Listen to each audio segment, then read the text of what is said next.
The rules of Yangon Marquis Manor are strict. I can only take one of you. Which of you is willing to come with me? A sharp female voice sounded overhead. Shen Jingque opened her eyes. In the drafty ramshackle hut a woman stood with a red gold hairpin in her hair and a brand new Hangzhou silk gown on her body. Opposite her stood a man in a half-worn blue robe. His features were clear and understated, his bearing refined and handsome. Even in this shabby hut, he was so striking that one could hardly look away. What was going on? Had she stumbled into some kind of period family drama in a dream? Before Shen Jingque could make sense of it, a faint ding sounded in her mind. A mechanical voice chimed in her mind. Congratulations, host. System 001, a steward of this story has successfully bound to you. We detected a strong resonance between you and this tale, so you have been drawn in to complete the main storyline. Please follow your birth mother to the Marquis Manor at once and complete the main mission assisting the Child of Destiny. You will be able to return home once it is done. Shen Jingque was stunned. Memories surged into her mind, a flood of the original girl's life. In a ruined palace, she had once taken a blade for a man. She had willingly tasted poison for him until her voice was ruined beyond repair. At the man's enthronement ceremony, she had watched him lead another woman, crowned as empress, up the great hall while she slipped away in silence, vanishing from his world. This was exactly the melodramatic angst-ridden novel she had read just yesterday. The so-called male lead was nothing but a leech, and the heroine was the epitome of a tragic fool. So what was happening now? Had she actually been pulled into the book? Shen Jingque felt on the verge of breaking down. Why bind to me? What did I even do? I can change all right. The system's voice sounded almost embarrassed. Well, the original heroine's soul awakened and escaped into the cracks of time and space. We detected a strong resonance between you and this story, so you were pulled in to complete the main line. As long as you complete the main storyline, you can return to your original world, and there will be a surprise reward. The voice added, complete with a cheerful prize draw like Shen Jingque could only inwardly flip a table. The plot was already absurd enough. Now even the system seemed just as unhinged. She had after all stayed up last night to write a to the sandword scathing review. You call that resonance? I just tore into it, she muttered inwardly. The system dodged the point and changed the subject. In any case, since you're here, you might as well make yourself at home.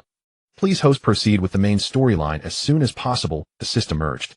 The richly dressed woman before her was Du Yuerong, the birth mother of the original heroine.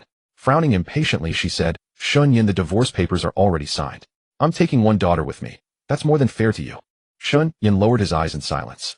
Shen Jingque's gaze flickered as she realized she had arrived at the first critical note of the story. According to the original plot, the heroine would follow Du Yuerong to the Marquis Manor and from then on walk a one-way path, serving as a stepping stone for the so-called Child of Destiny. No way. That manor was a pit of fire. Whoever wanted to go could go, she certainly would not. She was just about to refuse when a sudden gust of wind swept past her. Her elder sister Shen Tingyun threw herself at Du Yuerong's legs. Mother, I'll go with you. The girl, barely in her teens, carried an oddly mature look in her eyes, and she shot Shen Jingque a quick glance. Her gaze was filled with guardedness and panic. Shen Jingque arched a brow. This wasn't how the story was supposed to go. System, your world seems to have glitched. This isn't the original. The system stalled for a couple of seconds, then burst into a sharp alarm warning. Supporting character has been reborn. Main storyline is being seized. Host seized the Marquis Manor quota at once. So it was true. In the original story, Shen Tingyun had followed her father, living on coarse food and freezing in hardship, only to die early in a ruined temple. She had died too soon, having seen only her younger sister's life of silk and food in the Marquis Manor, never knowing it was a devouring den. Reborn, now she seized the chance to agree first to go with their mother, hoping to change her previous tragic. As if afraid Shen Jingque might fight her for the chance, Shen Tingyun softened her voice to persuade her. Little sister, the Marquis Manor's rules are harsh. You're too straightforward. You'll only suffer there. Let elder sister go instead. Shen Jingque could only stare at her at a loss for words, watching her fling herself at the fire pit. If this were food, perhaps she could understand, but this was courting disaster, pure and simple. Still, between her and her sister, one of them had to go to the Marquis Manor. Shen Jingque was no saint willing to sacrifice herself. If someone was eager to suffer in her place, she would accept that with tears of relief. She took a step back, then firmly clasped Shun Yan's cool fingers. Then I'll stay with father, she said. In this dynasty, women were not forbidden from divorcing or remarrying, but few took their children with them. The Marquis of Ningyin was broad-minded, and when he heard she had borne 2 daughters, he agreed to let her bring them. Her choosing to take only one daughter, of course, came from her own selfishness. So be it, she said. She looked at the silent, extraordinarily handsome man, forcing a tone of magnanimity into her voice. Shen Yan, from today onward we part ways, she declared. Shen Yan finally lifted his head, his gaze calm as still water. I won't see you out, he replied. Du Yuerong's face stiffened. She had thought this spineless scholar would at least weep and beg her to stay. His even-tempered response felt like punching cotton. Tingyun, we're leaving. she snapped, gripping her elder daughter's hand as she strode toward the door. Shen Jingque glanced back at Shen Jingque, her eyes and brows brimming with barely concealed satisfaction. Shen Jingque remained utterly composed as she watched them go, secretly flashing a small victory sign. The first step in escaping a life of resentment was to stay far away from that den of tigers and dragons. The system was on the verge of panic. This is bad. The main storyline has deviated. If you don't go to the Marquis Manor, how will you ever meet the so-called child of destiny, Xiao Jing? Shen Jingque rolled her eyes. A man who climbed to power by draining women dry is hardly worthy of being called a child of destiny. Your system's taste is abysmal. The system sounded on the verge of tears, but if you abandon the main storyline, even you will be erased by the heavenly Tao. Think this through, host. Erased? Shen Jingque gave a cold laugh. You dragged me here in a panic the moment the original heroine ran off. If I'm gone too, your world falls apart. Would you really dare erase me? The system kept babbling about destiny, hatred, and eventual sweetness until her head throbbed. Enough, enough. I heard you, both ears heard you, she snapped inwardly. It's just a main storyline, she thought. It's not as if the Marquis Manor is the only place I can cross paths with that useless so-called child of destiny. The system choked into silence for a moment before cautiously asking. Then what do you have in mind? Shen Jingque did not answer. Instead, she tilted her head up to look at the man beside her. Shun Yin had fine bone structure and dark, clear eyes. Even now freshly abandoned by his wife, the gentle, scholarly grace around him had not diminished in the slightest. Sensing his daughter's gaze, Shun Yin crouched down. He reached out and a bit clumsily patted Shen Jingque's head, his voice gentle. Don't be afraid, little sparrow, he said softly. I'll copy more texts at the bookshop. I'm sure I can earn enough to support you. Warmth surged in Shen Jingque's chest. In the modern world, she had been an orphan, never having known this feeling of being protected and cherished by family. Having such a gentle, beautiful father was not bad at all. Looking at Shun Yan's breathtakingly beautiful face, a brilliant idea began to take shape in Shen Jingque's mind. With such an advantage, why waste it copying text for a few copies? That would be a terrible waste. Besides, the client was already right in front of them, who said she had to suffer in the Marquis Manor to survive. She intended to skip straight ahead to a life of comfort. Shen Jingque gave a sly little laugh to the system, answering its earlier question. Naturally, I'll start by stepping into the circle of the powerful, she thought. Time to latch onto a golden thigh. At this moment, Shun Yin stood by the window, calculating how many liters of rice he could trade for the manuscript copying work at the city's eastern bookshop. He had previously been a tutor at the estate of a wealthy man, surnamed Zhao, providing basic education to the young master and young lady of the household. However, last month the Zhao family offended a local tyrant and relocated their entire household to Shochuan. As a result, Shen Yin had recently been relying on various odd jobs to sustain his family's livelihood. He was a scholar with pride. Despite lacking an official title, he strove to earn his own living and never once considered touching his wife's dowry. Those dowry items were brought by Du Yuerong from the Du family, and he never felt he had any right to claim a single bit of them. Even when Du Yuerong had sneered countless times, calling him aloof, calling him poor and shabby, saying he was good for nothing but his face and his calligraphy, he merely remained silent. Perhaps what she said wasn't wrong. He truly hadn't managed to give his wife and daughter a good life. Now that Du Yuerong had divorced him and taken away all the furnishings and ornaments from the house, the old residence felt much more empty. The child was at an age where she needed proper sustenance. She couldn't lack clothes or food. Relying solely on manuscript copying to support both himself and his daughter was still a query. Your father will set up a letter-writing stall on the street corner tomorrow. He pulled Shen Jingque closer into his arms. When the time comes, you stay put at home and don't run around. Shen Jingque grabbed hold of Shun Yan's wide sleeve, her big eyes brimming with two pools of glistening tears. Father, we can't sink to such depths of self-degradation. Shen Yan's face turned pale. In that instant, it felt as if a bucket of cold water had been dumped over his head. He was supporting his daughter with his own two hands. How was that degradation? On second thought, perhaps it was indeed as Du Yuerong had said. He could only scrape by on odd jobs, and that was truly pathetic. His wife had left him. His home was as empty as a swept hall, and even a single filling meal for his daughter required meticulous budgeting. Was his daughter now disdainful of him?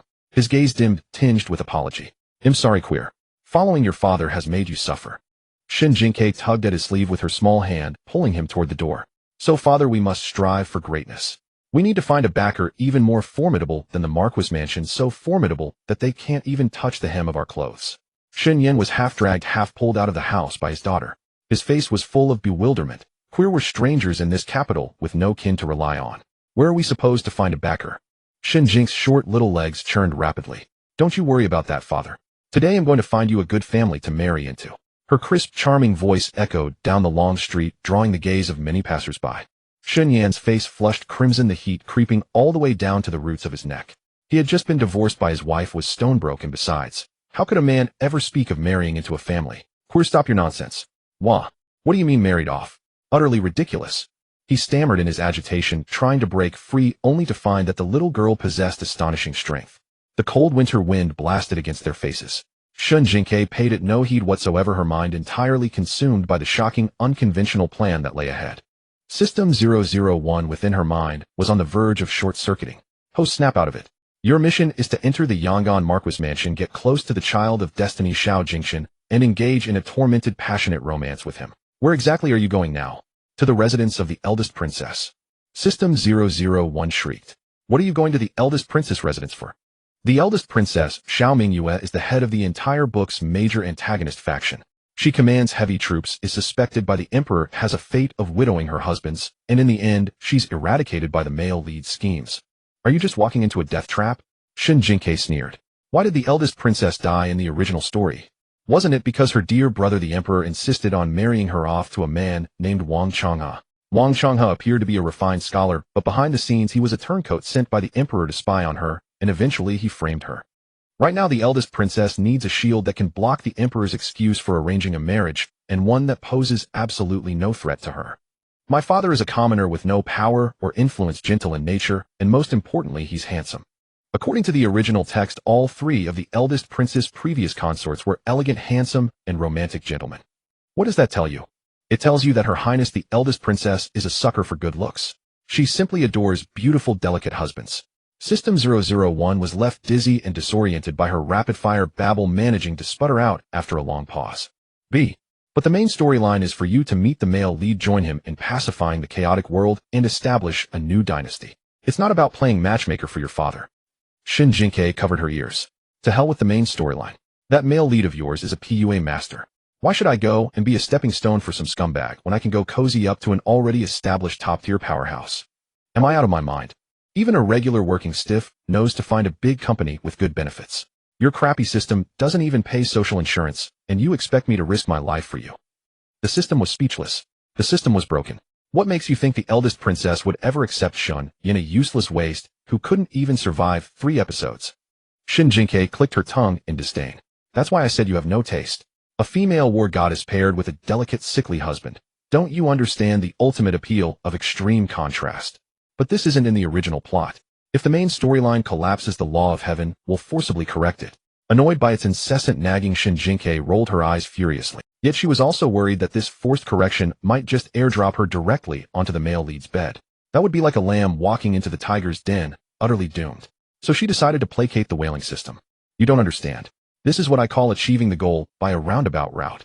I'm just a poor scholar's orphan daughter now. How am I supposed to get close to your blue blood male lead? Sell myself? Might as well sell my father. System. Wait a minute. That actually makes a strange sort of sense." As she ran, Shen Jingque began giving Shun Yin some pre-job training. "Father, when we see the person later, you just need to maintain that delicate, willow-like demeanor of yours. Your eyes should look innocent, the corners slightly reddened, and if you can squeeze out a tear or two that's about to fall, but doesn't quite." Shun Yin, startled by such scandalous talk, stumbled in his step, and finally wrenched his hand free from Shun Jing's grasp. "Queer. This kind of behavior. Using one's looks to curry favor. Your father absolutely cannot do it." The innate pride of a scholar prevented him from accepting such an arrangement. Shen Jingque stopped in her tracks and looked up at him. She could clearly see that Shun Yin was hurt, but this was no time for scholarly integrity. The two of them were so poor they could barely keep the pot boiling. What was the point of clinging to that shred of dignity? Could dignity be boiled into porridge? Could pride be used as a quilt? "Father, your greatest asset is your looks. What's so shameful about using them? This is called leveraging your core strengths for differentiated competition. Do you want to see me go hungry and cold and get bullied everywhere? Do you want to wait until mother has a change of heart, comes and snatches me away to the Marquis mansion and separates us forever? Separated forever." Shen Yan's face turned ashen in an instant. Although he felt his daughter was acting strangely today and didn't understand the competition, she spoke if he could bear eating chaff and drinking dregs himself, but the thought of never seeing his daughter again was worse than death. His gaze flickered with intense internal struggle, but within a second, he accepted the arrangement. "If it can truly keep you safe, then your father will listen to you." Shen Jingque patted the back of his hand with satisfaction. "That's the spirit. Open your mind to the bigger picture." As the two of them bickered and walked, they arrived at the vermilion side gate of the eldest princess residence. The tall gatehouse was carved with auspicious beasts, and the stone lions exuded an air of grim austerity. When Shen Yin saw the plaque reading residence of the pillar of state eldest princess, his legs nearly gave way beneath him. We're the good family you mentioned. Don't tell me it's... He gasped, his vision darkening. This was the living hellion who could twist an enemy general's head off and kick it around like a ball. If he, a mere scholar, went in there, head probably be chewed up and spat out with nothing left, not even his bones. Shen Jingque smoothed her slightly tousled hair and put on a look of obedient innocence. Father, what are you afraid of? Your type is practically tailor-made for the eldest princess. With that, she stood on her tiptoes and without hesitation knocked on the door ring. The dull, heavy knocking echoed through the morning air, each thud making Shun Yan's heart pound with trepidation. The gatekeeper poked his head out, his face full of impatience. Scram, scram. Where did you beggars come from? Shen Jingque lifted her chin, her voice clear and crisp. Please be so kind as to announce us. Tell the princess that someone has come to deliver a great gift, one that can resolve her highness' pressing dilemma. The gatekeeper was just about to grab a broom to shoo them away when his eyes landed on Shun Yan's breathtakingly handsome face. He froze. Having served at the princess' residence for years, he had never seen a man so extraordinarily good-looking. As if possessed, he muttered a quick, "Wait here," and hurried inside to... Meanwhile, in the backyard of the princess' residence on the martial arts training ground, a silver spear whirled and spun through the air, its fierce gusts sweeping fallen leaves from the ground. Xiao Mingyue, clad in black training attire with her long hair tied high, bore a cold, fierce sharpness in her eyes honed by a life lived on the edge of a blade. She stopped, planted the spear, and casually tossed the several dizensioned silver weapon to a guard before walking over to a stone table to pick up a teacup. Beside her, a pale, beardless young eunuch was bowing and scraping, wearing a fawning smile. Your Highness, His Majesty only has your best interests at heart.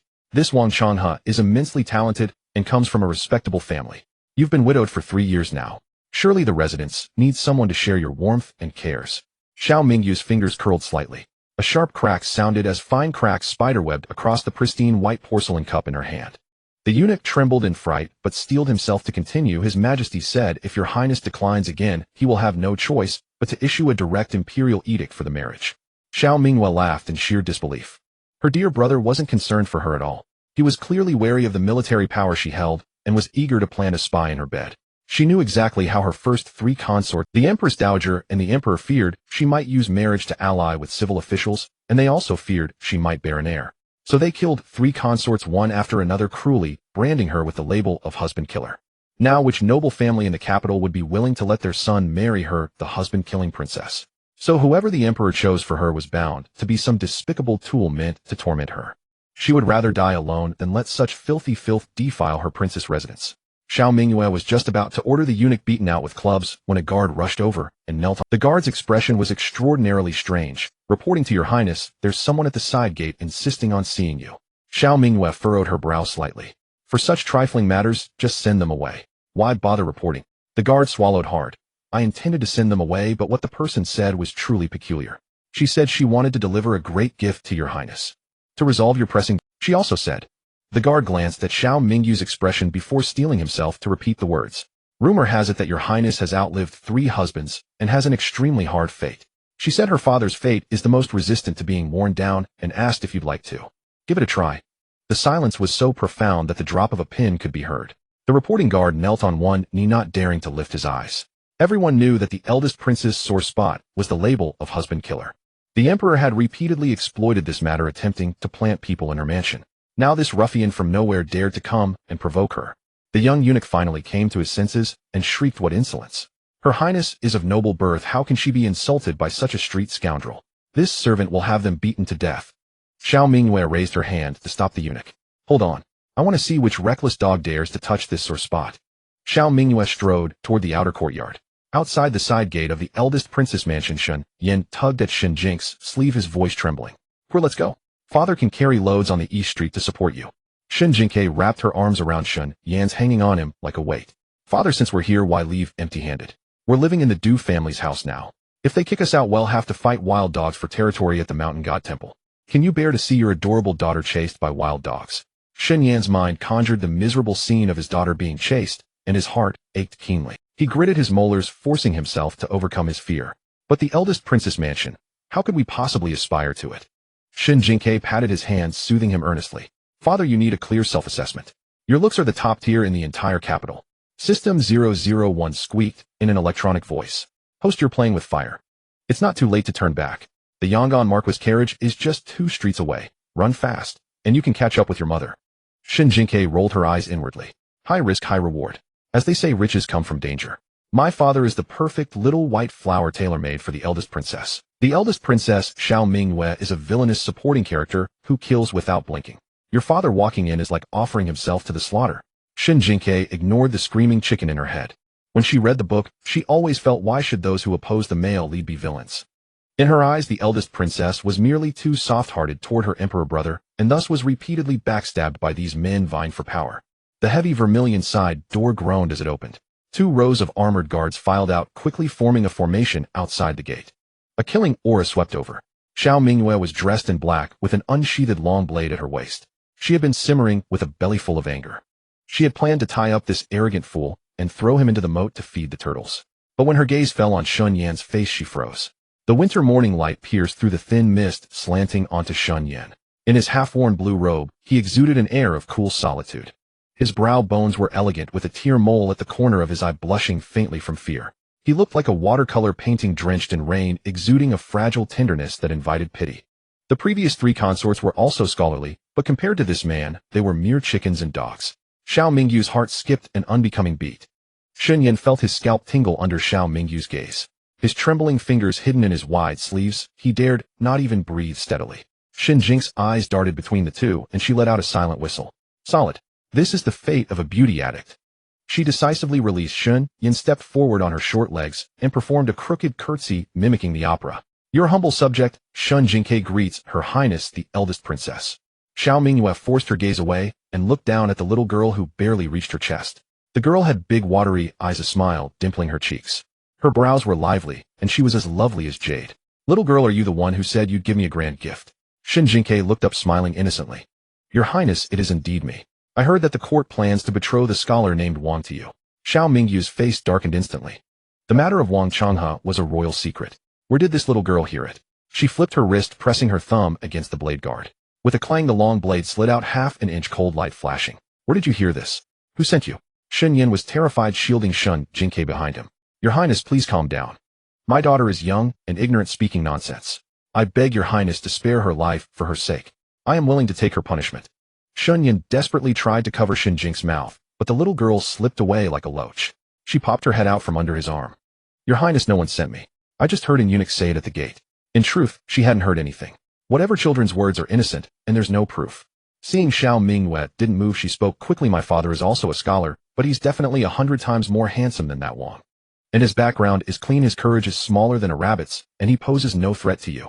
If you keep him in the mansion, you can block the court's betrothal excuse and enjoy a pleasing sight. Marrying my father is a sure win for you. System 001 screamed in Shen Jingque's mind like a pig being slaughtered. Ah, you're going to die. She's drawn her blade. This system will be buried with you. Yet Xiao Mingyu's hand on the hilt remained still.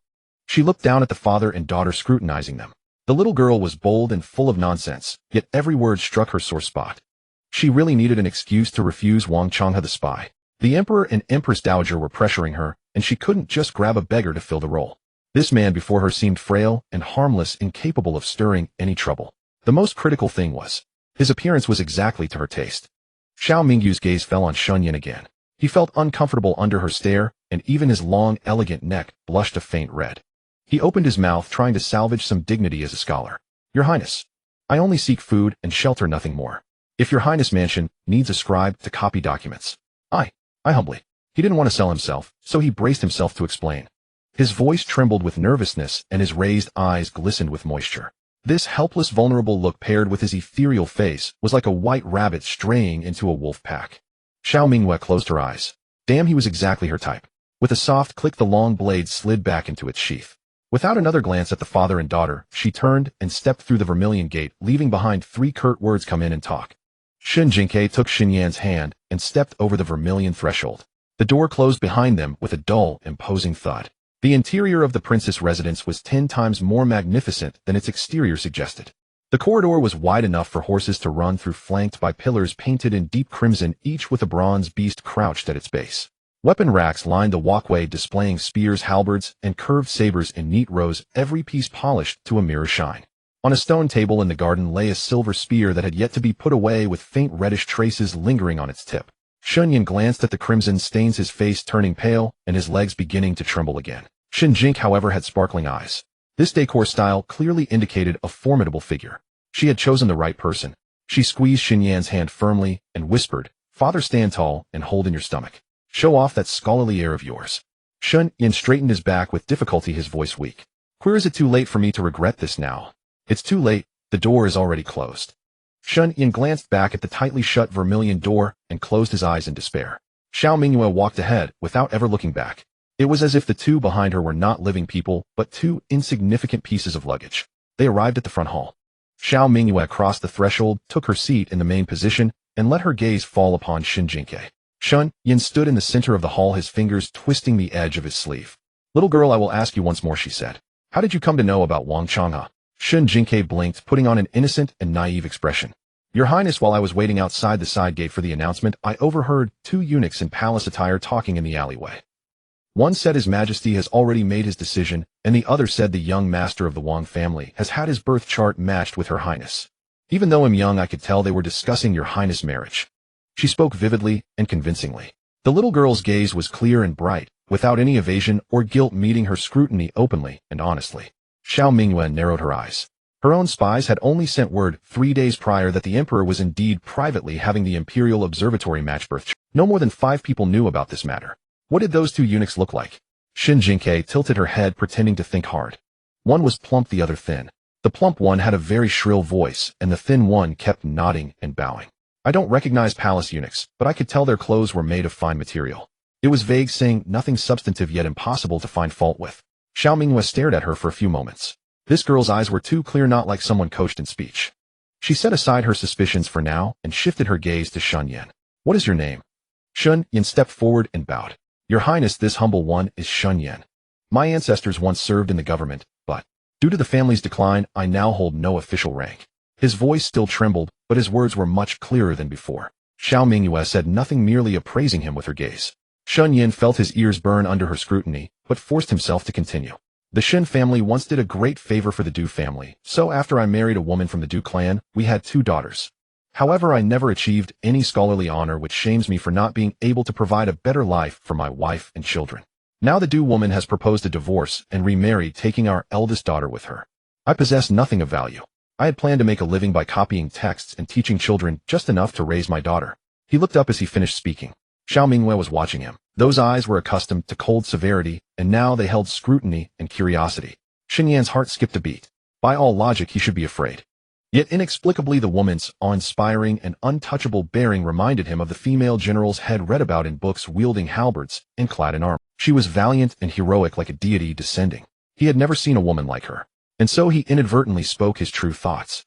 "But after meeting Your Highness, I feel that if I could stay and serve by your side, even just grinding ink, preparing cinnabar, or organizing your books, I would do so willingly." He was startled by his own words, the tips of his ears turning red enough to bleed. Shen Jingque's mouth fell open in astonishment. Had her father finally come to his senses? What a remarkably effective move. Xiao Mingyue tapped her fingers lightly on the armrest, a thoughtful smile playing on her lips.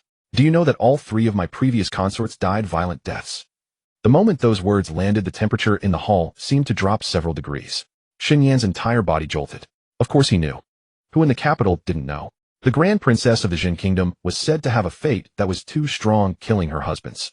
She had married 3 times, and all 3 consorts had died suddenly. Rumors in the streets whispered she was a reincarnated evil star, and no man who got close to her could survive more than 3 years. Before Shen Yan's expression could fully change, Shen Jingque had already spoken up. "I know," she said cheerfully. "That's exactly why my father is suitable." Shen Jingque counted on her fingers, analyzing with a serious expression. "Those noble young masters in the capital are as delicate as porcelain dolls. Setting aside whether their fates are strong enough, their families certainly wouldn't be willing to send their sons here. But my father is different. His destiny is one of mutual reinforcement between fire and earth, which stabilizes the household and brings prosperity to both home and wife." The system in her mind let out a shrieking, pig-slaughtering scream. How can a mouth at 37 degrees Celsius utter such cold words? You are truly selling out your own father. Indeed, Shen Yan's expression was incredibly complex. He couldn't tell if his daughter was praising him or mocking him, but his lips moved slightly, and in the end he offered no rebuttal. Listening to her talk with such wisdom beyond her years, Xiao Mingyue couldn't help but let the corner of her mouth twitch. Shen Jingque keenly caught Xiao Mingyue's subtle shift in mood and pressed her advantage. "And Your Highness, just look at my father. If the emperor tries to send someone else in again, you can simply say, I already have a handsome consort, so please don't trouble yourself, your majesty. She deliberately lowered her voice for the last line, mimicking Xiao Mingyu's cold tone.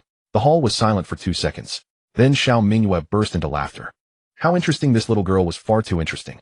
Though Xiao Mingyue was known for her fearsome reputation and held great power, the younger relatives in her circle were unwilling to get close to her. As a result, it had been a long time since she had heard such a lively voice. The steward Su Bo, who was waiting on them, looked utterly shocked. Their princess hadn't laughed like this. Xiao Mingyu's gaze returned to Shen Yan. He was standing with his head bowed, ears burning, red lips pressed tightly together. The light from the window slanted and casting its glow upon his refined, slightly disheveled figure, making him look like a solitary, upright bamboo. Setting aside her suspicions, the man before her was indeed to her liking. He had been divorced by his wife, yet he had not spoken a single ill word about her. At the very least, he was magnanimous and of good character. However, she was no longer a naive young girl who believed in such convenient coincidences. The backgrounds of this father and daughter would need to be thoroughly investigated. Her thoughts drifted back to Wang Changhe, mentioned by the young eunuch earlier. Supposedly brilliant, and from a respectable family, he was nothing more than a dog kept by the emperor. She collected her thoughts and made her decision. You two will stay in the residence for a few days. I will consider the matter. She called for the steward. Su Bo arranged guest rooms for them and provide for their needs according to the standards for retainers. Su Bo, an old man with graying hair, acknowledged the order. As Xiao Mingyue reached the doorway, she paused briefly without turning around. Little girl, will take what you just said as the ramblings of a child. But if I find out your origins are questionable, my blade will show no mercy. Cold sweat beaded on Shen Yan's back. Su Bo approached and bowed politely. Young Master Shen, young Miss Shen, please follow me. Shen Jingque took Shen Yan's hand and followed Su Bo towards the back courtyard. Along the way, she carefully observed the layout of the princess' residence, silently memorized. As they passed a bamboo grove, Su Bo's pace suddenly quickened. Shen Jingque noticed a black-painted courtyard door deep within the bamboo. The door was tightly shut, and a plaque above it bore 3 characters. Shadow Bamboo Garden. She sniffed the air. A faint scent drifted from the cracks in the door, something like medicinal herbs mixed with a sickly sweet, decaying fragrance. Su Bo, who lives in that courtyard. Su Bo's steps faltered for a moment. He didn't turn around, only quickened his pace, a hint of unease creeping into his voice. That courtyard.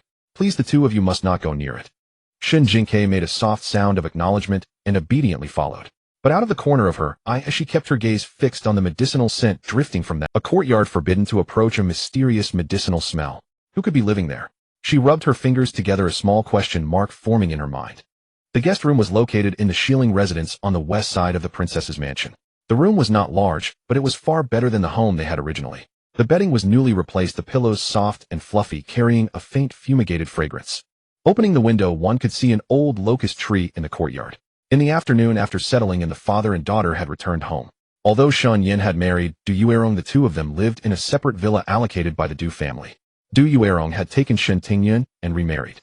Within just half a day, the Du family had directly reclaimed the villa. The servant pointed arrogantly at 2 cloth bundles by the door, a look of contempt on his face. Now that the young master has no connection to the Du family, it's no longer appropriate for you to stay in the Du family's villa. Here are your belongings and the young lady's luggage. Do as you please. Shen Yan was secretly alarmed. If Shen Jingque hadn't brought him to the princess's mansion and caused such a stir, the two of them would have been homeless tonight.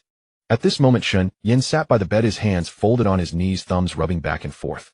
He still hadn't recovered from the events of the day. Shen Jingque lay on another small bed, her face buried in the blanket, seeming to be asleep.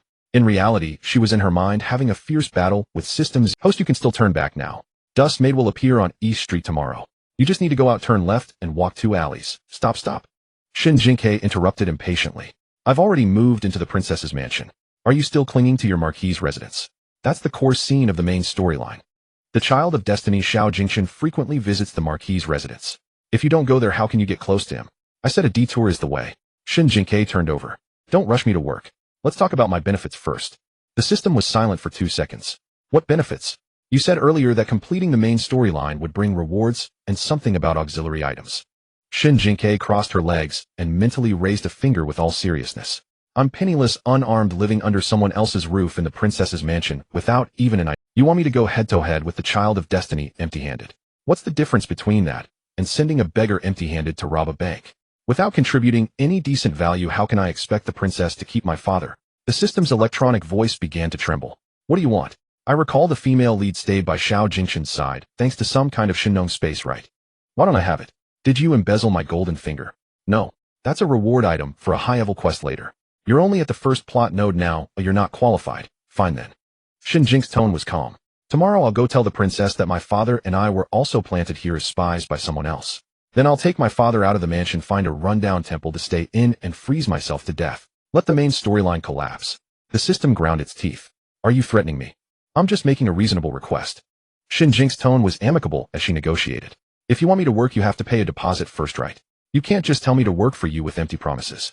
The system was completely stumped by her. Of course it could enforce the penalty clause, but the problem was, this world was already teetering because of the original owner's escape, and Shen Jingque was the only substitute. If she really got pushed to the edge and quit, the world line would collapse directly, and the system itself would be scrapped along with it. After a full 10 seconds of silence, the system's voice became feeble. Only basic functions can be unlocked. 3 mu of planting area, 10 storage slots. All high-level areas are locked. The spiritual spring, alchemy, furnace, medicine, recipe, library, and shop all require subsequent quests to unlock. This is the maximum authority this system can grant you anymore, and I'll be reclaimed by higher-ups. Shen Jingque clapped her hands in satisfaction. Deal. The system reluctantly released the space binding. In Shen Jingque's mind, a hazy patch of green appeared. That patch of green unfolded before her eyes, and a force like a clear spring washed through her entire body. Wow, it's so cool. What is this? The system was still sulking. This is the illustration function that comes with the Shen Gnome space. Now you can identify the shape, taste, and efficacy of all herbs, but it only activates and lights up when you come into contact with them. Shen Jingque understood. It was like when she played Pokemon before. Capturing a creature would light up the illustration. Then a small vegetable garden, shrouded in mist, appeared before her. 3 mu of land was not huge, but it was enough for her now. In the corner there were 10 wooden compartments for storing things. She was about to examine them carefully when she noticed a tiny line of text flashing at the bottom of the interface. Warning: overdraft on external aid. This opening is an advance on the system's credit line. If subsequent quest ratings are not met, it will be forcibly reclaimed. The text was too small and vanished in a flash. Shen Jingque didn't pay it any mind. Her attention was entirely captivated by the green seedlings in the planting field. The seedlings were only as tall as a palm, with leaves of vivid, dripping green and a faint silver glimmer. Beside them floated a few lines of text: spiritual spring grass efficacy, cures 100 poisons, heals old wounds, opens meridians. Growth condition: requires watering with spiritual spring water to survive. Spiritual spring water. Shen Jingque wrinkled her nose. System: will this grass die if I don't water it? Yes. Shen Jingque sighed and tried checking the other empty compartments. Unexpectedly, she found a small bowl of cold water in the storage slots. The bowl had 3 words written on it: trial size, Shen Jingque. Was this thing also trying to get customers? She couldn't care about that now, as she had to save the seedlings first. She poured that small bowl of water onto the roots of the few spiritual spring grass. The tips of the seedlings trembled slightly, but there was no reaction. Let's just keep them alive for now. Her consciousness exited the space. In her mind, the medicinal fragrance she had smelled when passing by that tightly locked courtyard gate during the day surfaced. She tried hard to recall the plot of the princess's mansion in the original book. The original book's descriptions of the princess's faction mostly focused on Xiao Mingyue herself, without revealing much about the mansion's internal affairs. Who was that person living in the courtyard with the medicinal fragrance? Shen Jingque thought for a long time, but had no clue, so she turned over and pressed that thought to the back of her mind. She would deal with it tomorrow. For now, she would get a good night's sleep. Just as she was thinking about things, she suddenly felt an extra weight on her body. She opened her eyes slightly and saw Shen Yin gently placing his outer robe over her. His movements were careful, afraid of waking her. Then he walked to the window and sat in the moonlight. The locust branches outside were bare, and the moonlight filtered through to fall on his face, making his beautiful eyes look like they held a pool of water. He murmured to himself, if we can settle here, then Kair will no longer have to suffer the cold. Shen Jingque closed her eyes, and her nose suddenly felt sore. She had grown up in an orphanage. At 18, she had gone out to work and drifted alone in the city. No one cared whether she was suffering or not, and there was no one to discuss anything with. Once she had fainted from a fever in her rented apartment, and no one knew. It wasn't until the next day that she woke up on her own and stumbled to the hospital. But this world had given her a father. A father who was penniless, timid to the bone, but who silently cared for her. She buried her face in the blanket, her eyes burning, and didn't make a sound. After a long while, she heard Shen Yin tiptoe out of her room. Shen Jingque quietly clenched her fists under the blanket. Father, rest assured. I will never let you freeze to death in a broken temple like in the original book. At the hour of Maosher, around 57 a.m., the morning bell of the eldest princess mansion tolled. Shen Jingque turned over in her bed, curling herself into a freshly steamed glutinous rice ball. When she opened her eyes, only 4 words echoed in her mind: already dead, do not disturb. Why on earth did ancient people wake up so early? The roosters hadn't even started their shift, yet the eldest princess mansion had already begun clocking in. In the modern world, she would have definitely posted online to curse such a heartless boss for exploiting child labor, a capitalist scheme, where workers couldn't even enjoy the privilege of sleeping in. A soft knock came from outside the door, followed by Shun Yan's low voice. "Queer, are you awake?" Shen Jingque buried her face in the pillow and mumbled, "Dad, I'm awake, but my soul hasn't." Shun Yan didn't understand, hesitated for a moment at the door, then said gently, "Steward, Sue has brought breakfast." "Breakfast?" Shen Jingque's soul snapped back to duty with a thud. She sat up, her hair tousled in all directions like a dandelion gnawed by a dog. "Let the food in." Shun Yan pushed the door open, and seeing her little disheveled look, a warm smile surfaced. Steward Sue followed behind with two maids carrying trays. White congee meat buns, steamed egg custard, and a small dish of pickled cucumbers. Shen Jingque's stomach cooperatively let out a growl. She was hungry. Steward Sue set down the tray and looked at the father and daughter with a beaming smile. "Young Master Shen, little Miss Shun, did you sleep well last night?" Shen Yan quickly clasped his hands. "Thank you, Steward Sue, for your care. Everything was fine." Shen Jingque swiftly threw on her clothes, hopped off the bed, crouched by the table, and respectfully bowed to Steward Sue. "Thank you, Uncle Sue." Steward Sue smiled warmly at the little girl and pushed forward a maid dressed in goose yellow clothes.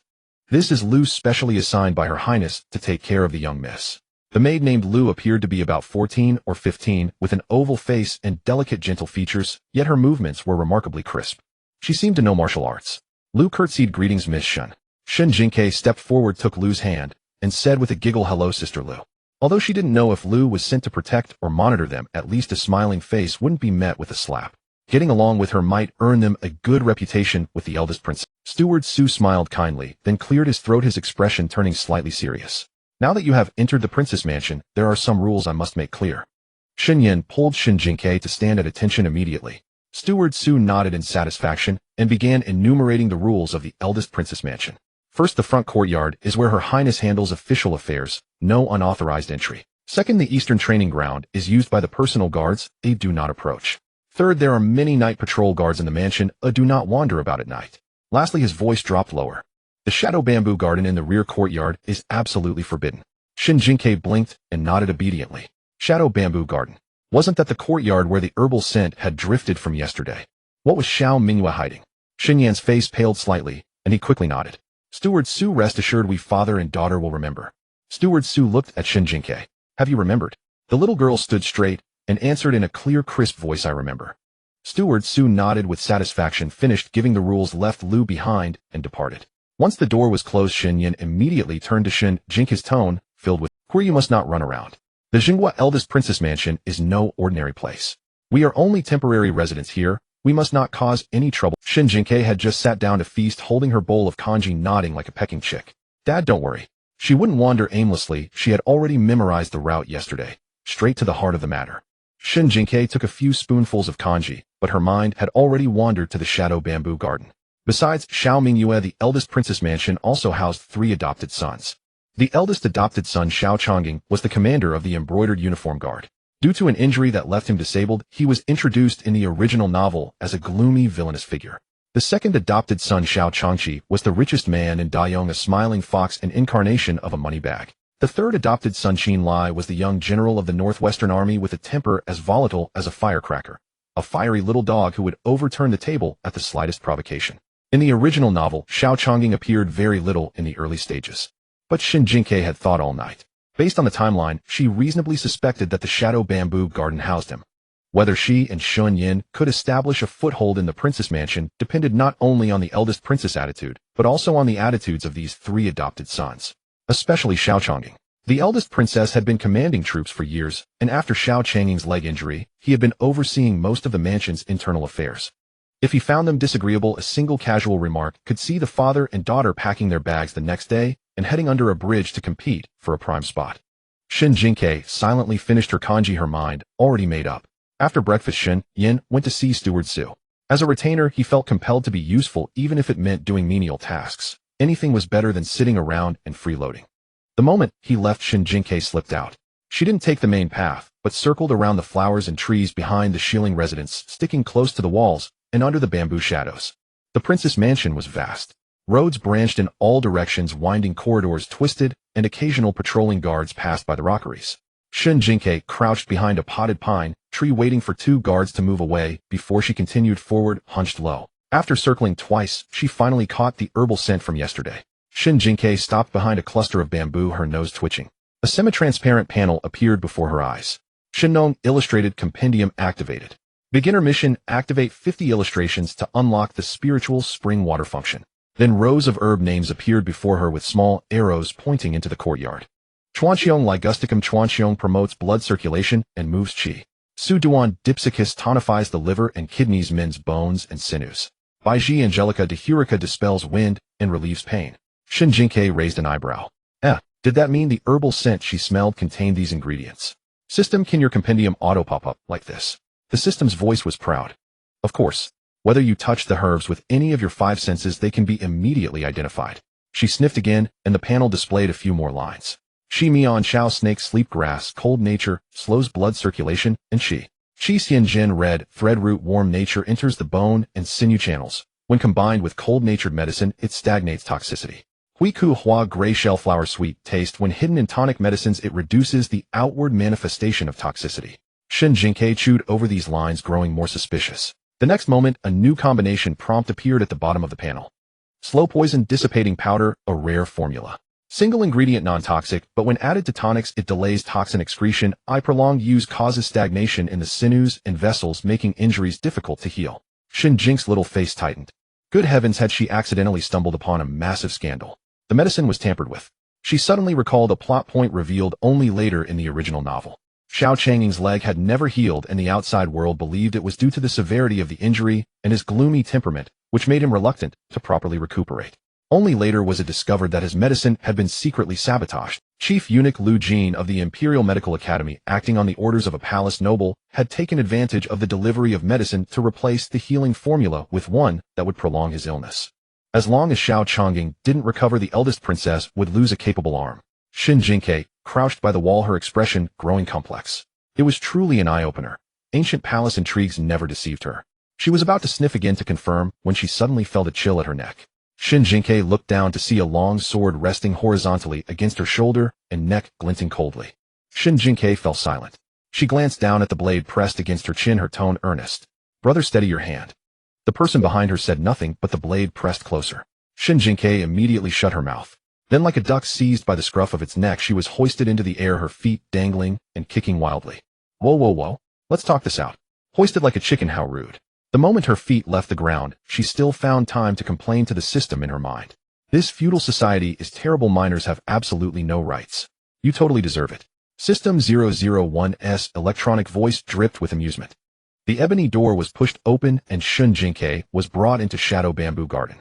The scent of herbs was even stronger inside. Rows of green bamboo pressed against the sky's light, and the surrounding stillness made one instinctively quiet their breathing. Half a window was open in the warm pavilion at the courtyard center, where a medicinal cauldron bubbled away. Shen Jingque was casually tossed at the base of the steps. The longsword remained at her neck. After a moment, the sound of wooden wheels rolling across the ground came from inside the pavilion. A young man was pushed out.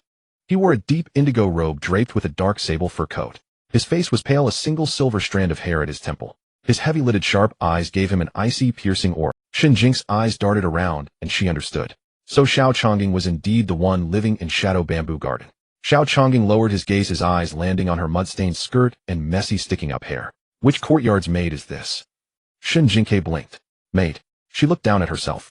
Although the original body was 12, she looked like she was only 10 due to malnutrition. Small and skinny, her hair tied into 2 round fluffy buns.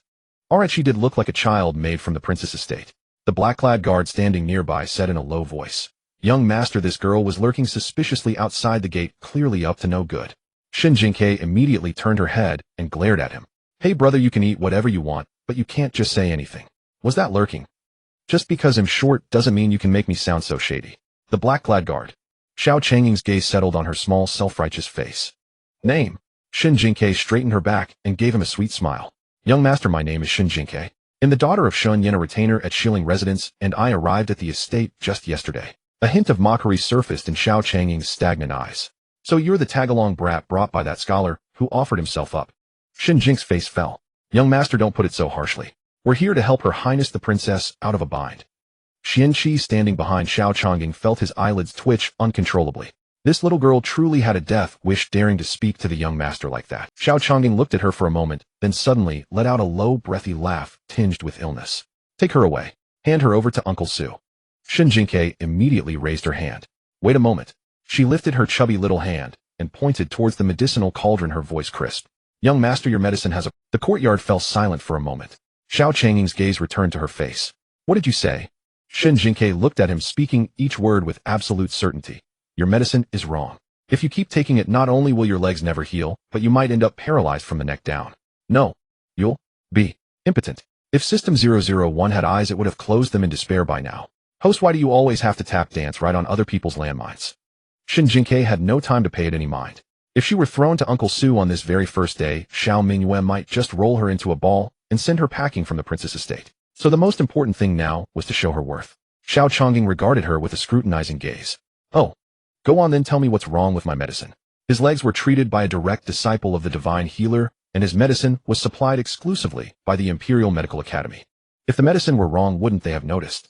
But why was this little girl so sure? Was she not afraid of causing trouble? Or perhaps someone had put her up to this? Shen Jingque had no idea that Xiao Changying was weaving such an elaborate conspiracy theory in his head. She sniffed, and the prescription she had seen earlier flashed before her eyes again. She spoke with certainty. Snake, drowsy grass, red thread root, and gray shell flower are harmless individually, but combined they prevent the toxins in your body from being expelled. If this continues, the poison will erode your body, and in time you'll be truly crippled. Xiao Changying's gaze flickered with surprise. He hadn't expected such a young girl to speak so knowledgeably about medicine. Had she identified it by smell? No, he still couldn't believe a girl of 10 or so could possess such skill. Perhaps someone had told her the prescription and coached her on what to say. He steadied himself and raised a hand to Xianqi. Xianqi, go and fetch Ji Qianshang. The attendant beside him acknowledged and left. Before long, a young man carrying a medicine box stumbled into the courtyard looking like he had lost his soul. He wore a flamboyant purple robe, his hair half dyed back with a ribbon and a single braid hanging down his chest. His phoenix eyes tilted upwards, slightly set upon a boyish baby-faced visage, creating a strangely harmonious look. He shuffled in with half-closed eyes radiating intent. Xiao Changying, this better be important.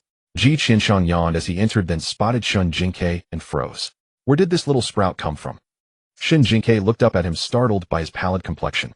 Where did this pale chicken come from? Ji Qianshang. He, the esteemed young son of a divine physician beloved by countless maidens, was just called a pale chicken by this little girl. Xiao Changying lifted his chin. She says my medicine is wrong. Ji Qianshang's face darkened instantly. Nonsense. I personally wrote this prescription and personally verified the ingredients. It invigorates blood, repairs tendons, and nourishes qi and bones. What could possibly be wrong with it? Shen Jingque's eyes darted. She recalled a brief mention in the original story that Xiao Changying had a close friend who was the young son of a divine physician. Since he was a background character in the villain's camp, he wasn't described in much detail, so Shen Jingque didn't know his true circumstances. She pointed at the still smoking cauldron. This combination of ingredients is problematic. She walked over to the stove, crouched down, and dumped the herbal dregs from the basket onto the ground, poking through them seriously. The Shenong's illustrated manual in her mind began flashing text furiously. After rummaging for a while, she picked out 3 herbs of different shapes and set them aside, then clapped her hands in satisfaction. Snake, drowsy grass, red thread root, gray shell flower. Ji Qianshang frowned. A small amount of snake drowsy grass is used for pain relief, vermilion marrow for clearing meridians, and gray shell flower to harmonize the properties. What's the problem? Shen Jingque frowned at one of the ingredients. Wait, what did you say? Vermilion marrow. She reached out, picked up a pinch of root-like dregs with dark red patterns, and held it up to Ji Qianshang. This is red thread root, not vermilion marrow. Ji Qianshang's expression changed drastically. He quickly took the dregs, brought them close for a careful look, then gently squeezed them. The tangled roots separated into individual strands. He stood there stunned, drawing in a sharp breath. Damn the Imperial Medical Academy. They had the audacity to pass off inferior goods substituting tangled red thread root for vermilion marrow. Wait, no. The Imperial Medical Academy had the largest and most complete herb storage in Daeong. Vermilion marrow wasn't even a rare or expensive herb. Besides, Xiao Changying was highly favored by the emperor before his injury. How dare the Imperial Medical Academy so casually swap out his medicine? Unless it was deliberate. How is this possible? Ji Qianshang muttered to himself, utterly incredulous.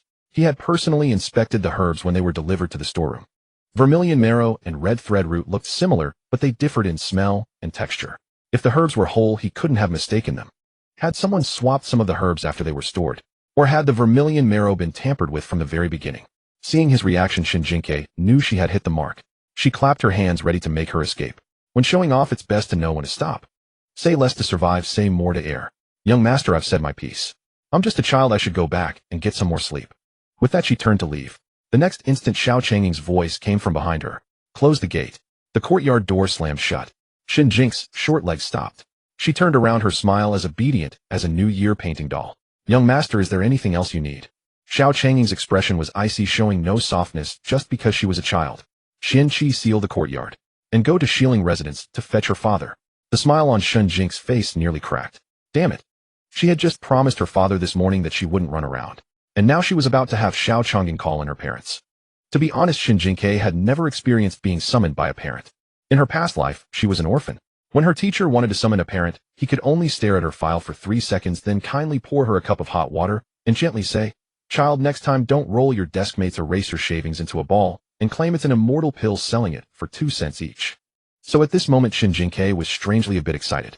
Setting aside the grim expressions on Xiao Changying and Dr. Baizanji's faces, urgent footsteps approached from outside. Xian Qi stepped through the courtyard gate, followed by a figure in blue robes stumbling behind.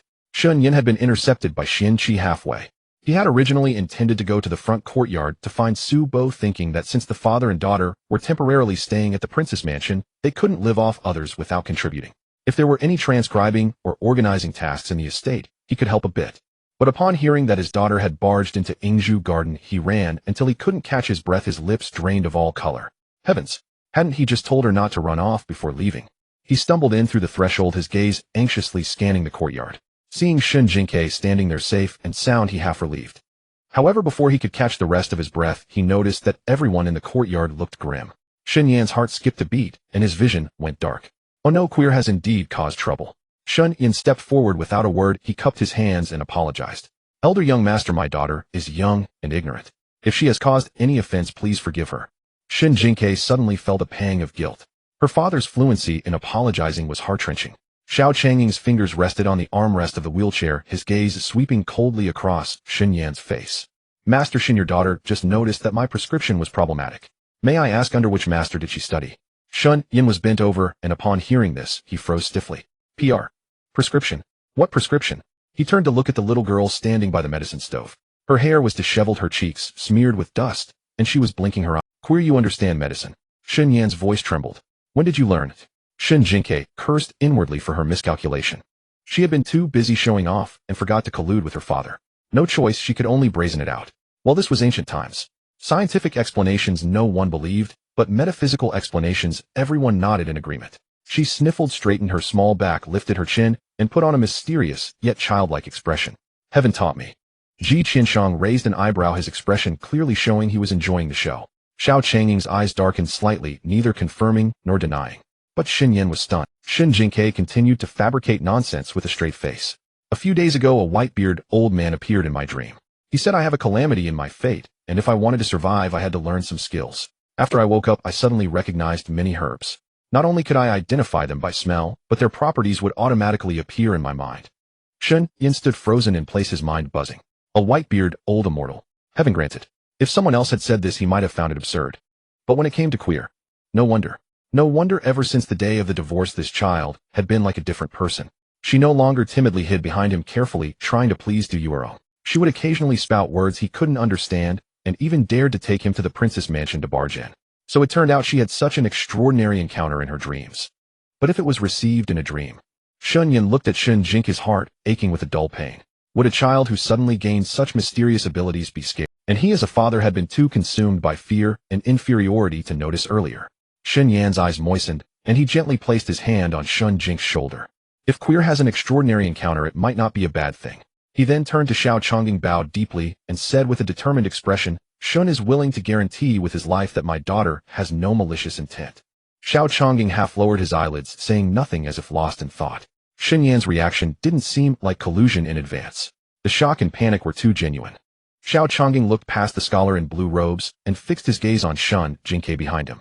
Since you are the family of a retainer temporarily staying here, why did you come to Ingzhu Garden? Shen Jingque knew from his words that he hadn't fully believed her. What could she do? She couldn't recite the Benchao Gongmu on the spot. She was simply blessed with a cheat from heaven. At this point, she could only play the victim. Her eyes reddened on command, her lips pouted, and grievance gushed out like a flood from a breached dam, gurgling forth. I didn't want to come either. I just smelled the scent of medicine and curiously moved closer. Who knew this brother in black would put a sword to my neck? She reached up to rub her eyes and began fake crying. I'm shorter than the sword. I realized the prescription was wrong and kindly tried to warn you, but you put a sword to my neck. My father only has me as a daughter. He's penniless. If you wrong me and behead me, hell have to buy me a coffin. That would be adding insult to injury and then piling, my father only has me as a daughter. He's penniless. If you wrong me and behead me, hell have to buy me a coffin. That would be adding insult to injury and then piling on more misery. Xiao Chongqing. The courtyard was eerily silent. In all his years in charge of the Jinui, Xiao Chongqing had seen countless criminals. Even the most stubborn assassins in the imperial prison couldn't hold out for 2 days in his hands. But facing this little yellow-haired girl who was being completely unreasonable, he found himself at a loss for how to handle her. Rationally, the claim of heaven-granted talent was full of flaws. But if one really thought about it, she had indeed spotted the trick in the prescription, and he could find no motive for her to harm him. Moreover, dragging a 12-year-old child in with a sword to her neck and interrogating her as a criminal, even implicating a poor scholar who knew nothing. Xiao Changqing's gaze shifted slightly, and for the first time he began to reflect. Was his temper becoming increasingly moody and capricious? A quarter of an hour earlier in the front study of the elder princess mansion, Xiao Mingwei casually tossed a thick stack of military reports onto the desk and leaned back wearily in her armchair. She pinched the bridge of her nose, then slowly rotated her sword. That was an injury from when she was 20 years old during the late emperor's personal campaign. She had taken a poisoned arrow for the sovereign. Back then on his deathbed, the late emperor entrusted the young emperor to her care, grasping Xiao Qingji's hand and repeatedly instructing him to treat his elder sister well. And Xiao Mingwei had indeed risked her life pacifying the northern border for her brother, cleansing the court, repaying the Empress Dowager's kindness in raising her as a child, and managing to place Xiao Qingyu on the throne. And what happened? Once he was firmly seated on the throne, her dear younger brother began scheming to strip her of military power, and the Empress Dowager, who had once protected her in the harem, started helping her own son plant spies in the princess mansion. Xiao Mingwei gave a cold snort and glanced at a secret letter pressed under a stack of documents on the desk. News from the inner court said that the Empress Dowager had secretly summoned that Wang Changhe again yesterday. It seemed the mother and son were determined to drive this thorn into her backyard. As she thought about it, unbeknownst to her, that elegant and otherworldly face vividly popped into her mind. Yesterday, in front of the mansion, Shen Yin had held his daughter in his arms, looked up at her, and the tear mole at the corner of his eye was tinged red. Xiao Mingwei tapped the desk with her fingers, turned her head, and asked her maid Qing Yuan, "Where did Su Bo settle that Shen father and daughter from yesterday?" Qing Yuan immediately replied, "Your Highness, they were settled in Xiling residence." She paused for a beat, then added, "However, just now this servant saw Xian Qi leading that master Shen hurrying toward Yingzhu Garden." Yingzhu Garden. Xiao Mingyu's tapping hand abruptly stopped. Ever since Xiao Chongqing became disabled in his legs, he had locked himself in Yingzhu Garden, becoming increasingly gloomy and taciturn. When he was young, he was such a sharp and brilliant youth. When he rode through the long streets, all the girls in the capital would secretly lift their curtains to watch him. But then his legs were injured, trapping him in a wheelchair, and he shut himself in Yingzhu Garden Day. He didn't want anyone to see his misery, so he even shut her out. Not even a fly was allowed into Yingzhu Garden. What could Shen Yin, that frail scholar too weak to trust a chicken, be doing? Don't cause any trouble. Xiao Mingyu's mind flashed with Shen Yan's rabbit-like soft and frightened eyes. Those thin arms and legs couldn't withstand the tortures of the Jinui. She immediately stood up and strode quickly out. Let's go to Yingzhu Garden. She wasn't going to rescue that poor scholar, just hadn't seen Chongqing in a long time. That's all. When Xiao Mingwei stepped into the shadow bamboo garden, the first person she saw was Shen Yin. The young scholar in a blue robe stood by the stone steps, his hem dust-stained, his dark hair slightly disheveled. As he lowered his head, the teardrop mole at the corner of his eye was clearly illuminated by the daylight. Hearing a sound, he lifted his gaze and met Xiao Mingyu's eyes. Xiao Mingyu's steps paused for a moment. She inexplicably recalled a deer she had once released in the imperial hunting grounds, standing there in the forest, gazing at her with timid, pleading eyes. It was strangely captivating. She cleared her throat softly, averted her gaze, and looked at Xiao Chongqing. What's going on? Shen Yin, as if finally finding someone to speak to, hurriedly bowed deeply. Your Highness, my daughter is young. If she has offended in any way, I am willing to bear all responsibility. His voice was tense, but he still shielded Shen Jingque behind him. But please, Your Highness, see clearly. We are no spies. Shen Jingque poked half her head out from behind him. She looked at Xiao Mingyue, then at her cheap father. Wow. Her father's face was truly striking. The long princess glance just now might have held scrutiny and suspicion, but she still caught a trace of hesitation. A hesitation bewitched by beauty. Xiao Chongqing leaned in his wheelchair, his face gloomier than usual. The little girl burst into the shadow bamboo garden and smelled something wrong in my medicine. Xiao Mingyue furrowed her brow. Medicine. Ji Qianshang stepped forward, holding the few medicinal residues, his expression extremely grim. Your Highness, the girl is right. He spread out the residues. The vermilion marrow in the medicine was swapped with red thread root. With this change, the efficacy is completely altered. When combined, snake drowse grass, red thread root, and gray shell flower suppress toxin expulsion. Changqing's poison hasn't been fully cleared. If he continues taking this medicine for another 3 to 5 months, he might be delayed into a cripple. Xiao Mingyu's face darkened inch by inch. Xiao Changying's father was once her deputy general who died in the snow of the northwest. His wife was already gravely ill, and before dying she could only entrust her young child to her. She brought Xiao Changying back to the capital, taught him reason, imparted martial skills, and watched him grow from a little boy running wild in the courtyard into a decisive commander of the embroidered uniform guard. His leg injury already weighed on her conscience. Now someone dared to tamper with his medicine in the Long Princess residence. Xiao Mingyue turned to Ji Qianshang. Was there a problem with the medicinal herbs delivered by the Imperial Medical Bureau? Ji Qianshang shook his head. I inspected the herbs from the Imperial Medical Bureau.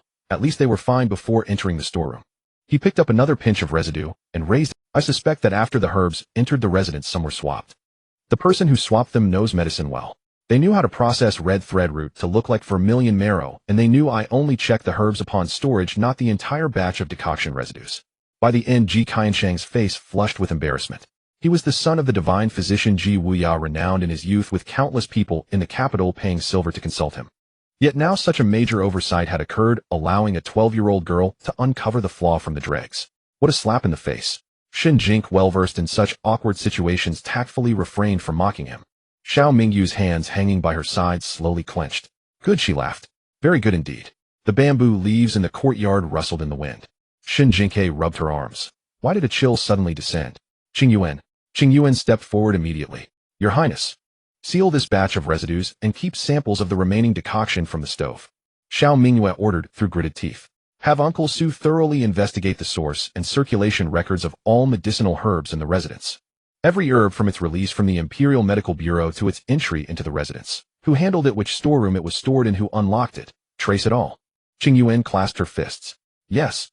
And issue my order from today. All herbs in the Shadow Bamboo Garden are suspended. Without my decree, no outsider is allowed in or out of the pharmacy.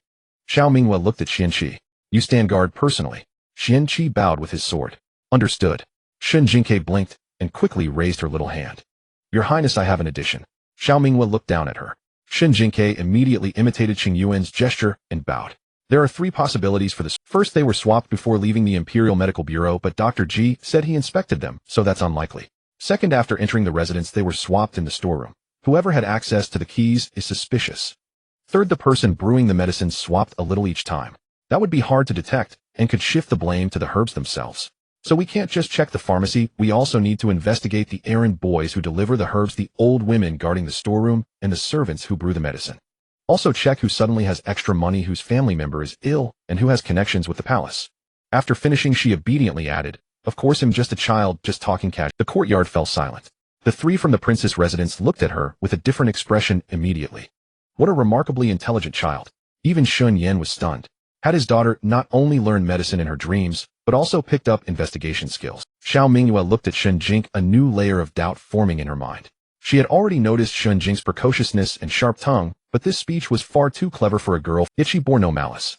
If she were a pawn sent by someone else, she could have stayed silent today. Letting Xiao Changying continue drinking the medicine would have benefited the mastermind behind the scenes. An idea struck Xiao Mingyue, and her gaze fell again on Shun Yan. She had already investigated Shun Yan's identity. He was indeed a descendant of a former Qinglu remonstrating official, his life history, as simple as a blank sheet of paper. At least they were not people of the Empress Dowager or the Emperor. With that thought, she reached out and supported Shun Yan's wrist. Rise. Her fingertips touched the cool skin on his wrist, then parted instantly. Shun Yan was startled, his expression calm, but his ears betrayed him by turning red. Xiao Mingyue spoke kindly. If I truly believed you were spies, you would not be here now. Shun Yan's eyes reddened, and he quickly bowed his head. Thank you for your trust, Your Highness. Xiao Mingyue withdrew her gaze and looked back at Shen Jingque. Little girl, had it not been for you today, Changying's life might have been ruined. Tell me, what reward do you want? As she spoke, everyone in the courtyard turned to Shen Jingque. Before the girl could speak, Shen Yan grew flustered. Your Highness, my daughter merely stumbled upon it by chance. She dare not claim credit. Shen Jingque's eyes widened, and she grabbed Shen Yan's sleeve. Father, this is a golden opportunity. Don't be so modest.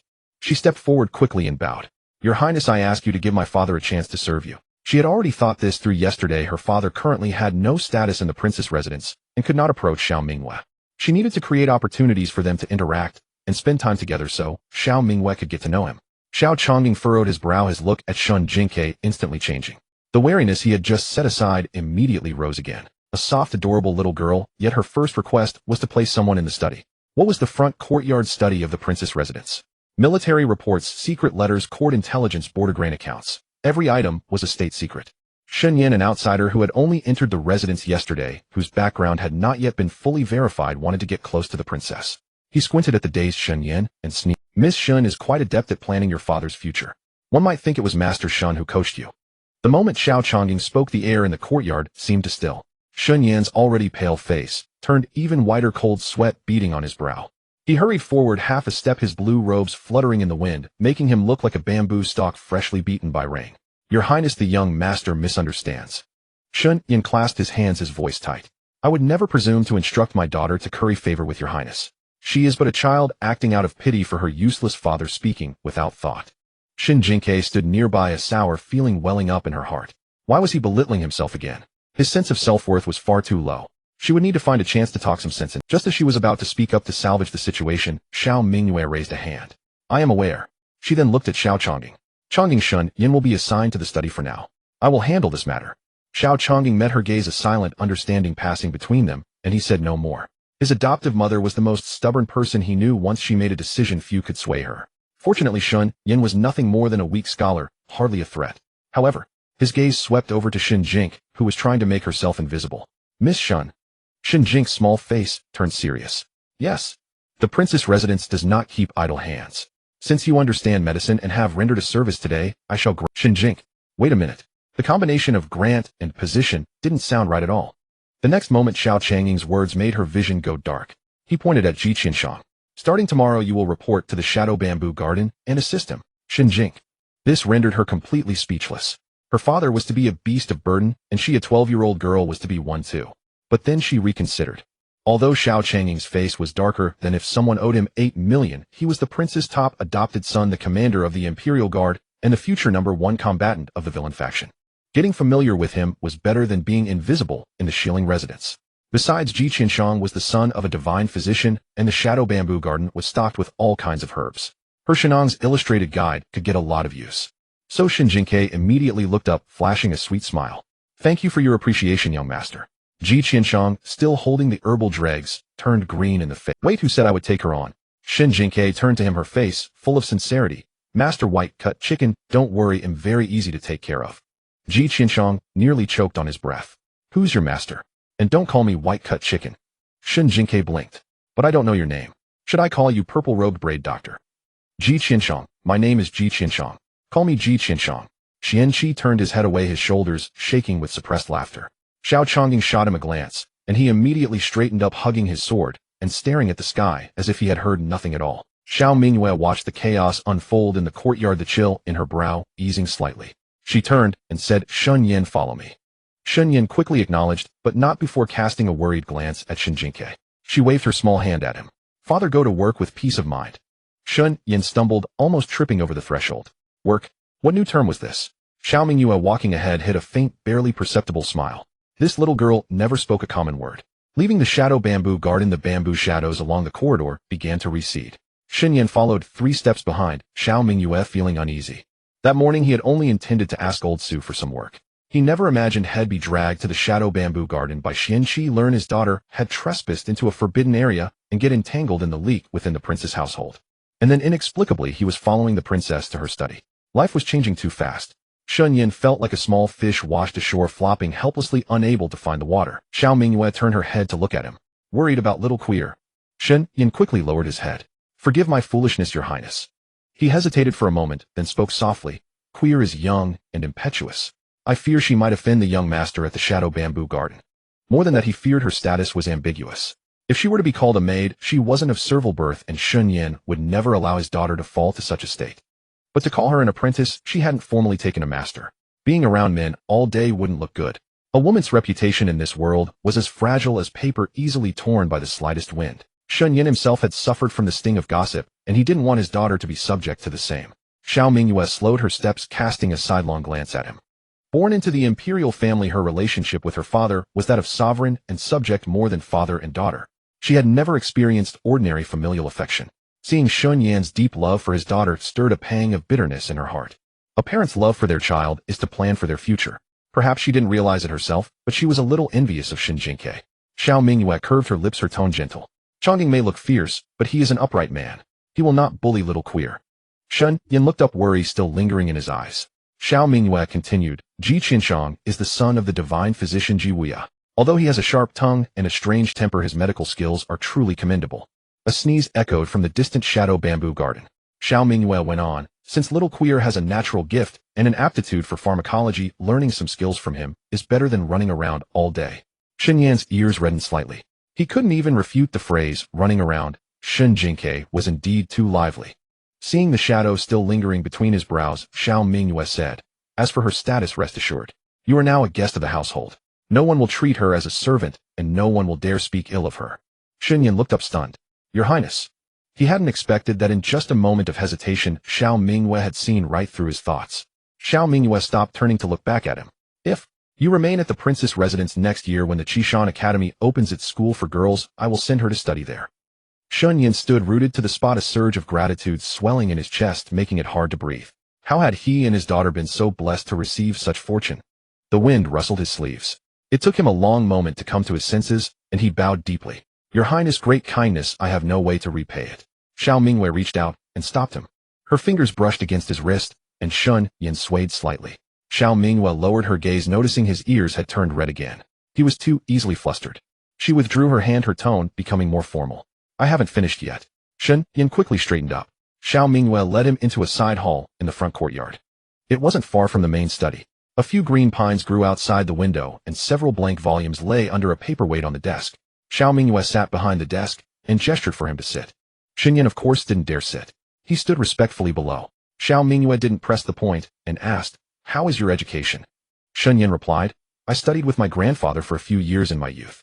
I am familiar with the 4 books and 5 classics, historical treatises, and policy essays. He spoke with great humility. In his youth, Shen Yan's essays had gained some fame in the capital. But he had been held back by his family's misfortune, and after marrying Du Yuerong, he had been gradually buried in obscurity. But dust may cover a man, not his talent. Xiao Mingyue casually pulled out a volume of Frontier Grain Accounts and placed it on the desk. Can you read account books? Shen Yin stepped forward and flipped through a few pages. He was a bit hesitant at first, but as he read, his brow furrowed. The grain loss figures here don't match the incoming amounts on the previous page. A glimmer of interest appeared in Xiao Mingyue's eyes. Shen Yin flipped forward 2 more pages. Also here, the Northwestern Army's charcoal usage for the 3rd month shouldn't be this much higher than the 2nd month. Unless there was a snow disaster, someone has been inflating the figures. He only realized after he finished speaking that he had been commenting on military accounts in front of the princess. He snapped the volume shut with a thud. I spoke out of turn. Xiao Mingyue looked at him, a satisfied expression in her eyes. You are very perceptive. She pushed another volume towards him. My study is in need of a scribe. Your duties would be copying documents, organizing records, and checking old accounts. Are you willing? Shen Yin stood frozen in place. Me. Xiao Mingyue nodded. 20 taels of silver a month, plus 4 sets of clothing for the seasons, and room and board within the residence. 20 taels. Shen Yan's head was buzzing. In the past, copying books for others 2 taels a month was considered good. If he got a stingy employer, they'd find fault, and 20 taels was enough for Queer to eat well and dress warmly, to buy writing materials, and to save up for her dowry. The Daong dynasty valued literature over commerce. After the Shen family fell from grace, those with land could still live off the land, but Shen Yan's branch had turned to trade. When he was a child, his father would often hold him on his lap and look at account books while he dutifully read aloud, picking up some knowledge through osmosis. But the Du family was a family of scholars. Du Yuerong marrying down to him was seen as repaying a family debt. She detested the stench of merchants, and after their marriage, she forbade him from touching such things, considering them lowly. Shen Yin never imagined that what he had learned in his childhood would become his livelihood. He clutched his sleeve, his eyes reddening, and bowed solemnly. I am willing. Thank you, Your Highness, for this opportunity. Xiao Mingyue said, report to the front courtyard at the hour of the rabbit tomorrow. Qing Yuan will arrange things for you. Shen Yin quickly agreed. As he left the side hall, his steps were light. He had a proper job. He could support his daughter on his own. The scholar in blue robes walked to the corridor, looked up at the high sweeping eaves of the princess residence, and felt as if he were in a different world. At this time yesterday, he had been thinking of setting up a stall to write letters for others. Today he was a scribe in the princess' study. It felt like a dream. Before the dawn had fully broken, Shen Yin was already dressed and stepping out of his room. Shen Jingque, hearing the commotion, poked her sleepy head out from her room and saw her father standing in the courtyard. Today Shen Yin wore a new cyan long robe sent over by the princess Manor. The fabric wasn't luxurious, but it was far more crisp and neat than his old clothes. It accentuated his slender neck, and his hair was tied up with a simple jade hairpin, making his features look gentle and refined. Shen Jingque rubbed her eyes and mumbled softly, Dad, with that look today, isn't it a bit too unfair to go to work like that? Hearing her voice, Shen Yin immediately turned around. Seeing her standing at the door in just a light robe, he said hurriedly, Where the morning wind is chilly, why aren't you wearing more? Shen Jingque hugged the doorframe, her head bobbing with drowsiness, and grumbled, I was trying to sleep, but someone in the courtyard was tiptoeing around since the crack of dawn. It sounded so much like a moving broom that I thought the Princess Manor had been invaded. A flush of embarrassment crept onto Shun Yan's face, and he shifted the book bag in his hand. Did your father wake you? Shen Jingque yawned. No, it's fine. I need to get up anyway. I have to go to the Shadow Bamboo Garden for my apprenticeship today. With that, she let out 2 fake sobs. But to her surprise, no one responded. She squinted one eye open to peek, and found her father looking at her with a mix of fondness and helplessness. He reached out a finger and gently tapped her forehead. Didn't you agree quite readily yesterday? Shen Jingque pursed her lips. All right, the poor me act didn't work on her handsome father. She changed the subject. Dad, are you nervous? Shen Yan's ears turned a little red. Your father isn't nervous. The moment he said it, his book bag slipped and fell to the ground with, Oh, not nervous at all. The book bag just decided to run away from home on its own. Shen Yan bent down to pick it up, but Shen Jingque had already scurried over and scooped it up first, brushing off the dust. Dad, listen to me. She tilted her little face up, looking serious. You're here because of your skills. Don't act like you've gotten some undeserved fortune. If the princess chose to employ you, it's because she values your abilities. Don't ever sell yourself short. Dad, please have a stronger sense of self-worth. Shen Yan's fingers rested on the book bag as he looked down at his daughter. The little girl barely reached his chest, her face still etched with sleepy confusion, yet her words tumbled into his heart, like little pebbles, each one landing with a soft thud. His daughter had grown up learning to care for her father, warming his heart with her words. He gently stroked Shen Jingque's head and said in a low voice, Your father will remember. As dawn light began to break, Shen Yin arrived at the study's entrance and saw Qing Yuan. Mr. Shen, Her Highness has instructed that from today you are to work in the library in the front courtyard. Shen Yin quickly cupped his hands in salute. Thank you for letting me know, Miss Qing Yuan. Qing Yuan handed him a brass key. The edges of the key were worn smooth and shiny, clearly indicating frequent use. The main study is a restricted area. Military reports and confidential memorials are kept there. You are not to enter without a summons from Her Highness. The library is to the east of the main study. It mostly holds old volumes and duplicate copies of past ledgers. Steward Su has already had a desk prepared for you. For now, you will be transcribing and cataloging there. Shun Yin accepted the key with both hands, his expression as solemn as if he were receiving an imperial edict. I understand. Qing Yuan glanced at him and added, Her Highness also said if there's anything you don't understand, you can ask me or Steward Su. If anyone gives you trouble, you may also report it. Shun Yin was momentarily stunned. Was Her Highness worried about him being bullied? He then gave a self-deprecating shake of his head. Don't flatter yourself. He was of low status. Why would Her Highness give such specific instructions? It must have been Qing Yuan's kindness. Qing Yuan turned and led the way. The front courtyard was far more solemn than the rear residence. Patrol guards in neat armor walked by, their footsteps echoing on the bluestone path, making one instinctively straighten one's back. Shen Yin kept his head down, not daring to look around. It wasn't until Qing Yuan stopped in front of a 2-story building. 2 old locust trees stood outside, and a wooden plaque hung above the door inscribed with the characters for library. Qing Yuan opened the door with a spare key. A wave of scent, a mix of paper ink, and wood rushed out to greet them. The moment Shen Yin looked up, his breath caught in his. The window was half open, and the morning light slanted in illuminating dust motes drifting lazily in the air. Rows of wooden shelves stretched from the entrance to the back, with over a dozen rows on each side. For a scholar, this was practically paradise. Shen Yin stood at the door, unable to take a step forward for a long time. Qing Yuan tilted her head. Mr. Shen. Shen Yin snapped back to reality, a hint of embarrassment on his face. My apologies. Qing Yuan didn't find it strange. The Grand Princess was a military commander, and people often stereotyped military officials as unlearned and boorish. Thus, many forgot that the Grand Princess had studied alongside the Emperor in their youth. Her literary talent was in no way inferior to the refined young ladies of the capital's scholar. Furthermore, a portion of these books belonged to those 3. She took out several thin volumes from the desk. These are the old catalogs. They haven't been maintained for years, so the entries don't match the shelves. In the coming days, please verify them by category and create new catalogs accordingly. Shen Yan's fingertips touched the old catalogs, and he nodded respectfully. Understood. Qing Yuan pointed to a corner. Tea is over there, and lunch will be delivered. If you need to fetch a book, call for the attendant outside. No need to carry heavy things yourself. Shen Yin quickly expressed his thanks. After Qing Yuan left, the library fell silent. Shen Yin stood before the bookshelves looking at the vast collection and felt a warmth behind his eyes. It had been a long time since he had sat so peacefully at a writing desk. After he married Du Yuerong, she looked down on the Shen family and on him for handling ledgers. Copying books was just a means to survive, and working as a tutor meant enduring humiliations. He had thought this would be his life. Writing other people's letters, copying other people's books, a useless man who didn't dare to lift his head. But now someone had given him a desk, a key, and a room full of books, and a monthly salary to support his daughter. All because his little girl had pulled him along, bravely knocking on the gates of the Grand Princess Manor. Shen Yin ran his hand over the spine of a book and whispered, "Queer, your father will do a good job." Then he sat down, spread out a new ledger, dipped his brush in ink, and began to write. His first stroke was precise, clear, and elegant. Outside the library, Qing Yuan had returned to check if he needed anything, but through the crack in the door, she saw he was already completely immersed in his work.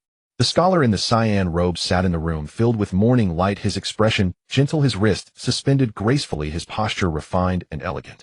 One could hardly see any trace of the dejected man from yesterday. Qing Yuan stood there for a moment before turning and heading back to the main courtyard to report. Xiao Mingyue was reviewing the medicinal herb circulation ledger that had arrived last night.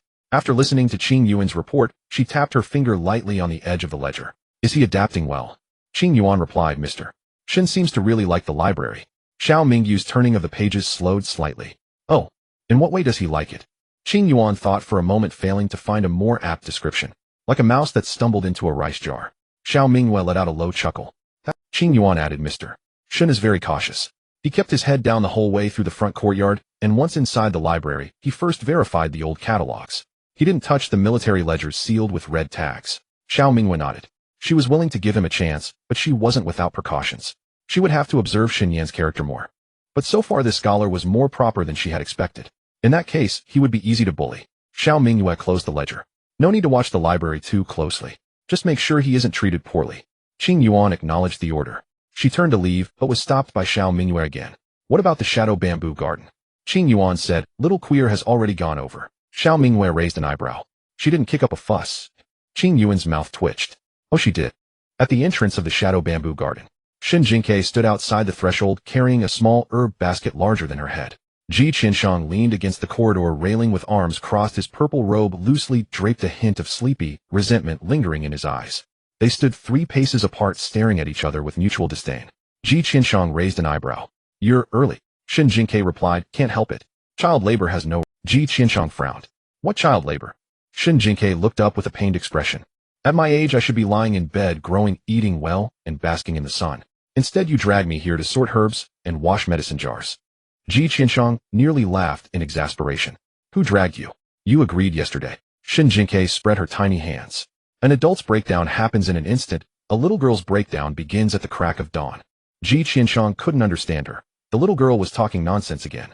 He turned and pointed toward the pharmacy. "Enough nonsense. Today you'll start by identifying herbs. Sort these 30 herbs into categories. One mistake, and you'll copy the medicinal properties 10 times. Shen Jingque looked at the mountain of herbs piled inside the room, and her vision dimmed. A sweatshop. Even a capitalist would applaud you. The pharmacy was larger than she had imagined. Rows of medicine cabinets lined the walls, each drawer labeled with small tags. On the long central table, freshly delivered herbs were piled. Dried roots, stems, leaves, flowers, and seeds. Several servants were sorting them. Just as Shen Jingque reached out to touch a handful of leaves, a familiar prompt appeared in her mind. Shenang's compendium identified perilla leaf. Affects relieves exterior cold, promotes qi circulation, and harmonizes the stomach. Shen Jingque's eyes lit up instantly. "Hiss! Who said this pharmacy was bad? It was wonderful. Just like grinding through a dungeon. Staying here for a while would let her complete the compendium's beginner quest and unlock the spirit spring water." She immediately changed her attitude like a famished diner spotting a buffet. She touched this, sniffed that, moving so fast that Ji Qianshang's frown deepened. "What are you doing?" "A monkey raiding a peach orchard." Shen Jingque grabbed a small handful of roots and sniffed. Shenang's compendium identified Sapochnikovia. Without looking up, she said, "I'm communing with the soul of the herbs through heaven-bestowed methods." Ji Qianshang gritted his teeth. "Speak like a human." Shen Jingque replied, "I'm inhaling nature's fragrance." Ji Qianshang. The little girl really had a sharp tongue. He picked up a sliced piece and tossed it in front of Shen Jingque. "What is this?" Shen Jingque looked down. Shenang's compendium identified atractylodes macrocephala. She blinked. Atractylodes. Ji Qianshang threw another piece. "This one." Shenang's compendium identified atractylodes lancea. Atractylodes lancea. Ji Qianshang raised an eyebrow, grabbed a handful, mixed them behind his back, and then spread them out before her. "Separate them. Which are atractylodes macrocephala, and which are atractylodes lancea?" Shen Jingque reached out and poked through the pile, muttering, "What's so hard about this? You were playing hide and seek with me, teasing a dog." As she spoke, she picked up a piece of Atractylodes lancea. This one, which looks like dried poop, is Atractylodes lancea. Ji Qianshang choked on his tea. Xianqi had just stepped through the door when he heard the last part. He immediately changed direction and silently retreated. Today the pharmacy was bound to be chaotic. Non-combatants should withdraw first. Ji Qianshang set down his teacup, his temple twitching. Can you not use such disgusting descriptions? Shen Jingque said earnestly. It's easy to remember. See, now I'll never forget Atractylodes lancea for the rest of my life. Ji Qianshang couldn't argue. He stared at the 2 piles of herb slices she had separated, and his expression grew increasingly strange. All correct, and she had barely looked. Her hands had sorted them quickly. If it was truly heaven bestowed. Ji Qianshang took a small box from the top shelf of the medicine cabinet. Inside the box were 3 herbs with similar appearances. He pushed the box towards Shen Jingque. Try again. Shen Jingque glanced at him. Master White-Cut Chicken, is this an entrance exam? Ji Qianshang gritted his teeth. Call me Ji Qianshang. Shen Jingque obediently corrected herself. Okay, Master White-Cut Ji Qianshang. Ji Qianshang closed his eyes. Endure. She was still young a girl. He couldn't hit her. Shen Jingque touched the first herb. Shenang's compendium identified golden bell fruit. Shenang's compendium identified Corydalus yanhisuo. Shenang's compendium identified fake Corydalus yanhisuo surface, smoked with tangerine peel, contains small amounts of broken red thread root. Shen Jingque's hand stopped. Red thread root. Again. She looked up at Ji Qianshang. This third one, it's not clean. Ji Qianshang, who had been lounging lazily against the cabinet, straightened his back. Not clean. How? Shen Jingque pinched open the herb. Its outer scent is masked. Inside there are fragments of red thread root mixed in. Ji Qianshang's drowsy expression vanished. He took the herb sliced off a corner with a small knife and sniffed it closely. After a moment his face darkened. It was there. This box of herbs had been randomly taken from the backup cabinet last night, only meant to test Shen Jingque. The backup cabinet. Had someone tampered with? Ji Qianshang strode out with the herb slice. Shen Jingque hurriedly shouldered her small basket and followed. Where are we going?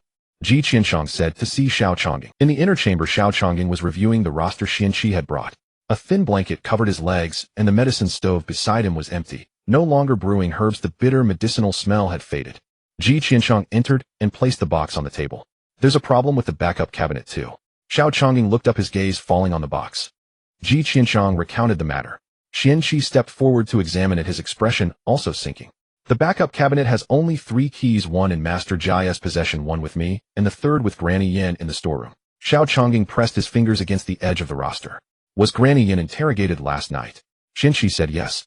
She swore that in the past half-month only A Fu from the decoction room took herbs, and twice Master Ji himself retrieved them.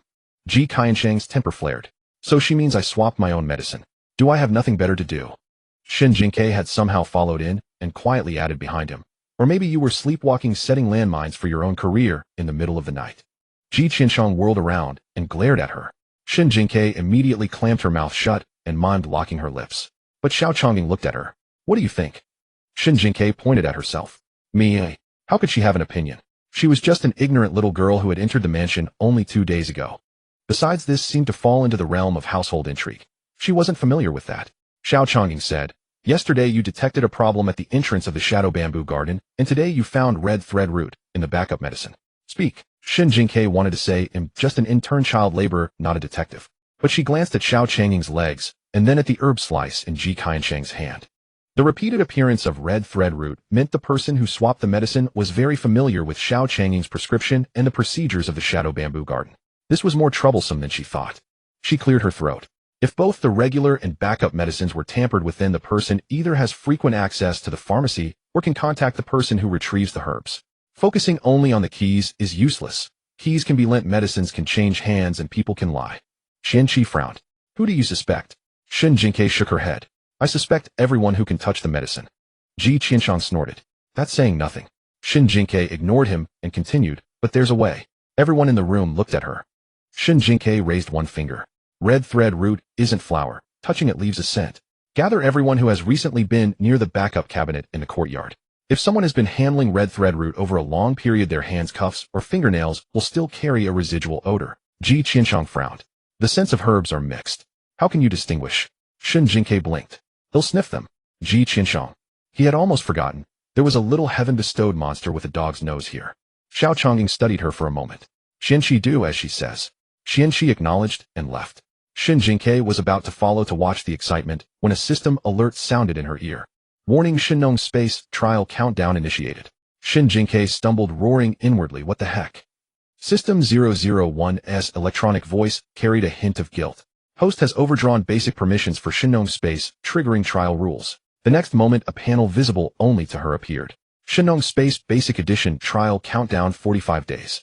Retention condition within 45 days complete main event 1. Coincidentally encounter the destined son, Xiao Jingchen.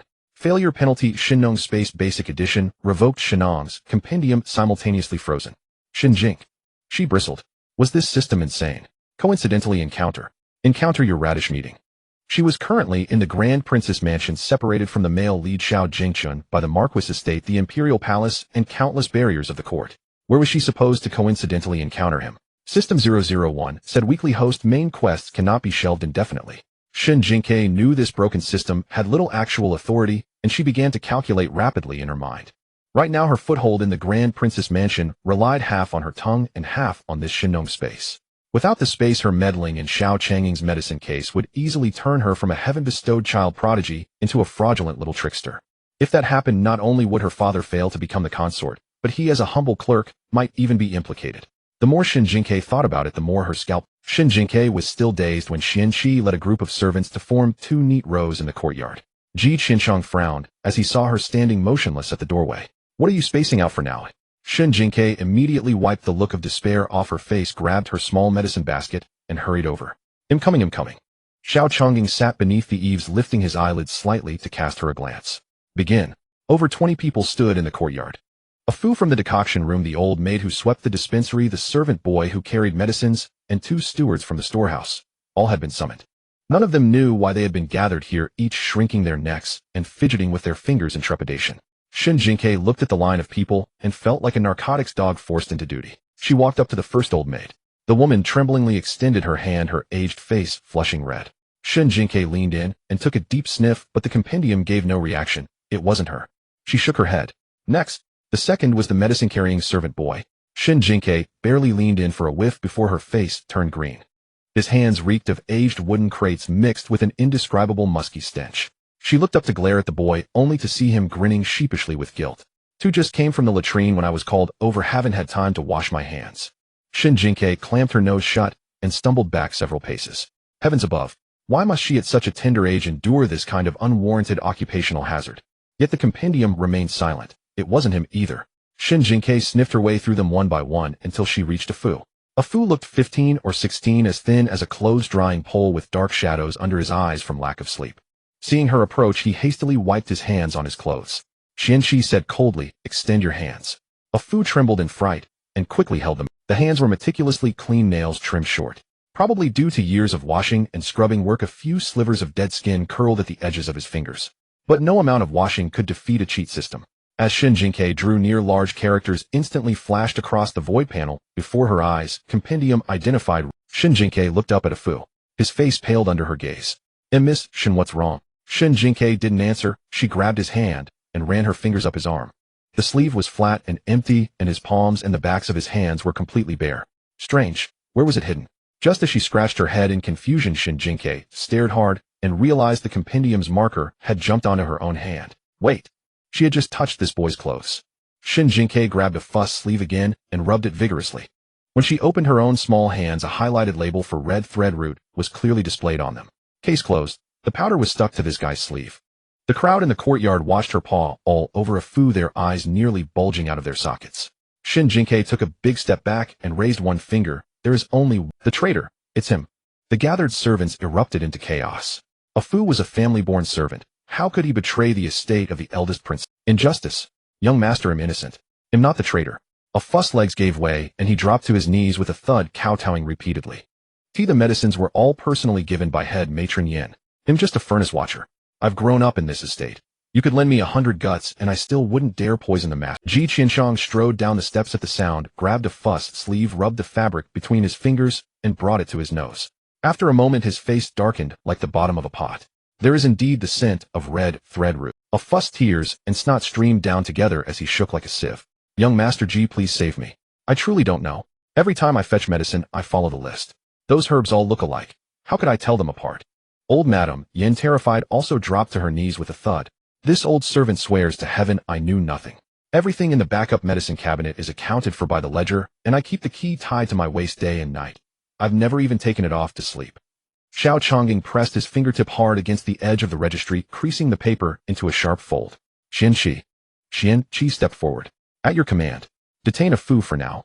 Investigate who he's met in the past half-month, what items have passed through his hands, and whether any suspicious money has appeared in his household. Hearing the words detained for now, a Fu wailed even louder. Young master, please see clearly.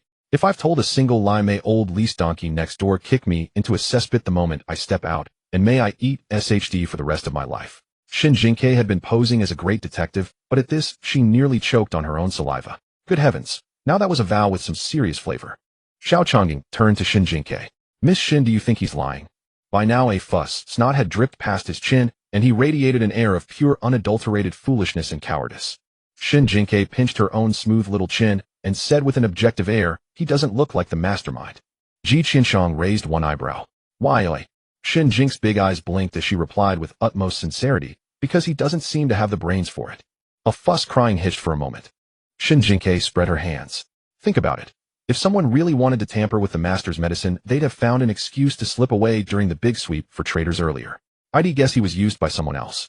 Xiao Chongying casually closed the registry and nodded, then digged down through the people around him. Xian Qi carried a Fu away like a baby chick, and the crowd dispersed. Shen Jingque resignedly trudged back to the medicine room to resume her sorting duties, while Ji Qianshang leaned against the doorframe, his gaze scraping over her. Shen Jingque felt extremely uncomfortable under his stare. What? Do I have century-old wild ginseng written on my face? Ji Qianshang crossed his arms. Just now. Did you really identify it by smell alone? He had been observing her the whole time. Apart from sniffing around that gesture of rubbing the sleeve and then checking her palm, it was like she was looking at some ghostly thing invisible to others. Shen Jingque rolled her eyes without restraint. What a stare. What? Do I have century-old wild ginseng written on my face? Ji Qianshang was momentarily stumped. The image Shen Jingque described popping into his head, and his expression turned complicated. You've got some strange tastes. Huh. A barrage of assorted herbs was hurled at his head as Shen Jingque pointed at him furiously. You're the one with strange tastes. Ji Qianshang dodged the herb rain, then dumped half a basket of medicinal materials onto the table with a crash. Sort all of it today. Seeing how wildly she talked, she probably wasn't some mystical expert. He must have just imagined things. Shen Jingque stared blankly at the mountain of herbs piled before her. Great. No praise, but double the work. Workplace bullying arrives late, but always arrives. She crouched on the ground grunting and sorting for half an hour while that damned red countdown in her head kept flashing beep beep beep without end. In 45 days her Shinnong space and compendium would be taken away. This thing was her lifeline for surviving in the eldest princess estate. If she lost it, how could she possibly navigate a place where everyone had 800 schemes running in their heads? So Xiao Jingshan had to be met, but the how was the question. That evening Shen Jingque drifted back to Shieling residence like a soulless shell, completely wilted. Shen Yin had just returned from the library, a faint scent of paper and ink clinging to his blue sleeves, the corners of his mouth slightly raised with a satisfaction. He carefully cradled the paper package in his hands. Queer's back. Shen Yin hurried over and presented the package like a treasured gift. This afternoon Miss Qing Yuan brought some tea and snacks. Your father remembered you have a sweet tooth, so I secretly hid 2 pieces away. Shen Jingque took it and opened it to find a few delicate pastries still perfectly intact. Her mood instantly softened. She threw her arms around Shen Yan's neck and planted a kiss on his cheek. Thank you, Daddy. Daddy's the best. She took a huge... The mung bean cake was soft, dense, and perfectly sweet.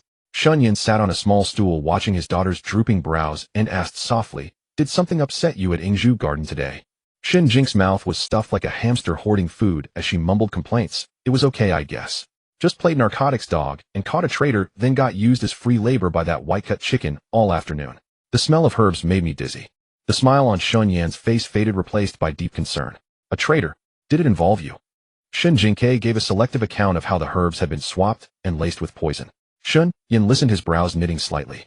Such filthy business. Your father doesn't understand medicine, but we've just arrived and haven't even found our footing. Just take your monthly allowance and do your duty. Don't wade into the murky waters of this household. His daughter was still so young, delicate, and pitiful. Being dragged into such a complex conspiracy, he worried she might have offended someone. Shen Yin thought to himself that perhaps tomorrow he should apologize to the princess and keep Queer by his side instead. Shen Jingque noticed her father's worry and quickly nuzzled her head against his arm. I know, Daddy. I understand that the tree that stands out in the forest gets felled by the wind. I won't stick my neck out carelessly. With that she clenched her small fist and raised it, energetically pumping her elbow downward. Staying low is victory. Shen Yin was caught off guard and burst into laughter at her quirky antics, gently pinching her soft cheeks. But watching her yawn one after another, his heart ached. If you truly can't endure it, tomorrow your father will ask young Master Ji for leave on your behalf. Rest for a day. No. I want to be a workaholic. I love my job. Shen Jingque shook her head like a rattledrum. No way. If she took leave and the cheat system actually shut down, she'd have nowhere to cry. She still had to fill 50 compendium entries to unlock the spirit spring. She grabbed her teacup and gulped down a big mouthful of water, then declared resoundingly, "Workers have no tears, workers never surrender." Shen Yin didn't fully understand, but seeing his daughter's sparkling eyes, he nodded gently and warmly. Queer speaks sensibly. Shen Jingque's face flushed red at the unblinking praise, and she sheepishly buried her head in her cup, gulping down water with a glug glug glug. So this is what having family felt like. An absolutely perfect father providing bottomless emotional support. A million times more adorable than that broken system that only ever issued warnings and threats. The internal strife at Shadow Bamboo Court did not spread throughout the entire estate. Xianqi was always efficient in his dealings, and a fuss mouth was firmly sealed, quietly detained in the Western Cross courtyard. Yet within the Princess Royal's residence, little could be concealed from Xiao Mingyue. At the break of dawn, Qing Yuan was dispatched to the West Chill residence. Shen Jingque was sitting cross-legged on a small stool, munching on a juju paste cake. Hearing the courtyard gate, her cheeks puffed out roundly, and she hastily swallowed the half-eaten pastry whole. "Sister Qing Yuan, are you here for my father?" Qing Yuan, seeing her look like a little hamster hoarding food, smiled with her eyes. "This servant has come to seek Miss Shen today. Her Highness invites the young lady to the main courtyard for a talk." Shen Jingque tilted her little face up, blinking her eyes. "Sister, is Her Highness calling for me to praise me or to punish me? The young lady will know once she gets there." Shen Yin, hearing the commotion outside, hurried out from the room. "Has my daughter gotten into some sort of trouble again?" Qing Yuan shook her head reassuringly. "Rest assured, Master Shen. Yesterday Miss Shen rendered great service at Shadow Bamboo Court. This trip most likely entails a reward." Only then did Shen Yin relax his shoulders. He bent down to straighten his daughter's collar and tucked away a stray lock of hair by her neck. "Queer when you are before Her Highness. Speak less of your clever quips." "I know, father." Saying this, she pinched two fingers together and drew them across her lips, sealing them shut tightly. Shen Yin was helplessly amused by her antics, shook his head, gave a bow of thanks to Qing Yuan, and watched the two depart. Passing through two winding corridors, they arrived at the front garden's flower hall. Xiao Mingyue sat upright in the seat of honor, gently stirring the tea leaves in a plain white-covered bowl. Seeing the little pink figure waddle in from a distance, she set the lid down. Shen Jingque entered and immediately performed a proper curtsy. "Jingque pays respects to Her Highness." "Rise." Shen Jingque straightened up, her hands folded neatly. Looking at the little girl's obedient demeanor, Xiao Mingyu's eyes held a hint of a smile. "I have heard all about yesterday's events at Shadow Bamboo Court. You have rendered meritorious service, and I am always clear in rewards and punishments. What do you desire? Silver, jewelry, books, herbs, you may name it." Shen Jingque cleared her throat, her hands neatly folded in front of her, and gave a slight bow. "Your Highness, I heard that in 3 days there will be a New Year's Lantern Festival in the capital." Xiao Mingyue looked at her. "You wish to go?" Shen Jingque nodded, looking at her with pleading eyes.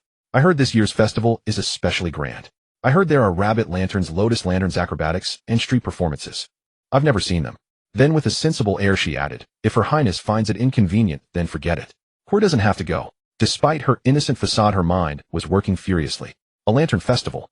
The gathering place for aristocratic youths, with young lords and nobles strolling about everywhere.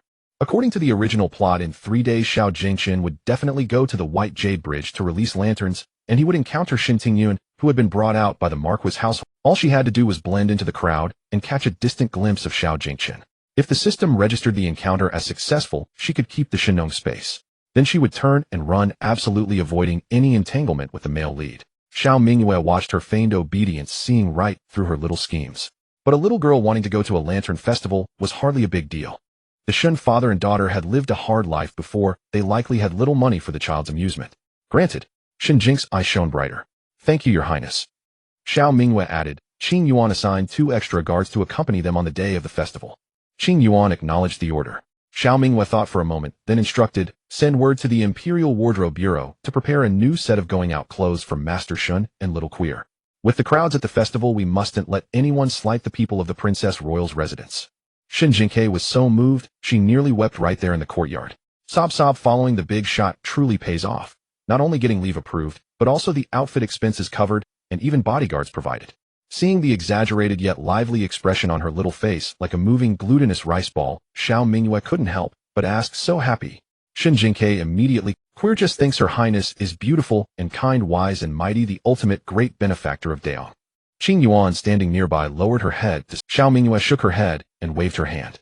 Go on then. This girl, her words run faster than a carriage. Shen Jingque, having gotten the permission, retreated contentedly. Just as she reached the door, she grabbed the doorframe and poked her head back in. Your Highness, can I bring my father along? Shen Jingque explained in a small voice. My father was always busy making a living before. He probably never really got to participate in such events. Xiao Mingyue paused, the lid of her teacup hovering midair. An image of Shun Yan's clear jade-like face inexplicably surfaced in her mind. She lowered her gaze, took a sip of tea, and replied with her usual composure, granted. Shen Jingque immediately beamed from ear to ear. Your Highness, rest assured, I will keep a close eye on my father, and won't let any demons or monsters spirit him away. With that, she scurried off in a flash. The front courtyard fell silent for a moment. Qing Yuan stole a glance at her mistress. Xiao Mingyue held her teacup, her expression unreadable, but the lid lightly clicked against the rim of the cup. This girl. Qing Yuan suppressed a smile. Miss Shun is young, her childish words are harmless. Xiao Mingyue did not respond. After a pause, she asked, Is Shun Yin at the library pavilion today? Yes, Master Shun went there early this morning. Xiao Mingyue pushed aside an account book at her side. Have him come here. Qing Yuan departed immediately. Before long, Shun Yin followed Qing Yuan into the front courtyard. He was dressed in his usual blue robe, sleeves neatly rolled, carrying the scent of paper and ink from the library pavilion. Upon entering, he first offered a proper bow. I pay respects to your highness. Xiao Mingyue, looking at his lowered brows and eyes, felt some of the irritation from the medicine case. Rise. Shun Yin straightened up, standing tall, but his eyes dared not wander. Xiao Mingyue told him about the Lantern Festival. After hearing it, Shun Yin was first stunned, then a wave of inexpressible gratitude and awe surged within him. Her highness even considered such a small matter. And even having new clothes made for him and his daughter. What had he done to deserve such kindness? He quickly clasped his hands and bowed. Your Highness, great kindness, Shun and my daughter will forever hold it in our hearts. Xiao Mingyue said, Little Queer is young, it's only natural she wants to join in the fun. Take her out for a stroll, don't let her be cooped up in the medicine room all day. Shun Yin nodded gently, his expression soft and warm. Yes. Xiao Mingyue looked at him for a moment, her gaze resting on his slender shoulders, and suddenly asked, Does Master Shun have a courtesy name? Shen Yin, not expecting such a question, answered hesitantly, Yes. My grandfather bestowed upon me the courtesy named Qingheng when he was alive. Qingheng. Xiao Mingyue repeated it softly. When the two syllables left her lips, they seemed to lose some of their scholarly purity, carrying an inexplicable lingering Shen Yan's ears immediately grew hot. He lowered his eyes, his mind in a fluster like a ball of yarn clawed at by a kitten. It was merely a courtesy name, her highness using it was just a matter of courtesy. Xiao Mingyue noticed the vivid red at the tips of his ears, and a mischievous pleasure rose in her heart. This honest man blushing just from being called by his name. She gently rubbed her fingertip against the edge of the teacup, her voice softening. From now on within the estate, I shall call you Qingheng. Is that all right? Shen Yan's throat tightened, and he replied in a low voice, For your highness to address me, so is my fortune. Xiao Mingyue nodded with satisfaction and handed him a rolled-up volume. Qingheng, take these old account books home with you. Just review them before the Lantern Festival, no need to stay up late. Hearing that name, Qingheng, again he felt as if his neck was about to catch fire. He answered with a yes, and retreated holding the account books, his steps feeling as unsteady as if he were treading on cotton. As he reached the threshold, he nearly stumbled with a thud, fleeing in a flustered, awkward gait with his arms and legs out of sync. Xiao Mingyue reopened the registry, her expression as steady as a mountain, but her mind was not on the pages at all. It was filled with the image of Shun Yan's fleeing figure. Was she really that frightening? The day before the Lantern Festival, the Imperial Wardrobe Bureau delivered new garments to Shilling residents. Shen Jingque had just returned from the Shadow Bamboo Garden, her small herbal basket still strapped to her back. The moment she stepped through the door, she spotted two large lacquered boxes resting on the table. Her eyes lit up instantly. While the package is here, Lu, who was sorting through fabrics, paused at the unfamiliar word. Miss, what package? Shen Jingque waved a dismissive hand. Never mind that. Just think of it as happiness arriving. She bounded over to the table and flipped open the first box. Inside lay a light apricot-colored jacket and skirt, set the hem embroidered with delicate sparrow motifs, paired with a snow-white rabbit fur cape. The collar was soft and plush, feeling like a cloud to the touch. Shen Jingque was utterly captivated on the spot. Who could resist something so fluffy? Certainly not her. She opened the second box.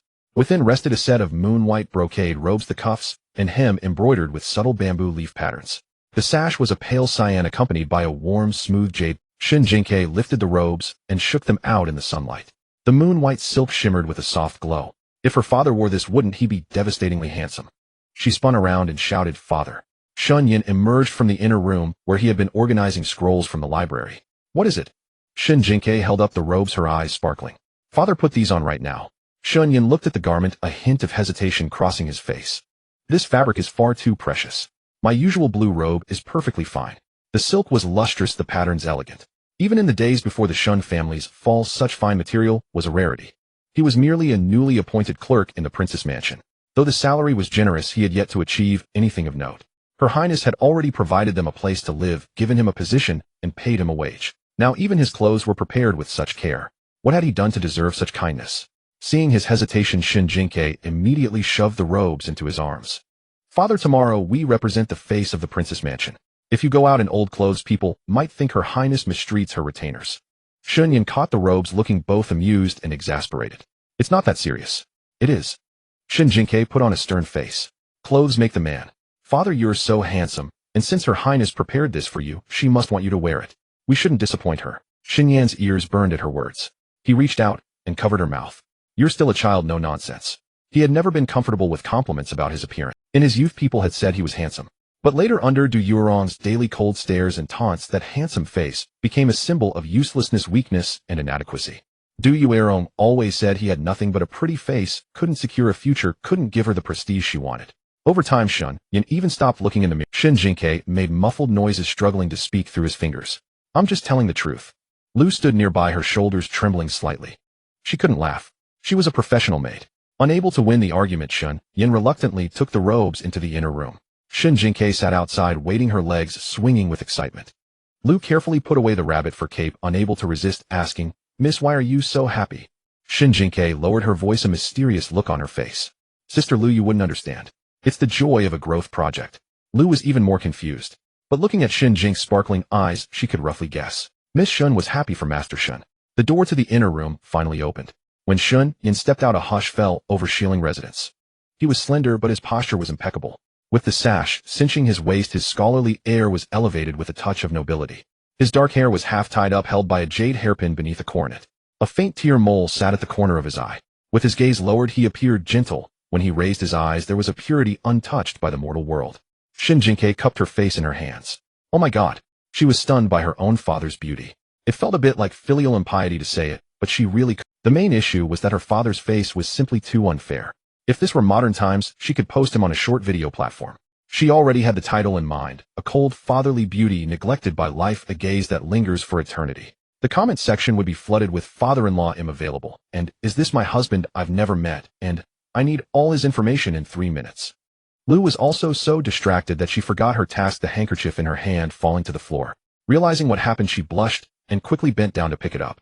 Shen Yin felt awkward under their gazes, looking down to adjust his sleeves. Is something wrong? Shen Jingque slapped the table. It's perfect. Lu quickly picked up the handkerchief, her cheeks flushed. Master Shen looks very fitting.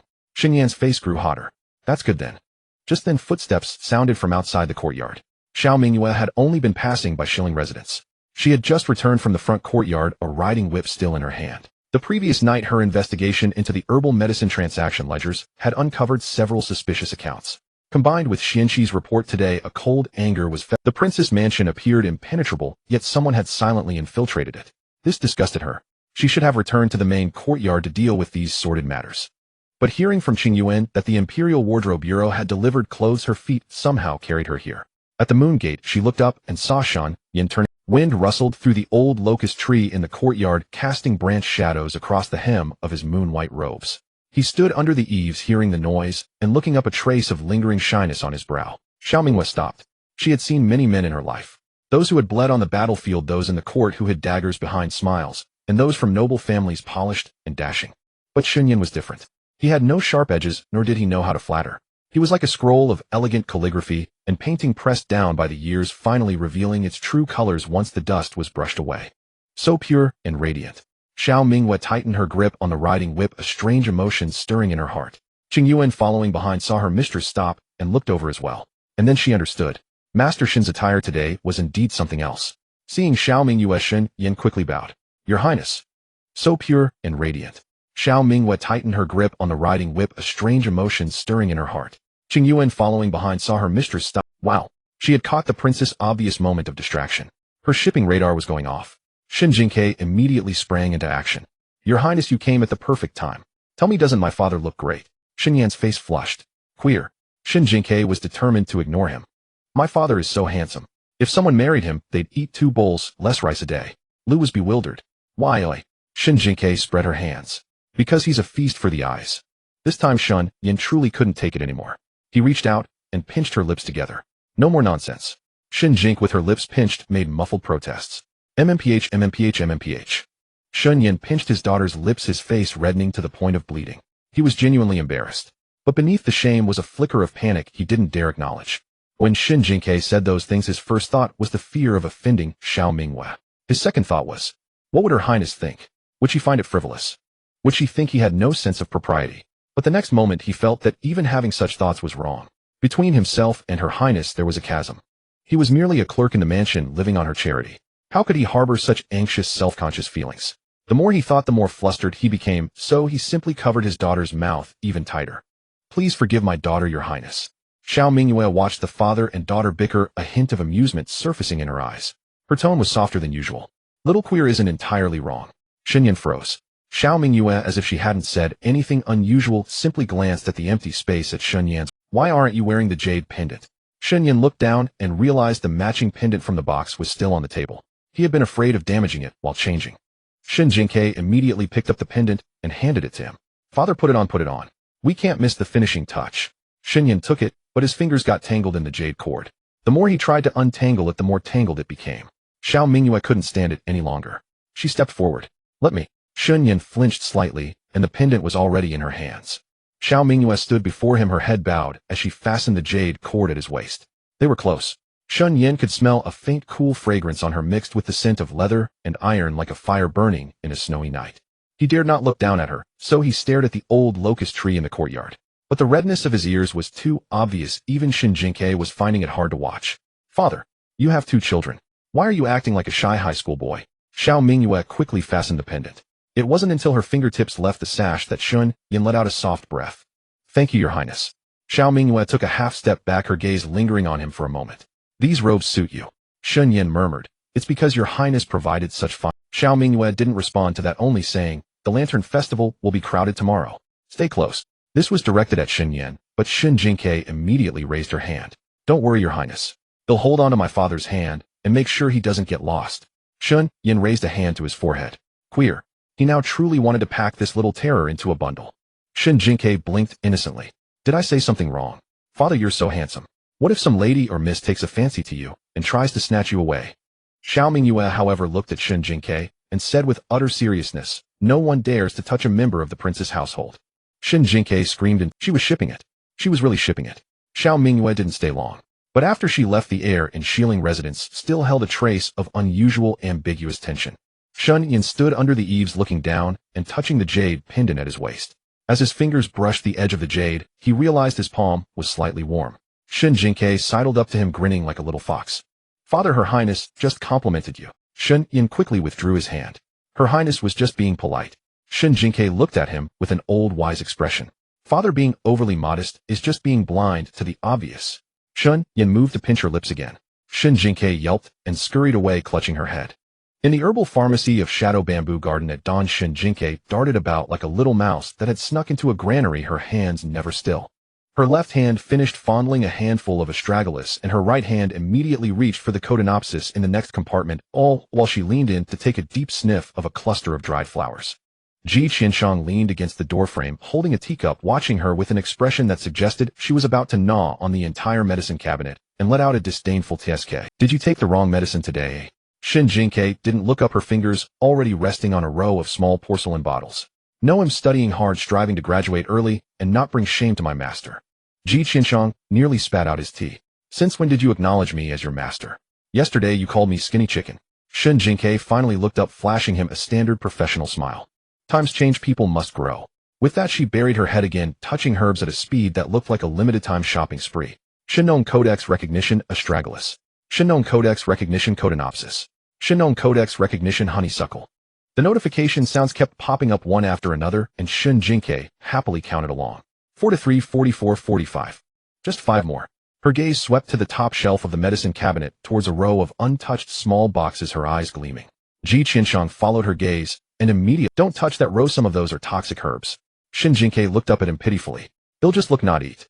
Ji Qianshang snorted coldly, but still fetched a small stool personally, took down the boxes from the highest shelf, and opened them one by one, placing them before her. "You may look, but don't reach in.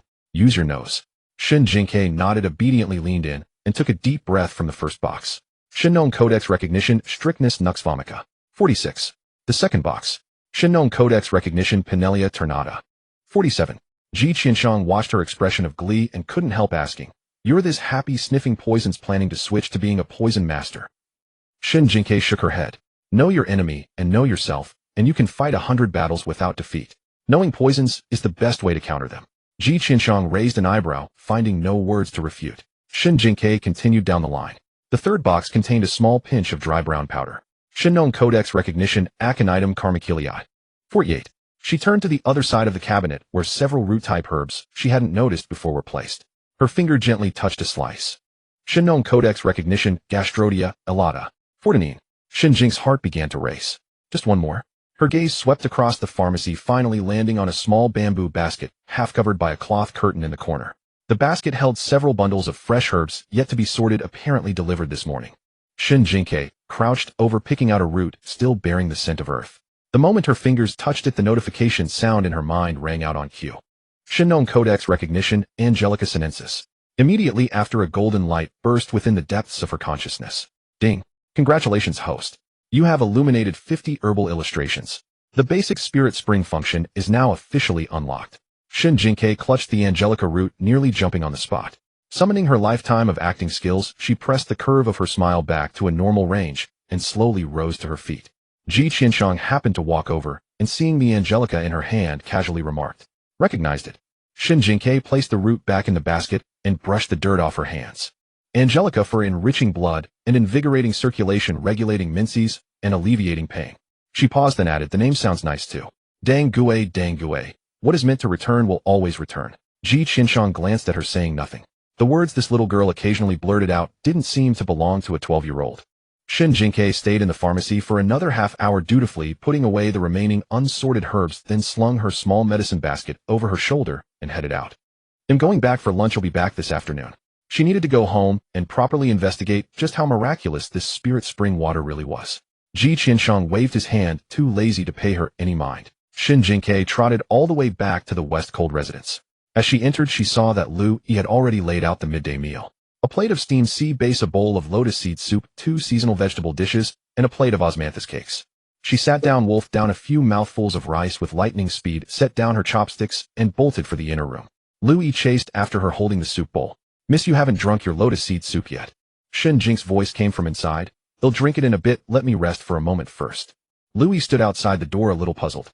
This little mistress usually licked the bottom of her bowl clean at mealtimes, so why did she abandon her food after just a few bites today? She hesitated for a moment, but ultimately decided not to disturb her, turning away to clear the dishes outside. Inside the room, Shen Jingque sat cross-legged on the bed, closed her eyes, and with a deep mental plunge entered the Shenong space. The sight before her made her gasp. The last time she had come, the spring in the space had been bone dry, and the surrounding land was dull and gray, looking like an abandoned flower bed that had been left barren for 800 years. But now clear water was gushing forth from the spring, its surface shimmering with a faint silver glow, winding through shallow channels to irrigate the 3 acres of planting area. The air was filled with an indescribable, refreshing sweetness. One deep breath, and it felt like even her lungs had been washed clean. Shen Jingque crouched by the spring, gazing at the clear water, her eyes growing a little hot. System 001 chose this moment to chime in.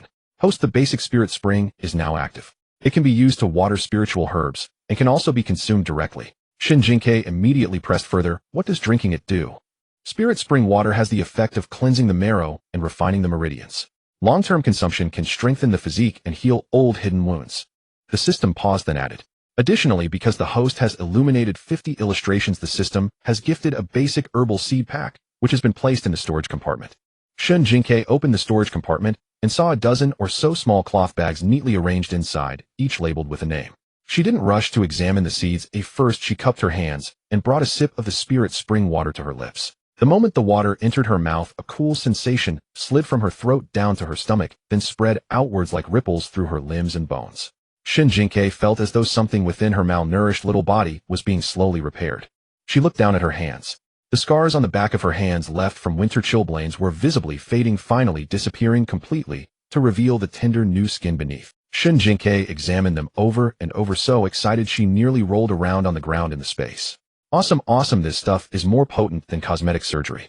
System 001 reminded her. Host, the spirit spring herb still requires watering. It is recommended to handle this promptly.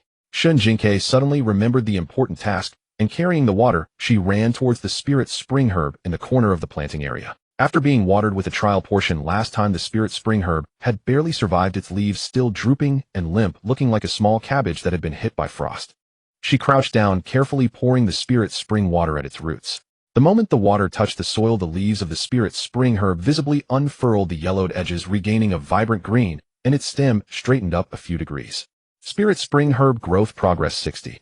Shen Jingque did some quick mental calculations. At this rate, if she kept watering for a few more days and the growth reached 100%, she could harvest the spirit spring herb for Xiaochang. Cures 100 poisons, heals old wounds, and unblocks the meridians. These three effects seem tailor-made for Xiaochanging. System 001 popped up again. Reminder: the next stage, unlock condition, requires illuminating 80 herbal illustrations to activate the prescription function, which allows the exchange of various rare formulas. Shen Jingque nodded, forming a plan in her mind. From 50 to 80, that was still 30 more. She had nearly exhausted the herbs in the Shadow Bamboo Garden pharmacy, so she needed to find a way to access more herbs. Exiting the space, she felt a warm glow all over her body. Even her arms, sore from carrying herbs earlier, no longer ached. Though she was still a skinny little girl, at least she wouldn't be knocked over by a gust of wind anymore. Seeing that it was about time, she jumped off the bed, lifted the door curtain, and went out. She picked up the bowl of lotus seed soup that had gone cold and downed it in one go. Lu Yi was hanging clothes in the courtyard. She turned her head at the sight of her and breathed a sigh of relief. Miss, you've rested well. Your complexion looks much rosier than this morning. Shen Jingque touched her own cheek, grinning. Maybe I just had a beauty sleep.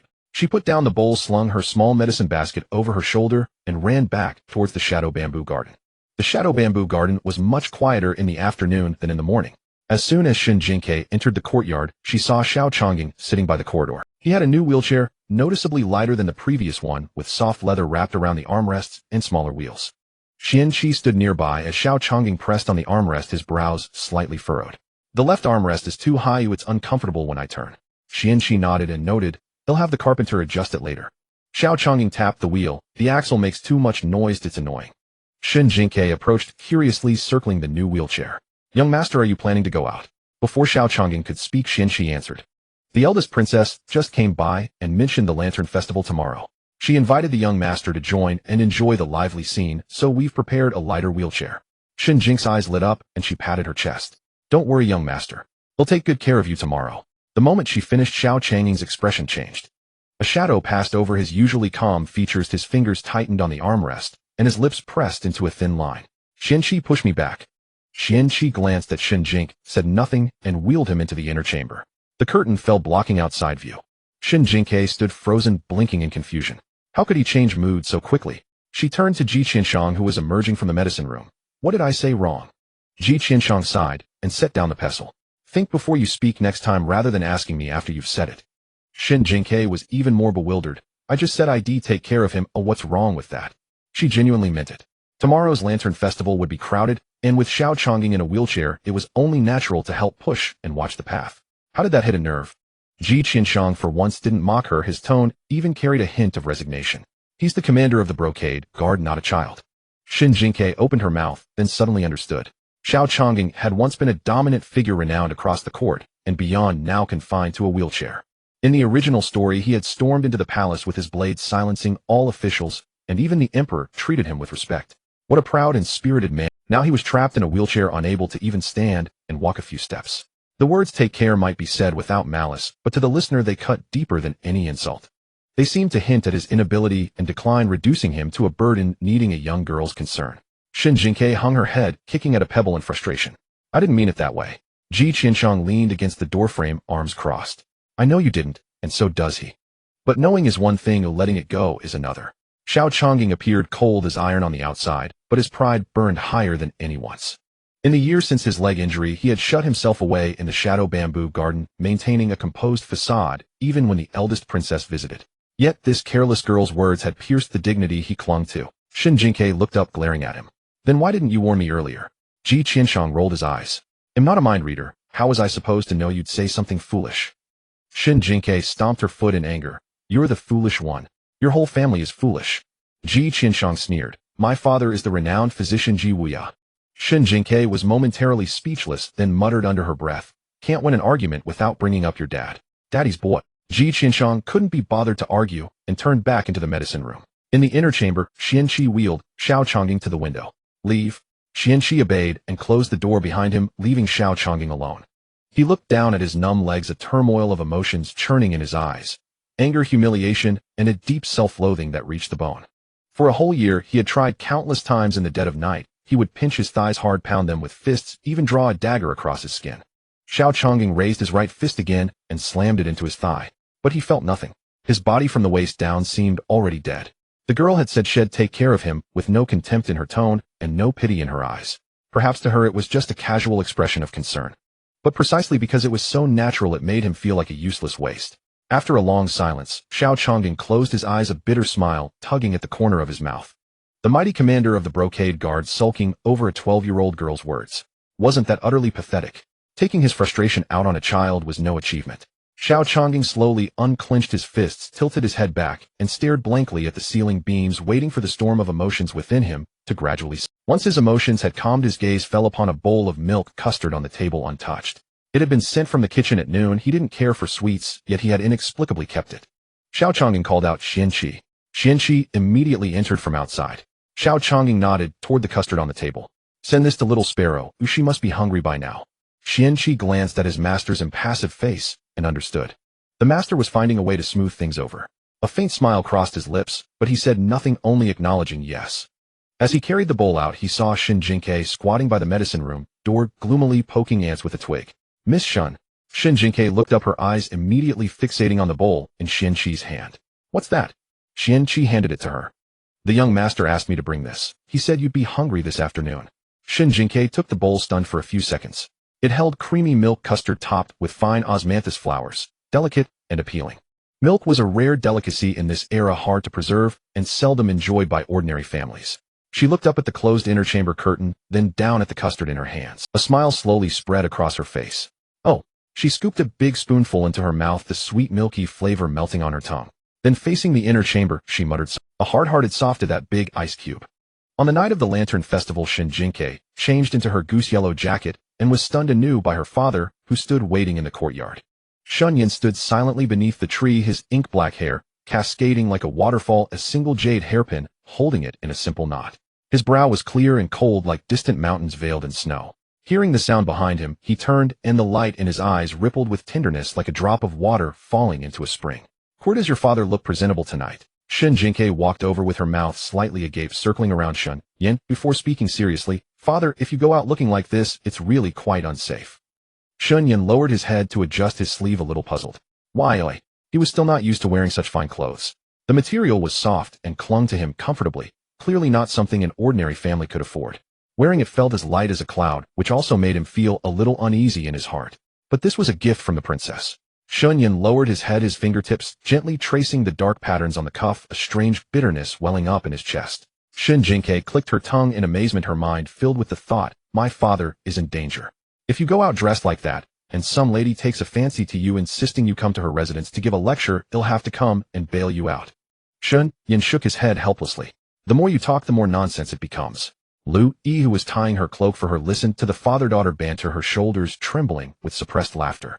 In her time at Shilling residence, she had come to appreciate Miss Shen's skill. Young as she was, she always managed to leave people speechless with a single sentence.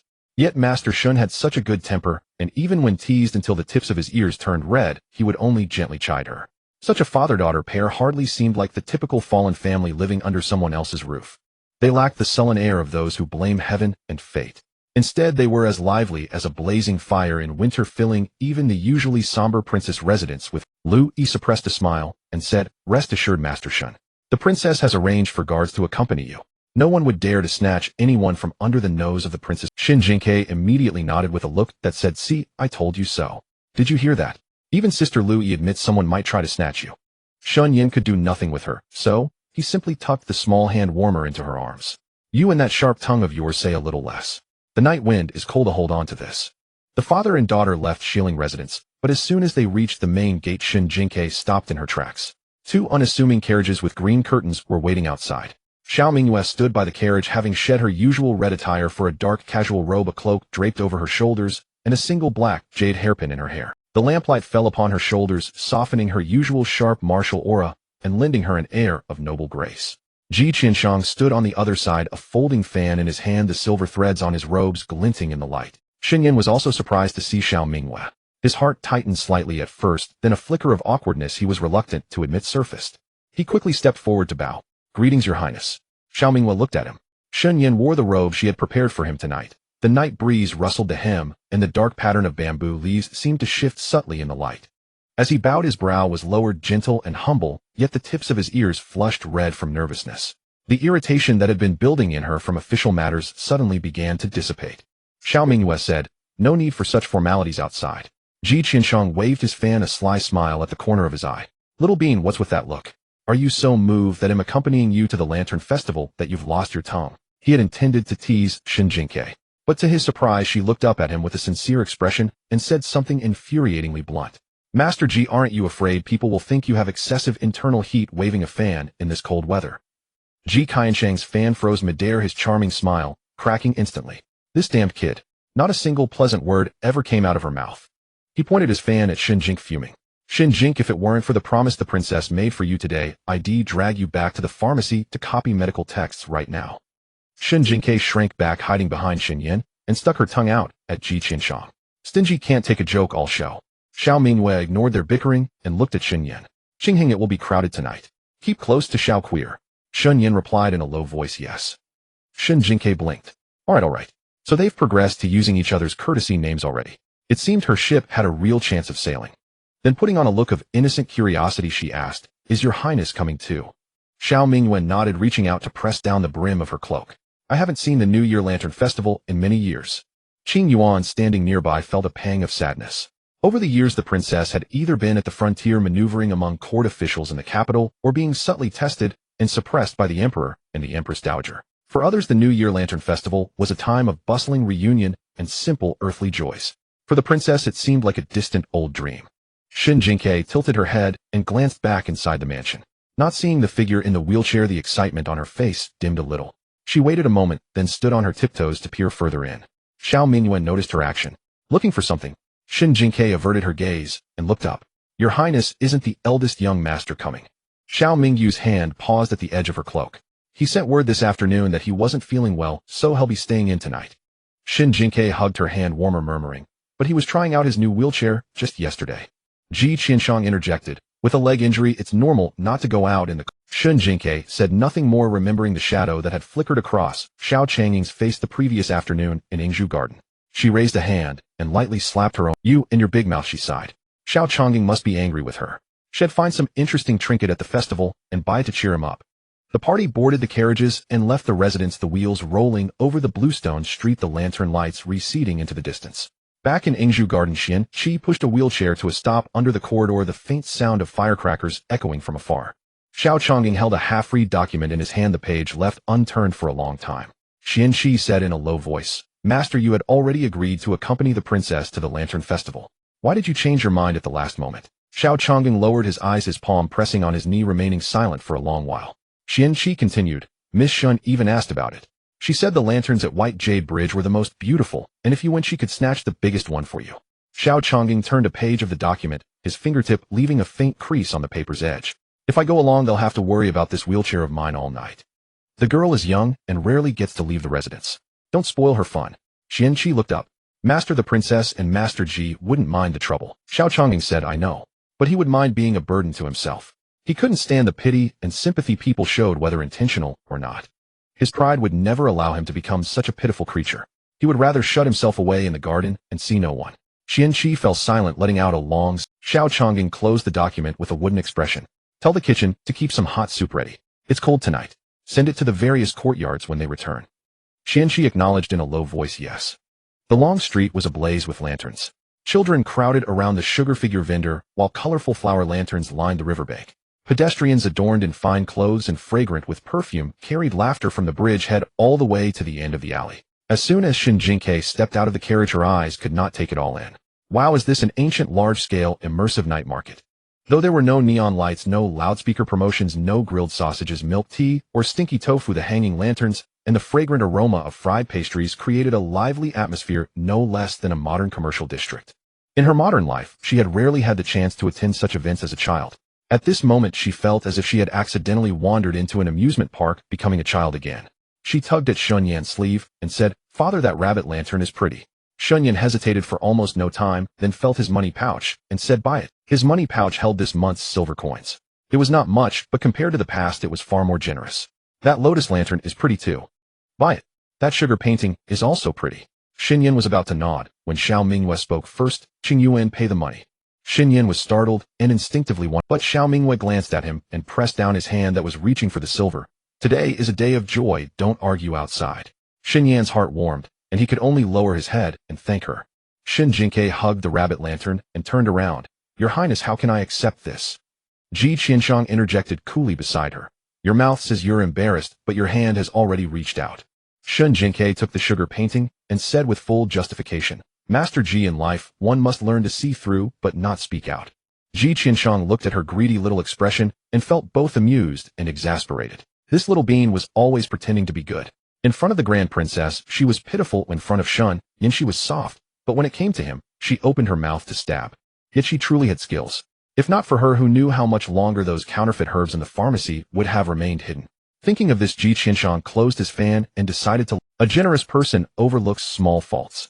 Xiao Mingyue watched Shen Jingque eat slowly. Shen Yan tucked the hand warmer back into her arms. "Hold the sugar painting steady, don't get it on your clothes." The two spoke almost simultaneously, one with steady composure, the other with gentle warmth, yet both filled with the same concern. Shen Jingque nodded obediently, feeling warm inside, but also a bit troubled.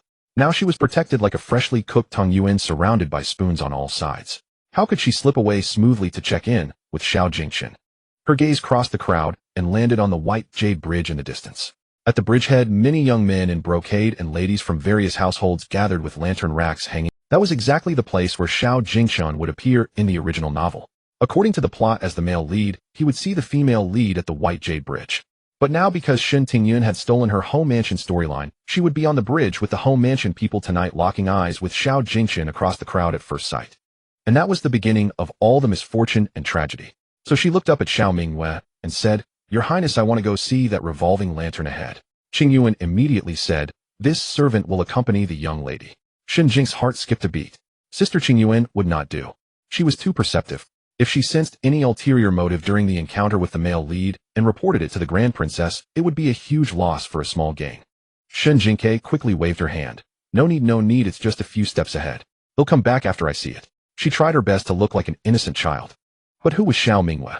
Looking at Shen Jingque's bright, overly obedient eyes, she knew in her heart that this girl probably had other thoughts. However, she simply assumed it was a child's curiosity.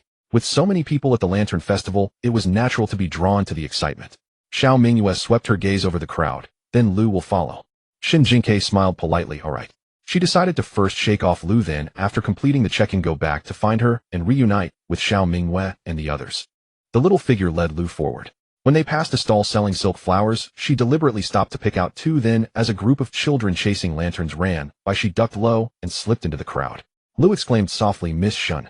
Shen Jingque had already slipped to the alley entrance, hugging the rabbit lantern, and hurried toward the white jade bridge. She calculated in her mind, just one glance counts as an encounter, then immediately retreat, never get involved. Just as she reached the foot of the bridge, she first heard a familiar voice. "Little sister." Shen Jingque's steps halted. Shen Tingyun stood by the bridge wearing a crimson-red satin jacket with gold filigree flower hairpins in her hair, surrounded by several noble ladies. Compared to when she was in the Shen family, Shen Tingyun now truly looked like a different person. Her clothes were luxurious, her hair ornaments exquisite, and on her face was a carefully maintained. The moment Shen Tingyun saw Shen Jingque, her heart also jolted. How could she be here dressed so well? The material of that light yellow jacket was not ordinary, and the rabbit fur cloak was not something one could buy from common markets. Shen Tingyun had originally thought that after Shen Jingque followed Shen Yan, her life would surely be bitter. In her previous life, she had resented it countless times. In this life, she had seized the opportunity to cling to her mother's leg and finally entered the home mansion. She thought she had won. But now, standing under the lantern light in her exquisite outfit, Shen Jingque stirred an inexplicable irritation in Shen Tingyun's heart. Could it be that father and she were now living a good life? Then what of all the effort she had put into entering the home mansion, enduring daily humiliations to learn the rules, currying favor with the legitimate sister and these noble ladies? What was all that suffering for?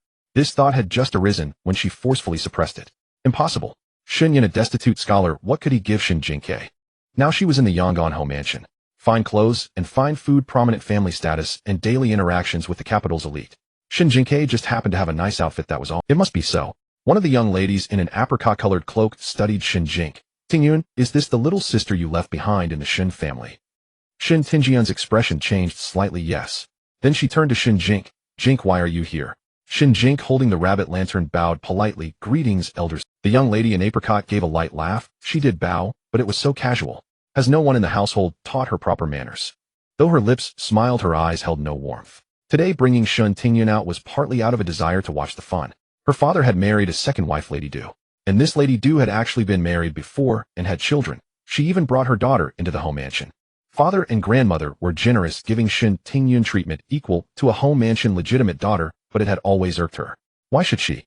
The prestige and glory of the home mansion were not something anyone could ascend to.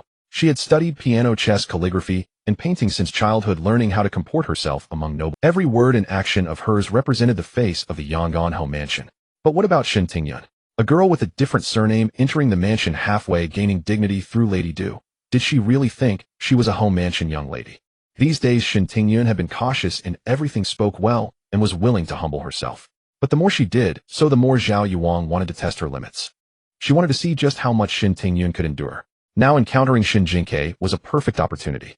Another young lady in blue added, I heard young lady Shen lives outside with her father, so it's understandable that she's a bit lacking in manners. Shen Tingyun's face flushed, and she quickly said, ladies, please don't blame her. She is young and has seen little of the world. As soon as she said this, she felt embarrassed herself. She knew these words would hurt Shen Jingque, but she had no choice. Her position in the home mansion was too shallow now. Du Yuerong had not yet fully secured her footing. If she displeased the young lady before her today, she would be slandered again. Once Shen Jingque looked up, elder sister is right. I have seen little of the world. Today is the first time I've seen a noble lady from a mansion teaching manners on the street. The young lady in apricot smile faded a little. What did you say? Shen Tingyun lowered her voice. Jingque, don't be rude. This is the legitimate daughter of the Yangon home mansion, Zhao Yuang. Shen Jingque blinked. So you are the legitimate daughter of the home mansion. My apologies. So this was Zhao Yuang, who in the novel had always bullied the original owner. After the original owner followed her mother to the Yangon home mansion, she was mocked by Zhao Yuang no matter what she did. If her dining etiquette was wrong, she was called ill-bred. If her clothing color was wrong, she was said to have poor taste. If she spoke loudly, she was crude. If softly, she was... Every few days, she would flaunt her status as the eldest daughter and bully others. One of the main reasons the original owner later decided to leave with Xiao Jingshan was to escape Zhao Yuang's torment. Who would have thought that even though she hadn't entered the home mansion this time, this woman could still locate her across the distance and come precisely to dump on her head? The original owner could endure it, but Shen Jingque could not. Zhao Yuang sensed the perfunctory tone in her words and felt even more displeased. A girl following a poor scholar dared to put on airs in front of her. She said lightly, since you know you are disrespectful, you should apologize to everyone so that no one says Tingyun's sister is ill-bred. Shen Jingque replied earnestly, Sister Zhao, that's an interesting remark. If you want to say I'm ill-bred, just say it. Why drag my sister into it? Is sowing discord the proper upbringing of the Yangon home mansion? Moreover, it was the people from the Grand Princess Mansion who brought me out today. Her smile completely faded. If you say I am ill-bred, does that mean the Grand Princess Mansion does not know how to teach people? At the mention of the eldest princess residence, a flicker of hesitation passed through Zhao Yuan's eyes before she let out a cold laugh. The eldest princess residence. She looked Shen Jingque up and down, her tone dripping with disdain. Don't tell me you're feeling resentful because your sister entered the marquis household and now you're trying to climb the social ladder too. She reached out, plucked at the rabbit fur trim on Shen Jingque's cloak, and flicked her finger. This fabric isn't bad. Borrowed, is it?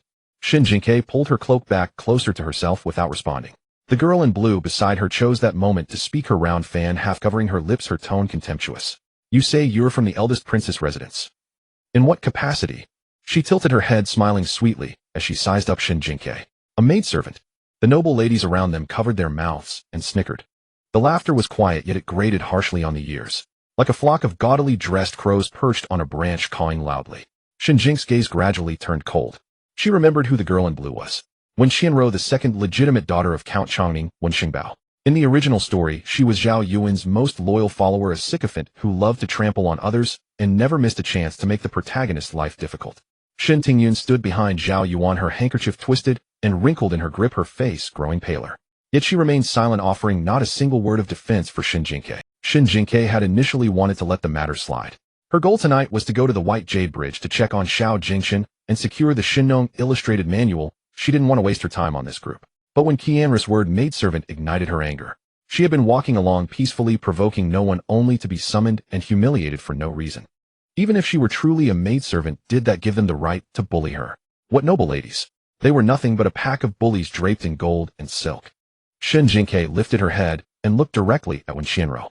You are all ladies from distinguished families, so surely you have received proper education. The sages have said, treat the elderly of others as you would your own, and care for the young of others as you would your own. It teaches us to respect the old and cherish the young. She swept her gaze across the circle, finally resting on Zhao Yuan's face. You who are older use your advantage to bully the younger in public, surrounding a 12-year-old child like me and mocking her. Is this the upbringing of the Yangon Marquis residence and the Duke of Fuguo's residence? Muffled murmurs of discussion began to rise from the crowd of onlookers. Indeed, a few grown girls picking on a little girl is going too far. And calling her a maidservant, that's truly harsh. The Yangon Marquis residence. Didn't they just marry a daughter from a scholarly family as a second wife? How can they be so overbearing? Zhao Yuan cared most about the family's reputation. From a young age, her grandmother had taught her, you are the legitimate daughter of the Yangon Marquis residence, who every word and action represents the household. So she could be willful, she could be picky, she could make life difficult for Shen Tingyun within the inner quarters. But she could not have people pointing fingers at her on the street, saying the Marquis residence lacked, especially not being humiliated by a nobody like Shen Jingque. When Qianru's smile faded, her eyebrows arching. What a bold statement, dragging the Yangon Marquis residence and the Duke of Fuguo's residence into this. Who gave you the courage? She stepped forward, reaching out to grab Shen Jingque's wrist. You have such a sharp tongue. Since no one has taught you manners, they'll discipline you on behalf of Tingyun, so you don't embarrass her in the future. Shen Jingque retreated half a step, but the crowd watching the lanterns pressed in behind her, blocking her escape. Her heart skipped a beat. No way. Are they really going to resort to physical force? Do these young ladies always solve things with their hands? Shen Jingque's mind raced, already calculating her odds of successfully faking a fall and crying foul if she just threw herself onto the ground. When Qianru's hand was already reaching for her. Wait. Shen Tingyun finally spoke. From the moment Shen Jingque had appeared, Shen Tingyun had felt as if she were being roasted over an open fire. But when Qianru moved to grab Shen Jingque, she instinctively cried out. That was her sister. Back in the Shen family, they had once shared half a piece of cake and huddled together under a single quilt for warmth. She may have been jealous of her, resented her, and even stolen the wealth and honor that belonged to her in this life. But she had never wished for her to be humiliated in public. She forced herself to greet Wen Qianru with a slight bow. Sister Qianru Jingque is young and spoke a bit rashly. He'll apologize on her behalf. As she spoke, her heart pounded violently, and she didn't even dare to look up at Zhao Yuan. But she could feel Zhao Yuan's gaze, cold as a needle piercing into her. Zhao Yuan, however, smiled, a hint of amusement in her expression. Wasn't Shen Tingyun always playing the part of the sensible one? Wasn't she always calling her sister this and sister that? These past few days she had been nothing but meek and ingratiating, trying to please everyone. Even when Zhao Yuan deliberately had the servants deliver charcoal half a month late, Shen Tingyun could still smile and say she wasn't cold. Zhao Yuan had initially looked down on such a spineless creature, but seeing her act this way now, it seemed she had a bit of a backbone after all. Still, she had only been in the Marquis residence for a few days and had already forgotten her place. She shouldn't have contradicted her in front of so many people. Zhao Yuan spoke softly. Tingyun, are you going to protect her? Shen Tingyun's throat tightened. Sister Yuan, she is my sister. Sister? Zhao Yuan laughed lightly. You live in the Yangon Marquis residence now. You eat the Marquis food, wear the Marquis clothes, and use the Marquis name when you go out. If you choose to stand by her side today, then don't call me sister anymore when you return. The words were spoken with casual ease, but to Shen Tingyun's ears they sent a chill through her. She understood the weight of Zhao Yuan's words. Before entering the Marquis residence, Du Yuerong had repeatedly warned her that the old matriarch doted on Zhao Yuan the most, and a single word from Zhao Yuan could make her life in the household utterly miserable. She had fought tooth and nail to secure this position in this life. She could not go back to how things were before. When Qianru chuckled from the side. Tingyun, if you can't bear to hand her over to me, you could discipline her yourself. That would work too. Everyone present understood the implication. If Shen Tingyun didn't personally teach Shen Jingque a lesson today, her days ahead would likely be difficult. Shen Tingyun looked at Shen Jingque, meeting her gaze. Those eyes were bright, holding neither a plea for help nor resentment, only a calm, almost placid scrutiny, as if waiting for her to make a choice. Shen Jingque didn't really want to hate Shen Tingyun. It was indeed selfish of Shen Tingyun to have rushed to the marquis residence, but when a person is fighting for survival, who can guarantee they will always remain upright and honorable? Shen Jingque could understand her fear. When Shen Tingyun had spoken up to stop when Shinro earlier, she had felt a slight sense. At least this sister wasn't completely rotten. But the next moment, Shen Tingyun gritted her teeth, raised her hand, and brought it down in a swift slap. The crisp sound of the slap was piercingly loud in the night breeze. Shen Jingque's face was knocked to the side. The rabbit lantern slipped from her hand, its frame clattering against the ground, the paper tearing open a gash, the candle flame extinguished. A red mark quickly bloomed on her left cheek. She raised her hand to touch it, her fingertips pausing on her face, then slowly lifted her head. Sister, do you really think I was wrong? Shen Tingyun's lips trembled, her eyes reddening, but she held back her tears. She didn't dare look at Shen Jingque's face. Jingque, just admit you were wrong, and this will all be over. Her voice was soft, almost pleading. Shen Jingque smiled, but her own eyes reddened. Can't you see? They're using me to humiliate you. Shen Tingyun's body swayed slightly. Of course she could see it. Insulting Shen Jingque for being ill-mannered was actually a reminder of her own lowly origin. Calling Shen Jingque uncultured was a way of saying that she, an outsider who had just entered the marquis residence, was also unfit to be seen in public. But she had no choice. She thought perhaps if she endured a little longer, once her mother secured a firm footing in the marquis residence, she too would gain some dignity. Seeing her on the verge of fainting, Shen Jingque suddenly understood her choice and let out a relieved laugh. Sister has indeed learned a lot. Just a few days in the marquis residence, and you've already mastered the art of confusing right and wrong and betraying your own sister. Shen Tingyun opened her mouth, but no words came out. Zhao Yuan watched the scene from the side, a slight smile curling at the corner of her mouth, thoroughly satisfied. Just then a figure pushed through the crowd. Lu Yi rushed breathlessly to Shen Jingque's side. She had been separated from her in the crowd and had been worried ever since. Although Miss Shen was clever, she was still young, and it was her first time at the Lantern Festival. If something happened to her, how could she explain it to His Highness when she returned? She had searched frantically, her anxiety growing with every step until she heard the commotion and pushed her way through. Seeing the slap mark on Shen Jingque's face, Lu Yi's expression immediately changed. She stepped in front of Shen Jingque, her voice cold. Who gave you the courage to lay a hand on someone from the eldest princess residence? Zhao Yuan cast a glance at Lu Yi, the corners of her mouth turning down in disdain. How dare a mere maidservant use the princess' name to intimidate me? Her voice rose a notch, drawing the sidelong attention of the noble ladies nearby. Since when does a servant get to speak in my presence? Shen Jingque swiftly ducked behind Lu Yi, covering her face with both hands and wailing loudly. Sister Lu Yi, they're bullying me, and they even want to hit me. Zhao Yuan was the type to throw her weight around. Reasoning with her was a waste of breath. It was better to simply call for backup. She wondered where her handsome father and the princess were wandering, hoping they could come and support her, poor and pitiful as she was.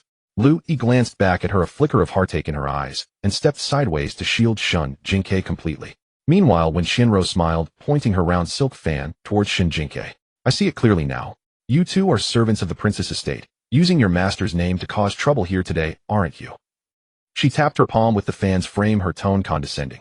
You've offended us today. Even if we beat you two lowly slaves to death and compensated the princess with a couple of new ones, I doubt Her Highness would say much. Lu Yi's face turned completely cold, alarm bells ringing in her mind.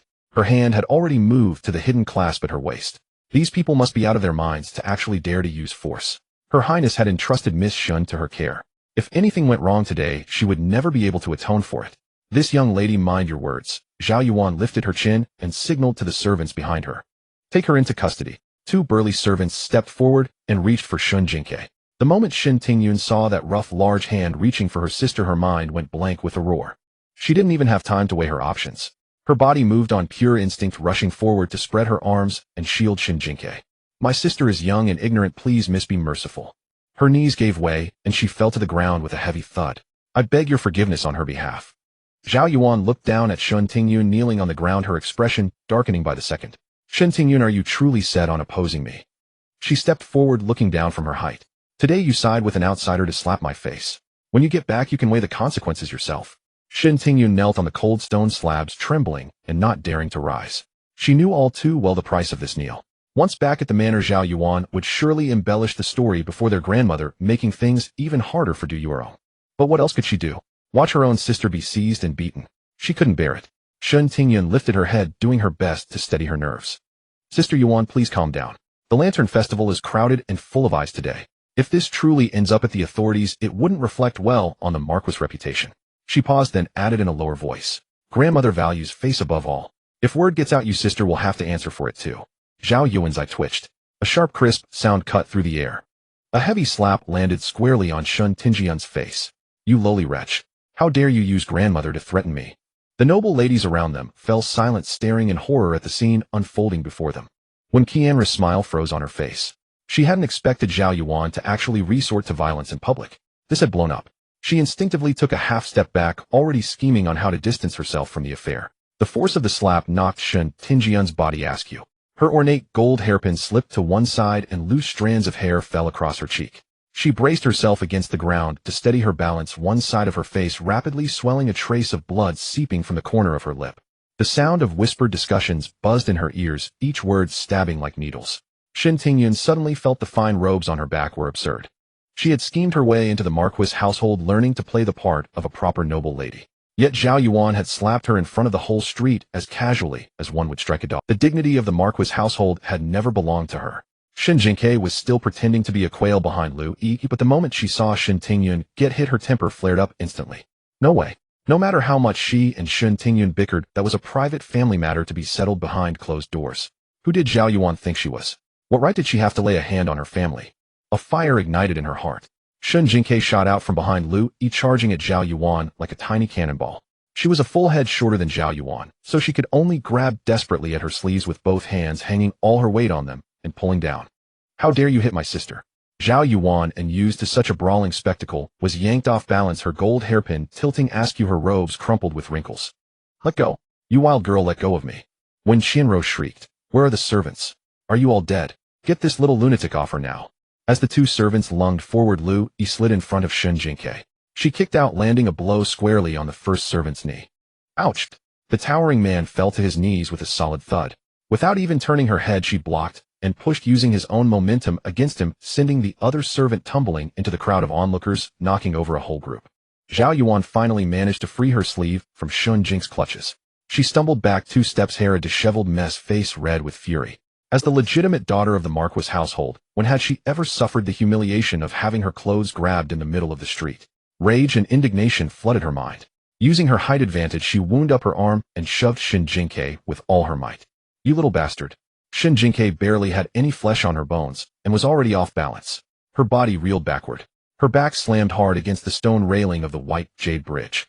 Before she could even gasp, she toppled. Was she going to die? Jingque. Shen Jingque's face went pale as death. She lunged forward, reaching out to grab her. But her fingertips only caught the edge of the rabbit fur cloak, the soft fuzz slipping through her fingers. A heavy splash sent water spraying high into the air. How freezing was the river in the 12th lunar month? Shen Jingque felt as if thousands of needles pierced her skin simultaneously, her mouth opening involuntarily. Gurgle. Ah, you're big. She struggled desperately, but her limbs were useless in the icy water. Her clothes soaked and heavy, felt like a giant hand dragging her down. The bridge erupted in chaos. Someone's fallen in. It's a little girl. Zhao Yuan stood at the end of the bridge, all the color draining from her face. Her hand was still frozen in the pushing position, suspended in midair. It was over. She had pushed someone into the river in front of half the street. If this ended up being a death. Dozens of steps away on the main street, Shen Yin was anxiously searching the crowd for his daughter. The scream pierced through the noise and drilled into his ears. All the color drained from his body. Queer. The usually gentle scholar turned into a madman, shoving his way through the crowd towards the bridge. He collided with pedestrians, tore his sleeve on a vendor's bamboo pole, and didn't even. When he stumbled to the bridge's edge, all he could see was a familiar patch of white rabbit fur bobbing up and down in the water. That was his daughter. His daughter was in the water. Shen Yan's eyes were bloodshot. He grabbed the railing, ready to climb over. He couldn't swim, but in that moment he didn't hesitate for a second. A powerful force suddenly grabbed the back of his collar. Xiao Mingyue seized his collar and pulled him back. If Shen Yin, with his frail scholar's build, jumped in, he wouldn't save anyone ahead, just be throwing away another life. Qing Yuan. Before the words had even faded, Qing Yuan had already vaulted over the bridge railing, her form cutting cleanly into the water. Held back by Xiao Mingyue, Shen Yin lay prostrate against the railing, his eyes fixed unblinkingly on the water's surface, his lips trembling so much he couldn't form a complete sentence. Your Highness. The water is so cold. Queer is so small she can't swim. His voice was hoarse and broken, tears welling up in his eyes. Only one thought filled his mind. If anything happened to Queer, what would be the point of living? At that moment, Ji Qianshang also pushed his way to the bridge. Seeing the situation in the river, his expression changed drastically. He turned sharply to the guards behind him and barked. What are you standing around for? Get the carriage over here, bring thick blankets and hand warmers now. How had the little runt ended up in the river so quickly? This damned kid, He hadn't even finished teaching her yet. Louie knelt by the bridge railing, her hands gripping the horizontal bar tightly, her eyes rimmed with red. It's all this servant's fault for not watching over the young miss. Fortunately, not long after, a loud splash broke the surface. Qing Yuan emerged holding Shen Jingque by the back of her collar with one hand. The young girl was soaked through her rabbit fur cloak, clinging tightly to her, her lips purple from the cold, curled into a tiny shivering ball. The breath Xiao Mingyue had been holding finally released. She slowly turned around. Her gaze swept over the servants sprawled on the ground, finally landing on Zhao Yuan, whose face was deathly pale. The lantern light cast shadows across her features. The Grand Princess of Jingque, who commanded heavy troops, said nothing, but the murderous chill in her eyes was colder than the 12th-month river water. The Grand Princess of Jingque, who commanded heavy troops, said nothing, but the murderous chill in her eyes. Princess, Your Highness. When Qing Yuan helped Shen Jingque ashore, her wet hair clung to her forehead, and she shivered uncontrollably. Shen Yan staggered, overtook the thick cloak Ji Qianshang offered, and lifted Shen Jingque from Qing Yuan's arms. Queer, can you hear me? Shen Jing's teeth chattered as she huddled in his arms, forcing out a sentence. Father, am fine, just. Almost frozen into an ice sculpture. Shen Yan wrapped the cloak tighter and rubbed her back repeatedly, his moon-white silk robe soaked through with river water. He didn't even glance down, but choked out to comfort his daughter. Father is here, Queer isn't afraid. Shen Jingque wanted to make a dark joke to lighten the mood, but hearing his trembling voice, her nose treacherously tingled. Father, don't shed any golden beans, I'm really fine. Ji Qianshang reached out to feel Shen Jingque's pulse, his brow furrowed for a moment, then quickly relaxed. She swallowed a few mouthfuls of water, and cold qi has entered her body, but her lungs and organs are temporarily unharmed. Shen Yan asked anxiously, will it leave any lasting damage? She's young, and her constitution is weak. If not handled properly tonight, she may easily cough and wheeze when cold in the future. Ji Qianshang took a small porcelain bottle from his medicine case, poured out a crimson pill, and held it to Shen Jingque's lips.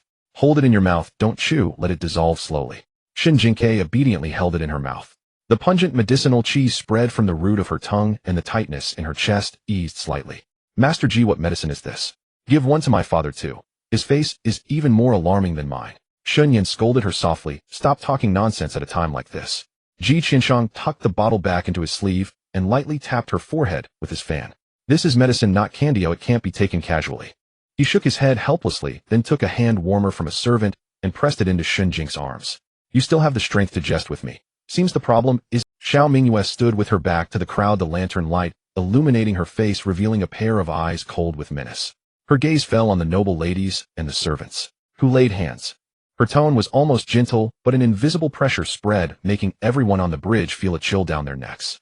Zhao Yuan steadied herself with the help of a maid, straightened the crooked pearl hairpin on her forehead, and bit her lip as she curtsied.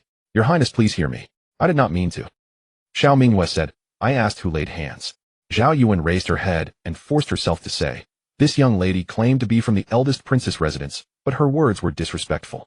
I feared someone might be using your Highness' name to deceive, so I took it upon myself to discipline her. When Xianro quickly interjected, Your Highness, please see clearly. Sister Yuan was only concerned for your Highness' reputation. Xiao Mingyue ignored her and asked Zhao Yuan, if you suspected she was an impostor, why didn't you send someone to the eldest princess residence to verify? Zhao Yuan's lips turned pale. The Lantern Festival was crowded, and I was anxious, so you bullied the younger, publicly assaulted a child. Xiao Mingyue cut her off, sharply stepping closer.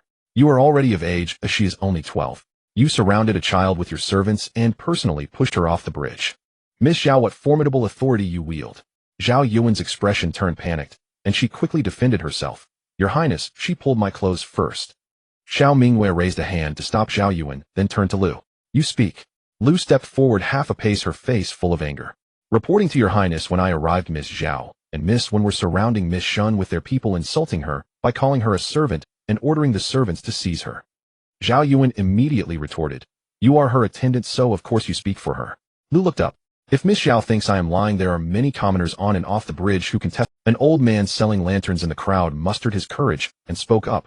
Your Highness, I saw it. Those noble ladies were the ones who stopped the young lady and spoke to her first. A nearby woman also said, they even said they would take her into custody. 2 servants had already laid hands on her. Another person murmured, before the young lady fell into the water, Miss Zhao pushed her. Zhao Yuan's face grew even uglier. What do you know? The scene was chaotic, she lost her footing. Shen Jingque, holding the hand warmer, asked in a soft voice, Miss Zhao, if I lost my footing, could I fly over the bridge railing? Someone nearby couldn't help but laugh, then quickly stifled it. Lu, remembering the slap she had witnessed when she arrived, felt her anger surge again. She pointed at Shen Tingyun and said, and her. She is Miss Shun's own elder sister. When I arrived I saw her slapping Miss Shun. Shen Tingyun's body trembled violently. She had been shrinking in the corner, and hearing Lu's words she felt as if she had been stripped naked in public. She dared not look at Shen Jingque, nor at Shun Yan. Lu grew angrier as she spoke. She sided with outsiders to bully her own sister, thinking it would curry favor with Miss Zhao, only to be slapped by Miss Zhao herself in public. Our young lady only rushed out to tussle with Miss Zhao to defend her. Shun Yan abruptly raised his head, and the moment he saw Shen Tingyun clearly the color drained from his face. Once he had taught Shen Tingyun her first lessons, instructed her in reading and writing, and taught her to understand reason and uphold righteousness. He had also sheltered both daughters together on winter nights, using his not-so-broad shoulders to shield them from the wind. He knew that after Tingyun followed Du Yuerong to the marquis residence her days might not be entirely smooth. But he never imagined that in just a few days she would help outsiders slap her own sister in public. Shen Tingyun met her father's disappointed gaze, her throat tight. Father. Shun Yan did not answer her. He only held Shen Jingque tighter. When Zhao Yuan heard Lu mention Shen Tingyun, her pent-up anger finally found an outlet. All her humiliation today stemmed from the pair of sisters, Shen Tingyun and her sibling. If she hadn't encountered Shen Tingyun's sister, if Shen Tingyun hadn't overreached herself to plead for that girl, how could she have been interrogated by the eldest princess and pointed at by these commoners? Rage consumed the last shred of Zhao Yuan's reason. She raised her hand to strike Shen Tingyun. It's all your fault, you wretched slave. But before her hand could fall, Qin Yuan blocked Shen Tingyun and seized Zhao Yuan's wrist. Miss Zhao, before her highness, please act with restraint. Zhao Yuan struggled twice, but couldn't break free, her face flushing crimson. I am disciplining my own family, but does the eldest princess have to interfere? Xiao Mingyue looked at Zhao Yuan, the coldness in her eyes deepening. Even the maids in my residence know that one should not bully others in public. Miss Zhao has studied poetry and propriety for so many years, it has all gone to the dogs. With that she signaled Qin Yuan to release Zhao Yuan. Zhao Yuan staggered back a step and said through gritted teeth, Your Highness, words are too harsh. I am the eldest legitimate daughter of the Yangon Marquis residence. My grandmother has known the Empress Dowager since childhood, and their bond is extraordinary. Does your Highness truly intend to create trouble with the Empress Dowager over a girl of unknown origin? The bridge fell silent for a moment. Shen Jingque curled in Shun Yan's arms, clicked her tongue, and shook her head. This girl really had no idea how close she was to death. The eldest princess and the Empress Dowager were already in a covert struggle. Bringing up the Empress Dowager to pressure her now was like pouring oil on fire. Sure enough, Xiao Mingyue let out a cold laugh. The Empress Dowager. It seems that using power to oppress others is a family tradition of the Yangon Marquis residence. No wonder you bully people so effortlessly. Zhao Yuan's face changed color, and she opened her mouth to say something. But Xiao Mingyue had already walked up to her, grabbed the back of her collar, and lifted her like a disobedient kitten. Zhao Yuan shrieked, flailing her hands to claw at Xiao Mingyue's fingers, the pearl hairpin on her bun wobbling precariously, her dignity utterly shattered. Your Highness, what are you doing? Let me go. The next moment Xiao Mingyue thrust her arms forward, and Zhao Yuan flew over the bridge railing, landing with a splash in the river. A deathly silence fell over the bridge. When Qianra's round fan slipped from her hand and clattered to the ground, she shrank back 2 steps, her legs so weak she could barely stand. Madness. The eldest princess had gone mad. She had actually thrown the legitimate daughter of the Yangon Marquis residence into the river. The commoners watching all gaped, even their murmurs dying down. Xiao Mingyue brushed off her fingers and turned to sweep her gaze over the Yangon Marquis servants. Since Miss Zhao is accustomed to using power to oppress others, I will today use the same method to teach her a lesson. Go back and tell Zhao Hong. If the Yangon Marquis residence finds my methods improper, they are welcome to come to the eldest princess residence any time to settle accounts with me. The 2 servants pale as ashes scrambled to kowtow and then hurried to rescue their young lady. Xiao Mingyue turned around and looked down at Shen Jingque, who was still huddled in Shen Yan. The fierce coldness that could freeze a person into ice shards finally softened when it landed on her. Shen Jingque was looking at her with sparkling eyes. She curled her lips, slightly reached out, and gently brushed her hand over Shen Jingque's wet head. Return to the residence. Shen Jingque's face was full of admiration, her eyes almost popping out with hearts. While the eldest princess is like a queen mother goddess, so cool. Real powerful women are awesome. She was thinking this when a crisp notification sound suddenly rang in her mind. Ding! Encounter with the male lead, Xiao Jingshan, task completed. Reward distribution, Shenong Space Basic Version, permanently retained, official copyright unlocked. Shen Jingque's eyes widened. Wait, when did she encounter him? She had no idea. Shen Jingque stiffened in Shun Yan's arms. The prompt tone still echoed, making her temples throb. She poked her head out from his embrace, looking left and right, her gaze sweeping over and under the bridge again and again. The crowd was in chaos, but which one was Xiao Jingshan? After staring for a long time, she couldn't find a face that matched the description of the gentle and handsome son of destiny. Shen Jingque exploded, inwardly roaring at the system. I fell into the river. Where is the encounter? Is Xiao Jingqian the river god? Did I meet him underwater? System 001's voice carried a relieved diligence. You and the son of destiny are within the same event scope, meeting the encounter judgment. Shen Jingque. You mean he saw me and noticed me? Correct.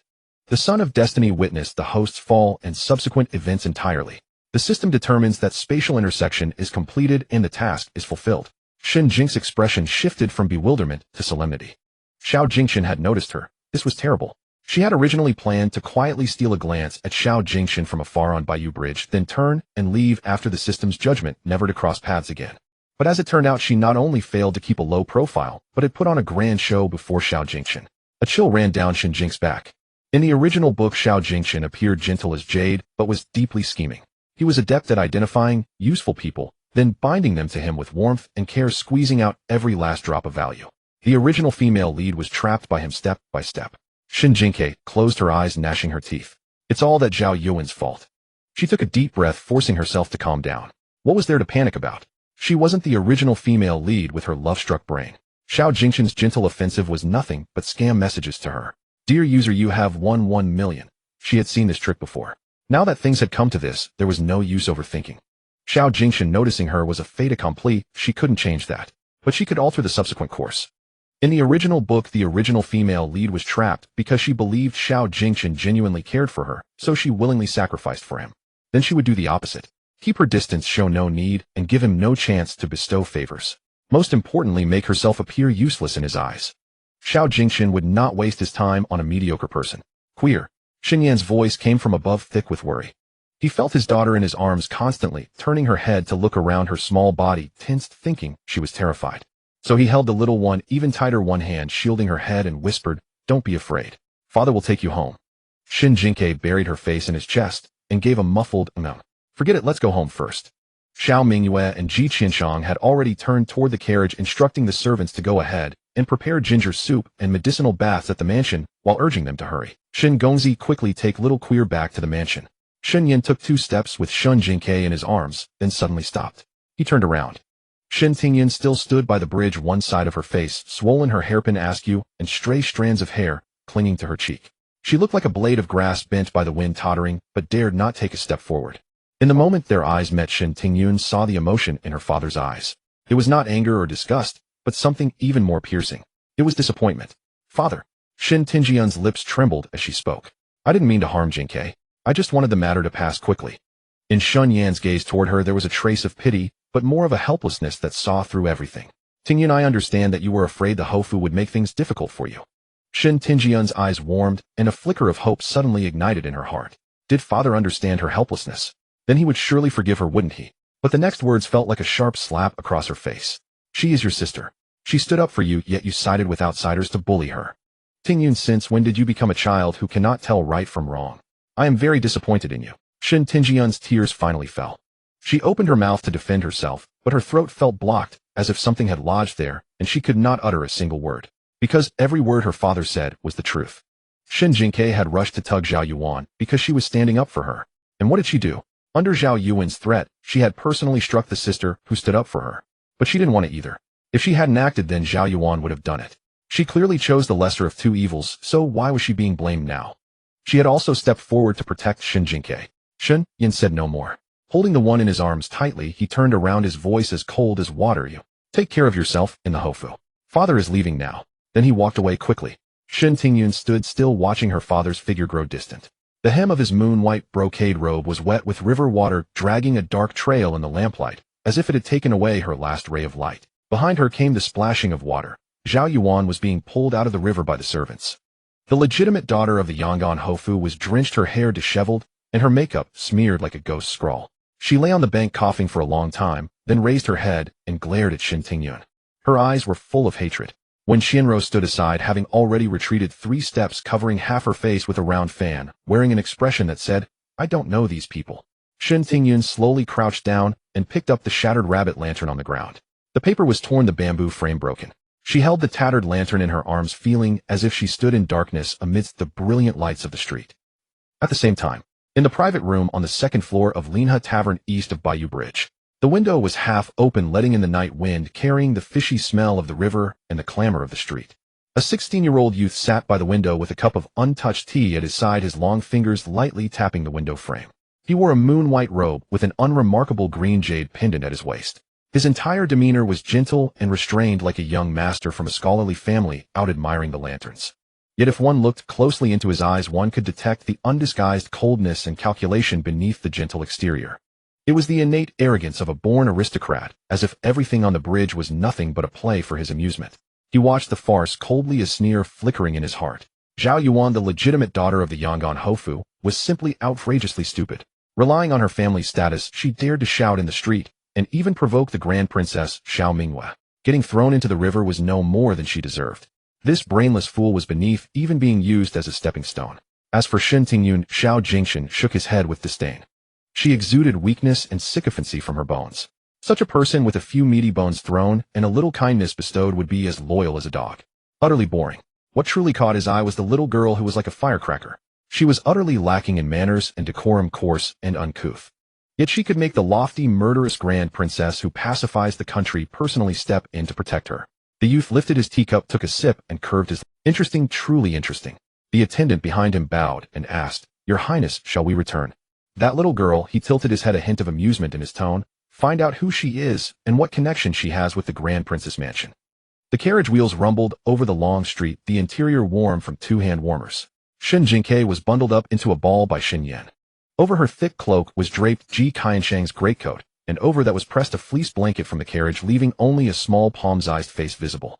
She looked like a glutinous rice ball stuffed into a pile of cotton. Shen Yan held her with one arm, while rubbing the back of her hand with the other. Shen Jingque's hand was nearly rubbed raw. "Father, I'm truly fine now. Master Jis medicine pills are..." Shen Yan remained silent, his rubbing pausing for a moment before continuing.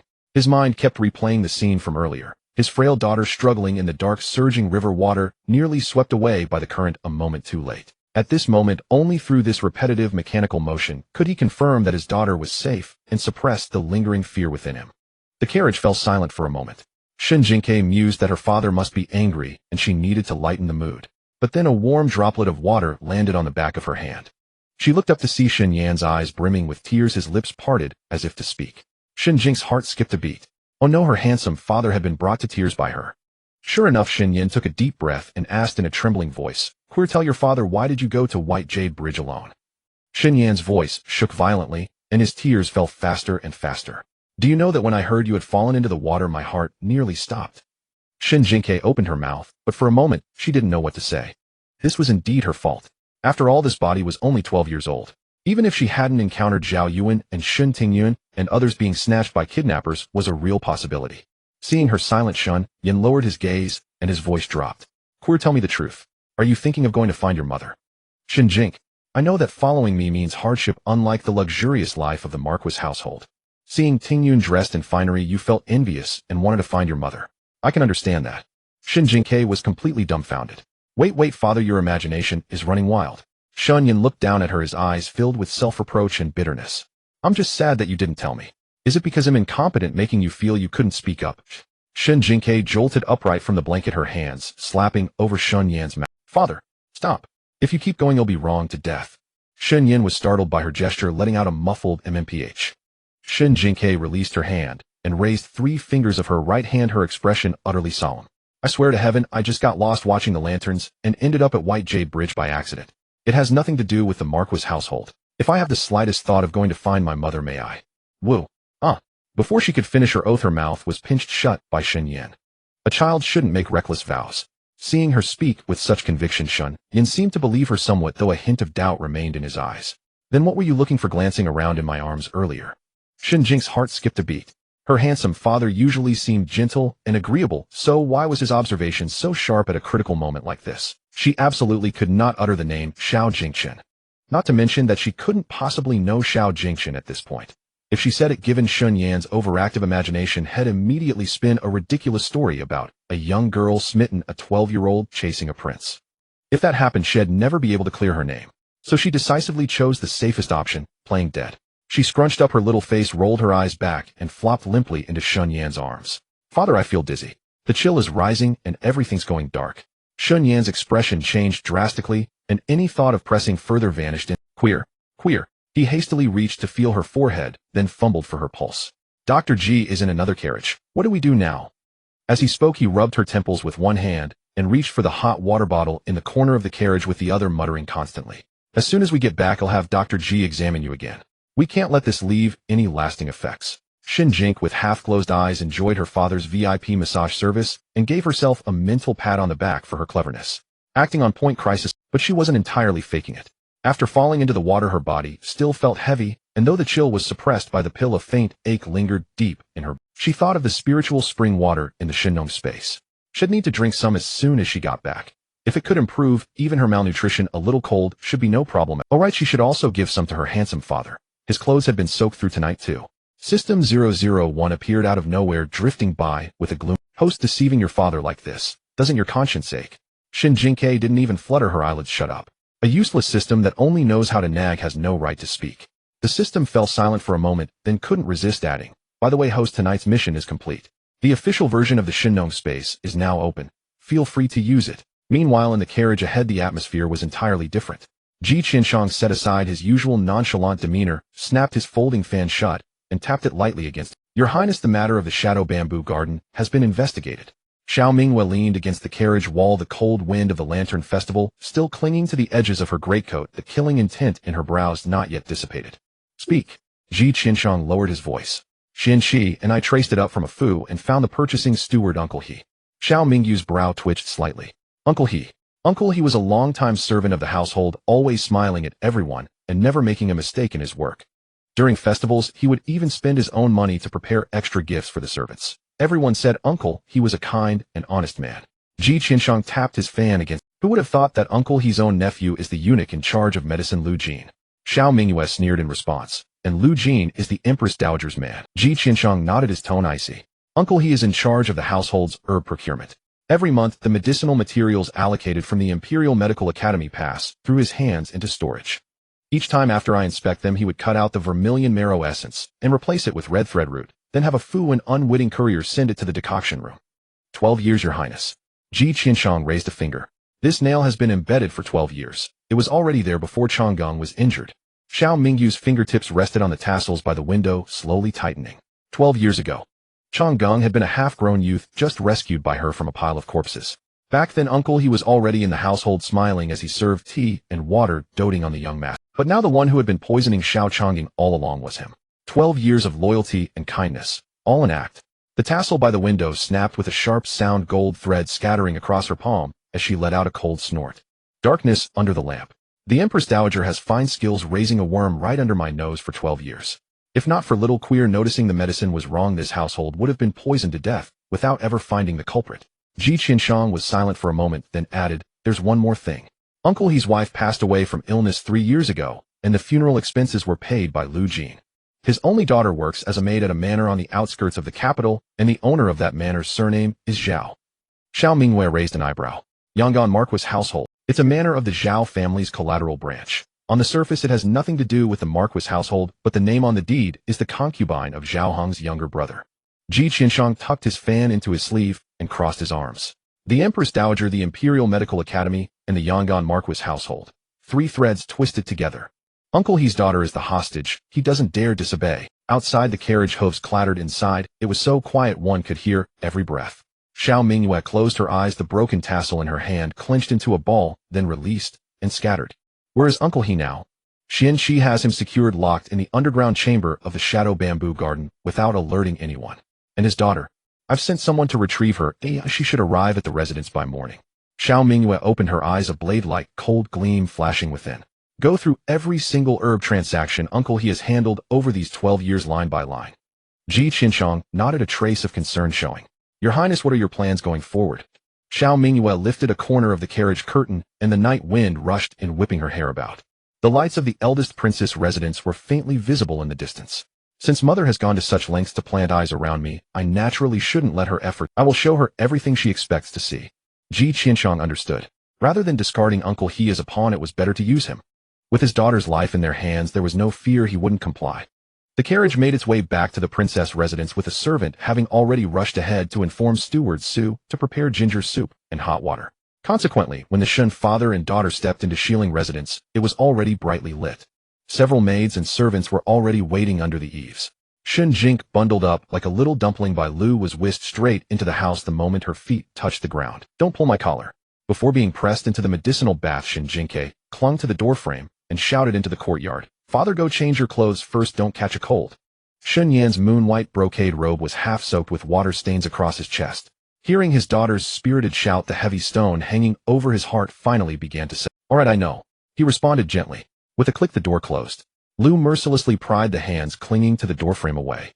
As the door shut, the sound of the young girl yelping from the sting of the medicinal bath soon filled the room. Before long, a wail like a pig being slaughtered echoed from within. "It's too hot. Too hot. Did that pale-faced Ji Qianshang use hot pot broth to give me a bath? The smell is strong enough to braise a pig's trotter." Lu held down the splashing figure in the water. "Miss, the water temperature is just right. Please stay still. I feel like a braised spring chicken right now about to be taken out of the pot and sprinkled with scallions." Several maids under the eaves were shaking with suppressed laughter. Listening to the commotion inside, Shun Yan's expression finally softened. He turned and went to the side chamber, changing back into his old faded blue cotton robe. After a short while, he returned, carefully holding the soaked brocade robe and gently spreading it out. Seeing this, old madam, you hurried forward. "Young Master Shen, just leave this garment." Steward Su had instructed that she was to serve in Shilling residence from now on, and she couldn't let him wash his own clothes. Shun Yan sidestepped slightly, avoiding the old woman's reach. "It's no trouble, I'll do it myself." "Old madam, you thought he was just shy about ordering servants around, so she reached out again. "The wind is strong outside and you've been chilled tonight. A hot foot bath and an early rest would be more proper." But Shun Yan pulled the robe closer to his chest, his temperament mild, yet his actions stubborn. "Madam, please attend to other matters. I'm just airing out a garment that takes no effort." Seeing his persistence, old madam, you didn't insist, and gave up. The night wind swept through the hall, making the lamplight flicker wildly. Shun Yan rolled up his sleeves and wrung out the water from the robe bit by bit. His wrists were slender, the blue cloth sleeves rolled up to his forearms, revealing a stretch of pale wrist bone. Though he was doing the humble task of wringing clothes, he performed it with a devoutness akin to burning incense and transcribing scriptures. This was the scene that Xiao Mingyue beheld as she stepped into Shilling residence. She had already returned to the main courtyard, changed her clothes, and ordered the ginger soup, but seated behind the large sandalwood desk, her mind kept drifting back to the image of Shun Yan, his eyes reddened by the bridge. He looked like a porcelain figure that would shatter at the slight. She had stared at the official documents for a long while, without a single word registering. In the end, she couldn't resist, grabbed a dark cloak, and rushed over. After all, he had fallen into the water right under her watch. As the mistress, it was only proper to check on him. But upon entering, she was met with this picturesque scene of a handsome man airing clothes. Xiao Mingyu's steps slowed and her brows furrowed. "Are there no servants in this residence to handle such tasks?" Shun Yan paused his movements. Seeing it was Xiao Mingyue, he hastily put down the robe and cupped his hands. "Your Highness." Xiao Mingyue approached, wrapping her cloak tighter, and scanned the courtyard. "Where's Lu?" "Miss Lu is inside attending to Jingque's medicinal bath." Fearing she might blame Lu, Shun Yan quickly explained, "It was my own doing. With Jingque in the water, everyone in the residence has been busy, and I had nothing else to do." Xiao Mingyu's gaze swept over the brocade robe, stopping at the cuff. There a long tear had been ripped open by something. "It's torn beyond repair. Throw it away." Shun Yan hurriedly stepped forward, blocking the clothes rack. "You can't." Xiao Mingyue raised an eyebrow at him. Realizing his loss of composure, Shun Yan felt his ears burn. He lowered his gaze, gently tracing his finger over the tear in the brocade robe, and spoke softly. "This garment was bestowed by your Highness." In the night breeze, his voice carried a barely perceptible sorrow. "I have lived in poverty for most of my life, and have never owned such fine material. In my haste today, I tore it. What a pity. I thought to dry it, and tomorrow ask the seamstress to mend it with a few stitches. It could still be worn." He clutched the fabric, caressing it with immense care. Xiao Mingyue, seasoned in the ways of the powerful and wealthy, had seen plenty of sycophantic and extravagant behavior. Yet this man before her cherished a simple robe ordered on a whim, as if it were a rare treasure. There was no trace of flattering pretense, only genuine heartfelt value. Xiao Mingyue pulled her cloak tighter, trying to conceal the frantic pounding of her heart, and her tone softened involuntarily. "It's just a piece of clothing. Since you are a clerk in this residence, you are under my protection. The household will provide for your and your daughter's needs. No need to be so frugal." A warmth spread through Shun Yan's heart, and a smile bloomed in his eyes. "Your Highness' kindness, Shun will remember forever." Hearing this form of address, Xiao Mingyue felt it sounded somewhat grating. Shun was too distant. Just as she was about to say something, Shun Yan suddenly took a step back and offered a formal bow. What happened on White Jade Bridge tonight was due to Queer's rashness. She couldn't bear to see her sister being bullied and acted on impulse, which led to the collision with the young lady of the Yangon Marquis. His head bowed lower, his voice thick with self-reproach. Not only did it trouble your highness to stand up for us in public, but it also caused a rift between your highness and the marquis household. Being able to earn our keep in this residence is already a tremendous kindness. And now to bring trouble upon your highness. I truly. Before he could finish, Xiao Mingyue stepped forward, reached out, grasped his wrist, and lifted him up. Shun Yin, refusing to curry favor is your integrity, but if you are this timid and tentative before me, it makes things seem rather distant. She took a step closer, fixing her gaze on those clear glass-like eyes, her voice firm and resonant.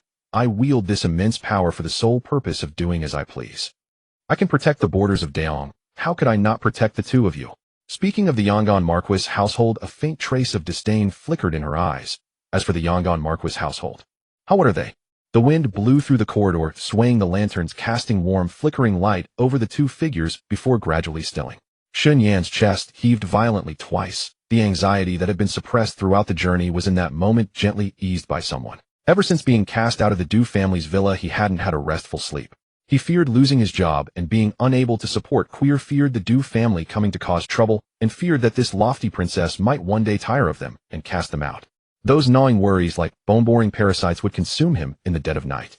But all his fears were now held by the person before him. A wave of acridness surged in Shun Yan's nose. He didn't pull away from the hand that held him up, but instead looked seriously into Xiao Mingyue's eyes, a smile slowly spreading from the corners of his own. Then, I thank your highness. Xiao Mingyue felt her fingertips burn, and her heart skipped a beat. The lamplight gilded the man before her with a soft, fuzzy edge. His refined and strikingly handsome face, illuminated by the warm glow, resembled a piece of fine warm jade, so smooth it seemed it could yield water. If he were to don a bright red wedding robe, wouldn't he be even more captivating? This absurd thought had just surfaced when Xiao Mingyue nearly bit her own tongue. She quickly released her grip, turned her head away, and coughed dryly twice to mask the heat rushing to her cheeks. All right, you. Get some rest early. After tossing out this stiff remark, Xiao Mingyue flicked her cloak and walked away swiftly. Yet somehow her retreating figure seemed to carry an air of fleeing and panic. Shun Yin stood rooted to the spot, watching the dark figure disappear completely into the night, and only then did his taut spine suddenly slump. He raised his wrist to his chest, taking a deep breath, but couldn't suppress the frantic pounding of his heart. Fortunately, the night was dark enough, and her highness had left in haste, not noticing the embarrassment of his ears turning completely red. Shun Yin closed his eyes in self-mockery. Shen Jingque, oh Shen Jingque, where did you find the audacity to harbor such treasonous thoughts towards the most esteemed princess of Daong? This is truly madness. After finishing her medicinal bath, the kitchen delivered soup. Lu Yi entered carrying a white porcelain stew pot, finding Shen Jingque bundled into a cotton quilt roll, only her bright eyes visible. Miss, the eldest young master, ordered the kitchen to stew this old hen soup with astragalus and cotinopsis. He said to drink it while it's hot. After the evening's events, Lu Yi could see that the eldest princess' protective stance had long since treated this father and daughter as family, so she too had changed her address, directly switching. Shen Jingque extended a paw from under the blanket, took the stew pot, lifted the lid, and sniffed. The rich aroma of chicken soup assailed her nostrils, with droplets of oil forming golden ripples across the surface. The hard-mouthed but soft-hearted eldest young master was sneaking her treats again. A warmth spread through her chest. Does the eldest young master know I fell into the water tonight? Lu Yi frowned thoughtfully. That I wouldn't know, but I heard from the small kitchen that this soup was simmered before we left in the afternoon. It seems the eldest young master had prepared it as a late-night snack for you in advance. Shen Jingque nodded innocently. Xiao Chongding, for all his aloofness, truly knew how to care for people. Miss, drink your soup first. He'll come back later to collect the pot. The moment Lu Yi turned to leave, Shen Jingque sat up straight. She closed her eyes, her consciousness entering the Shenong space. The spiritual spring bubbled up from its source, crystal clear enough to reflect one's image. She deftly grabbed the small porcelain spoon in the space, scooped several times to fill her little jade bottle, then exited the space. She poured the spiritual spring water into the chicken soup and stirred it with a spoon. Then, hugging the stew pot, she shuffled her shoes and ran to the next room. Shen Yin was about to retire for the night when he heard a few knocks at the door. He opened the door to see his daughter holding up a pot of soup, her hair a disheveled mess, looking like a little sparrow that had just tumbled out of its nest. Father, the eldest young master sent chicken soup. Let's share it. Shen Yin let her in, took the pot, placed it on the table, and reached out to feel her forehead. Shen Jingque tilted her head, dodging his hand. I don't have a fever. Stop checking, you've done it 100 times. You're frail to begin with. I just heard you coughing. How can I not worry? That was from choking on the medicinal bath. Master Ji put so many ingredients in the water and practically marinated after washing in it. Shen Yin shook his head helplessly at her words. He turned to fetch 2 porcelain bowls from the cabinet and divided the soup in half. Shen Jingque picked up her bowl, blew on it, and took a sip. The warmth of the spiritual spring water mixed with the chicken soup slid from her throat to her stomach, so soothing, she narrowed her eyes in contentment. Father, you drink too. Your clothes were half soaked last night too. Don't be stubborn and brush it off. Shen Yin hummed an acknowledgement, picked up his bowl, and drank in small sips.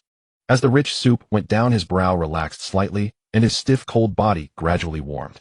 When half the bowl was empty, a current of warmth spread through his limbs, turning his cold hands and feet warm.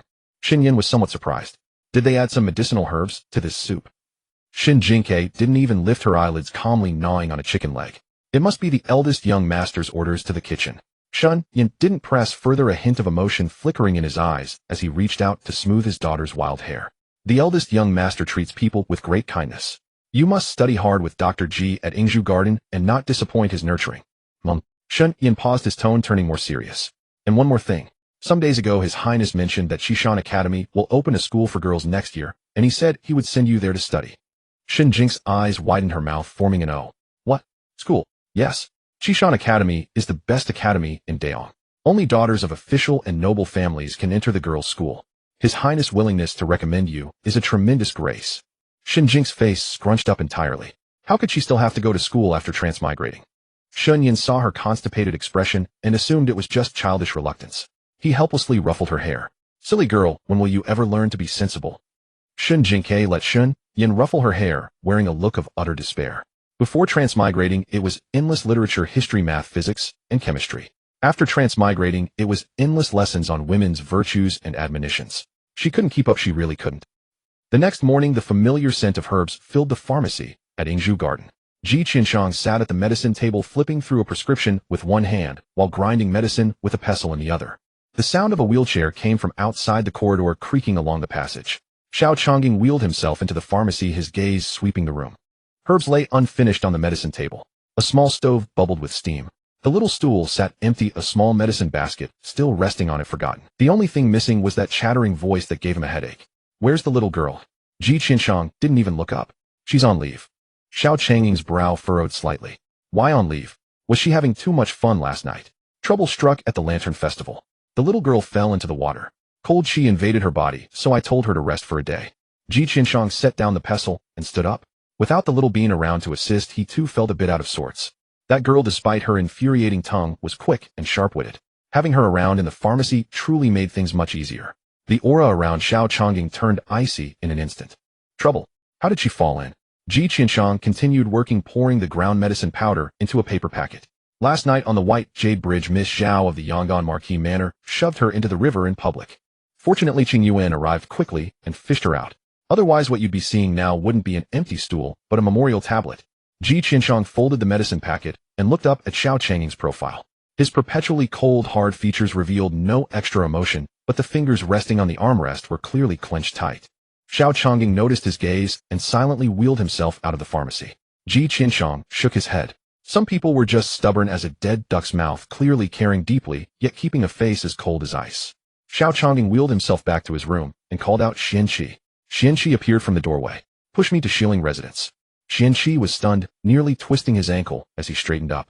Since his master's leg injury had worsened, he hadn't set foot outside Ingju Garden for over a year. No matter how the prince persuaded or Dr. G coaxed, he refused to appear before others in a wheelchair. And now he wanted to go to Shilling residence. The expression on Xianqi's face was nothing short of spectacular, but he didn't dare ask. Bowing, he stepped forward and pushed the wheelchair out of Ingju Garden. At this very moment, Shen Jingque at Shilling residence was bustling about in the Shenong space. 3 acres of land were shrouded in morning mist. The tips of the spiritual spring grass glowed with a soft cyan light, the growth progress bar steadily sitting at over 80%. She tore open the basic herb seed gift pack given by the system, and over a dozen small cloth bags tumbled to the ground. Don K. Astragalus Angelica Dehurica Perillus Aposhnikovia Licorice Polygala Buplurum Schizonepida Platycodon. Shen Jingque's eyes sparkled with delight, almost wanting to plant kisses on the pile of seeds. She quickly checked them over. About 12 of these seed types hadn't been unlocked in her illustrated handbook yet. Planting them and waiting for them to sprout would directly boost her collection count. Combined with the remaining stock in the Ingju Garden Pharmacy, she hadn't yet examined, reaching 80 types to unlock the prescription function was within reach. She scattered the seeds into the soil by category and watered them one by one with spiritual spring water. The moment the water seeped into the soil, the dry ground became loose and moist, and tender green sprouts pushed up visibly to the naked eye. Shen Jingque filled 2 more small porcelain bottles with spiritual spring water and tucked them into her clothes, pondering how to discreetly get Xiao Changing and Xiao Mingwe to drink some as well. Xiao Mingwe had an old poisoned arrow wound on her left shoulder, and Xiao Changing's leg injury had been dragged out by the slow-acting venom for so long. Both needed the spiritual spring water to repair their foundation. But this couldn't be rushed, as she needed to find a suitable excuse. Just as she was pondering, the sound of a wheelchair came from the courtyard. Rumble, rumble. Shen Jingque reflexively flopped flat, pulled the blanket up to her chin, and closed her eyes, pretending to sleep. Oh no, could the eldest young master be coming to drag her back to work? Didn't they say she had a day off? Ji Qiansheng wouldn't go back on his word, would he? The footsteps and wheelchair sound stopped outside the folding screen. Where is she? Xiao Changying's voice came through the screen. Lu Yi's voice followed immediately. Eldest young master miss is still resting. She was up most of the night, coughing all along. Shen Jingque quickly cooperated with a couple of dry coughs, sounding as weak as a little chick. Cough. Sister Louis. Water. A moment of silence fell from behind the screen. Xiao Changying didn't speak again. He just sat in his wheelchair, listening to the faint, feeble coughing behind the screen, silently grinding his teeth. The river water in the 12th lunar month was bitingly cold. The little girl was only 12 years old. How terrified must she have been when she fell in? He remembered her standing at the entrance of Ingzhu Garden last night, tilting her head up with a grin, saying she'd take care of him. Before becoming the adopted son of the eldest princess, he too had a younger sister. Shen Jingque often reminded him of that small body that had slipped away in his arms. So weak and pitiful, yet crushed by fate. Xiao Changying gripped the armrest, looked up at Lu Yi, and said, "Take good care of her. She doesn't need to come to the pharmacy until she's—" Then he waved his hand. Qianqi understood, turned the wheelchair around, and pushed it out. Once past the moon gate of Xiling residence, Xiao Changying spoke, his tone icy. "Zhao Yuan of the Yangon Marquis Manor. Arrange someone to teach her a lesson. Anyone who touches my family must pay a price." Qianqi bent in acknowledgement, silently burning 3 incense sticks for Miss Zhao in his heart. When the commander of the embroidered uniform guard personally targets someone, the days ahead are bound to be quite eventful. The Yangon Marquis residence. Zhao Yuan lay swaddled in brocade quilts, her voice thick with nasal congestion, her eyes red-rimmed and swollen from weeping, like a tea kettle possessed by a spirit. "Grandmother, you should have seen it. The Princess Royal didn't deign to acknowledge our Marquis residence at all. Right before the entire street's gaze, she seized me by the nape of my neck and hurled me straight into the river." Her voice rose another octave as indignation welled anew. "I am the legitimate eldest daughter of this house. How is such humiliation any different from shaming the entire Zhao family?" Lady Zhao of the Yangon Marquis residence sat beside the bed, tenderly tucking the quilt tighter around her granddaughter. Though over 60, Lady Zhao maintained an elegant poise, her dark violet silk jacket embroidered with intricate Kaisai patterns, a crimson jade-encrusted gold headband resting squarely upon her brow. Her face radiated benevolence, yet sharp intelligence gleamed unmistakably in her eyes. There, no more tears. Your voice is already hoarse," she murmured, dabbing away tears with a handkerchief. "Drink your medicine first. We must prevent any lingering ailment." Zhao Yuan accepted the bowl, took one sip, and instantly wrinkled her nose. "It's unbearably bitter, grandmother.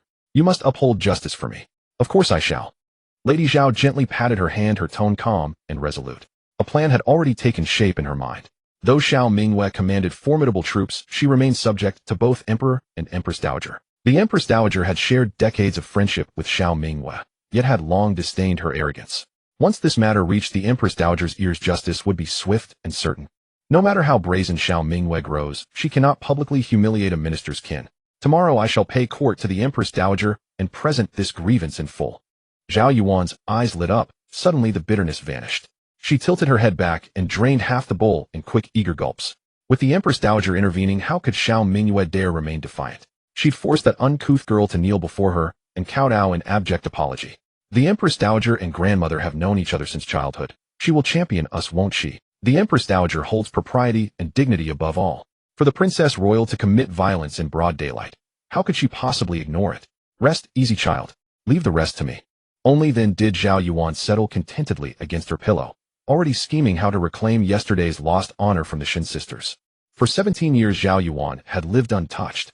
Not even her own mother had laid a finger upon her. Yet yesterday, because of those 2 sisters, she had suffered utter disgrace.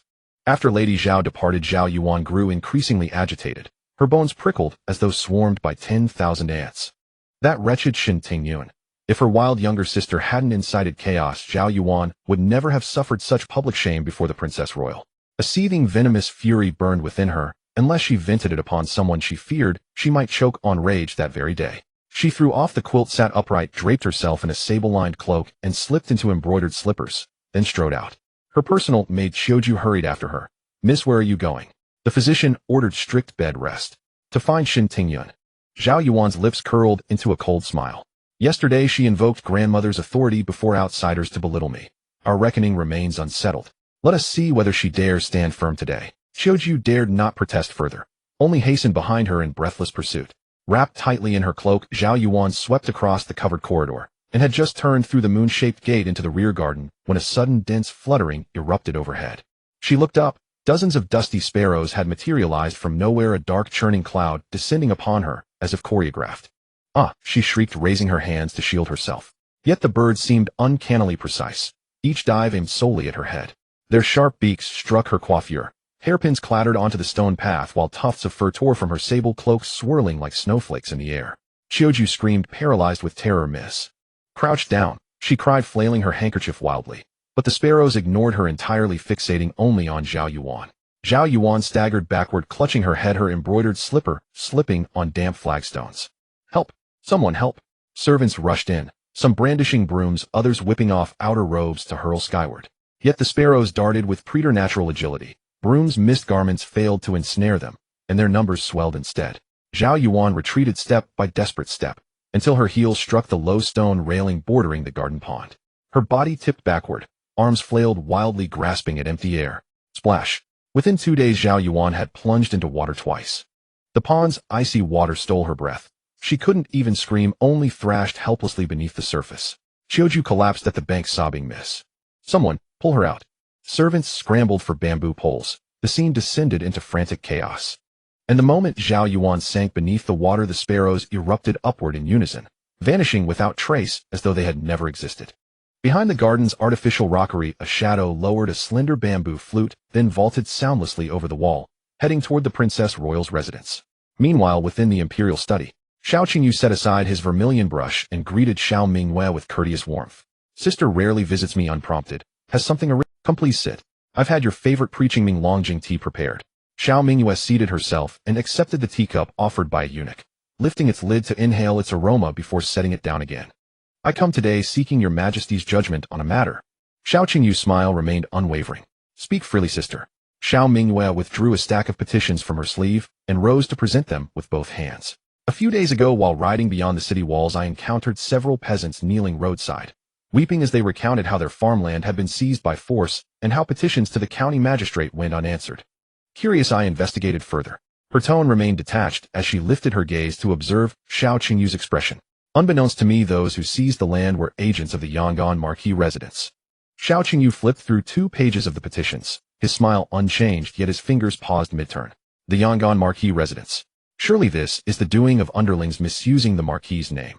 Lord Zhaohong is known for integrity. He would never sanction such deeds." He cautiously sought to exonerate Zhaohong. The Yangon marquis residence was the Empress Dowager's maternal clan. Its scions held numerous posts, helping suppress rival aristocratic families. He naturally wished to contain the scandal. Xiao Mingyue lifted her teacup, sipped, and offered a faint, knowing smile. "At first I thought precisely the same." Her eyes met Xiao Qingyu's directly. "Yet the peasants' plight moved me. I arranged for their families' resettlement on my estate outside the city, shielding them from further persecution. Word spread. Dozens more wronged families arrived, begging me to intercede on their behalf." Xiao Qingyu ceased, turning pages altogether. "Dozens?" 43 households, Xiao Mingyue replied, pausing deliberately. "Roughly 2,000 qing of land, seized over more than 3 years." Silence settled over the imperial study. This was no minor case. Pursued fully, it warranted execution and ancestral eradication. Xiao Qingyu closed the petitions and placed them neatly on his desk, fingertips tapping softly upon the lacquered surface. Yet investigating the Yangon marquis residence now would sever one of his own pillars of power. Then Xiao Mingyue would stand unchallenged. "Sister has labored diligently. I shall assign investigators. Rest assured you need not concern yourself further." Xiao Mingyue rose and bowed deeply. "Your Majesty's wisdom is unmatched, yet one concern weighs upon me. The new year approaches. Citizens yearn for peace and celebration. If these 43 families receive no redress, they may gather en masse to cry injustice. Such unrest, once reported abroad, could tarnish your Majesty's reputation as a benevolent sovereign. Thus your Majesty must decide, swiftly." Xiao Qingyu gazed down at his sister's deferential expression and felt a surge of stifling resentment. She always wielded authority so unyieldingly, so relentlessly. He had pledged investigation. Did he truly need to render judgment here, before her very eyes? He could not afford to break with Xiao Mingyue, not yet. She commanded armies, commanded popular loyalty, and bore the late emperor's imperial edict granting immunity from death. He could not strike her, only erode her influence stroke by careful stroke. So he drew a slow, steadying breath, pressing the rising fury deep into his chest. Summoned the censor-in-chief. Xiao Qingyu called out firmly. A eunuch hurried off to obey. Xiao Mingyue spoke at the perfect moment. Your Majesty, shall I deliver the list of aggrieved households and supporting evidence to the censorate, to spare the censor-in-chief redundant effort and avoid delay? Xiao Qingyu held her gaze for 2 heartbeats, then nodded. You act with customary thoroughness. Proceed as you suggest. Xiao Mingyue bowed once more. Thank you, Your Majesty. The censor-in-chief Song Shun arrived swiftly, received his orders, and departed with haste. As he passed Xiao Mingyue in the doorway, their eyes met briefly. Then he gave a slight respectful nod before striding away. Xiao Mingyue stepped out of the imperial study. The winter sun blazed fiercely upon the white marble steps, forcing her to squint. She inhaled deeply. The crisp, biting air finally eased the weight constricting her chest. She had held proof of the Zhao family's land seizures for some time, waiting only for the optimal moment to unleash it with maximum impact. Today's reckoning served dual purposes, chastising Zhao Yuan's arrogance yesterday, and exposing the collusion between Marquis Zhao Heng and the Empress Dowager to harm Xiao Chang'e. Since they had dared reach into her household, they would pay a price. She had descended only 3 steps when hurried footsteps echoed behind her. A young eunuch scurried forward, bowing low with ingratiating deference. Princess Royal, please wait. The Empress Dowager requests your presence for tea. Xiao Mingyue paused, her lips curving faintly upward. She arrived swiftly indeed. But whether her mother intended to intervene on behalf of the Zhao family, or perform yet another theatrical maneuver, remained to be seen. As she stepped across the threshold of Sinaying Palace, the heavy, cloying scent of aloes wood rushed to meet her. Xiao Mingyue swept her gaze over the assembled figures within the hall, and in an instant her mind was made up. The Empress Dowager sat in the place of honor, a string of 18 prayer beads resting by her hand. Consort Liang, seated in attendance, was peeling a sweet tangerine for her with a beaming smile. And in a lower seat, another figure was present. He wore a plain blue scholar's robe and a square-cornered cap with a passable white jade pendant hanging at his waist. His posture was upright and proper, appearing refined and decorate. Xiao Mingyue's footsteps faltered for a mere instant. Wang Chang'e, seeing her enter, the Empress Dowager's face immediately broke into a kindly smile. She beckoned. Mingyue, come sit.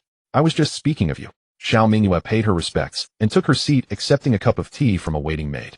The Empress Dowager held her hand and chattered on about the bustle of the Lantern Festival, then asked about her health and whether she was eating on time, her tone full of affection. Xiao Mingyue answered each query patiently, awaiting the true purpose of the summons. True to form, the Empress Dowager's conversation soon circled around to Wang Chang'e. Mingyue, take a look at this young man, Wang Chang'e. He is the eldest legitimate son of Academician Wang of the Hanlin Academy and placed second in last autumn's imperial examinations. His learning, appearance, and character are all of the first order. The Empress Dowager released her hand and gestured towards Wang Chang'e with her chin. I know you've resisted marriage in the past because you hadn't met the right person. Take a look. What do you think of this young Master Wang? Wang Chang'e rose at the opportune moment and bowed deeply to Xiao Mingyue. I am Wang Chang'e. I have long admired your Highness' reputation. To meet you today is the greatest fortune of my life. He straightened up and added, though my humble learning cannot be used to fight on the battlefield, I am willing to devote my remaining years to sharing your burdens, to managing the affairs of your household, so that your Highness may have no worries behind you. Xiao Mingyue's gaze settled on Wang Chang's face. His features were passably regular, yet deep within his narrow, elongated eyes lurked a sharpness and cunning, lending him an oily air of scheming. Suddenly the visage of another person surfaced in her mind. His entire being exuded a clear, pure aura. Standing there, he seemed like a radiant moon amidst the wind and clouds, radiating an inner candor and simplicity. Seeing her silent for so long, the Empress Dowager's smile deepened. Mingyue, what do you think? One must interact with someone to know their worth. Young Master Wang's reputation for talent is well known, and his temperament is gentle. I think he is. The plum blossoms in the Imperial Garden are in full bloom today. Why don't you and young Master Wang take a stroll there? Wang Chang'e immediately bowed. If your Highness does not disdain my humble company, I would be honored to accompany you to view the plums. Xiao Mingyue finally raised her teacup, gently stirring the floating leaves. No need. The smile on the Empress Dowager's face froze. Xiao Mingyue looked up at her, speaking with candor. It's not that I am opposed to marriage, but I already have someone in my heart. There is no need for you to trouble yourself with further arrangements, mother. Silence fell over the hall. Wang Chang's smile was frozen on his face. He stood rooted to the spot, caught in a dilemma. The Empress Dowager slowly turned her prayer beads between her fingers, her voice still gentle. Someone you hold dear. How curious. I have never heard you mention this before. Xiao Mingyue replied. My mind was only recently settled on this matter, and I hadn't yet had the chance to inform you, mother. Which family's young master is he? What is his family background? Xiao Mingyue took a sip of her tea. He is a retainer in my household. Though his origins are not distinguished, his character and learning are both excellent. He is gentle and courteous, and suits my heart well. The smile on Wang Chang's lips could no longer be maintained. Consort Liang's eyes darted about, and she said in a low voice, Your Highness, marriage is a matter of great importance to the royal family's dignity. A mere retainer is of common status. It might not sound very good if word gets out. The Empress Dowager placed her Buddhist beads on the table, the jade beads clicking softly against the surface. Mingyue, you are the Grand Princess Zhenguo, personally enfeoffed by the late emperor. Your consort, even if not from a noble family, should at least have merit or a title. Xiao Mingyue set down her teacup, her tone leisurely. For my choice of consort, I have no need for him to possess power or rank, for I have all of those already. A slight curve touched her lips. You, Empress Dowager, should understand me best. Of my previous consorts, were they not all handsome and elegant young men? The Empress Dowager's expression darkened. She turned to look at Wang Changhe. Young Master Wang has a fine reputation for talent and a distinguished appearance. He is counted among the finest young men in the capital. Mingyue, wouldn't you like to take a closer look? Xiao Mingyue followed the Empress Dowager's gaze to Wang Changhe, slowly letting her eyes travel over him. Wang Changhe felt deeply uncomfortable under her scrutiny, but forced himself to straighten his back. The next moment she withdrew her gaze, picked up her teacup, and slowly shook her head. I don't fancy him. Wang Chang's face flushed crimson, the color rushing from his neck to his ears. His voice trembled. Your Highness, in what way do I fail to meet your standards? Please enlighten me. Xiao Mingyue glanced at him and let out an impatient sigh. As I said, I only favor handsome men. And you are too ugly. Those two casually spoken words landed like a resounding slap. Wang Changhe stood frozen, all color draining from his face. His lips quivered for a long moment before he found his voice. He turned and bowed to the Empress Dowager. Empress Dowager, I am feeling unwell today. I shall take my leave. The Empress Dowager remained silent, her face grim. Consort Liang stepped in to smooth things over. Young Master Wang, please don't be upset. Attendants, escort young Master Wang out of the palace. Two maids entered and bowed to lead the way. Wang Changhe gritted his teeth and muttered a word of thanks, then made a cursory bow to the Empress Dowager and turned to leave. His foot caught on the threshold, and he had to grab a maid's arm to steady himself. The palace doors closed once more. The Empress Dowager's kindly demeanor had mostly vanished. Mingyue, you deliberately sought to embarrass me today. Xiao Mingyue rose.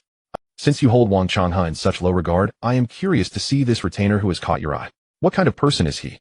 Xiao Mingyue's attitude remained humble and respectful. Rest assured, Empress Dowager, there will be an opportunity. However, the one my heart favors is rather shy. I will need to persuade him gently, lest he be frightened. The Empress Dowager stared at her calm face, her nails digging into her palm. Let me make this clear, the consort of the Grand Prince's household cannot be chosen on a whim. Xiao Mingyue curved her lips. Naturally, one must receive the imperial edict before marrying. Seeing her impervious demeanor, the Empress Dowager waved her hand wearily. Enough. You may return for today. I am tired. Xiao Mingyue bowed and took her leave. The pearl curtain rustled softly, and the Sinang Palace fell silent save for the faint crackle of the charcoal brazier.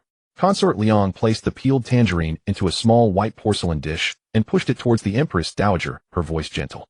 Mother, the Grand Princess is so stubborn now. What is to be done? The Empress Dowager did not touch the tangerine. She slowly picked up the 18-bead rosary from the table. She said that deliberately for my benefit today. She wants to tell me she would rather choose a commoner than accept the one I arranged. Consort Liang placed the silver pick back onto the plate. Since that retainer is in the Grand Prince's household, he must enjoy her trust. Mother, shall we send someone to investigate him? The Empress Dowager's fingertip paused on a jade bead. After a moment she said, investigate, of course. A retainer with no roots or foundation whom Mingyue is willing to use to ward off marriage must possess some skill. Consort Liang replied softly. I will have someone see to it immediately. The Empress Dowager raised a hand to stop her. No rush. If I investigate in haste today, she will see that I have lost my composure. The Empress Dowager set the rosary down on the table, the jade beads clicking softly. Wang Changhe has suffered such humiliation today. The Wang family is unlikely to swallow this and let the Wang family investigate on their own. She let out a cold laugh. He has always prided himself on his looks and talent. How could he bear being called ugly to his face? Once he returns, he will surely find a way to find out who that retainer is. Consort Liang picked up the thread with a smile. If the Wang family uncovers anything, they will naturally come to report to you, Mother. You will reap the benefits without bearing the blame for meddling in the Grand Prince's marriage. The Empress Dowager took a sip of tea, her expression easing slightly. You are a bit more clever than before. Consort Liang hastily rose and bowed. I am dull-witted, I merely follow Mother's example. The Empress Dowager leaned back against the soft cushion, her gaze falling on the gilt Boshan incense burner in the corner of the hall. Mingwe has grown increasingly reckless these past years, relying on the late emperor's favor and holding military power. I had intended to choose a docile consort for her to keep her from charging recklessly through the court. Who would have thought she wouldn't even grant me that small measure of respect? Consort Liang said in a low voice. The Grand Princess holds the military. His Majesty cannot push her too hard either. If things truly escalate, the court officials will again speak of discord among the imperial family. The Empress Dowager snorted coldly. Marriage is by imperial decree. If I do not bestow the marriage upon her, and that retainer, what can she do? Consort Liang followed her lead. Mother is right. No matter how powerful the Grand Princess is, she cannot marry on her own. The Empress Dowager pressed her thumb against the prayer bead. If she truly dares to bypass the palace, I can just charge her with disrespecting her elders. Consort Liang thought for a moment, then said, but what if the Grand Princess appeals to His Majesty? The Empress Dowager glanced at her. The Emperor will not agree. He is only too happy for me to keep Mingwe in check. Why would he personally grant her a consort who suits her heart? Consort Liang nodded slightly. Then, Mother, do you still intend to continue with the match with Wang Changhe? The Empress Dowager was silent for a moment. Wang Changhe is useless. He lost his composure over a few words today. Even if he did enter the Grand Prince's household, he wouldn't be able to control her. Consort Liang asked, then shall we find another? The Empress Dowager's fingers slowed on the beads.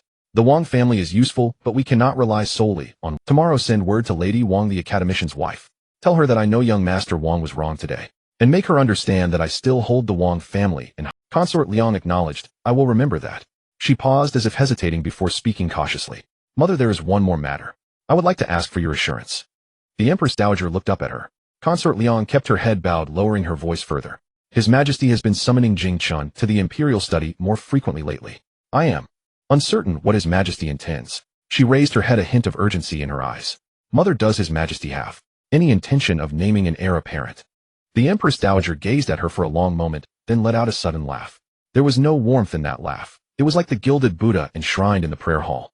Neither sorrow nor joy, allowing the deathly silence to slowly devour the composure she struggled to maintain. What's your hurry, eh? Consort Liang sank lower, inwardly cursing her own impatience. What the Empress Dowager detested most was being pressed or urged. Your subject dares not be impatient, it's just that. The Emperor is in his prime. The Empress Dowager cut her off. For you to be thinking of the succession at this time. How would it look if word got? Consort Liang's face paled. Her knees gave way and she knelt down. Your subject spoke out of turn. Mother Empress, forgive me. She kept her head bowed, her gaze fixed on the embroidered satin shoes with gold thread auspicious patterns at the Empress Dowager's feet, her heart pounding like a drum. This aunt of hers appeared to be a pious Buddhist, but she wielded thunderous power.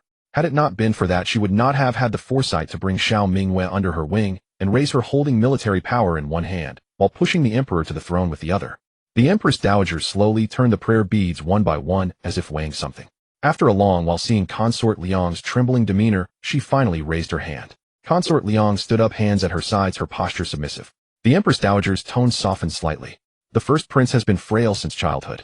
It's uncertain how long the second prince. The Empress Dowager curled her lips. Born of a maidservant without even a proper maternal clan. Who in the court would accept him? She paused, her hand stilling on the beads, and lifted her eyes to Consort Liang. You are my own niece. How could I not favor you? Consort Liang's eyes reddened. Your subject knows that Mother Empress cares for me. Caring is one thing, but you must be patient. The Empress Dowager's voice grew deeper. Jingchen is 16 this year. It's time to gradually involve him in state affairs. Go back and educate him well. Let him learn to handle duties, to stand firm before the court officials. Matters of the succession cannot be rushed. When the time comes, I will make plans for you and your son. With these words from the Empress Dowager, the taut string in Consort Liang's heart finally relaxed. She made a deep curtsy. Your subject shall strictly follow Mother Empress' teachings. The Empress Dowager waved her hand. Go now? It's late. Consort Liang withdrew from the hall. Only after she had walked out of Sinang Palace did she slowly unclench the fist she had been gripping inside her sleeve. The Empress Dowager was right. There was no need to rush. The first prince's health was deteriorating day by day, and the second prince's birth mother was not favored. The Empress had been childless for years. The path left for Jingchen was actually quite broad. She only needed to wait a little longer. Outside the palace gates, Xiao Mingyue had already boarded her carriage. Qing Yuan let down the carriage curtain for her and pushed the hand warmer closer to her feet. Your Highness left the palace later than usual today. Was something not going smoothly at the imperial study? Xiao Mingyue unfastened her cloak and tossed it aside carelessly. It was still stained with the heavy incense scent from Sinang Palace. She wrinkled her nose, wishing she could change into another one immediately. The imperial study went smoothly enough. But the Empress Dowager personally played matchmaker. I had to make some show of courtesy. Qing Yuan's movements paused briefly, then she quickly poured another cup of hot tea for her. Has the Empress Dowager brought up the betrothal again? Xiao Mingwei took the teacup. Not just brought it up. She had the person seated in Xinang Palace waiting for me to walk right into the trap. Qing Yuan frowned. The Empress Dowager is forcing your Highness to agree on the spot. She has a clever scheme. Xiao Mingwei took a sip of tea. Send Wang Changhe into the Princess Mansion, an informant by day, a consort by night. Qing Yuan asked, and how did your Highness reply? Xiao Mingwei leaned back against the carriage wall, recalling the momentary frozen expression on the Empress Dowager's face when she had spoken those words in Xinang Palace. The corners of her lips involuntarily lifted. I said I already have someone in my heart. In truth, she had only said that to fend off the Empress Dowager's pressure. But now thinking back, it seemed that making Shen Yin her consort might not be a bad idea after all. Just as Xiao Queer had said that day when she knocked on the Princess Mansion gate. This man had a clean background, posed no threat, and could be entirely dependent on her. Moreover, involuntarily Xiao Mingyu's mind conjured the image of Shen Yin in a bright red wedding robe. His slender collarbone set off by the red garment, his face incomparably handsome, his gentle eyes gazing at her. Xiao Mingwei set the teacup back onto the small table with a clatter, the noise so loud that even Qing Yuan looked up. Your Highness. Xiao Mingwei turned her face away, her ears burning, so hot they could fry an egg. What was she thinking? Seeing that Xiao Mingyu's ears had turned red, a hint of mischief gleamed in Qing Yuan's eyes. Is the person your Highness spoke of Master Shen? Xiao Mingwei shot her an annoyed glare. Qing Yuan immediately lowered her head, but couldn't suppress the smile on her lips. Your servant talks too much. The carriage rolled along the palace road, the horses' hooves going clip-clop. Qing Yuan dropped her playful tone and spoke in a low voice. Your Highness, since the Empress Dowager has brought Wang Changhe to Xinang Palace, she is unlikely to give up easily. If she forcibly issues an edict for your Highness to marry, what will your Highness do? Xiao Mingwei leaned against the carriage wall, resting her forehead on one hand. Then he'll settle the marriage before she issues the edict. Qing Yuan hesitated. But the Empress Dowager wants to pair your Highness with Wang Changhe. How could she be willing to issue an edict for your Highness and Master Shen?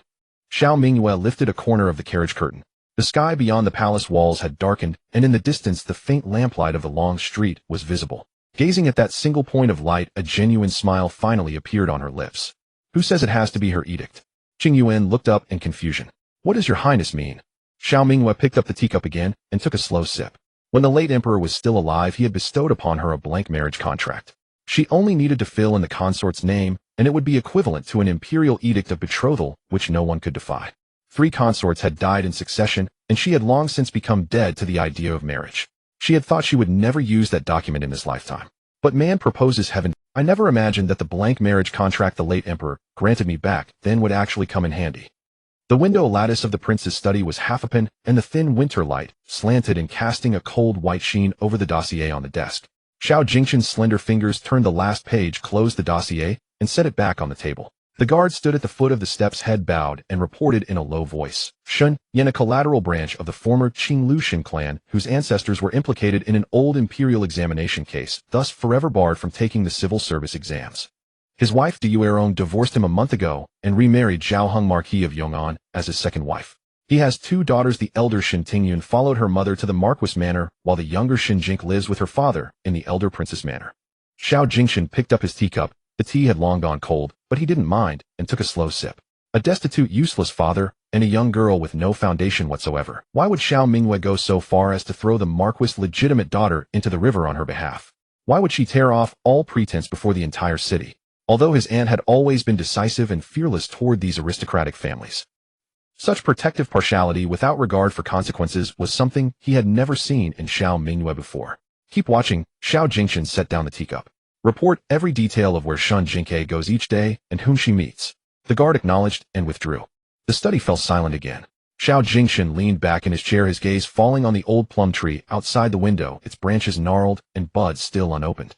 Xiao Minji commanded a powerful army of force he must win over to ascend the throne. This Shen Jingque might become his easiest handle to grasp.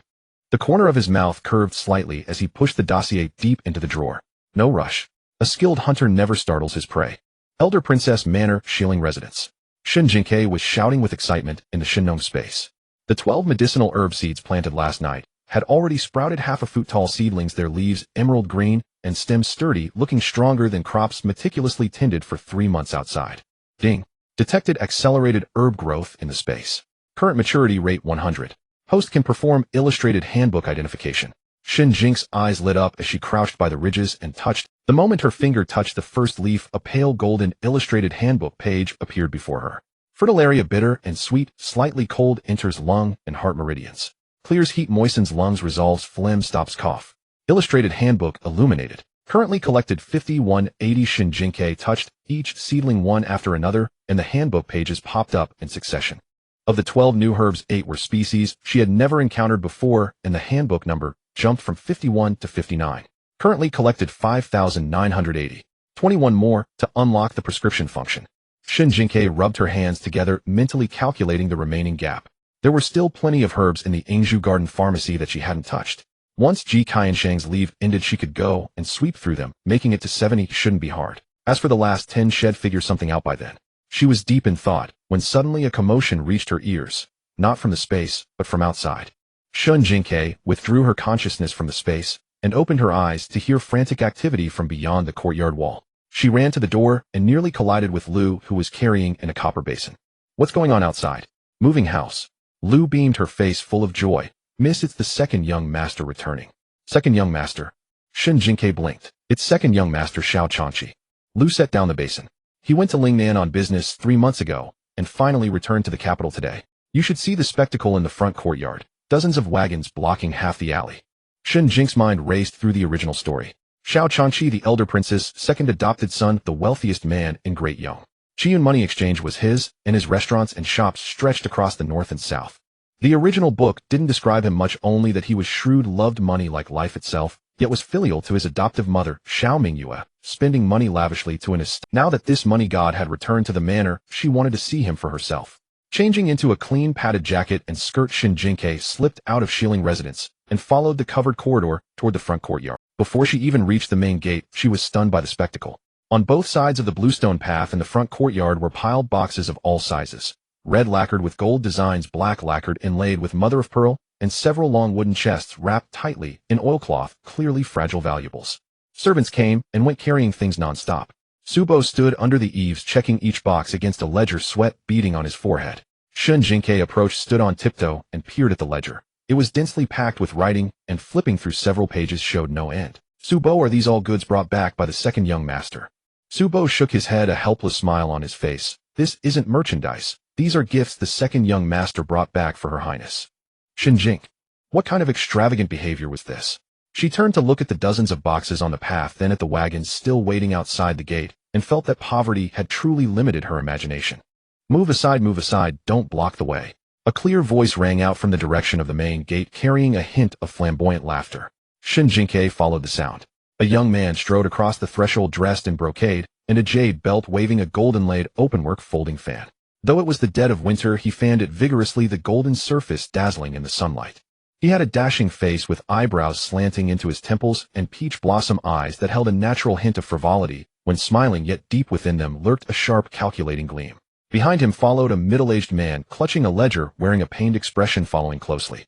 Second young master, on this trip alone you imported 12 South Sea corals plus the batch of agarwood and gauze, and the cost has already exceeded the budget by 30%.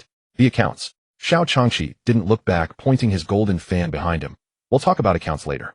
First finish checking the gift list for mother. But second young master. Qianmo. Xiao Changqi stopped, turned to face the middle-aged man, and said with a smile, it's a happy day today. Don't spoil my mood. Qianmo. Shen Jingque stood behind the pillar, unable to suppress a smile. While this second young master's style was the polar opposite of Xiao Changqing's, one cold as a sword in an ice cellar, the other as flamboyant as a peacock. Xiao Changqi walked to the center of the courtyard, swept his gaze around, and spotted the little girl peeking out from beside Subo. He paused, closed his fan, and pointed at Shen Jingque. Subo, whose little girl is this? I haven't seen her before. Before Subo could introduce them, footsteps echoed from the moon gate behind him. Shen Jingque turned to see Xiao Mingyue approaching along the corridor in dark martial attire. Her stride was composed, her presence commanding. A slender figure followed half a step behind her. Shun Yin wore a new gray-blue robe with a plain sash accentuating his handsome and upright bearing. But that wasn't the point. The point was that her father's face from his ears to his neck was as red as a boiled shrimp. His gentle eyes darted around, unable to settle on anything, stubbornly avoiding the gaze of the princess beside him. Xiao Mingyue, however, remained perfectly composed, a faint smile playing on her lips. As she walked, her sleeve occasionally brushed against Shun Yan's hand, seemingly accidental, yet perhaps deliberate. Shen Jingque's gossip radar went off instantly. What was going on? With that expression, her father looked like a blushing bride who had just been teased. Godmother. Xiao Changque's voice snapped her from her thoughts. The wealthiest man in Daong rushed forward, tucking his golden fan into his belt. He bounded over like an overgrown puppy, beaming with unrestrained joy. Godmother, your son has returned. He gestured proudly towards the chests in the courtyard. See what fine gifts I've brought you. Coral from the southern sea, blood red and 3 feet tall. It will look magnificent in your main hall. And this mermaid's silk woven by mermaids from the deep. It's as thin as a cicada's wing and repels water. Perfect for a spring robe for you, Godmother. Oh, and also, an agarwood chest set with natural grain patterns. The moment I saw it, I thought of you. Xiao Mingyue raised a hand to press his shoulder and used the other to cover his mouth. Back for barely a moment, and already making a ruckus. What will people think? Xiao Changqi grunted dismissively, but the excitement in his charming eyes didn't diminish one bit. He pulled her hand away and pranced around her. But Godmother, please just take a look. I spent 3 months picking these out. Xiao Mingyue glanced at the mountain of chests cramming the pathway, her temple throbbing. Xiao Changqi, my front courtyard is not your warehouse. I know, Xiao Changqi declared confidently. Things in the warehouse are for selling. These are gifts for you, Godmother. Su Bo silently turned a page in his ledger, his expression one of complete resignation. Seizing the opportunity, Shen Jingque quietly sidled up to Shen Yan. She looked up and whispered, Father. Shen Yan flinched, avoiding her gaze as he looked down at her. Well, what is it? Shen Jingque tilted her head, studying him. Her father's ears were red enough to drip blood, and he was wringing his sleeves with both hands, looking utterly lost. Father, why is your face so red? Are you running a fever? Shen Yan stepped back. No, it's nothing. The wind outside is strong, it's just windburn. There's no wind today. Shen Yan's gaze drifted towards the distant eaves. Well, I walked too fast, got hot. Shen Jingque narrowed her eyes. Her father's lying skills were on par with a 3-year-old's. Father, what were you doing with the princess just now? Shen Yan was taken aback, then lowered his voice considerably. Little children shouldn't ask about adult matters. Shen Jingque, since when did her father start brushing her off with that line? She immediately summoned the system in her mind. System 001. Get out here. The system yawned in her mind as if just woken up. System 001 here, very unhappy to be a... Shen Jingque clicked her tongue, pressing urgently. What was my father doing just now? Did you get it on camera? Your father. Hey. Your father is about to become the 4th consort of the guardian princess. Shen Jingque's mind went blank. What did you say? Congratulations, host. Your class ascension is within reach. Shen Jingque's mouth fell open. She looked at Xiao Mingyue, who was being pestered by Xiao Changqi to review the gift list, and then at Shen Yan beside her, who looked about to combust. So, in the short time she was away, her father had been won over by the princess. Wasn't that progress bar moving a bit too fast? Father. Shen Jingque grabbed Shen Yan's sleeve, whispering urgently, are you hiding something from me? Shen Yan was in a daze, as if struck by an acupoint. Shen Jingque's call made him jump. He opened his mouth, forcing out a few broken syllables. The princess. She said. Before he could finish, Xiao Changque's voice suddenly shot up an octave. Godmother, what did you say? Everyone's gaze snapped over. Xiao Changque's golden fan clattered to the ground. He stood frozen, his charming eyes wide, mouth agape, looking utterly thunderstruck. Xiao Mingyue stood opposite him, her expression serene. I said I intend to set a date for the wedding. Xiao Changque's gaze slowly moved from her face to the man behind her. His shrewd, sharp eyes swept over Shen Yan from head to toe, and then back up, assessing him like a piece of merchandise. Then his voice exploded, ringing across the entire front courtyard. So I'm supposed to call this pretty boy father? Silence fell over the courtyard. The servants carrying boxes turned to stone. Su Bo nearly dropped his ledger, and Qian Imo hugged his account books and shrank behind a pillar. Shen Yan looked mortified, wishing he could bury his head in his collar. Xiao Mingyue flicked his forehead with her finger. Call him adoptive father. Xiao Changqi clutched his head. He stomped over to Shen Yan, his gaze filled with disbelief as he looked him up and down. You're the one. Shen Yan felt intensely uncomfortable under his scrutiny, instinctively stepping back until his shoulder blades hit a pillar. There was nowhere left to retreat. Xiao Changqi continued to close and looking down at this man who seemed even thinner and weaker than himself, shock churning in his eyes. Godmother has fought on battlefields for 20 years. She's commanded at least 8,000 soldiers. And the consort she finally chooses is this kind of... He paused, searching for this frail, pale-faced scholar. Shen Yan's ears burned again. His lips moved, but no sound came out. Xiao Mingyu's voice drifted over, calm, but carrying an undeniable authority. Xiao Changqi, if you say one more word, you won't be going to the spring hunt this year. The spring hunt was an event organized by the Daong Capital Merchant Guild. Though called a hunt, it was more of a social gathering. Merchants from various trades exchanged information and made connections. It was the business world's annual gala. Most importantly, the head of the Capital Guild, Madame Fan, was the woman he yearned for but couldn't have. He had only just returned to the capital. If his godmother barred him from the spring hunt, where he could shine. Xiao Changque's mouth snapped shut instantly. Fine, fine. There would be time later. He'd see for himself how this pretty boy managed to ensnare his godmother. The trunks in the front courtyard were not fully moved until dusk. That evening the welcome banquet was held in the main hall. Under Su Boss' direction the servants laid out a table laden with steaming dishes, the rising vapor fogging the paper window pane. Xiao Changqi had changed into a robe of pomegranate brocade. The white jade pendant at his waist made him look even more flamboyant than usual. His gold fan was tucked into his belt, and he walked with a swagger. He plopped down into his seat. Before he could even pick up his chopsticks, he noticed a wheelchair had been placed in the spot next to him. Xiao Changqing, pushed in by Xian Shi at some point, was wrapped tightly in a black outer robe, his expression distant and indifferent. Big brother. Xiao Changqing's eyes lit up. Long time no see. How are your legs? Xiao Changqing glanced at him, but didn't answer, simply lifting his teacup for a quiet sip. No response meant no improvement. Xiao Changqi wasn't bothered by the silent treatment. He chuckled to himself, and unprompted picked up a piece of braised pork knuckle and placed it into his brother's bowl. Eat some meat, build yourself up. You're as thin as a bamboo pole. Xiao Changqing looked at the glistening fatty piece of meat in his bowl, furrowed his brow slightly, and silently pushed the bowl half an inch away. Shen Jingque sat beside Shen Yan. Her short legs couldn't reach the floor, so she kicked idly against the chair leg, but her gaze never left the head of the table. Xiao Mingyue sat at the head. Shen Yan had been seated to her left. The positioning was delicate. Ordinarily the seats of honor flanking the host would be for her adopted sons, yet Xiao Mingyue, with an unreadable expression, had ordered Shen Yan's place set there.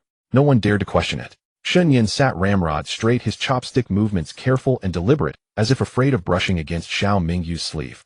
But Xiao Mingyue gave him no chance for such discretion. She glanced at the empty dishes before him, then picked up a piece of steamed base, and placed it steadily into his bowl. Fish is nourishing. Eat more. Shen Yan's chopsticks froze midair. His ears burned visibly, a flush spreading from the tips to the base of his neck, as if a fire had been lit beneath his skin. Thank you, Your Highness. Please don't trouble yourself on my account. His voice was barely a whisper, audible only to Shen Jingque beside him. Xiao Mingyue said nothing more, simply taking a sip from her wine cup, her expression composed. Shen Yan lowered his head and ate the fish. Then he stole a glance at the dishes in front of Xiao Mingyue. She had only eaten a couple of bites of vegetables, but had drunk a fair amount of wine. After a moment's hesitation, he used the serving chopsticks to pick up a piece of lotus root from the lotus root and pork rib soup and placed it in Xiao Mingyue's bowl. His hand was trembling slightly. Your Highness has been busy with the palace lately. Drinking on an empty stomach is bad for you. Have something to eat first. He then immediately buried his head back into his own bowl. Xiao Mingyue looked at the lotus root in her bowl, the corners of her mouth curving into a faint smile. She ate it with composure. Shen Jingque watched the whole scene with great interest, her cheeks stuffed full of rice and a grin stretching from ear to ear. Wow, her dad's flirting technique was so innocent and sincere, it was unexpectedly adorable. Across the table, Xiao Changque's chopsticks hovered in midair, a look of utter bewilderment on his face. Watching the silent, synchronized exchange between the two, his peach blossom eyes spelled out 4 words: this is blinding. He opened his mouth to say something, but immediately met a sharp glance from Xiao Mingyue. He swallowed his words along with the rib he was chewing. Ahem. Xiao Changqi cleared his throat and turned his attention to Xiao Changqing instead. Big brother, did you see that? Xiao Changqing took a sip of soup, his face impassive. See what? That. Xiao Changqi gestured with his chopsticks towards the opposite side. Xiao Changqing didn't even lift his eyelids. I'm not blind. Xiao Changqi waited for more, but nothing came. Frustrated, he pressed, that's it. You've got nothing to say. Xiao Changqing picked up a cabbage leaf, placed it in his mouth, and chewed slowly before swallowing. The day the Shen father and daughter entered the residence, mother's intentions were already quite clear. Xiao Changqi's mouth twitched as he stared at his brother in disbelief. So you knew all along? And you didn't tell me. You were in Lingnan. Xiao Changqing finally looked up at him. Was I supposed to send a carrier pigeon to tell you that our mother had her eye on a man? Xiao Changqi rolled his eyes, speechless. The meal lasted for the better part of an hour, and everyone at the table was stuffed full of this display of affection. Shen Yan was so embarrassed he kept his head buried in his bowl all evening. As soon as the final sweet soup was cleared away, he shot up from his seat, as if launched. Your Highness, I shall take Xiaoquir back to rest now. Without waiting for a reply, he scooped up Shen Jingque and strode quickly towards the door. Shen Jingque, tucked under her father's arm like a chick being carried off, kicked her legs in the air. Dad, I didn't even get to finish my osmanthus cake. Shen Yan ignored her and walked even faster, practically fleeing. Back at Xiling residence, Shen Jingque kicked the door. She pushed her father down into a chair. His ears were still red, and he twisted the cuffs of his sleeves, staring intently at the grain of the tabletop, unable to meet his daughter's gaze. Shen Jingque dragged over a small stool and sat down squarely in front of him. She tilted her face up and stared at him without a word. Shen Yan endured this scrutiny for a long moment before finally speaking. If you have questions, just ask. Dad, what happened between you and the princess? Shen Jingque swallowed hard, his voice coming out in fits and starts. After Her Highness returned from the palace today, she came to find me in the library. Mum, she said. The Empress Dowager had arranged for a man named Wang Changhe to confront her in Sinang Palace and pressure her into agreeing to a marriage. Shen Jingque nodded, waiting patiently. She said she holds a blank marriage certificate bestowed by the late emperor. Shen Yan's voice grew quieter and quieter. All she needed to do was fill in the name of the consort, and it would carry the same weight as an imperial edict. No one could defy it. She plans to finalize the marriage before the Empress Dowager can issue her decree. She asked me if I was willing. The room fell silent, broken only by the occasional crackle of the oil lamp wick. Shen Jingque dragged her stool forward half an inch. And what did you say? Shen Jingque closed his eyes. When he opened them again, the blush had spread all the way down to his collarbone. I said, I am willing. He paused, then added, his voice laced with a self-consciousness and timidity he himself didn't fully recognize. It's just, I can't help but worry. Does Her Highness truly not mind a useless man like me? Shen Jingque sighed inwardly. Her father was wonderful in every way, but this inferiority complex of his was as stubborn as a chronic skin condition. Fortunately, Xiao Mingyue was decisive. Other women might go through a phase of ambiguity and testing during courtship. But the princess, she went straight for the endgame. Clean and swift, no dragging it out.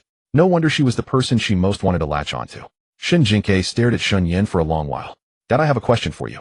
Think carefully before you answer. Shen Jingque looked up, meeting his daughter's gaze with unusual seriousness. Did you agree because you feel you owe her for saving us, and this is a way to repay the debt, or because you truly have feelings for the princess? Shen Yan's expression froze as if someone had a grip on his throat. His lips moved, but no sound came out. He frowned, troubled. His eyes darted away, unable to withstand his daughter's probing stare. He stood up abruptly. It's late. Before Shen Jingque could react, she was lifted off her stool by her father's stool and unceremoniously deposited at the door. Time for little kids to be in bed. The door panel shut in her face, nearly clipping the tip of her nose. She heard a rustling sound from inside the room, and slowly a smile curved across. No need for an answer. It was written all over her father's face. Shen Jingque turned and walked towards her own small room. The night wind gusted through the covered walkway, chilly, but it couldn't blow away the irrepressible smile on her face. Halfway there, the system's voice suddenly echoed in her mind. Ding. New side quest triggered. Shen Jingque is to become the imperial princess consort. Host's social status will undergo a significant change. Warning, male lead Xiao Jingqian has begun investigating the host. Expected encounter within 3 days, unlocking a new plot arc. Shen Jingque stopped in her tracks, most of her smile fading. 3 days. The following morning, Xiao Changqi limped into the shadow bamboo garden. Xiao Changqing sat in his wheelchair reviewing an official document, while Xianqi stood under the eaves grinding ink. The courtyard was utterly still, broken only by the rustle of turning pages. Xiao Changqi pulled up a chair and sat across from him, cutting straight to the point. Brother, that pale-faced scholar our adoptive mother has taken a liking to. What do you make of him? Xiao Changqing turned a page, marking a circle with his cinnabar brush. Mother is happy. His reply was terse, delivered with an air of calm indifference. Xiao Changqi waited, then pressed. That's not what I'm asking. Shouldn't we at least investigate the backgrounds of that father and daughter? What if they're after the princess estate? Xiao Changqing finally set down his brush. He lifted his gaze, resting it faintly on his brother's face, lips pressed thin, wearing an expression that suggested he was. Do you think I'd let her into the shadow bamboo garden without checking? Xiao Changqi's mouth fell slightly open, frozen in place. Wait, did he just imply he not only knew about the marriage, but had also allowed that little girl into the shadow bamboo garden? Wait, what? You let her into the shadow bamboo garden? Xiao Changqing didn't answer, lowering his head to continue reading. Xiao Changqi grabbed his gold fan, pointing it at him like a sorcerer casting a spell. Are you really Xiao Changqing? Are you some demon possessing my brother? Get out of him. Amidst the commotion, the curtain of the medicine room behind them lifted, and Ji Qianshang strolled out, chewing on a herb stem. Oh, the second young master has returned. He leaned against the doorframe, adding fuel to the fire. Not only is she in the garden, but the little girl is also my half-disciple now. And you know what? That girl has an innate gift for pharmacology, grasps it in an instant. A rare find. He sighed, a note of wistfulness in his voice. She's been on leave these past few days, and the medicine room feels so empty. Not even anyone to bicker with. He said, already striding off. I need to go check if her cold has gotten better. Hold on. Xiao Changqing called him back, retrieving a small oil paper bundle from a hidden compartment in his wheelchair's armrest and handing it. Ji Qianshang turned, looking at the bundle with some surprise. What's this? Xiao Changqing's expression was calm. Honey peach preserves from the honey fruit shop. She's been taking bitter medicine for days. Her mouth must be tasteless. Bring it to her on your way. Ji Qianshang took it, weighed it in his hand, and grinned. Oh, since when do you know what treats young ladies like? Xiao Changqing shot him a glare from under his eyelids, his tone icy. Just take it and go. Enough with the chatter. All right, I'm going. Ji Qinshang tucked the bundle away and sauntered off, swaying as he went. The shadow bamboo garden fell silent once more. Xiao Changqi stood with his gold fan still raised, his expression shifting from shock to bewilderment to utter collapse, finally settling into a soul-searching question. What kind of love potion have the Shen father and daughter fed you all? Xiao Changqing closed the document he had finished reviewing and glanced up at him. If you're so idle, go to the storeroom and take inventory of my Huzhou raw silk paper. Stop cluttering up the place. Xiao Changqi was thus banished from the shadow bamboo garden. Standing on the bamboo-lined path, he flipped his gold fan over and over in his palm. The more he thought, the more wrong it felt. How could his brother, a man with such a suspicious nature, harbor no wariness towards this girl at all? Just who was this girl? He decided to see for himself. The afternoon sun bathed the rear garden of the princess' residence, warming the surface of the rockery stones. Shen Jingque crouched by the flower bed, daydreaming as the system in her head chattered away, reporting on the growth progress of the herbs in the space. She listened half-heartedly. The sound of footsteps came from the gravel path, accompanied by the soft clink of a metal fan flipping between fingers. Shen family's little sister. Shen Jingque turned to see Xiao Changqi approaching, waving his folding fan, his pomegranated brocade robe dazzling in the sunlight. Flipping a fan in the dead of winter. His flair for dramatics was exactly like Ji Qianshang's. Second young master, good day. She stood up, brushed the dirt from her knees, and offered a sweet, obedient smile. Xiao Changqi stopped in front of her, giving her a thorough one. A face as delicate as a rose, exquisitely pretty, with a pair of bright, dark eyes that sparkled with alertness. Other than that, he really couldn't see anything particular. I hear you've been at the residence for a few days now. Haven't had a proper look around the garden, have you? Xiao Changqi unfurled his gold fan, striking the pose of an affectionate, come let second brother show you around. Shen Jingque blinked. He's trying to get a read on me, isn't he? Sure, thank you, second young master. The two walked along the path by the flower beds, Xiao Changqi making idle chit-chat. Are you settling in comfortably at the residence? Is the food to your liking? Are the servants attentive enough? It's comfortable. Uncle Su and Sister Lu have been very good to me. That's good to hear. Xiao Changqi nodded, subtly steering the conversation. Your life back home before coming here, was it quite difficult? Shen Jingque maintained an air of naive innocence. Before, it was alright, I suppose. We were poor, sure, but my father was exceptionally good to me. Your father is a learned man. Why didn't he sit for the imperial examinations? He was probing about her father now. Shen Jingque glanced at the sparse winter plum blossoms beside her, replying with disarming frankness. My father's ancestors were implicated in a crime, so he's barred from the examinations for 3 generations. Xiao Changqi raised an eyebrow. This matched exactly. He was about to continue his questioning when Shen Jingque suddenly stopped, tilted her head up at him, and her eyes began to redden slightly. Second young master, my father and I didn't even have a place to stay before. If Her Highness the Princess hadn't taken us, and I don't know how we'd have survived this harsh winter. Her voice was soft, tinged with a hint of a sniffle. You're not going to despise us and throw us out, are you? Her words were pitched just loud enough that the servants trimming the flower bushes nearby all looked up. Several pairs of eyes landed squarely on Xiao Changqi, filled with undisguised scrutiny. Xiao Changqi's fan froze mid-flutter. When had he ever said anything about throwing anyone out? As he stood there awkwardly, Uncle Su approached from the main path carrying a tea tray. He bent down, offered Shen Jingque a piece of osmanthus cake, and patted her head. Don't be scared, little sparrow. Her Highness has personally decreed that you may stay here comfortably. No one will drive you away. He turned to look at Xiao Changqi, his tone genial, yet carrying a hint of gentle reproach. Second young master, little sparrow, is young. Do try not to frighten her. Shen Jingque took the cake, bit into it, and gave Uncle Su a sweet smile. Xiao Changqi watched the scene, the corner of his mouth twitching. Fine. He was the villain now. This girl was sharp as a tack. Head dropped the pretense. He snapped his gold fan shut, fixing his gaze directly on Shen Jingque. Shen Jingque, I'll ask you straight. What is your real purpose in coming to the princess residence? Shen Jingque's chewing slowed for a beat. Xiao Changqi continued. Your father is a common scholar. No rank, no title, no family standing. Our mother, on the other hand, is a respected and powerful princess commanding troops. Once news of this marriage gets out, what will the censors at court have to say? Do you have any idea what kind of storm your father's status will bring down on her? Shen Jingque swallowed the last bite of her cake, slowly brushing the crumbs from her fingertips. When she looked up again, the pitiful expression was gone from her eyes. In those bright dark eyes was a clarity that belied her age. Second young master, I understand your fear that Her Highness might be deceived. But do you think Her Highness hasn't already considered all the points you've raised? You say he's a common scholar. Think about it the other way. My father has no powerful clan behind him. There's no need to worry about him leveraging the title of prince consort to form factions at court. You say he has no title? That's even better. He has no ties to any faction, so no one can use him as a pawn or hold leverage over him. You say he has no family background. Once he enters the princess residence, he'll be dependent on Her Highness alone for the rest of his life. Could it be that precisely because my father has no roots, it gives Her Highness a greater sense of security? Xiao Changqi stood there with his arms crossed, momentarily speechless. He thought of their adoptive mother's 3 previous husbands. Each marriage had lasted barely a year before the consort died a sudden violent death. Xiao Changqi had been rescued from refugees by the princess when he was 10, and he was used to seeing her assertive, commanding demeanor. But he had seen another side of her as well. Late at night, passing by the study lamplight would cast her silhouette on the paper window screen. The tea at her side would go cold, be refilled, and go cold again. She would sit there alone, lost in thought, until the dead of night. Back then he was too young, and thought she was busy with affairs of state. He only realized later that perhaps she too longed for someone to share her warmth with. Seeing his resolve waver, Shen Jingque pressed her advantage. Second young master, not every relationship is born of ulterior motives. Her Highness has given my father and me shelter, and we will always remember that. She tilted her head, shifting the conversation.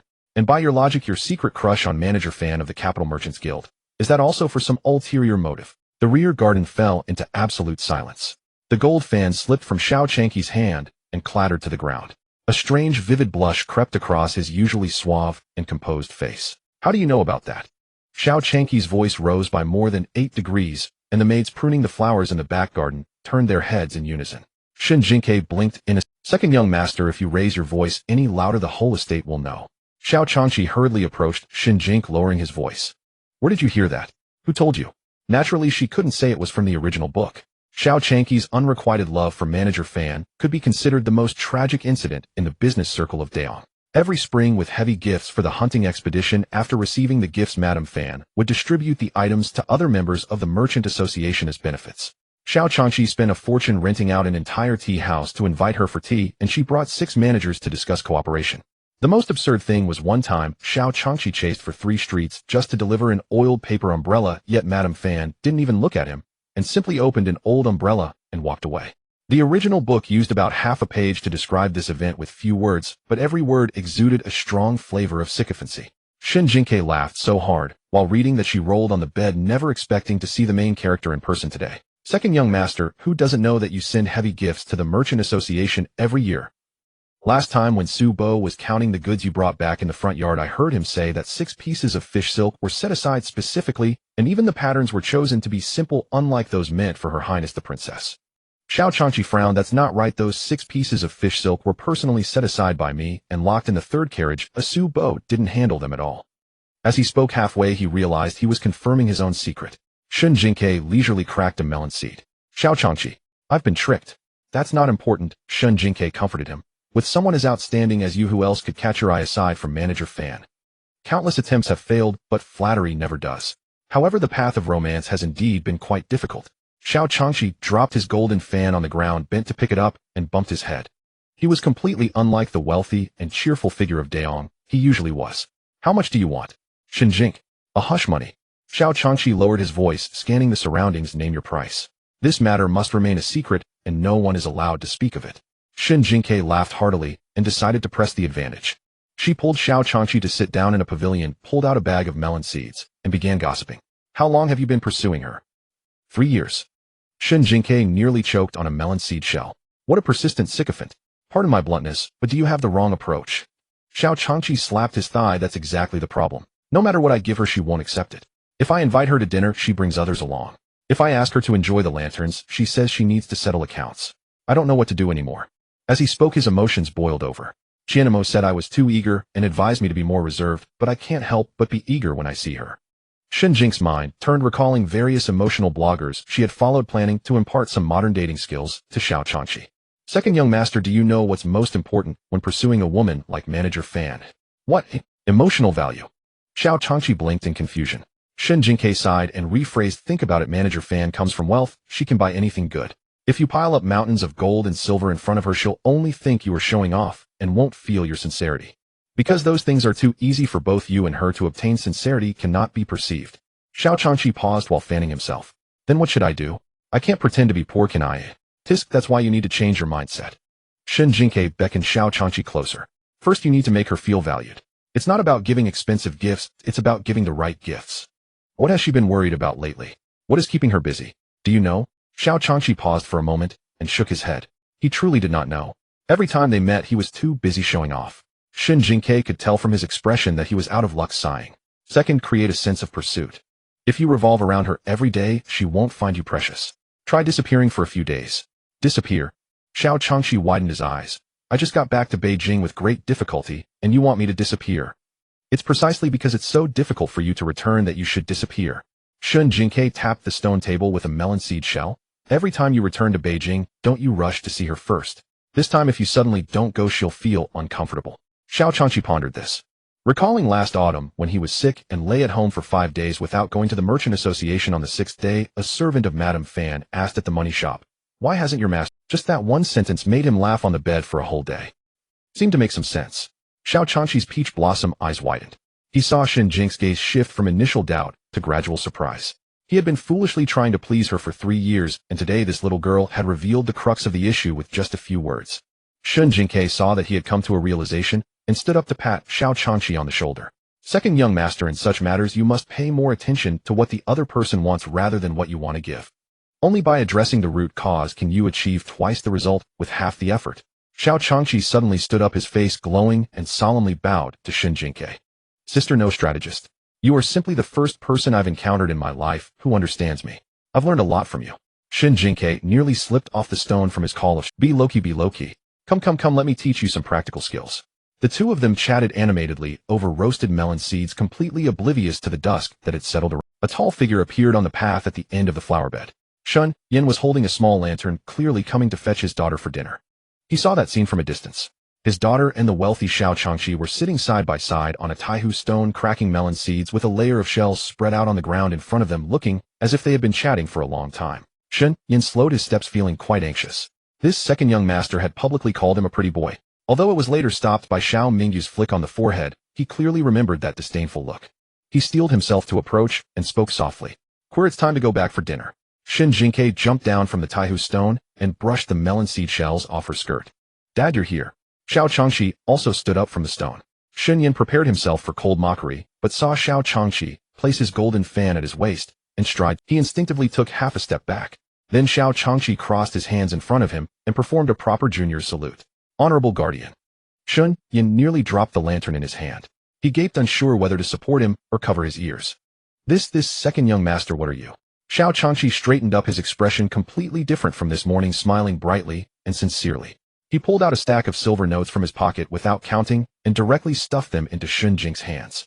"This is a meeting gift for my sister, just a token of my regard." Shen Jingque looked down and saw a stack of thousand-tael silver notes from Qiyun Bank, at least 20 or 30 pieces. "Wow, a god of wealth." Shen Jingque raised a smiling face and exclaimed loudly, "Thank you, second young master." "Call me second brother," Xiao Changxi corrected her, a smile dancing in his peach blossom. Shen Jingque blinked, tucked the silver notes into her sleeve, and sweetly said, "Second brother." Xiao Changxi nodded in satisfaction and turned to face the still frozen Shun Yin, his tone 3 parts more sincere. "Honorable guardian, I was reckless yesterday and said some unpleasant things. Please don't take it to heart." He scratched the back of his head and added, "I've thought about it. The honorable mother hasn't had it easy these years.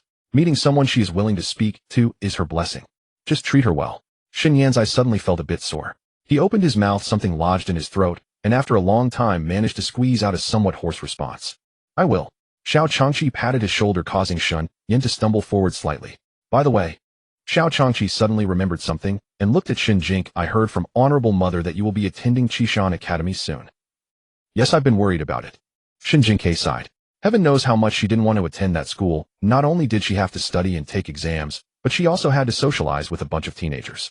Xiao Changxi saw her frown, thinking she was troubled about preparing for school. The golden fan snapped open, the gilded landscape painting on the fan gleaming in the twilight. "Don't worry about studying. I'll take care of it. Tomorrow I'll take you to Wenjin Pavilion, the best bookstore in Beijing. You can choose whatever you want, paper, ink, brush, and inkstone." He paused and winked at Shen Jingque. "By the way, tell me more about that. Emotional value. Also, that's the key." Shen Yin stood between the two, his expression flipping between touched and bewildered. When did his daughter get so close to this second young master? Just as he was about to ask, Shen Jingque had already linked her arm with his and was walking back, humming an unknown tune. "Dad, you smell so nice here. I can smell osmanthus. The osmanthus lotus balls made by Lu Ao probably left some scent on me. Then let's hurry, they'll be bad if they cool down." The figures of the father and daughter disappeared behind the moon gate. Xiao Changxi stood in place in a great mood. He took out his golden fan and waved it twice, suddenly mumbling to himself. "Emotional value, emotional value." He repeated these 4 words while walking back, his steps light, as if he were walking on clouds. At the mouth of the alley outside the eldest princess mansion, an old man hawking candied hawthorns crouched beneath an old locust tree. The hawthorns on the bamboo sticks were coated in thick sugary glaze, their crimson hue adorning the frame in a vibrant display. However, on this street, aside from the carriages entering and leaving the eldest princess mansion, few people passed by. The old man had been there for 3 days, and his stall remained unattended. He lifted his eyes and happened to see a crack in the side door of the eldest princess mansion from which a maidservant in an apricot-colored jacket emerged alone. Once she had gone far, the old man immediately stood up, packed up his stall, and hurried off in the opposite direction. He turned at the end of the alley, but did not see the mansion gate pushed open again. Xiao Changqi was fastening his belt as he chased out, muttering under his breath, "That girl, why is she running so fast?" In the prince's residence, Xiao Jingque held a secret report over the candle flame and let it burn to ash. Before the night at the White Jade Bridge, Shen Yin was merely a destitute scholar without even a place to stay. Now his aunt had given him a foothold, arranging for him to work as a clerk in the library pavilion, without any authority and no access to the core of the mansion. As for that 12-year-old girl on the White Jade Bridge, his aunt personally intervened, not so much to protect her as to preserve the dignity of the eldest princess mansion. A child granted shelter and protection would not have a good situation in such a vast mansion. What does such a person fear most? Losing that protection. And he could exactly seize this opportunity to offer timely help. Wenjin Pavilion. She went alone. The guard bowed and reported, according to the scout's report, Miss Shen left by herself without even a maidservant. Xiao Jingque nodded, rose, and called for a maidservant. "Someone dress me in plain clothes. I am going out of the palace." The attendant guard immediately bowed. "Then this subordinate will prepare for your highness." "No need, I am going incognito." The guard hesitated for a moment. "Your highness going alone if? Since when do you need to teach me what to do?" The guard fell silent and withdrew. Xiao Jingque stood up and walked to the bronze mirror. The youth in the mirror had a face like jade, refined features, and a naturally gentle and harmless appearance. He slightly curved the corners of his mouth at the mirror, revealing a warm smile, and nodded in satisfaction. This face was his most convenient tool. In the Eastern Market, Wenjin Pavilion, Shen Jingque had never seen such a large bookstore in her life. A 3-story wooden building with flying eaves and upturned corners, with a black wooden plaque at the entrance, the characters on which were said to be inscribed by a great scholar. Stepping inside, books lined the walls and shelves. Even the first floor was divided into 4 sections: classics, history, philosophy, and Bellis letters, each with a dedicated attendant. Xiao Changqi was clearly a regular among regulars here. As soon as the shopkeeper saw his gold fan, he greeted him with a smile like a sunflower. "Second Master Xiao, it's been quite a while, please take a seat of honor." Xiao Changqi tucked his gold fan into his waistband and pointed to Shen Jingque behind him. "This is my younger sister, treat her well. Ink, brushes, paper, inkstones, books, and scrolls. Pick the best and put it on my tab." The shopkeeper's eyes rolled, and his smile grew 3 times brighter. "Yes, yes, young miss, please come in." Shen Jingque was ushered inside by a group of attendants, while Xiao Changqi confidently directed the proceedings from behind. "I want this and that too. This paper is too rough, switch to the Chingsentang paper on that shelf. Yes, that one. Get 10 reams." The shopkeeper followed behind, frantically clicking his abacus, his smile nearly splitting his head.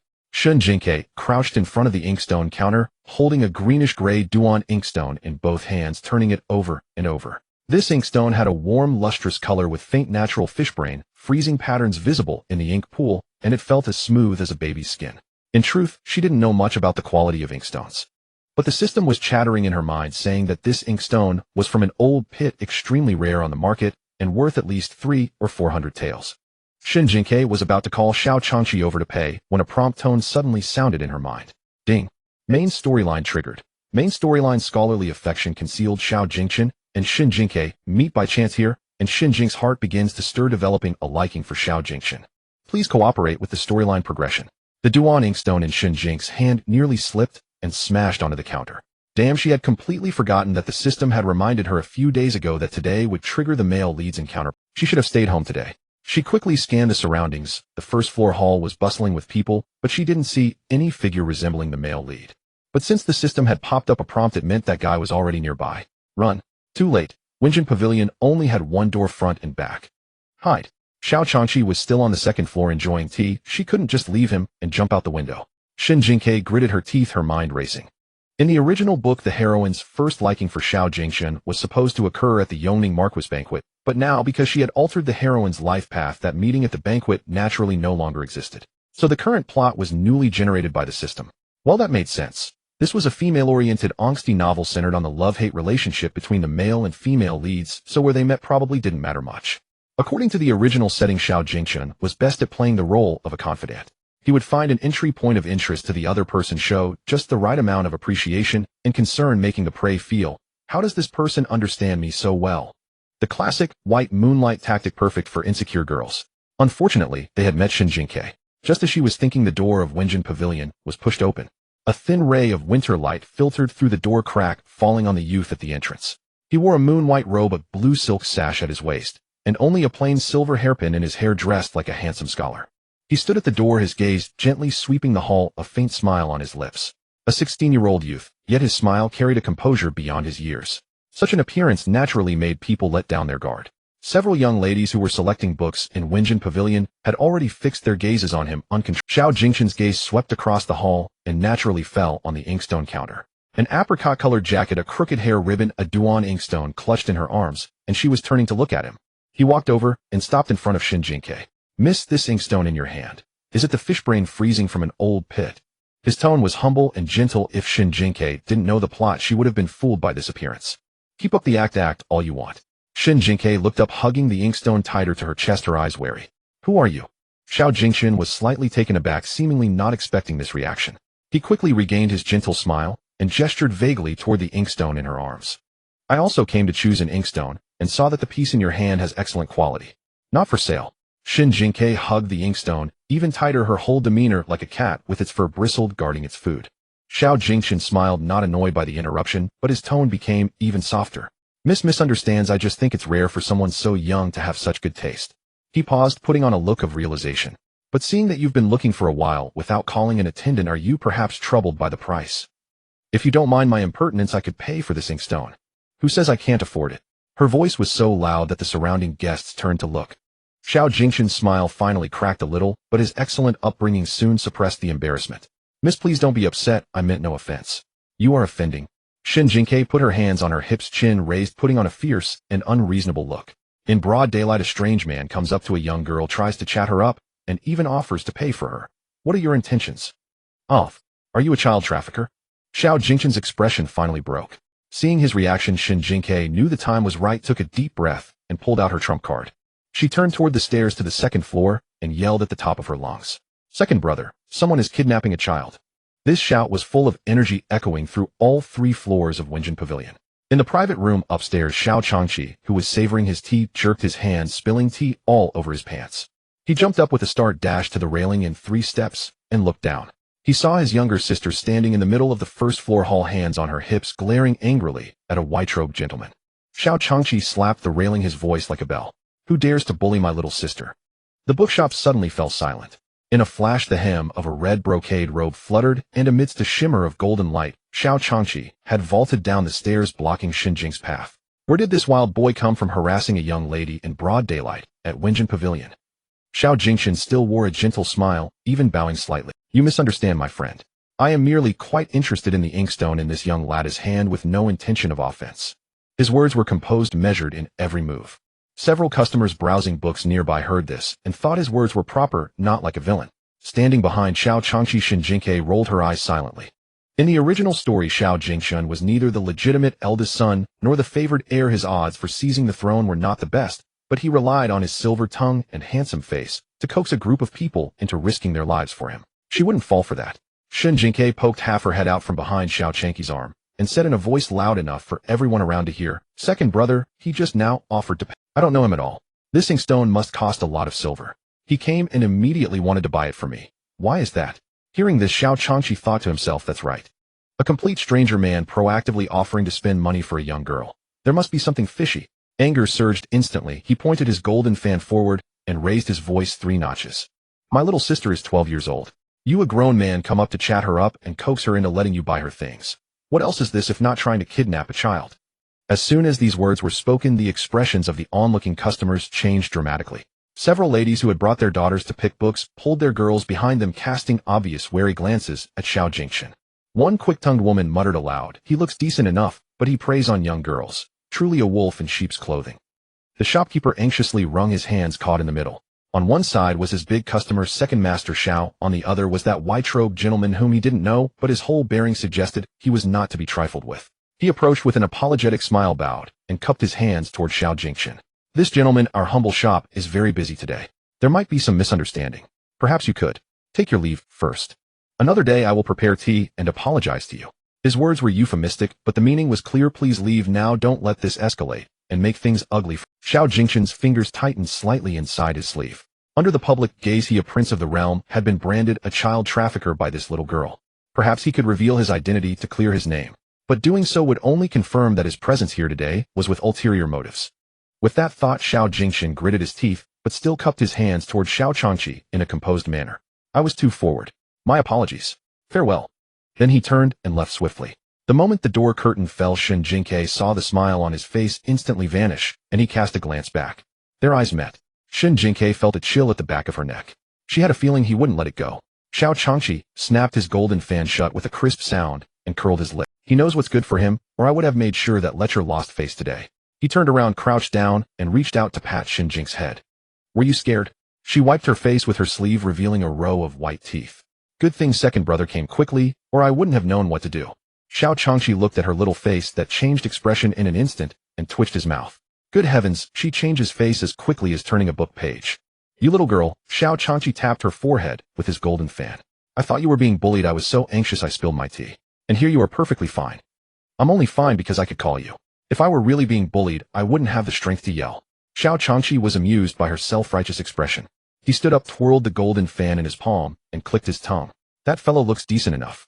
On ordinary days, it wouldn't be unusual for girls to crowd around and fawn on him. He looked down at Shen Jingque's tone, carrying a hint of curiosity. A girl your age pushing away someone who offers to give you things.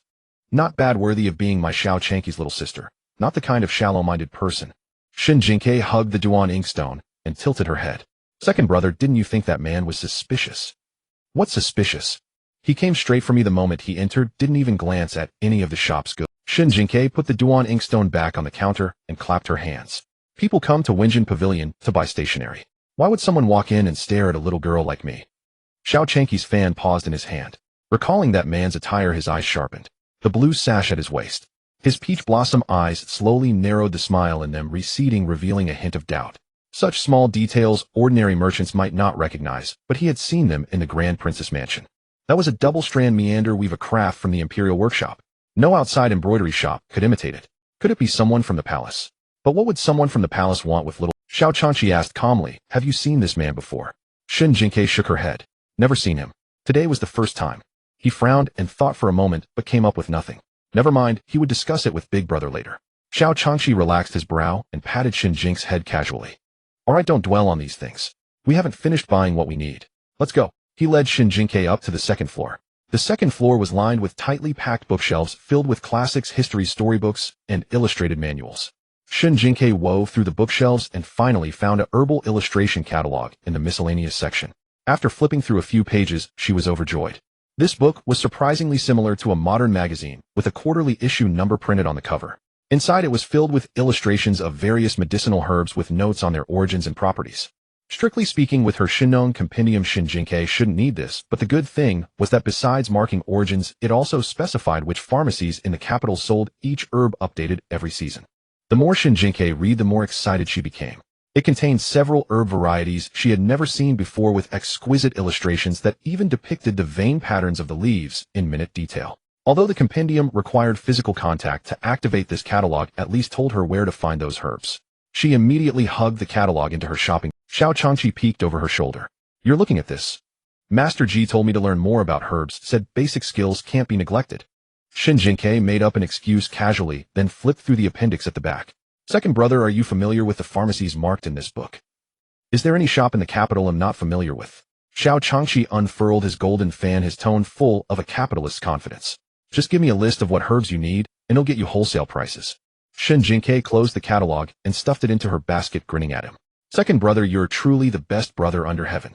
Xiao Changqi felt buoyant hearing this. Although he was the second in the Grand Princess Mansion, with an adopted younger brother Qin lie below him. But that boy was like a gourd with a sealed mouth, even more taciturn than Xiao Changqing, and never called him brother. Meanwhile, Shen Jingque's little mouth was as sweet as honey, calling him second brother here, and they're both sweet and obedient. Xiao Changqi felt thoroughly pleased with the praise, and with a grand wave of his hand, he summoned a shop assistant. Wrap up everything in this basket, and add a set of Songhua stone stationery, the best you have in your shop. The assistant acknowledged and went off. The two left the shop after buying their things, and the assistants loaded the packaged stationery and books onto the carriage. The carriage ambled along slowly. As they neared the side gate of the Grand Prince's mansion, Shen Jingque, as if sensing something, lifted the carriage curtain and glanced sideways. The old man who had been squatting under the old locust tree selling sugar-coated hawthorns this morning was now gone along with his stall. She let the curtain fall and leaned back against the carriage wall. Indeed, the person at the gate was watching her. Was it Xiao Jingqian or someone else? It was already lamplighting time when they returned to the princess residence.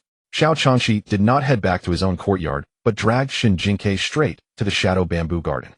Pulled along by him, she had to jog half the length of the winding corridor, panting like a little donkey turning a millstone. Second brother, slow down, my legs are too short. The gate of the shadow bamboo garden was half ajar with lights blazing inside. Xiao Changqing was seated in his wheelchair reviewing official documents. The tip of his vermilion brush rustled across the paper, while Xian Qi stood by his side, grinding the inkstick. He lifted his eyelids, his gaze sweeping from Shen Jingque's face to Xiao Changqi. What business brings you here at this hour? Xiao Changqi placed his golden fan on the table, pulled over a chair, and sat down, having shed his usual playful demeanor. Elder brother, something happened at Wenjin Pavilion today. Xiao Changqing's vermilion brush did not pause, waiting for him to continue. Xiao Changqi recounted the main points of the incident, especially describing the youth's appearance and demeanor in detail. I suspect he is from the palace. Xiao Changqing pondered for a moment, then set down his brush. How old is he? Looks about 15 or 16, definitely no older than 17. Xiao Changqi. He's very handsome with delicate features, and when he smiles he looks utterly harmless. He's also very well spoken. Even when Xiao Queer called him a kidnapper in public, he didn't get angry. He just smiled, cupped his fists, and took his leave. But I still feel he's rather sinister. Shen Jingque nodded vigorously beside him. He truly was a kindred spirit, her second brother. After a moment of hesitation, she chimed in. And also that old man selling candied hawthorns outside the mansion gate, I've been noticing him for days. Today, the moment I stepped out, he packed up and left. When I came back, both he and his stall were completely gone. Xiao Changqing's finger paused on the armrest of his wheelchair. Are you certain? Shen Jingque nodded affirmatively. Of course. I noticed him the very first day he appeared, setting up a stall at the princess residence's gate. Which commoner would come to buy? Head. Xiao Changqing nodded, pulling out a stack of silk scrolls from a hidden compartment. There were at least dozens of them arranged neatly in an order known only to him.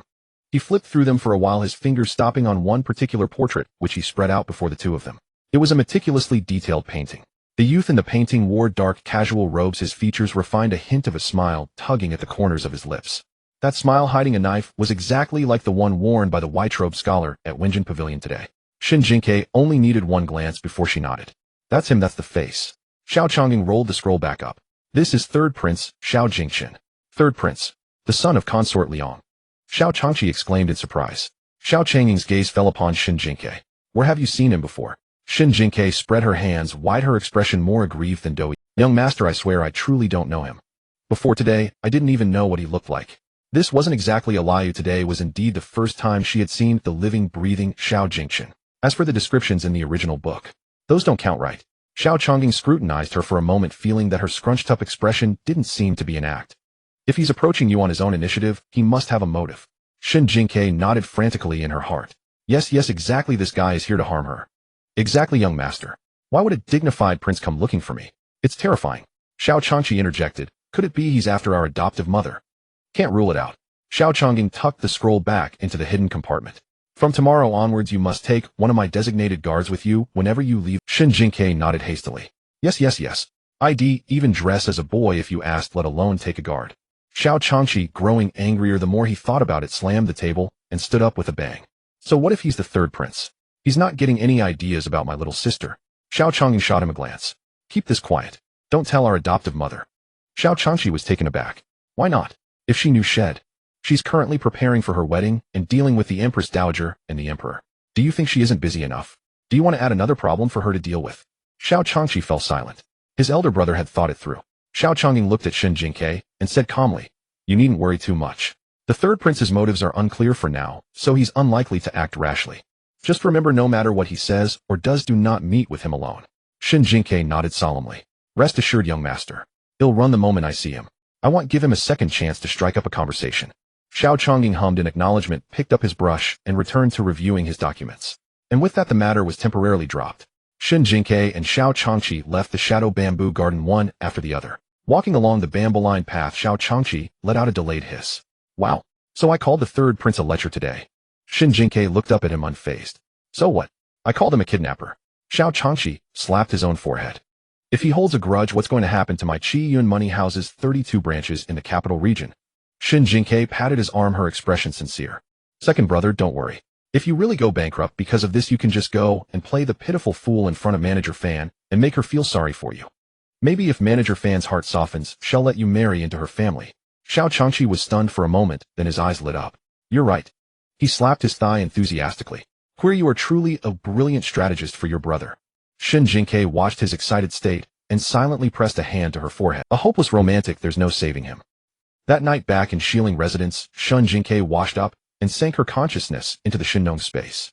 The spirit spring gurgled, and the 12 new seedlings had grown to waist height, their leaves unfurling into a lush green.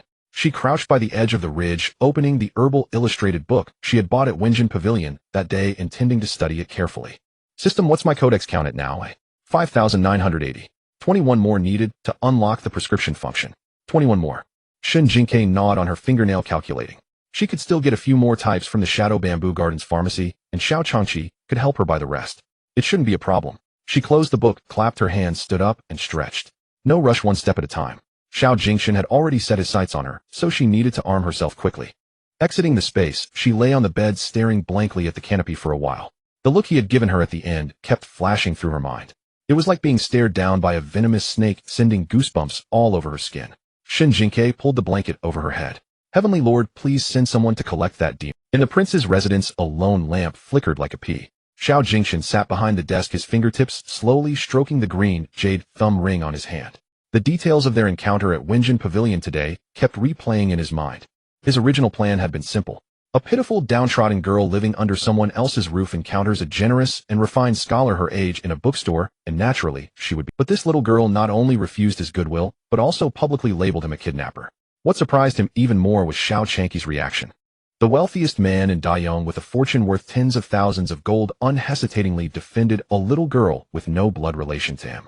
And then there was Xiao Mingyu's behavior on the White Jade Bridge earlier. Everyone in the princess residence from top to bottom was protecting this Shen Jingque. Xiao Jingqian placed the thumb ring back on the desk, rose, and walked to the window, pushing open one half of the lattice. The night was deep and dark, and the lights on the corner towers of the distant palace walls flickered uncertainly. He had lost today because of a single word. Haste. He had been too eager to make a good first impression and had chosen the wrong approach. To deal with a little girl sheltered by the powerful, one shouldn't use a condescending attitude. That would only put her on guard. A night breeze blew in through the window, causing the candle flame on the desk to waver. Footsteps sounded from outside the door, and a guard bowed to report. Third Prince, the Marquis of Yonggan's residence, has sent an invitation requesting your presence at the cherished flower gathering in 3 days. The Marquis of Yonggan's residence. Xiao Jingqian took the invitation, his eyes narrowing as a plan formed in his mind. Since he couldn't approach Shen Jingque directly, what if he started with her sister? A confident smile curved his lips. How could a little sparrow ever escape the hunter's grasp? What is this cherish the flowers gathering for? Xiao Changqi lifted the invitation, flipping through it, then held it up to the sunlight, squinting to examine the gold-embossed small characters. The Cherish the Flowers Gathering is an old tradition among the capital's noble families. It's held about 10 days before the spring festival, hosted by the aristocratic houses in their gardens. Those who attend are the unmarried young masters and ladies from various mansions, accompanied by a few matriarchs and madams to oversee the proceedings. In plain terms, it's a way to throw people together for mutual inspection. Shen Jingque blinked. Inspection. Exactly. The sons of military aristocratic families are usually stationed outside the capital, and they return to the capital for the spring festival to report on their duties. This is a perfect opportunity to arrange marriages. Xiao Changqi unfurled his golden fan, his tone seasoned. Cherish the flowers means seize the fleeting youth and pluck the blossom when it blooms. Shen Jingque's lips twitched. Good heavens, an ancient version of a large-scale offline blind date event. She was only 12 this year. Why join the fray? Surely they wouldn't arrange a child marriage for her. Wait. Xiao Changqi flipped the invitation to the back, tapping his fingernail against the vermilion seal at the bottom, his peach blossom eyes narrowing. It's hosted by the Yonggan Marquis Manor. The smile on Shen Jingque's face faded. Zhao Yuang's home turf. Sending her an invitation was like driving a lamb straight into the tiger's den. She reached out to tear it, but when her fingertips touched the lining of the invitation, she felt a thin layer of paper. Pulling it out, she found a folded square of plain white notepaper, the handwriting delicate and neat. Shen Jingque drew out the letter, unfolded it, and scanned it in a single glance. It was written by Shen Tingyun. The wording was unexpectedly gentle, with no mention of the public slap at the Lantern Festival. The tone even carried a hint of grievance. It said that her mother Duyurong had been unwell lately, coughing incessantly at night, and it called out Shen Jingque's name several times in a daze. At the end of the letter, the tone shifted, stating that if she did not attend the banquet, the Zhao family would blame Shen Tingyun, claiming she could not even invite her own sister, leaving her with no standing in the marquis manor. Xiao Changqi craned his neck to take a peek. That sister of yours slapped you in public at the Lantern Festival, and now she's playing the victim. Shen Jingque didn't answer. She stared at the letter for a long moment. She felt no pity for Shen Tingyun. The moment that slap landed, any sisterly bond had, but no matter how partial Duyurong was, she was still the former wife of her father. And no matter how worthless Shen Tingyun was, she was still her father's own flesh and blood. If her stepmother was truly ill, and she as a daughter refused to come when called, it would damage her reputation. Shen Jingque folded the letter and tucked it into her sleeve, then looked up. He'll go meet them. Xiao Changqi closed his fan with a snap, frowning. Are you serious? Shen Jingque sighed. Father doesn't say it, but he still cares about my sister. If he finds out that she was mistreated because I didn't go to the manor, he'll be upset for a long time. If I'm going, I need to inform Her Highness, the eldest princess, first. You'll come with me. Xiao Changqi leaned back in his chair, suppressing his irritation, and snorted. Fine. That broken-down manor won't bully you a second time. If anyone dares to touch a hair on your head, they'll tear their garden apart on the spot. Shen Jingque grinned, tucked the letter into her sleeve, and walked toward the front courtyard study. The lanterns along the corridor cast flickering shadows. In the study, one half of the lattice window was open, spilling candlelight that clearly outlined the figures inside. Shun Yin sat behind the desk, a sheet of snow-white rice paper spread before him, a wolf hair brush in hand, carefully painting stroke by stroke. And Xiao Mingyue sat in an armchair 3 paces away, her face slightly turned, dressed in a resplendent palace gown. The candlelight traced a soft arc along her face, softening her sharp brows into a tender warmth. Shen Jingque held her breath, pressing herself against the window frame. Her father was painting a portrait of Xiao Mingyue. Shun Yin focused intently, his gaze traveling slowly between Xiao Mingyue's face and the paper. Occasionally, when their eyes met, his ears would flush red. A faint, barely perceptible smile tugged at the corners of Xiao Mingyue's lips. Suddenly she spoke. How long have you been painting? Aren't your hands tired? Shun Yin kept his eyes on the paper, his voice gentle. Your Highness, please don't move. I haven't finished this eyebrow line. Xiao Mingyue indeed remained still, but a hint of mischief flickered in her eyes, as if she deliberately stared at him. Shen Yin felt scalded by that gaze, his brush trembling slightly, before he quickly lowered his eyes to focus on the painting. Outside the window, Shen Jingque nearly bit her own fist. Heavens, what a divine scene. One focused and gentle, the other seated and smiling. Absolutely adorable. Shen Jingque decided not to disturb this tableau. The matter of the Cherish the Flowers gathering could wait until morning. She tiptoed, turned around, and crept back. But as soon as she took a step, she collided squarely with someone, her forehead cracking against the jade button on the person's chest. Shen Jingque gasped in pain. Before she could rub her forehead, the study door swung open from inside. Candlelight spilled out, illuminating the entire corridor. Xiao Mingyue stood at the door, her gaze passing over Shen Jingque to land on the newcomer, a flicker of surprise crossing her face. Then she composed herself and gracefully stepped aside. Master Song, please come in. Shen Jingque, clutching her forehead, looked up, and by the light streaming from the door recognized the newcomer. A middle-aged man in his 40s with a gaunt and serious face, an air of scholarship about him, yet his brows carried a quiet authority that commanded respect. A servant boy carrying a lantern followed behind him, indicating that he had entered through the side gate. Shun Yin had already retreated from the study, grabbed Shen Jingque by the scruff of her neck, pulled her behind him, and bowed to Master Song. Then he carried Shen Jingque swiftly toward Shilling residence. She was tucked under his arm, her legs dangling in the air, her mind full of questions. Father, who is that Master Song? Shun Yin didn't slow his pace, his tone unusually stern. Children shouldn't pry. But he came through the side gate, didn't even go through the front courtyard. Could there be? Queer. Shen Yan's tone carried a rare note of finality. Shen Jingque wisely fell silent. Fine, she wouldn't ask. Back at Shilling residence, Shun Yin tucked her quilt around her and hurriedly left. Shen Jingque turned over in bed, her face troubled. The eldest princess came from a military background and rarely interacted with civil officials at court.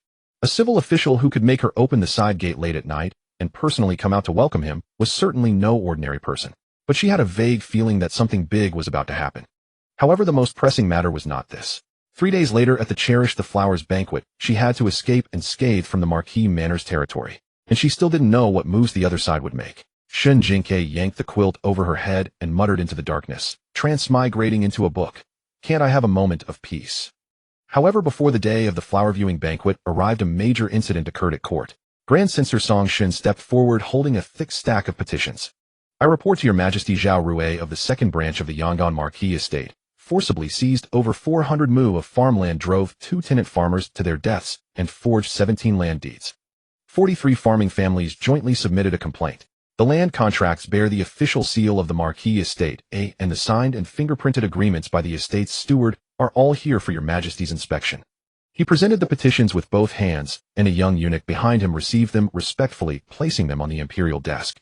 The court fell utterly silent. Everyone knew perfectly well that for this case to be brought before the morning assembly so openly, there must be a powerful force behind it. A stir rippled through the civil officials' ranks.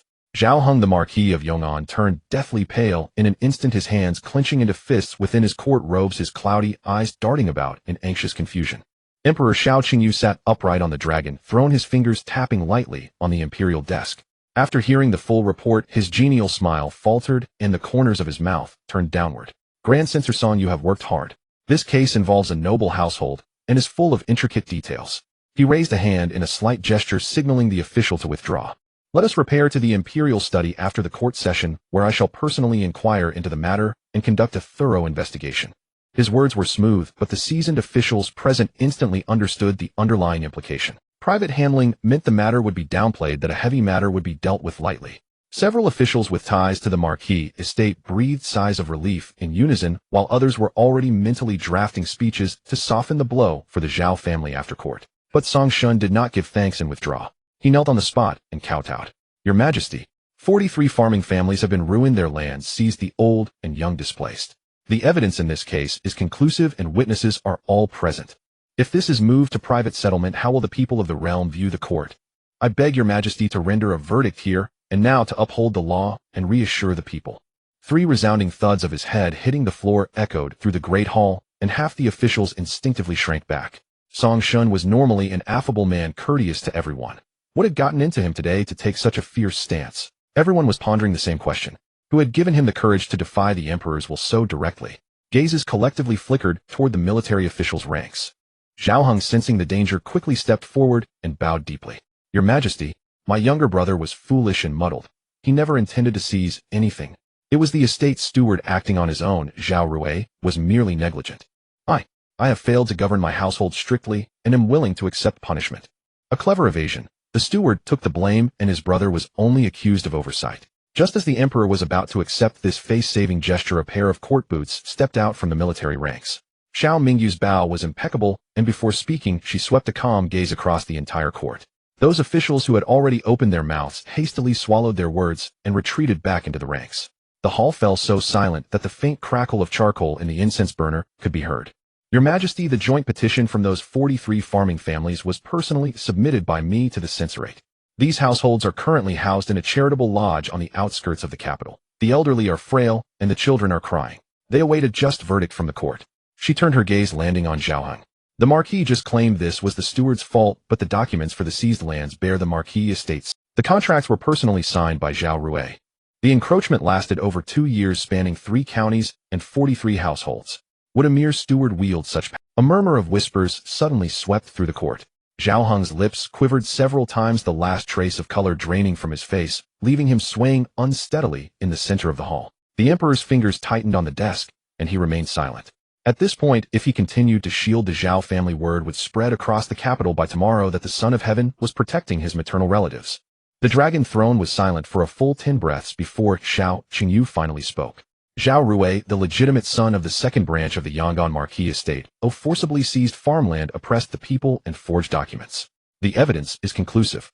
Sentenced to 3.5 years of penal servitude, all seized property to be confiscated immediately, and the farmland restored to its original owners. He paused, his gaze falling on Zhao Hung, and squeezed out through clenched teeth. Zhao Hung, Marquis of Yong'an, has failed to govern his household strictly and has indulged his kinsman in wrongdoing. His salary is to be docked for 3 years. Let the Marquis take heed.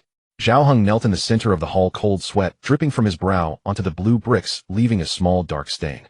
The officials behind him who had wanted to speak for him all hung their heads, wishing they could shrink into their collars and disappear. All the officials kowtowed in unison. After court was dismissed, Xiao Mingyue walked out of the hall. The thin winter sunlight fell on her shoulders, and Qin Yuan hurried forward to fasten her cloak. As the two walked along the palace path, Qin Yuan murmured, Zhao Rui will be out in 3.5 years, and docking 3 years' salary is a drop in the bucket for the Marquis estate. His Majesty is still protecting the Zhao family. I expected as much. Xiao Mingyu's pace was unhurried, her gaze fixed on the vermilion palace walls at the end of the path. How many years Zhao Rui gets doesn't matter. What matters is that the emperor personally pronounced the marquis estate guilty before the full court today. Those who were sitting on the fence will now start weighing whether it's safer to keep clinging to the Empress Dowager's maternal clan or to keep their distance. Qing Yuan nodded in sudden understanding. That same afternoon in the Sinang Palace, the charcoal braziers in the hall burned warmly, and the Empress Dowager was seated across from Consort Liang savoring tea. An attendant lifted the curtain, and the emperor strode in his face as dark as iron.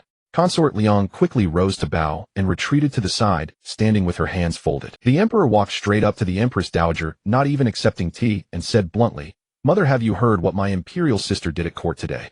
The Empress Dowager, turning her prayer beads, looked up unhurriedly. "Sit down and talk." The emperor didn't sit, but paced restlessly around the hall, his robes swirling with anger. "She forced me to punish the Yangon marquis estate in front of all the officials. She wouldn't even let me handle it privately. Sentence by sentence, she left me no room to maneuver. What does she take me for?" The Empress Dowager poured him a cup of tea and handed it over. "Calm down, mind your health." Xiao Qingyu took the tea and gulped it down, but the frustration in his chest remained stubbornly lodged. It wasn't until he set down the cup that the Empress Dowager slowly spoke. "I don't want to criticize her either, but just look at what she's been doing lately. On White Jade Bridge, she threw the Zhao family's legitimate daughter into the river in front of the entire city. Did she ever care about the marquis estate's dignity or mine? I kindly arranged a marriage for her, inviting Wang Changhe to the Sinang Palace, and she openly mocked his appearance, trampling my face into the dirt." The Empress Dowager sighed, her hand pausing on the prayer beads, her gaze fixed on the emperor. "And even more absurd. According to intelligence, Wang Changhe later obtained the man your imperial sister claims to love as nothing but a penniless scholar who was divorced by his wife, a good-for-nothing who can only survive by clinging to the eldest prince's household." Her words struck the emperor's heart like daggers. "She tramples the Zhao family underfoot, humiliates me to my face, and now she wants to lower herself to marry a man who has nothing." In Xiao Mingyu's eyes, there is clearly no regard for the dignity of the imperial house, nor any respect for you or me. Xiao Qingyu slammed his teacup onto the small table, splashing tea across half of the tablecloth. Consort Liang, standing nearby, lowered her head at the opportune moment and said with feigned concern, "Your Majesty, I dare not presume to comment. But I have also heard rumors from the streets saying that the eldest princess commands heavy troops, and that whenever she wants something done, the court officials fall silent. I'm afraid." She trailed off, leaving the words overshadowing the sovereign hanging in the air. The emperor shot to his feet, his chest heaving, his eyes bloodshot. "She wants to choose her own consort, does she?" He gnashed his teeth, his face twisted with fury. "I will not let her have her way. Mother, tomorrow I will issue an edict betrothing my imperial sister to Wang Changhe." He flicked his sleeves and strode toward the door, his words seeping through clenched teeth, his tone icy cold. "Let's see if she dares to defy the imperial decree." Morning light filtered through the half-open lattice windows of the library. Shun Yin returned a stack of Zhu's commentary on the spring and autumn annals to the Jiazi section bookshelf, his fingertips brushing against the dust on the covers. He drew a handkerchief from his waist and meticulously wiped them clean. From outside the window came the voices of two servants, deliberately lowered but still seeping through the cracks. "I heard it's an imperial decree to bestow marriage to that Wang family member, and eunuch Zhou is the emperor's own man. Is that true? Then isn't her highness supposed to marry that master Shun?" His heart skipped a beat, and the book slipped from Shun Yan's fingers, knocking against the edge of the shelf. He steadied himself, placed the book back on the shelf, pushed open the library door, and walked out. The winter morning light was blindingly white. He squinted, but his steps were much quicker than usual. Passing through the covered corridor skirting the rockery screen, he saw Xiao Mingyue at the moon gate. She stood in a dark red, form-fitting outfit, back to him, the tassel at her waist gently swaying in the morning breeze. Hearing the sound, she turned around, her gaze settling on his face. As if she knew why he had come, she pierced through his feigned composure straight into his heart. Then she extended a hand toward him. "Afraid?" Shun Yin stepped forward, placed his hand over hers, and closed his fingers one by one, pressing into the warmth of "Not afraid." A faint curve flickered across Xiao Mingyu's lips like the first white plum blossom suddenly blooming on a winter branch. Then she interlaced her fingers with his. "Let's go." In the flower hall, the imperial eunuch Zhou Lianhai had already waited for the time it takes to burn an incense stick. He had served the emperor for 20 years, and his eyes were the keenest at reading the room. Now, holding the bright yellow silk scroll, 2 layers of fine sweat beaded on his forehead, his expression already anxious. He beckoned to a servant at the door. "Go urge again, tell them there are still duties in the palace awaiting a reply." Just as the servant turned, the light at the main entrance of the flower hall dimmed, and 2 figures entered side by side. Zhou Lianhai's gaze paused for a moment on their clasped hands, swallowed his saliva, then forced a smile, and announced loudly, "Your humble servant, Zhou Lianhai, pays respects to Her Highness the Grand Princess." Xiao Mingyue did not respond. She walked straight to the main seat, and sat down with Shun Yin taking the seat beside her. She tilted her chin toward the maid at the door who understood and served hot tea. Zhou Lianhai cleared his throat. Her Highness the Grand Princess of the realm Xiao Mingyue receives the imperial decree. He unfurled the bright yellow silk scroll and read it aloud. By the grace of heaven the Emperor decrees my elder sister the Grand Princess of the realm in years past bore arms and secured the nation with merits to the state, much to my heart's comfort. Now my sister is in the prime of life, yet her household lacks a master. Upon review Wang Changhe, a secretary in the Ministry of Rights, comes from a distinguished family, is gentle, virtuous, and of noble bearing, worthy of being a good match. Hereby specially granted marriage, Wang Changhe shall be married to you and bestowed the title of Commandant of the Imperial Consort. Let the relevant offices select an auspicious day for the wedding, and all ceremonies shall be conducted with utmost generosity. May you two be of one heart and one mind and forever enjoy blessings jointly aiding the imperial house. Thus decreed. The reading of the imperial decree fell silent, and the flower hall was so quiet that only a bird's chirp from outside the window could be heard. Xiao Mingyue raised her teacup blue on the foam and took a leisurely sip. Zhou Lianhai held the decree, the smile on his face stiffening. Your Highness, please receive the decree. With a thud the teacup was set down on the table, but Xiao Mingyue remained motionless. I cannot accept. A crack appeared in Zhou Lianhai's smile. Your Highness, this is His Majesty's decree. He extended the bright yellow silk half a step forward. Your humble servant has served His Majesty for many years and has never seen anyone return an imperial decree. Your Highness, please think twice. Shen Yan's fingers tightened slightly in his sleeve, but his spine remained straight, unyielding. No matter how anxious, he could not show weakness at this moment. He had already prepared to stand shoulder to shoulder with the Grand Princess. Turning his head, he saw Xiao Mingyue leaning back lazily in her chair, one hand propping her chin, a faint smile playing on her lips. I said I will not accept. Your Highness. Zhou Lianhai withdrew the decree to his chest, his voice sinking 2 tones. To defy an imperial edict is a grave crime in any dynasty. I am His Majesty's man and must remind Your Highness that His Majesty's patience has limits. He glanced toward Shun Yin, the corner of his mouth twitching slightly. Your humble servant dares to speak one more word, Your Highness, a golden branch and jade leaf. Why trouble yourself over a mere scholar and anger His Majesty? Shen Yan's face turned pale. He silently clenched his fists, deep guilt welling up inside him. His status had indeed become Xiao Mingyue's weakness. But then Xiao Mingyue's crisp voice rang out. Zhou Lianhai, if I were to accept His Majesty's decree, that would be the true defiance of an imperial order. What does Your Highness mean? Xiao Mingyue reached into her sleeve and drew out a scroll wrapped in bright yellow silk. The silk's hue was deeper and richer than the one in Zhou Lianhai's hands, glowing with the luster of age. She unrolled the scroll and placed it on the flower hall table, pushing it toward Zhou Lianhai.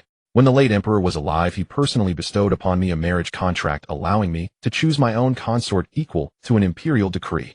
She pointed to the 2 names still fresh with ink on the marriage contract.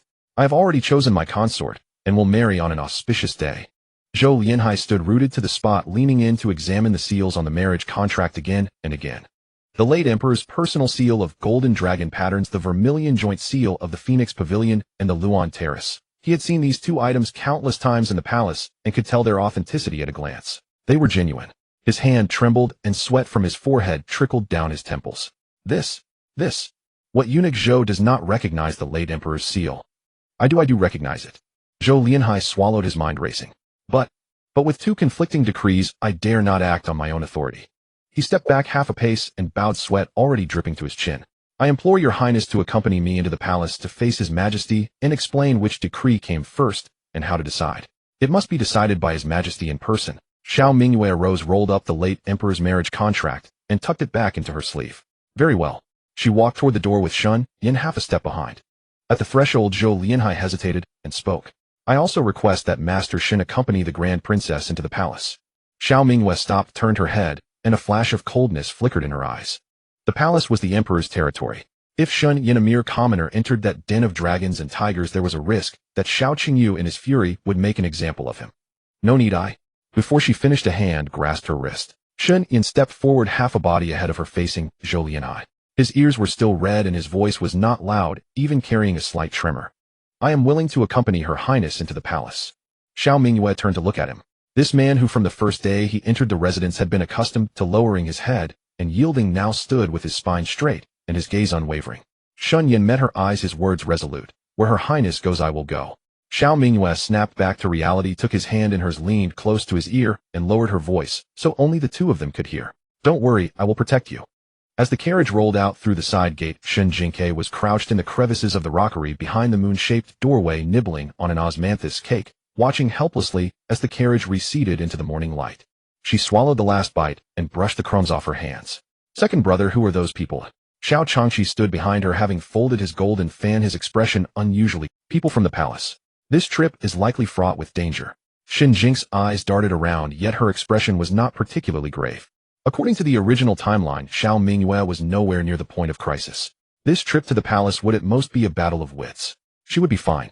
But her father was different. Shun Yin was just a plot device in the original book. The author never wrote him entering the palace. This was essentially deviating from a character without plot protection. Entering a den of tigers and dragons was like a fish on the chopping block in a precarious position. Shen Jingque tilted her head up.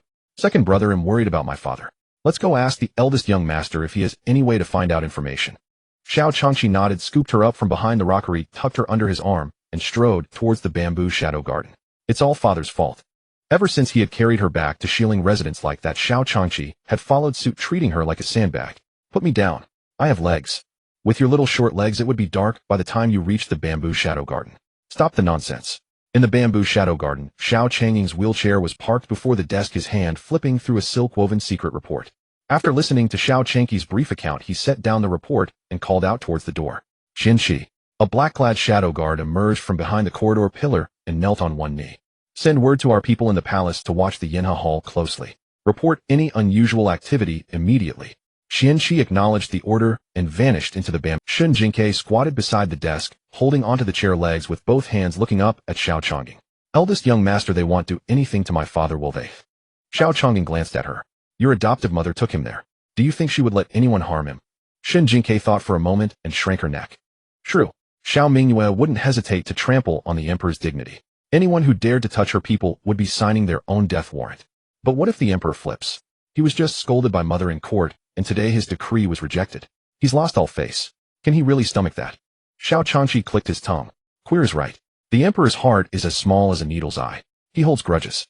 Xiao Changying didn't answer their questions. Instead, he pulled another secret report from a hidden compartment, scanned it briefly, his thin lips pressed together. The emperor will summon academician Zhou from the Hanlin Academy to verify the marriage edict's authenticity. Shen Jingque pricked up her ears. Who is academician Zhou? Zhou Chengwen, the head of the Hanlin Academy, a veteran official from the late emperor's court. He has managed the palace's documents and archives for over 30 years. Xiao Changying closed the report. Every edict and personal decree of the late emperor passed through his hands for filing. No one in the entire court surpasses him in identifying the late emperor's handwriting and seals. Shen Jingque's eyes spun twice. Then whose side is he on? Xiao Changying looked at her, a faint, barely perceptible curve forming at the corner of his mouth.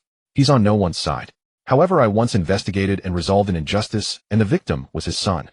He paused, then added, but your adoptive mother's edict is genuine, so there's no need to worry too much on that front.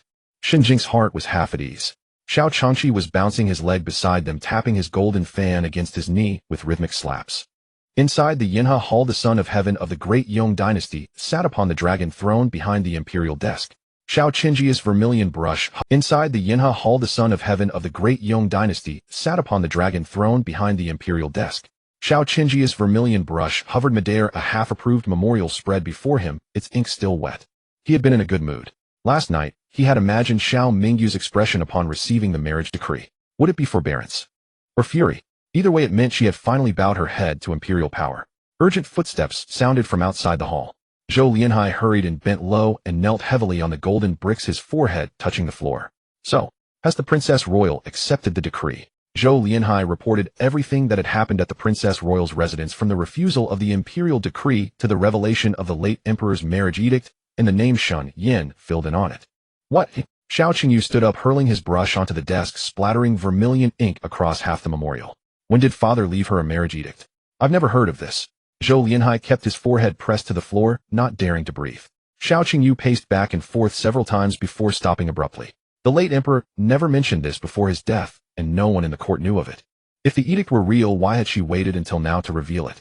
Either it was genuine, and Xiao Mingyue had endured for years to use it as her trump card, or it was forged and she had the audacity to exploit the late emperor's name. Either way, he had to verify its authenticity publicly. Xiao Qingyu clenched his fists, his nails digging into his palms. Go. Invite the Empress Dowager to the Yinha Hall and summon academician Zhou from the Hanlin Academy. He served the late emperor for 40 years. He can tell at a glance whether the imperial jade seal is genuine. I want to see just what this so-called late emperor's edict really is. When the Empress Dowager received the news, she was praying in the Buddhist hall. After hearing the eunuchs report, her fingers, which were moving over the prayer beads, paused slightly, and a fleeting light flashed in her murky old eyes. I see. I will go now. She stood up, supported by her attendant, and walked out. As she passed under the corridor, her steps halted for a moment in the sunlight. She turned back to look at the wisps of sandalwood smoke curling up from the Buddhist hall. Xiao Mingyue, you have hidden it deep indeed. In the Yinha hall, the scent of aloe wood was thick and oppressive, weighing heavily on everyone present. Emperor Xiao Qingyu sat behind the imperial desk, his face dark enough to drip water, his fingers tapping the surface in a dull rhythmic beat. The Empress Dowager, supported by her attendant, slowly took her seat on the phoenix throne to the left, turning her prayer beads, maintaining a calm and unruffled demeanor. A man stood in the center of the hall. Zhou Chongwen, the head of the Hanlin Academy, his hair streaked with gray, yet his back was ramrod straight. He pressed his forehead to the cold golden bricks, his voice steady. Your servant Zhou Chongwen kowtows to your majesty and the Empress Dowager. Xiao Qingji's gaze was intense as he looked at him. Minister Zhou, you served the late emperor for 40 years. Do you still recognize his handwriting and seals? Zhou Chongwen bowed deeply.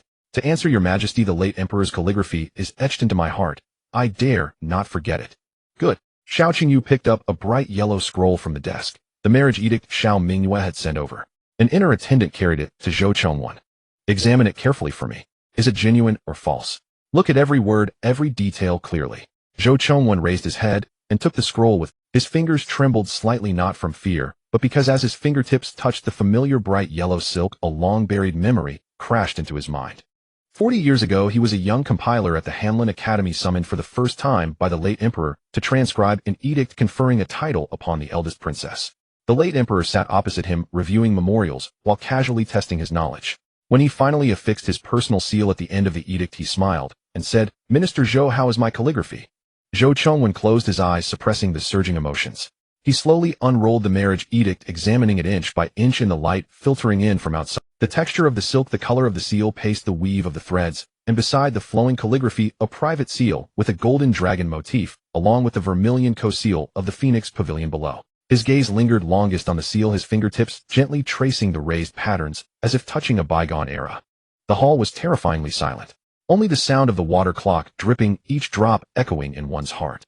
Xiao Qingyu stared at Zhou Chongwen's face, not missing any subtle change in his expression.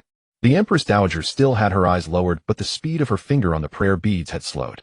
After a long while, Zhou Chongwen carefully rolled up the edict, held it aloft with both hands, and bowed deeply. I report to your majesty, this marriage edict is indeed written in the late emperor's own hand, and the seals are authentic.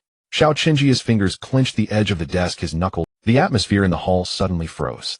Zhou Chongwen's voice remained steady, but each word carried immense weight. The unique technique of concealing the brush tip and turning the wrist, characteristic of the late emperor, the special luster of the seal paste mixed with South Sea pearl powder, and the cinnabar ratio of the Phoenix Pavilion co-seal, all perfectly matched the late emperor's archived calligraphy samples in the Hanlin Academy. He paused, his voice lowering, yet it reached everyone's ears clearly. I stake my 40 years of service to the late emperor that this edict is absolutely genuine. The sound of the water clock dripped, each drop striking the bronze basin with a steady rhythm. The entire Yinha hall was frozen in an oppressive stillness, as if a hand had clamped down on every throat. Xiao Qingyu stared at the imperial edict of betrothal rolled in bright yellow silk on the desk. His knuckles tightened inch by inch around the armrest of the dragon throne, the golden beast head ornament groaning under the pressure. He had never imagined that the late emperor would leave such a favor for his elder sister. Today it was the marriage contract, tomorrow who knew what else might follow. What a fine posthumous decree from the late emperor. Truly I have learned a lesson today. The Empress Dowager sat on the left phoenix throne, her gaze piercing over Xiao Mingyu's shoulder and striking directly at Shun Yin, who stood half a step behind. Though the marriage contract is genuine, the person chosen therein cannot be recognized by me. She rose to her feet and the old attendant hurried forward to support her, but she pushed her away with a single palm. A commoner without official rank whose ancestors were convicted of crimes, yet he dares to covet the imperial bloodline. She stepped down the stairs of the phoenix throne, the prayer beads swaying around her wrist. Her face bore a compassionate expression, but every word dripped with venom. Mingyue, you hold the command of the Grand Princess Mansion's troops, and have been a key minister guarding the border for 20 years. Your consort concerns the safety of Daon. How can someone of such low status be worthy of you? Xiao Mingyu's lips parted slightly, about to speak when her hand was gently tugged. She frowned. Shun Yin released her hand and stepped forward. His slender back shielded her from the Empress Dowager. Your Imperial Highness, it is true that I am a commoner without official rank. This cannot be denied. The Empress Dowager let out a cold laugh, her fingers never stopping the beads. But Shen Yin spoke with increasing firmness. Yet when Gaozu raised his army, many of his advisors were commoners. In the Taizong era, the renowned Chancellor Lord Cui came from a humble farming background, yet he assisted the emperor in ushering in a golden age, earning praise from historians to this day. He lifted his head, his gaze crossing the dark shadows of the Golden Hall to meet the Empress Dowager's eyes. Throughout the dynasties, when selecting talents and forming alliances, what has always mattered is character, not empty fame. Your Imperial Highness condemns me for being a commoner. Are you suggesting that Gaozu and Taizong were poor judges of men? Moreover, I am innocent and blameless. How can you speak of deception? Dead silence filled the hall. Zhou Lianhai stood aside, his eyes fixed on the ground, barely daring to breathe. Even Xiao Qingyu was startled for a moment, looking at Shen Yin for the first time with real attention. Hadn't they said this retainer was a weak and useless scholar? Yet now he showed a surprising backbone. The Empress Dowager's face shifted through several shades of blaze of fury, igniting in her murky old eyes. Good. What a sharp-tongued madman, daring to use the names of our ancestors to silence me. She slammed her palm onto the small table, and the lid of the teacup clattered to the ground, shattering into pieces. Zhou Lianhai sees this madman who dares to bewitch the imperial family. Zhou Lianhai shuddered, then turned quickly and gestured toward the hall's entrance. More than a dozen golden-armored guards filed in, their armor clanking, sword blades reflecting the candlelight, filling the hall with a chilling gleam. Step by step they closed in on Shen Yin. Xiao Qingyu sat on the dragon throne without stopping them. The Empress Dowager wanted to seize someone. He was happy to see it happen. Who dares to touch him? Xiao Mingyu's voice came from behind Shen Yan's shoulder, carrying a murderous edge like a blade unsheathed. She strode forward, reached into her wide sleeve, and pulled out several neatly folded sheets of paper.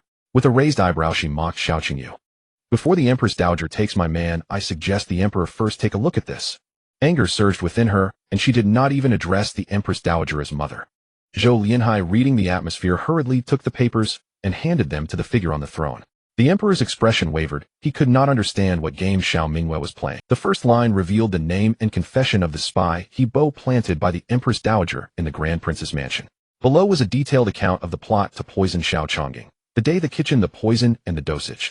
Further down was a timeline of the espionage on the military deployments of the Grand Prince's mansion. The last page listed the monthly meetings with the chief mate of the Sinaying Palace, even including a meticulous record of the silver transactions. Xiao Qingyu stared at the evidence on the paper, his hands trembling uncontrollably. The assassination of the Grand Princess and the infiltration of military secrets. Either of these charges, if brought before the court, would lead to the extermination of the Empress Dowager and her entire family. Your Majesty, if this spy is handed over to the 3 judicial offices for a thorough investigation, the implicated will not be limited to the Sinaying Palace alone. She lowered her eyes, her tone even taking on a hint of magnanimity. For the sake of our blood ties, I can pretend today that none of this ever happened. Xiao Qingyu stared fixedly at the confession, bearing the red fingerprints, thunder rumbling in his mind. Handed over to the 3 judicial offices. That was absolutely impossible. If the news spread that the imperial mother and son had conspired to assassinate a meritorious minister who protected the nation, and if it reached the ears of the common people and the million soldiers on the front lines, the entire Daong dynasty would be shaken. Xiao Qingyu clenched his back teeth so hard that a bloody taste rose in his throat. Xiao Mingyue was not thinking of their blood relation at all. She had seized the imperial family's most vulnerable point, forcing him to bow his head. Humiliation and resentment coiled around his entrails like poisonous snakes. Yet faced with ironclad evidence, he had no choice but to swallow his pride and concede. The hall was so quiet that the sound of ash falling from the incense burner could be heard. Finally he spoke. Summon the Ministry of Rites. From today prepare the wedding of the Grand Princess. The consort shall be as determined by the late Emperor's decree. No mistakes. Zhou Lianhai prostrated himself. Your servant obeys the decree. On the left phoenix throne, the Empress Dowager's composed and merciful expression collapsed in an instant. She stepped forward abruptly. Emperor. Her murky old eyes were filled with disbelief and rage. How can you allow her such wanton behavior? She took another step, but saw the Emperor behind the desk raise a hand. Mother, say no more. Xiao Qingyu lifted his head, his eyes now filled with profound weariness. My decision is made. It will not change. The Empress Dowager staggered involuntarily. After so many years as mother and son with Xiao Qingyu, how could she fail to see the barely concealed fear and compromise in his eyes? Her gaze swept quickly over the papers. Instinct told her they contained deadly leverage. A sudden panic seized her, choking back all the reprimands that had risen to her lips. In a flash, she thought of the silent agents who had not responded for a long time.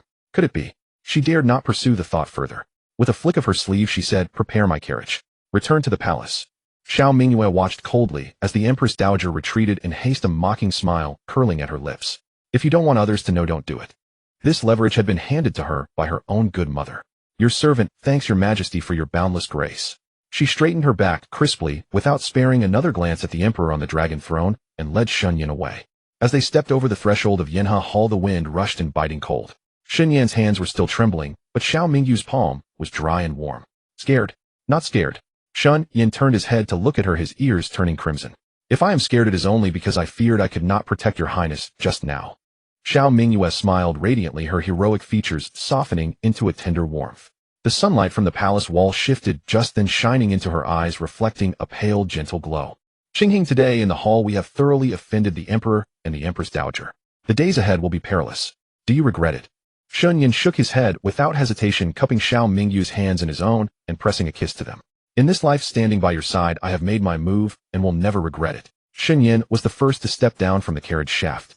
The winter's remaining sunlight fell upon his plain blue robe, casting his gentle profile in an even more refined light. With natural ease, he extended his right hand, his gaze warm as he looked toward the carriage interior. Shen Yan was the first to step down from the carriage shaft. The winter's remaining sunlight fell upon his plain blue robe, casting his gentle profile in an even more refined light. With natural ease, he extended his right hand, his gaze warm as he looked toward the carriage interior. Xiao Mingyue rested her hand on his palm, and using his support, gracefully alighted from the carriage. Even as they walked into the mansion, their intertwined hands did not part. Qing Yuan led several maidservants, standing with heads bowed beneath the corridor, Eve's eyes lowered in quiet deference, pretending not to notice the rare tenderness their mistress displayed. In the inner courtyard, Xiao Changying's wheelchair was positioned before the steps of the main hall. A woolen blanket lay across his knees, and his fingers idly toyed with a white jade chest. Xiao Changqi stood by his elder brother's side, gently waving his folding fan, his peach blossom eyes darting repeated glances toward the entrance. Shen Jingque burst forth like a small cannonball, charging headlong into Shen Yan's embrace. Father, you're not missing any limbs, are you? Shen Yan staggered back half a step from the impact, then raised a hand to gently stroke her hair, his eyes brimming with tenderness. Your father is fine thanks to the prince's protection. Xiao Mingyue released his hand, her gaze sweeping over the servants and several adopted sons who had already gathered in the courtyard. The wedding between me and Shen Yan will be held on an auspicious day soon. From this moment onward, he is the master of this household. As her words fell, the bowing servants first drew in sharp breaths of astonishment, then couldn't suppress hushed murmurs. The eldest princess had truly forced the emperor and the empress dowager to yield, even from the very den of tigers, and Xiao Changqi snapped his golden fan shut, his peach blossom eyes widening slightly before a grin spread across his face. He was the first to cup his hands and salute. Congratulations, adopted father. Congratulations, adopted mother. Xiao Changying raised his eyes to Shen Yan and gave a slight nod of acknowledgement. A rare, genuine warmth leaked through his stern features. The entire courtyard of servants joined in unison. Congratulations, your highness. Congratulations, Master Shen. Within half an hour, the imperial decree appointing Shen Yan as commandant escort arrived at the mansion, accompanied by a grand procession of gifts. The imperial scroll of bright yellow silk was held aloft by eunuchs and slowly unfurled in the center of the main hall. The news spread through the capital like wildfire. Inside the Yangon Marquis mansion, Shen Yan, to think he'd have such fortune. Du Yuerong, upon hearing that the worthless ex-husband she had scorned had suddenly transformed into the unattainably noble commandant escort, was so shocked, she fumbled and knocked over her miscarriage prevention tonic. The dark brown medicinal liquid spread across the brocade quilt in a messy stain. Shen Tingyun, who harbored similar thoughts, sat nearby, her expression numb as she twisted the handkerchief in her hands. Since arriving at the Marquis mansion, she had been relentlessly oppressed by Zhao Yuan, and her mother, pleading illness, had no time to attend to her. Only a few days ago did she learn that her mother wasn't ill at all. She was 3 months pregnant. Calculating the timing, she must have conceived with the marquis even before the divorce was final. It was precisely because of this that Zhao Yuan found another excuse to humiliate her, spending these days hurling insults like vixen and bastard at both mother and daughter. Yet her younger sister Shen Jingque, despite following their impoverished father, had managed to climb into the eldest prince's mansion and transform from a sparrow into a phoenix. She was filled with hatred and burning resentment. Why should Shen Jingque be blessed with such good fortune? As night fully descended, the main hall of the eldest princess mansion was adorned with festive lanterns and colorful decorations. On the long table sat an ornate box depicting the 8 immortals crossing the sea. In the center, a bronze cauldron steamed with savory heat, the rich aroma of mutton mingling with the exotic scent of western region spices filling the entire room. Shen Yan sat beside Xiao Mingyue, his plain blue robe replaced by a moon-white brocade garment that accentuated his handsome features. Yet his ears remained tinged with a faint blush, and his fingers rested helplessly on his knees, unsure. Xiao Changqi approached with a wine cup, his peach blossom eyes curving into crescents. Adopted father, tonight, you must drink a few good cups.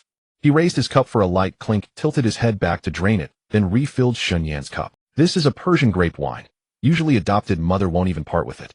Tonight it's all for your benefit. Shen Yan looked at the swirling liquid in his cup with a troubled expression. Changqi, my tolerance for alcohol is truly shallow. Shallow or not, you must drink. Xiao Changqi refilled his cup again, speaking with conviction. On such a joyous day, how can one not drink? Xiao Mingyue propped her chin on one hand, watching Shen Yan's cheeks flush crimson from being plied, with wine, the curve of her lips growing more pronounced. Today she unexpectedly drank 3 full cups, a hint of shimmering pink staining her brows and eyes. Her usual sharp and imposing aura melted into a pool of spring water. Shen Yan, thoroughly inebriated, had glazed eyes and a trembling hand that could barely hold his cup, yet Xiao Changqi continued to urge him drink after drink. Ji Qinshang appeared from somewhere with a delicate celadone bottle, tossing it precisely across the table into Shen Yan's arms. He raised an eyebrow and teased, Clerk Shen, oh pardon me, Lord Consort. This is my personally refined tenfold recovery elixir. Given your frail constitution, you'll need to strengthen your foundation if you are to attend to Her Highness in the future. The room erupted in laughter at his jest. Shen Yan was so embarrassed he nearly buried his face in his wine cup, his earlobes burning red. Xiao Mingyue laughed, snatched up an empty cup, and hurled it at Ji Qinshang. Get lost. Shen Jingque clutched a colored glazed cup and sidled up to Xiao Mingyue. With mischief and adoration shining in her eyes, she called out sweetly, Mother Queer wishes you and father a long life together year after year. The cup held a pale pink rose nectar with flower petals floating within its fragrance, clean and sweet. Xiao Mingyue accepted it and drank, feeling a sudden easing of the lingering ache from the poisoned arrow in her left shoulder. The taut sinews of recent days relaxed completely. Her gaze flickered slightly as she looked at Shen Jingque. This flower nectar is quite good. Did you learn it from Ji Qinshang? Shen Jingque puffed out her chest. I made it myself. It's delicious. Her lively, adorable manner softened Xiao Mingyue's heart. She unfastened the Qilin jade pendant from her waist and tied it around Shen Jingque's. My good daughter, from now on the eldest princess mansion will have your back. Whoever dares to touch you will be striking at my very scale. Turning around, Shen Jingque carried another colored glazed cup to Xiao Changqing. Eldest young master, you should drink too. Xiao Changqing accepted the cup, lifting his eyelids coolly. You call Changqi second brother, but call me eldest young master. Could the cold, icy block be jealous? Shen Jingque's eyes twinkled, and she quickly corrected herself. Eldest brother. The corner of Xiao Changqing's mouth twitched upward. This child clever as a ghost. He set down the cup, slipped a black jade thumb ring from his own thumb, and placed it in Shen Jingque's palm. Keep it. With this you can request aid from the Imperial Guards in the future. Shen Jingque held the weighty ring, blinking in surprise. Before she could even express her thanks, Xiao Changqi's exasperated voice rang out from behind her. Eldest brother, I asked to borrow that ring once, and you wouldn't even let me touch it, yet you just give it to this girl like that. Xiao Changqing picked up his cup, took a small sip of the rose nectar, his expression calm and indifferent. That's because you're not my little sister. Xiao Changqi was left utterly speechless. Then tomorrow I'll put on a skirt and run to your room, shouting eldest brother 100 times. Well, that would be wonderful. From then on, the eldest princess mansion would have a second young Miss Xiao. Ji Qinshang teased lazily, provoking another round of hearty laughter from everyone. The night banquet didn't disperse until midnight. In the study of Ingzhu garden, embers crackled softly in the brazier. Xiao Changqing cast the secret report just delivered from the palace into the flames.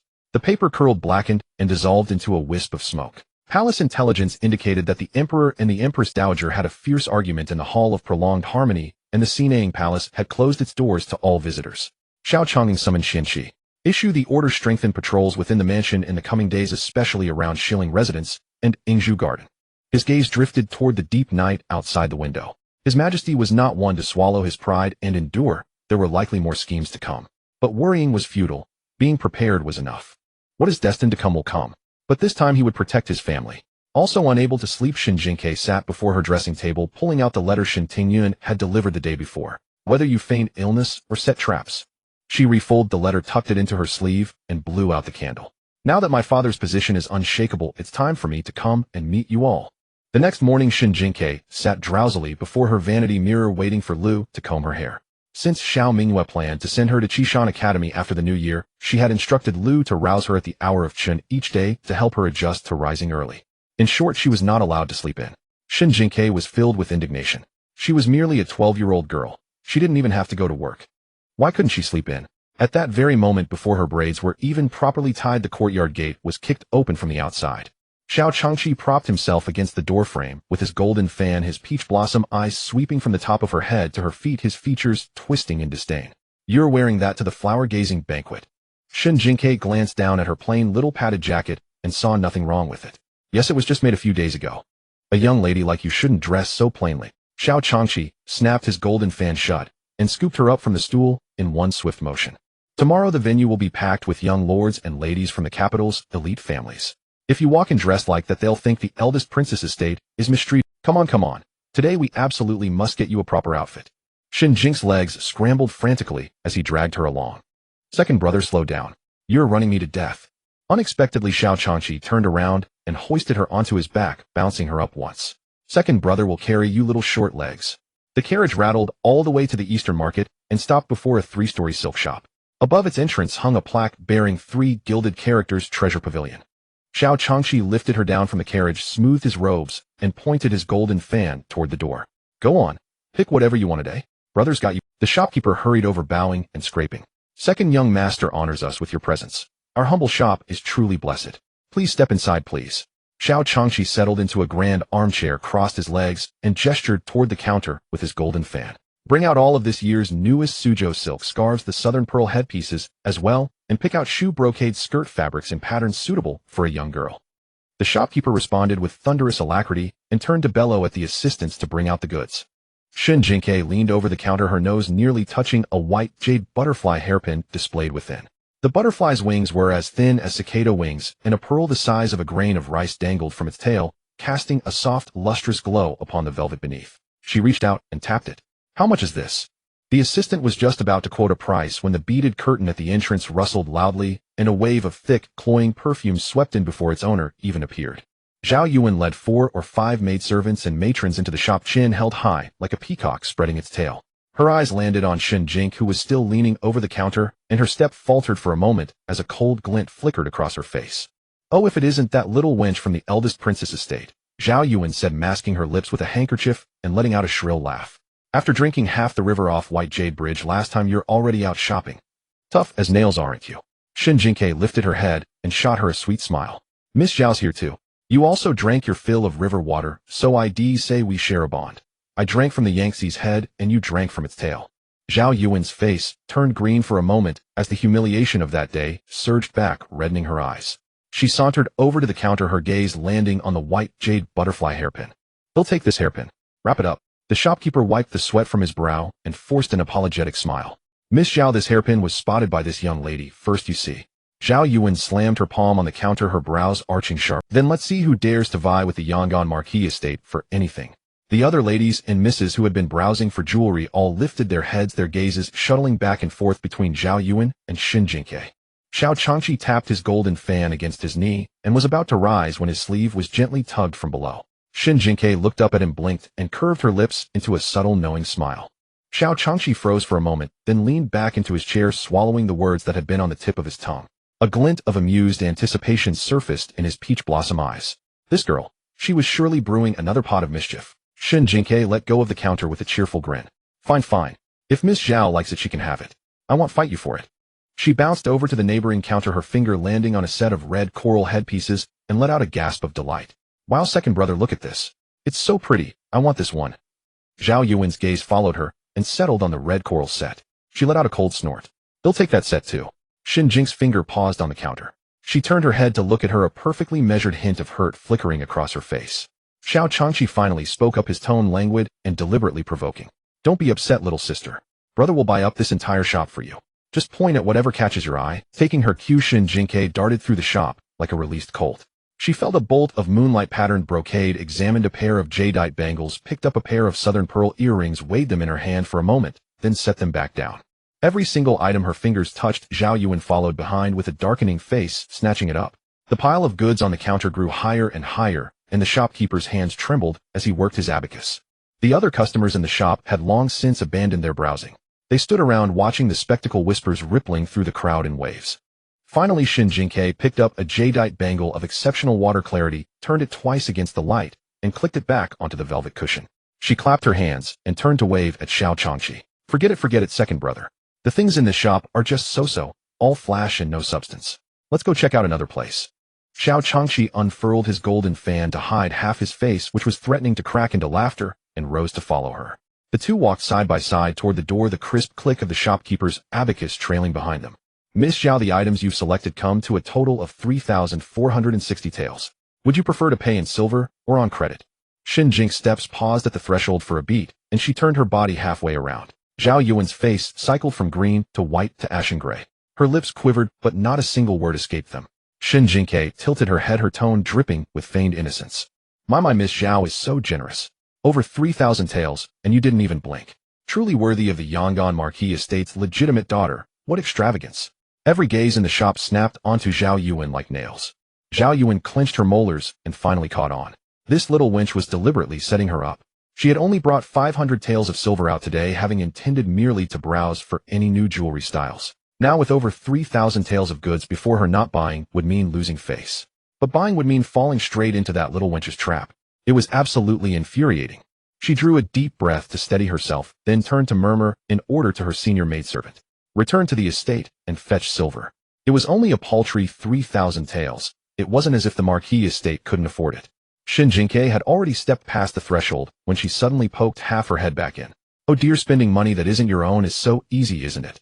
I heard that the second branch of the Marquis estate seized farmland, driving the poor farmers. She blinked, her smile clean and innocent. That 3,000 taels you're spending today. Surely it wasn't scraped together from the common folk, was it? A collective gasp filled the shop. The ladies who had merely been watching the spectacle now took a half step back, eyeing Zhao Yuan as though she were something filthy. Even the commoners gathered at the doorway began to cast hostile glances at Zhao Yuan.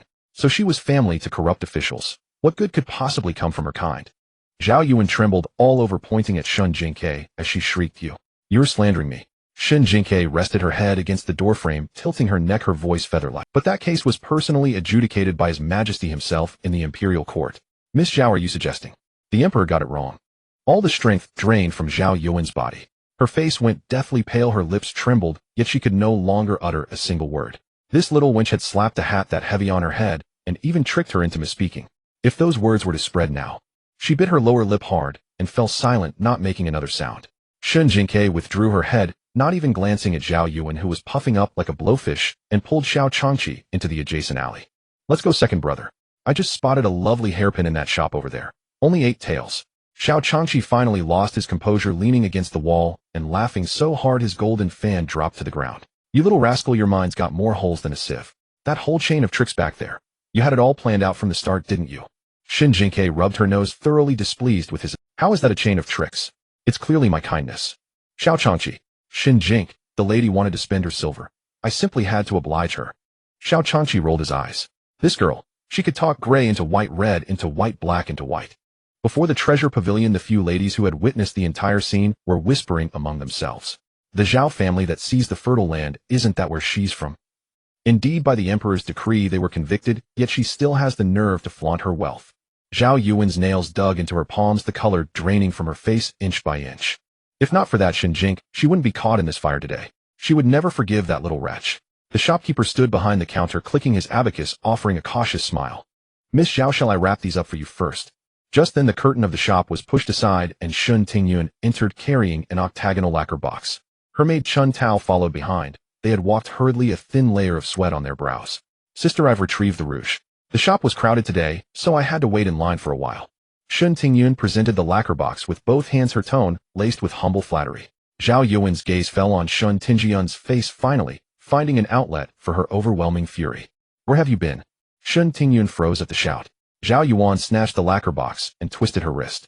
The octagonal lacquer box crashed onto the bluestone floor, the rouge container inside shattered into pieces, spilling crimson powder onto Shun Tingyun's hem like a pool of blood. Fetching some rouge, and you dawdle for half the day. If you had returned a quarter hour earlier, I wouldn't have been humiliated here. Shen Tingyun opened her mouth to speak, but Xiaohe beside her tugged at her sleeve and whispered into her ear, recounting what had happened in the treasure pavilion. Shen Tingyun's hands hung at her sides, her fingers curling inch by inch. Shen Jingque. Again Shen Jingque. Now basking in glory with the support of the princess consort's mansion, she toyed with Zhao Yuan like a fool. And what about herself? Running errands for Zhao Yuan, fetching rouge, only to be scolded and humiliated by association. Back in the Shen family, she had snatched the chance to enter the marquis mansion from Shen Jingque, thinking she had climbed a high branch. Now that high branch was covered in thorns, piercing her until she bled. Shen Tingyun swallowed the bitterness in her throat and said softly, "Sister, calm down. It's my fault. Next time I'll be quicker." Zhao Yuan snorted coldly, refusing to even look at her. Qiu Ju then rushed in from outside holding a heavy pouch. "Miss, the silver is here." Zhao Yuan snatched the pouch and threw it to the shopkeeper without even counting. "Check out." The shopkeeper, relieved, quickly clicked the abacus, counted the banknotes, and instructed the clerks to pack the goods. Zhao Yuan adjusted her shawl and walked toward the door. As she passed Shen Tingyun, she paused, a disdainful look on her face. "What's with that pitiful expression? As if I'm bullying you. You're as worthless as that dead girl." Tears welled up in Shen Tingyun's eyes, and she awkwardly lowered her head. Outside, the carriage was already waiting. Zhao Yuan lifted her skirt and boarded, instructing Qiu Ju to draw the curtains tight. Shen Tingyun followed, but as she stepped onto the footrest, Zhao Yuan's cold voice came from within the carriage. "Walk back. There's no room in the carriage." Qiu Ju pushed the boxes of silk and jewels forward, blocking the entrance completely. Shen Tingyun's hand froze in midair. With a snap of the whip, the carriage wheels began to move. Caught off guard, she stumbled and fell to the ground. Shun Tao hurriedly helped her up, her voice trembling with anxiety. "Miss, are you all right? Did you hurt your knees?" Shen Tingyun slowly stood up, leaning on Shun Tao's arm, her skirt dusty and her tailbone aching. The East Market remained as bustling as ever, and no one bothered to glance at the disheveled mistress and maid. The wind swept through the street, and Shen Tingyun's thin padded jacket felt like paper, the cold seeping into her bones. Shun Tao rubbed her hands, pacing anxiously. "Miss, the Marquis mansion is still 4 or 5 streets away. Let's hurry. If we encounter any ruffians on the way." Shen Tingyun pursed her lips, saying nothing. Her eyes reddened, but she forced the tears back. She couldn't cry. Crying was useless and would only give Zhao Yuan more reason to mock her. Suddenly, the sound of wheels rumbled from the street corner, approaching. A hand lifted the curtain from inside, revealing half of a refined profile. "Miss, the weather is cold and the road is long. Would you like a ride?" His voice was as gentle as a spring breeze, courteous and polite. Shen Tingyun instinctively stepped back half a pace, raising her eyes to meet his gaze. His clear, handsome eyes held a hint of appropriate concern. Clearly, he was no ordinary young master. Shun Tao warily tugged Shen Tingyun's sleeve and whispered, "Miss, it's not proper to accept a ride from a stranger on the road." Shen Tingyun knew it was improper, but her dress was dirty, her fall still ached, and walking back to the Marquis mansion would take who knows how long. The man inside the carriage didn't urge her. Instead, he handed a hand warmer to the door. "If you're uneasy, miss, it'll only take you to the intersection ahead. There's a sedan share service there where you can transfer." Shen Tingyun hesitated for a moment, then finally stepped onto the footrest with Shun Tao's help. The carriage was lined with thick carpet, and a small table held a pot of hot tea, its steam rising gently, filling the space with warmth. She sat on the embroidered stool opposite the low table, cupping her hands around the hand warmer, letting her frozen fingers slowly regain feeling. He poured her a cup of tea and pushed it toward her, not rushing to speak, but looking out the window at the street scene, giving her enough time to recover. After a long while, Shen Tingyun finally spoke. "Thank you for your kindness, young master. I was separated from my elder sister, and it was inconvenient. Please forgive my rudeness. Traveling alone in the bitter cold is indeed difficult. Please don't mind it, miss." He smiled, his tone as natural as if they were old friends. The carriage moved slowly. The coachman seemed to take a detour, passing through 2 alleys before turning onto the main street. Shen Tingyun held her teacup, occasionally stealing glances at the man across from her. He spoke and acted with propriety, neither overly attentive nor coldly distant, every detail perfect. As they approached the intersection near the back alley of the Marquis mansion, the carriage came to a halt. Shen Tingyun set down the cup, stood up, and bowed slightly. "Thank you for your help today, young master. May I ask your esteemed name so I can return the favor another day?" A gust of wind lifted the carriage curtain, and the midday sunlight fell inside, illuminating his warm jade-like face, coating it in a golden sheen.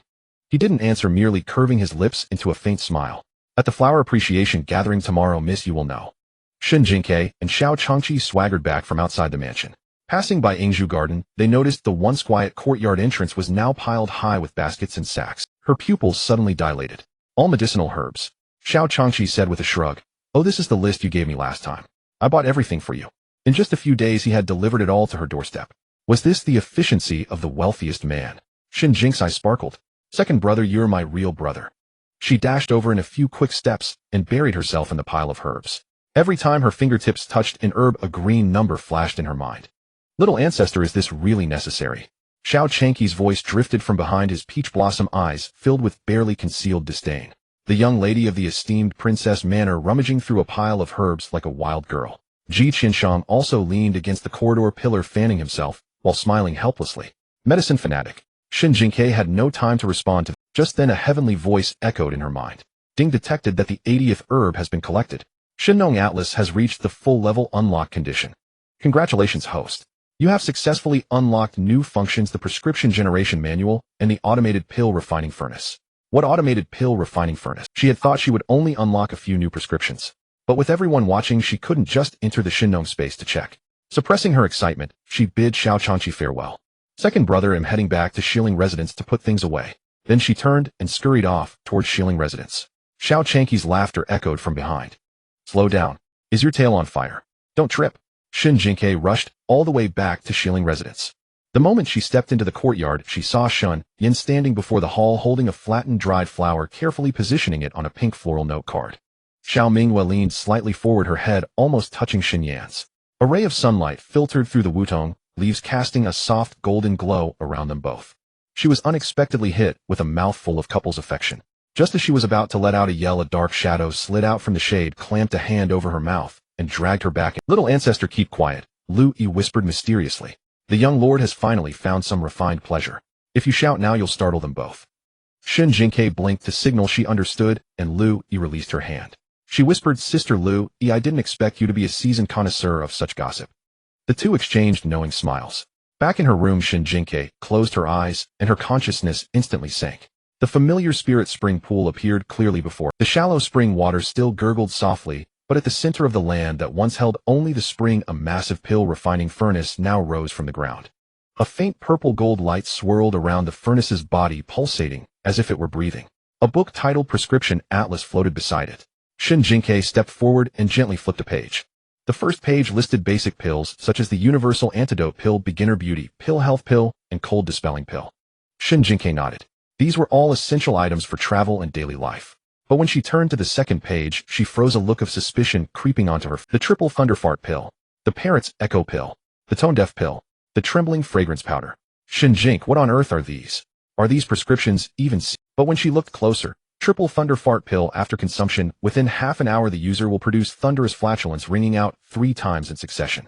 Parrot's Echo Pill, after consumption, within half an hour the user will uncontrollably repeat the last sentence spoken by others. Tone Deaf Pill, after consumption, within half an hour the user will feel an intense urge to sing, but the moment they open their mouth, it will be a cacophony that pierces the ears. Trembling Fragrance Powder, after consumption, within half an hour the user will experience itching all over their body. Shen Jingque stared at the descriptions, and only one thought crossed her mind. Genius. Her mind began automatically imagining the scenes of her enemies, taking these pills, and the corners of her mouth uncontrollably curled into a villainous grin. Exquisite, simply exquisite. Shen Jingque decisively turned and walked toward the pill furnace. The Shenong space happened to have the herbs for the beginner antidote pill. Following the prescriptions in the book, she fed the herbs into the furnace one by one. The furnace hummed and lit up. She had expected to wait 49 days like in cultivation novels, but instead the thing flashed 3 times with a beep, beep, beep, and a wisp of white smoke rose. 3 round brown pills dropped into the catching tray. Pills formed in a second. This efficiency was insane. At the same time, she quickly copied down the bizarre prescriptions she might need with paper and pen, then grabbed the antidote pills and rushed straight to the medicine room at Yingzhu Garden. Since she didn't know what she'd face tomorrow, she had to be fully prepared, at least with some means of self-protection. When she returned to the medicine room, she ran into Ji Qianshang, who was about to leave. She walked straight into the medicine room and pointed to the paper and brush laid out on the counter. Please prepare the herbs according to this prescription. Ji Qianshang took a few steps back, glancing at the list from the corner of his eye. The moment he saw it, his eyes nearly popped out. Coptis chinensis mixed with croton seeds plus half a liang of dogtail grass. Little girl, who are you trying to poison? Where did you come? Shen Jingque remained completely calm, spouting nonsense. This is a heavenly gifted prescription I obtained in a dream. Seeing Ji Qianshang's look of disbelief, she vowed solemnly. Master Ji, don't worry about how absurd it is. Once I successfully refine it, the first one will be yours to enjoy it. Ji Qianshang shook his head repeatedly. No, I wouldn't dare accept such a gift. Keep it for yourself. But the girl's words did remind him of her extraordinary talent for recognizing herbs. Perhaps she really could come up with something. He waved his hand and turned to instruct the attendant to prepare the herbs according to the prescription. Fine, prepare it as she says. Once the herbs were ready, Shen Jingque clutched a large stack of paper-wrapped bundles and had just stepped out of the medicine room when she collided with a dark figure. It was Xiao Changqing along with Xian Qi, who stood behind him pushing a cart. Right? The antidote pills she specially prepared were meant for Xiao Changqing. She almost forgot. Shen Jingque slapped her forehead and dashed forward in a flash. Seeing her flustered approach, Xiao Changqing frowned and opened his mouth. You? MMPH. The pill slid down his throat. Qianqi's pupils contracted sharply, his voice losing control. Young miss, what did you just stuff into the eldest young master's mouth? Shen Jingque, eager to get back to refining pills, turned and bolted, leaving behind a crisp echo that rang through the courtyard. A miraculous antidote for all poisons free of charge. Qianqi was scared out of his wits. He reached his hand toward Xiao Changying's mouth. Eldest young master spit it out quickly. You can't just swallow pills of unknown origin. But Xiao Changying looked up with a dazed expression. For the first time he saw helplessness in the eyes of his usually composed and steady master. Swallowed it. Early the next morning, Xiao Chanqi arrived at Shilling residence to summon Shen Jingque. Shen Jingque, the sun is practically scorching your backside. What are you dawdling for? Green Calyx, tugging at her sash, called back towards the door. Second young master, please wait a little longer. We're almost ready. Shen Jingque spun around before the bronze mirror. Her primrose yellow silk jacket rendered her small face fair and luminous, paired with a pomegranate pleated skirt and a magnolia hairpin slanting in her hair, its tassels swaying gently with each step. She patted the bulging pouch at her waist with her small hand, feeling for the antidote pills and packets of medicinal powder she had prepared yesterday, confirming nothing was missing. A sly smile curled on her lips. If anyone dares to cross me today, they'll make sure they die of utter embarrassment. Stepping out, Xiao Chanqi looked her up and down, then lightly tapped the top of her head with his golden fan. Not bad. You finally look like a young lady of the Long Princess Mansion. Of course, second brother personally sent over the attire. How could it be anything less? Xiao Chanqi, feeling rather pleased by the flattery, snapped his fan shut and walked towards the carriage. The carriage swayed unhurriedly out of the side gate. Leaning against the carriage wall, Xiao Chanqi tapped his knee with the fan's handle, his usual playful demeanor gone. Today all sorts of people will be there, and not a single one from the marquis household is easy to deal with. Although the great Yong dynasty has liberal customs and mixed-gender banquets aren't rare, I can't possibly stay by your side every moment. Shen Jingque popped a candied fruit into her mouth, mumbling in reply, I know, second brother. His golden fan tapped her forehead with a snap. I'm being serious. If anything feels off of Green Calyx, come find me immediately, understand? Shen Jingque clutched her head, muttering, all right, second brother, you're starting to sound like father today. Xiao Chanqi rolled his eyes. Your father is the commandant escort, now too busy being lovey-dovey with mother to bother with you. So it was up to him, the elder brother, to worry on. Then second brother, you've worked hard. He'll refine a panacea of ultimate vitality pill for you later. Don't you dare poison me with those dubious pills of yours. The carriage came to a halt before the Yangon Marquis mansion. Before the curtain was even lifted, an affected voice drifted in from outside. Oh my, we've finally managed to welcome our honored. Shen Jingque stepped down from the carriage and looked up, meeting the meticulously made-up face of Zhao Yuan. She wore a form-fitting aqua blue court dress, emerald pearl earrings, and was flanked by 4 or 5 maids and matrons standing in a row. So this is the display of a marquis' legitimate daughter. Shen Jingque sneered inwardly. After swindling me out of 3,000 taels of silver at the treasure pavilion yesterday, today, she's smiling at me like a long-lost sister. She's either lost her mind or she's dug a pit and is waiting for me to fall in. Zhao Yuan hurried forward, warmly linking her arm through Shen Jingque's. Sister Shen, you must have had a tiring journey. We've prepared fine tea and pastries in the flower hall, all chosen to suit the taste of young ladies like yourselves. Shen Jingque smiled sweetly and let herself be led inside. Sister Zhao, you're far too kind. Am unworthy of such courtesy. Just as their arms brushed past each other, she felt something lightly graze her sleeve like a fine powder sweeping over the fabric. A faint scent of herbs followed, and a green flash crossed her mind. Spirit fat orchid, warm in nature, sweet in taste, effective in promoting blood circulation and resolving stasis. Special property, the pollen's fragrance strongly attracts snakes. Within a radius of 10 zhang, serpents and insects will gather towards the scent. Snake-attracting powder. Zhao Yuan had smeared snake-attracting pollen on her sleeve. It seemed this flower appreciation gathering at the Marquis mansion had a special program prepared just for her. Shen Jingque tilted her small face up and smiled at Zhao Yuan, the corners of her mouth curving even more sweetly. Sister Zhao, you look so beautiful today. The color of that court dress really suits you. Zhao Yuan's gaze flickered over her sleeve, a slight smirk playing on her lips. You have such a sweet tongue, sister. Come, let me take you inside. She gloated. You little wretch, you'll be crying for your mother soon enough. Entering the inner courtyard's flower hall, it was a riot of colorful flowers. Seated in the place of honor was the old madam of Yangon Marquis, wearing a dark brown patterned jacket, a string of agarwood prayer beads circling her wrist. The banquet was being managed by 2 unfamiliar women who, based on how others addressed them, seemed to be from the 2nd and 3rd branches of the family.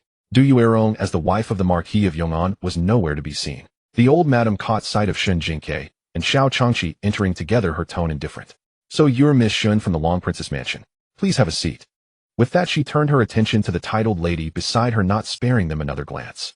Xiao Chanqi snapped his golden fan open to cover half his face, leaning close to Shen Jingque's ear to whisper cautiously. The old lady is putting on airs thinking her household is still the influential Yangon Marquis mansion of the past. Shen Jingque tugged at his sleeve, whispering back, just enjoy the show. Without competing for attention, she took a seat at the lowest position and took a sip of tea from her cup.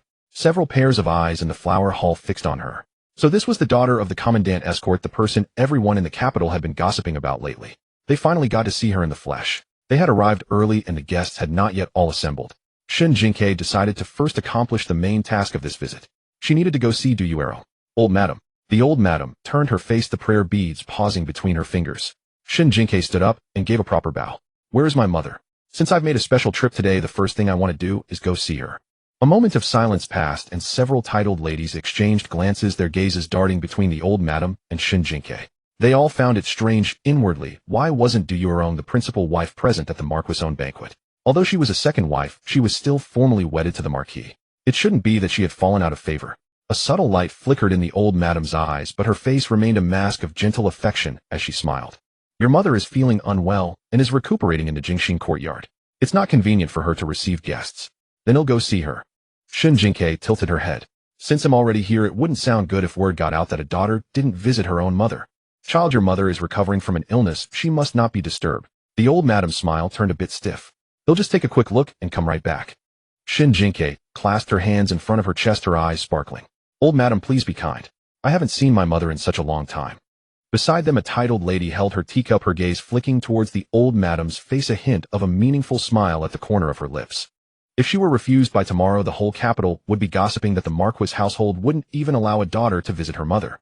The old madam's mouth twitched a couple of times before she waved a hand at the stewardess beside her. Take Miss Shun to the Jingxin courtyard. Shen Jingque obediently gave a bow. Thank you, old madam. You are truly kind. Green Calyx quickly followed, whispering, Miss them stopping you from going. There's definitely something fishy.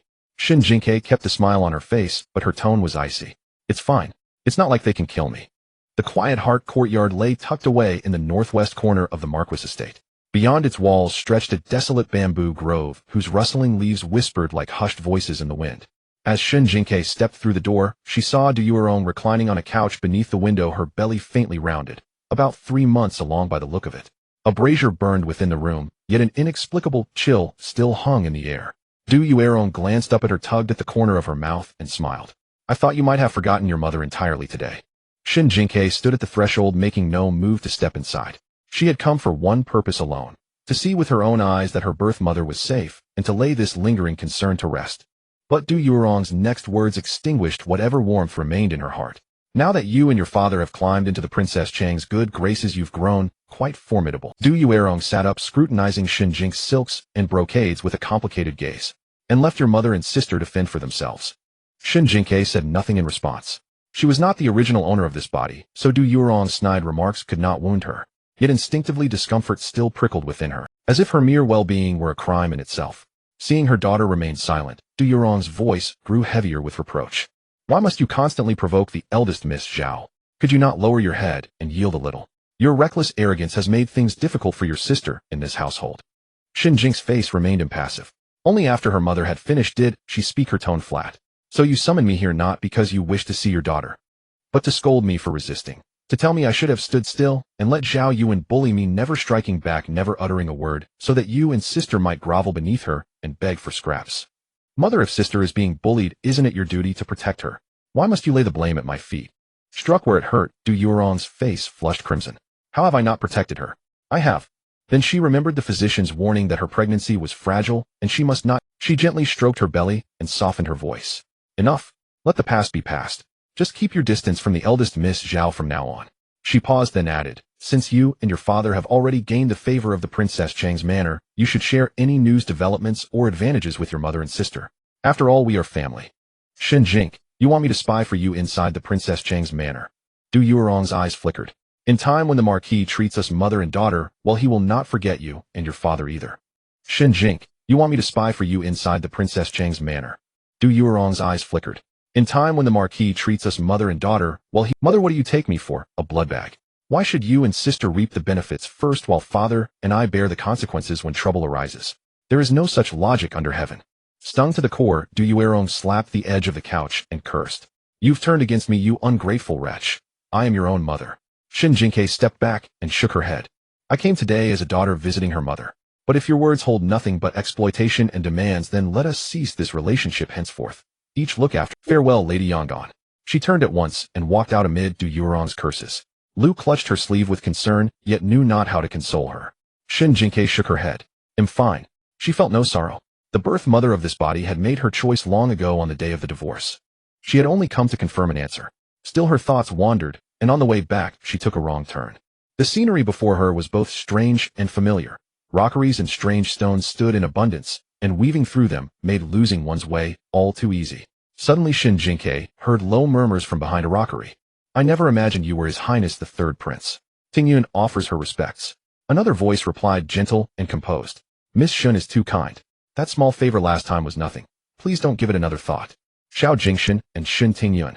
When had they come to know each other? She heard them exchange a few more words too faint to catch, and silently edged a little closer. "I happened to encounter your younger sister at Wenjin Pavilion before, and was rather rude to her.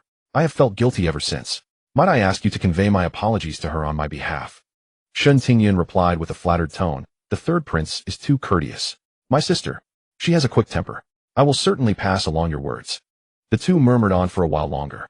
Through the gaps in the rockery, Shen Jingque watched Xiao Jingshan walk away. Shen Tingyun clutched her chest like a love-struck fool, her cheeks flushed. Shen Jingque stepped out from behind the rocks, startling Shen Tingyun. "Queer, what are you doing here?" Shen Jing's gaze settled on that retreating figure, and she cut straight to the point. "Stay away from that man. He's no good." Shen Tingyun, still lost in the warmth of Xiao Jingshan's courtesy, felt a surge of displeasure at her sister's slander. "Queer, how can you speak of the third prince that way? He is a truly wonderful person." Her voice turned indignant. "His Highness even apologized for accidentally offending you before, and yet you turn around and speak ill of him. Queer, is this how father taught you?" Already brimming with pent-up frustration from Du Yuron's earlier words, Shen Jing's temper flared at Shen Tingyun's stubbornness. Sister was certainly raised by mother, bullying people in the streets alongside Zhao Yuan. Her face hardened. "I've given you my honest advice. Whether you heed it is up to you." Seeing her sister's cold demeanor, Shen Tingyun's lips trembled and her own temper rose. She had meant to warn Shen Jingque about Zhao Yuan's plan to release snakes. But faced with her sister's icy words, she swallowed the words on the tip of her tongue and turned her face away. "Worry about yourself." With that she turned and left. Shen Jingque watched her retreating figure and sighed. To each their own fate. Good counsel is wasted on those bent on destruction. She had done all she could. She turned toward the flower hall, and as she passed a secluded bamboo-lined path, a faint rustling sound suddenly reached her ears from the air. Shen Jingque halted mid. Lu heard it too, her face paling. "Missed that sound." Shen Jingque raised a hand to silence her, her gaze sweeping toward the grass beneath the bamboo fence. The blades of grass trembled slightly. Something was drawing near. Hiss, hiss. The sound grew closer, and Shen Jingque abruptly grabbed Lu and yanked her back 2 steps. 3 dark green-black snakes emerged one by one from the grass, flicking their forked tongues, their heads gleaming with a cold sheen in the sunlight. Lu's legs went weak with terror. "Miss." Shen Jingque stared hard at the serpents, then broke into a smile. "And at this time of year, snakes should have long been hibernating. Zhao Yuan, you finally made your move." 3 snakes slithered towards her feet, their tongues flickering like a chilling gust of wind. LVE steadied herself, summoned courage, and stepped in front of Shen Jingque, stammering. Although she knew martial arts, she was terrified of snakes. Shen Jingque, however, remained calm. Her gaze swept past the snakes and landed on the 2 heads peeking out from behind the rockery. One had a double bun hairstyle and was Zhao Yuan's senior maid, the other a young servant in a short brown jacket, whom she hadn't seen before, was likely the servant who raised snakes. The 2 craned their necks, staring at them with faces full of eager anticipation for the drama. Shen Jingque sneered inwardly and pushed LVE behind her. "Sister LVE, step back behind me." "What are you going to do, miss?" Shen Jingque didn't answer. With lightning speed, she grabbed the nearest snake 3 inches from it. The snake's body suddenly tensed, coiling around her forearm, its cold, slimy scales scraping against her skin. LVE's scream got stuck in her throat, her eyes nearly popping out of their. Shen Jingque's left hand smoothly grabbed the second snake. As the third raised its head, she hooked her toe under its tail, flipped it upward, and caught it with both hands. All 3 snakes were now in her hands, twisted together like a braid. In her past life on the hill behind the orphanage, she had caught no fewer than 10 of these non-venomous grass snakes to make soup for the headmistress. Of course, she got a beating from the headmistress, who told her not to bring such messy things home. So when she entered the mansion and learned that Zhao Yuan had prepared a show for her, she wasn't afraid at all. Shen Jingque weighed the snakes in her hands. The 3 together were quite heavy and felt good. Then, like throwing a shot put, she took a running start, raised her arm, and hurled them toward the back of the rockery. "Go." The 3 snakes whistled through the air, arcing over the Taihu stone, and landed precisely. Immediately after, a sharp scream rang out. "Aya!" It was Zhao Yuan's voice. Shen Jingque tilted her head, looking innocent as she dusted off her hands. How come there's someone behind the rockery? LVE was completely dumbfounded. Her young lady was truly a heroine among women, a champion among mortals. Behind the rockery, chaos erupted. Zhao Yuan scrambled out, 2 snakes writhing on her auspicious cloud-adorned shoulders, and the third had fallen into the back of her collar. She ran off in a panic, hair disheveled, screaming, "Snake! Snake! Help!" Xiuju and the young servant turned pale with fright. One tried to chase after the mistress, the other tried to catch the snakes, but they collided behind the rockery and bumped into each other, causing their noses to bleed. Shen Jingque savored the scene of humans and snakes in disarray for 3 seconds, then withdrew her gaze with satisfaction. "Let's go, sister." LVE back to the flower hall for tea. LVE mechanically followed her voice, still trembling. "Miss you. That just now. Catching snakes. What's the big deal?" "But those are snakes. They don't bite, just non-venomous grass snakes. Next time I'll catch a couple and roast them for you." LVE's lips quivered. No, no, no, no. Shen Jingque grinned, pulling her hand back as they walked, thinking that Zhao Yuan must have made a complete fool of herself by now. It was a classic case of trying to steal a chicken only to lose the bait, and lifting a rock only to drop it on one's own feet. Serves her right. When they returned to the flower hall, Xiao Changqi was lounging in a chair, cracking sunflower seeds. Seeing her return, he waved his gold fan at her. "What took you so long? Did something happen?" Shen Jingque leaned close to his ear and recounted the incident in a few words. Xiao Changqi immediately clapped his hands and looked her over. Seeing she was unharmed, his gaze slowly fell on her 2 fair, clean hands. "You grabbed them with your hands?" "Yeah." Xiao Changqi recoiled into his chair, his face twisting with such disgust that his features seemed to shift. Did you wash your hands?" "Not yet." As she spoke, she wiped her hands on the hem of Xiao Changqi's robe. Unsurprisingly, she earned a huge eye roll. Xiao Changqi pulled out a silk handkerchief from his bosom, grabbed her hand, and rubbed it thoroughly. "How dirty can you be? You just touched snakes and came back like this. Are there any wounds on your hands? Did they bite you?" No, they weren't venomous snakes, just grass snakes." Shen Jingque's hand was held firmly as he wiped it, and she couldn't break free. "Second brother, let go. It's not dirty anymore." Xiao Changqi released her hand and sighed with a complex expression. "Aren't you afraid? Most young ladies would have their legs go weak at the sight of those things." Shen Jingque tilted her head and gave a nonchalant smile. "When I was little, at the Shen family's backyard, there was a hill outside, and there were many snakes there. I caught so many that I got used to it." "That was close. I almost said orphanage." Xiao Changqi's expression turned serious. He was silent for a moment, then reached out and patted her head. "From now on, don't handle snakes yourself. What if you run into a venomous one day? Just call for help. Then if I call you, would you dare to catch them? I can hire someone to catch them, can't I? What problem can't silver solve?" Fine. She couldn't understand the world of the richest man. As they were bickering, a clear sound of a copper chime rang out from the center of the flower hall. The stewardess of the marquis mansion stood in the center of the hall, followed by 4 young maids carrying lacquered trays in a line. "Ladies and gentlemen, the first tea competition of today's flower appreciation gathering begins now." In the center of the flower hall, 12 tea tables were arranged in a row. Jian were tea whisks, tea powder, and hot water bottles. All the utensils glowed with a dark, muted glaze. The young ladies took their seats in turn. The stewardess personally distributed the tea powder, then stepped back and struck the chime 3 times. Shen Jingque was assigned to the corner seat, with a half-open casement window on her left and a shelf of lacquered boxes on her right. Xiao Changqi sat on the adjacent spectator's armchair, cracking sunflower seeds as he watched her. "That Zhao family has such blind eyes. They gave you a spot like a broom closet." "It's fine. The corner is good. No one watches me. I'm at ease." She wasn't here to show off anyway. She was just looking for some fun, and participation was what mattered. Shen Jingque adjusted her sleeves and surveyed the scene. The young ladies at the tables on her left and right had already started. Their techniques of pouring water and whisking were smooth and flowing. The tea whisks stirred up fine, dense white foam in the jian, were clearly the result of years of practice, since the young lady diagonally opposite, wearing a lotus root-colored jacket, was the most outstanding. Her wrist strength was even, and on the surface of the tea a branch of plum blossoms gradually emerged with distinct layers of petals and even delicate stamen details. Shen Jingque glanced at it twice, then silently withdrew her gaze to the tea powder in front of her. She knew jack about tea ceremony. The tea she drank most was jasmine tea, sold in large bags for $9.99 at the supermarket. Brewed in a big mug, it quenched her thirst for the whole day. However, the principle of tea painting was somewhat similar to coffee latte art. Both involved drawing on the foam surface. So Shen Jingque imitated the young lady next to her, mixing the tea powder into a paste, then poured a thin stream of water into the jianware. Then she picked up the tea whisk and began to whisk. Compared to the graceful and dexterous young ladies around her, her technique was as rough as stirring cement. LVE watched from the side, her mouth twitching. "Miss, go easy, the whisk is going to break." "It won't break, I know what I'm doing." After whipping the foam to a fine, even consistency, Shen Jingque put down the whisk and picked up a bamboo stick. This step she was familiar with. She dipped the tip of the bamboo stick into thick tea liquid, and on the white foam surface, she drew stroke by stroke. She painted with extreme concentration, her brows slightly furrowed, her tongue unconsciously pressing against the roof of her mouth, just like when she practiced calligraphy in her childhood. After a moment, Shen Jingque set down the bamboo stick and let out a long breath. Mission accomplished.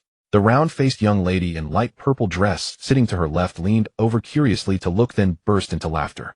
Sister Shen, what is that you painted? The round-faced young lady's casual question deftly drew the gazes of several nearby tea tables. In Shen Jingque's Jian bowl, the white tea foam was adorned with a painted thumbs-up, appearing rather endearing. Sister Shen's painting truly opens one's eyes. A noble girl in a pink dress raised an eyebrow. Did the Long Princess residence not invite a teacher for guidance? How coarse this is. After all, she's from a humble background, not fit for the grand stage. The older ladies exchanged glances, revealing hints of disdain.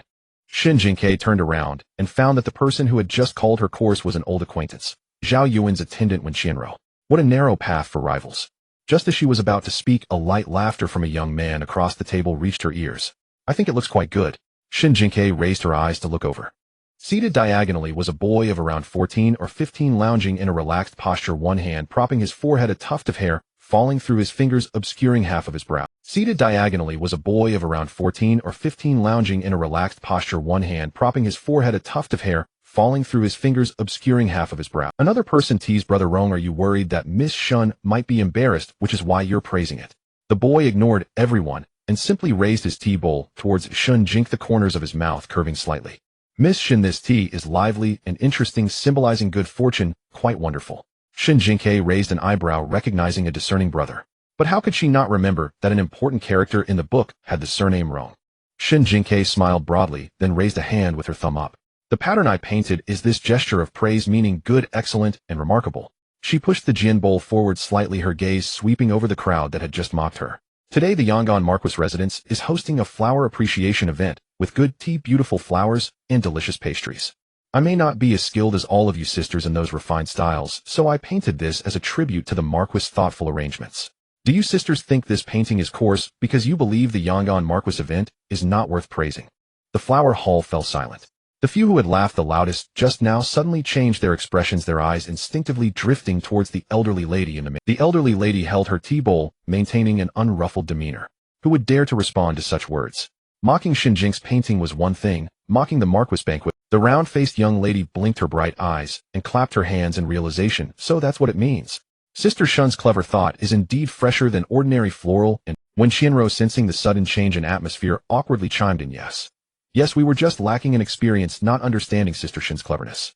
Shen Jingque smiled sweetly as she sat back down, glancing sideways at the young Master Rong. He was fiddling with the tea cover, seemingly oblivious to her gaze, though his smile deepened. Interesting, this person has remembered. The copper bell for the tea contest chimed again. The stewardess was about to invite everyone to judge the tea when suddenly the curtain of the side door of the flower hall was lifted. Zhao Yuan walked in from outside. She had changed into a stone blue cloak, her hair rearranged, but her eyes were slightly red, as if she had been crying. Behind her followed Shen Tingyun, looking docile and submissive. Zhao Yuan hurriedly approached the elderly lady and leaned in to whisper. The flower hall was small, and several ladies seated nearby caught snippets of words like snake and intentional. The elderly lady's expression darkened layer by layer. She raised her head, her murky old eyes shooting a sharp light, pinning it on the corner from across the flower hall. Young girl Shen, I heard you scared Yuan with a snake in the garden. The flower appreciation event is a refined affair of our Marquis residence held once a year. How can such coarse behavior be tolerated? Instantly dozens of gazes converged on the corner where Shen Jingque was. Zhao Yuan's eyes reddened, biting her lip. Grandmother, I did not want to mention it in front of the guests, but Sister Shen has truly gone too far. Shen Jingque blinked. Sister Zhao, one can eat casually, but one should not speak carelessly. She stood up properly and bowed to the elderly lady.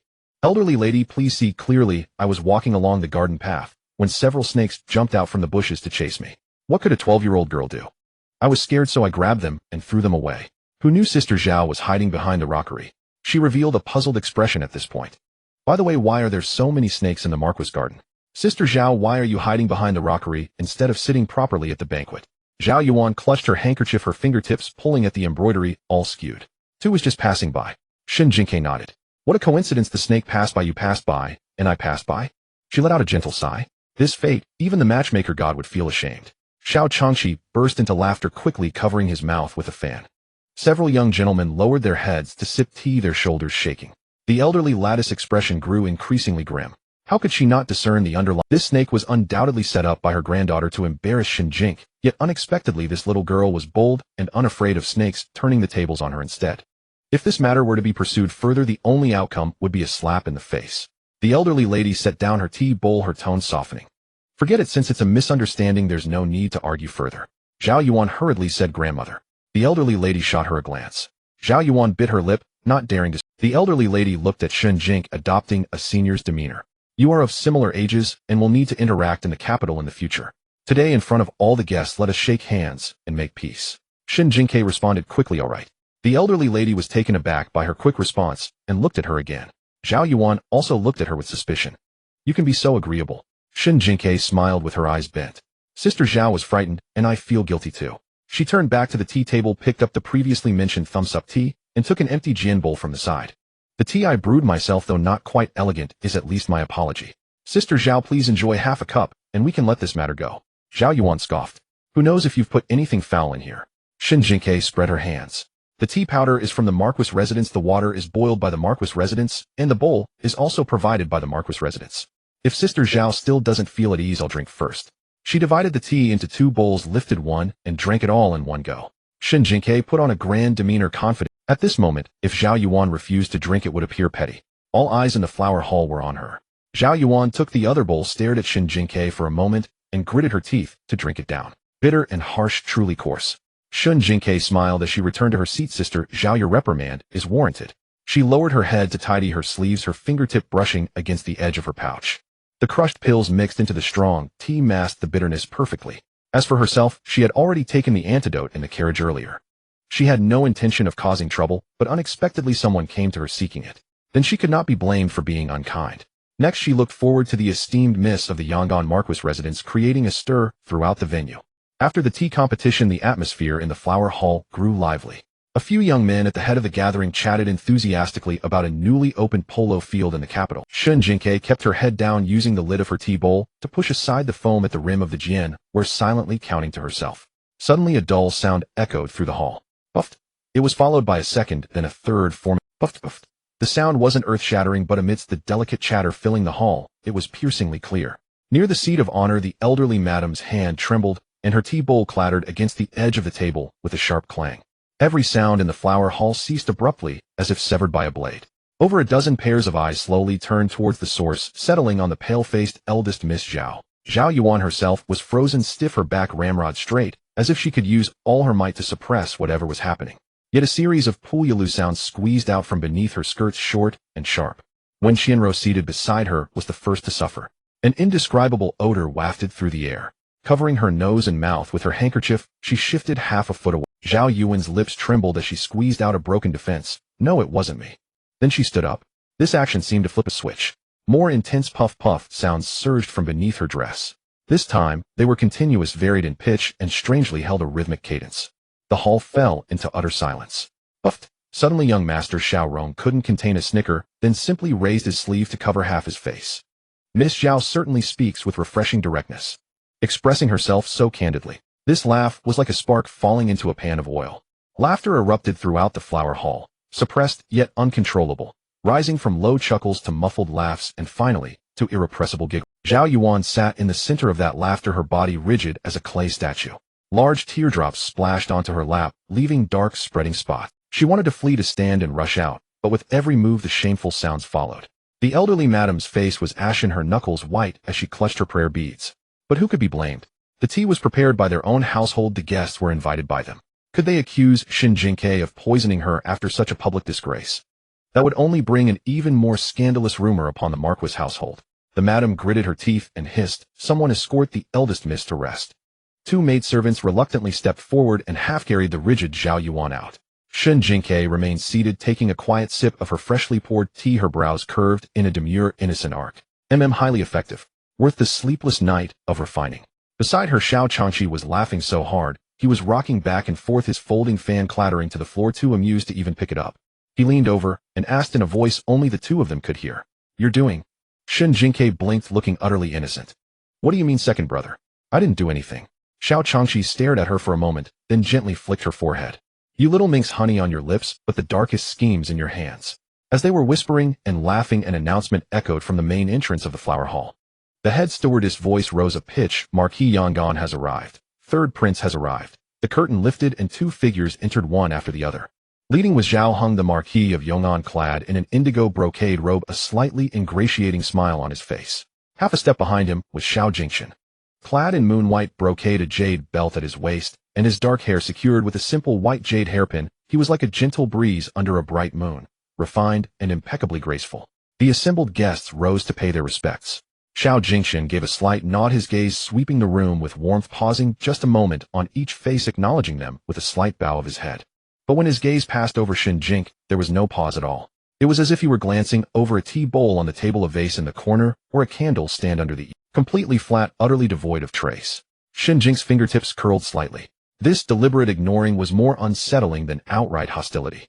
Xiao Jingqian took the seat of honor and exchanged a few low words with the Marquis of Yong'an, his expression calm and composed. The conversation drifted from today's flower gathering to the new polo field in the city, then to the headache of the Ministry of Revenue pressing for salt taxes, as natural as an old friend's casual chat. But Shen Jingque remembered clearly, in the original book, the Yong'an Marquis household and the third prince's faction only intersected due to a mutual exchange of interests in the later stages. The story was just beginning now. How were they already this familiar? Just as she was pondering this, Xiao Jingqian's gaze seemed to casually drift towards a corner seat at the far end of the hall. Shen Jingque followed his line of sight. Shen Tingyun sat in the corner, her plain apricot-colored ruchuan looking particularly shabby amidst the hall's finery. Yet the flush on her cheeks was more vibrant than anyone else. Her eyes were practically glued to Xiao Jingqian, her chest rising and falling rapidly, her breathing thrown completely off rhythm. Xiao Jingqian seemed to notice that scorching gaze. He turned his head and offered a gentle smile in Shen Tingyun's direction. Shen Tingyun's face instantly burned like hot iron. She ducked her head, but the corners of her mouth involuntarily curved upwards. A voice in her heart seemed to scream, "He looked at me, he smiled at me." The cold stare she endured in the Marquis household, the neglect from her mother, the constant humiliation and oppression from Zhao Yuan. All of a sudden, if she could just hold on to this man, she could escape this pit of mud and never live this kind of life again. Watching this scene, a chill ran down Shen Jingque's spine. Too familiar. In the original book, Xiao Jingqian's first step to conquering those women was always this kind of gentle pity, perfectly measured. After melting their defenses, the next step was to devour them completely. Shen Tingyun's current state was practically riding hooked, come and get me all over her face. She let out a soft sigh. She had already given her warnings. The path was of her own choosing, as she couldn't very well tie the girl up and lock her at home. After taking his seat, Xiao Jingqian picked up his tea bowl and took a slow, deliberate sip. "I heard that Her Majesty the Empress Dowager bestowed upon your household a pot of 9-petal blood jade peony yesterday. Today I've taken the liberty to visit under the guise of admiring the flowers, hoping to see its true beauty." The elderly madam quickly seized this opportunity to gracefully change the subject, instructing the head stewardess to bring the flower. Heavens be praised, this lifeline came just in time. She had been racking her brain on how to gloss over Zhao Yuan's highly embarrassing chain of events. Several servants huffed and puffed as they carried in a massive pot. Inside was a huge peony with dark crimson petals. "I hear this variety is extremely difficult to cultivate, and flowering takes over 5 years. When Qianro gasped, covering her mouth. "Such a deep red. This is truly a rare masterpiece of the world." The surrounding young ladies and gentlemen echoed their agreement. Indeed, the intertwining purple and red petals looked so rich and noble. Shen Jingque sat in her corner, grabbed a handful of melon seeds, and began to crack them open. She had little interest in admiring flowers. Herbs were far more appealing. But Xiao Changqi was intrigued. "Queer, let's go see what the fuss is about, see how many petals that peony actually has." Shen Jingque looked at him incredulously. "Second brother, since when do you appreciate flowers?" A strange blush crept up Xiao Changqi's face. "Well, Miss Fan likes peonies. I was just checking them out in advance, hoping to get one for her." She had forgotten her second brother's lovesick nature. So she reluctantly brushed the melon seed shells off her hands and followed Xiao Changqi to squeeze into the innermost circle. But just as she stood still, a strange chill ran down her back. Shen Jingque turned to glance behind her. She saw Shen Tingyun standing behind the crowd with a dark expression, her gaze fixed forward past the crowd. Shen Jingque followed her gaze and saw Xiao Jingqian raise his eyebrow, slightly offering an encouraging look. Her intuition told her they were secretly plotting something, and she became instantly alert. The next moment, a powerful shove came from behind. Shen Jingque lost her balance and stumbled forward. Seeing the peony branch about to poke her in the eye, she braced herself and fell. When she opened her eyes again, she found herself sprawled in front of the potted plant, and the 9-petal blood jade peony lay broken from its stem, clutched in her hand. Behind her, Shen Jingque's face was full of shock, and 2 streams of tears rolled down her cheeks. She pointed a trembling finger directly at Shen Jingque. Queer, how could you deliberately destroy the Empress Dowager's bestowed gift? At that shout, the flower hall fell into an abrupt silence. Shen Jingque was still crouched before the potted plant, the 9-petal blood jade peony resting in her palm. The petals were a dark crimson, edged with fine golden threads, and at first glance they did carry a certain air of nobility. Though her current posture was far from noble.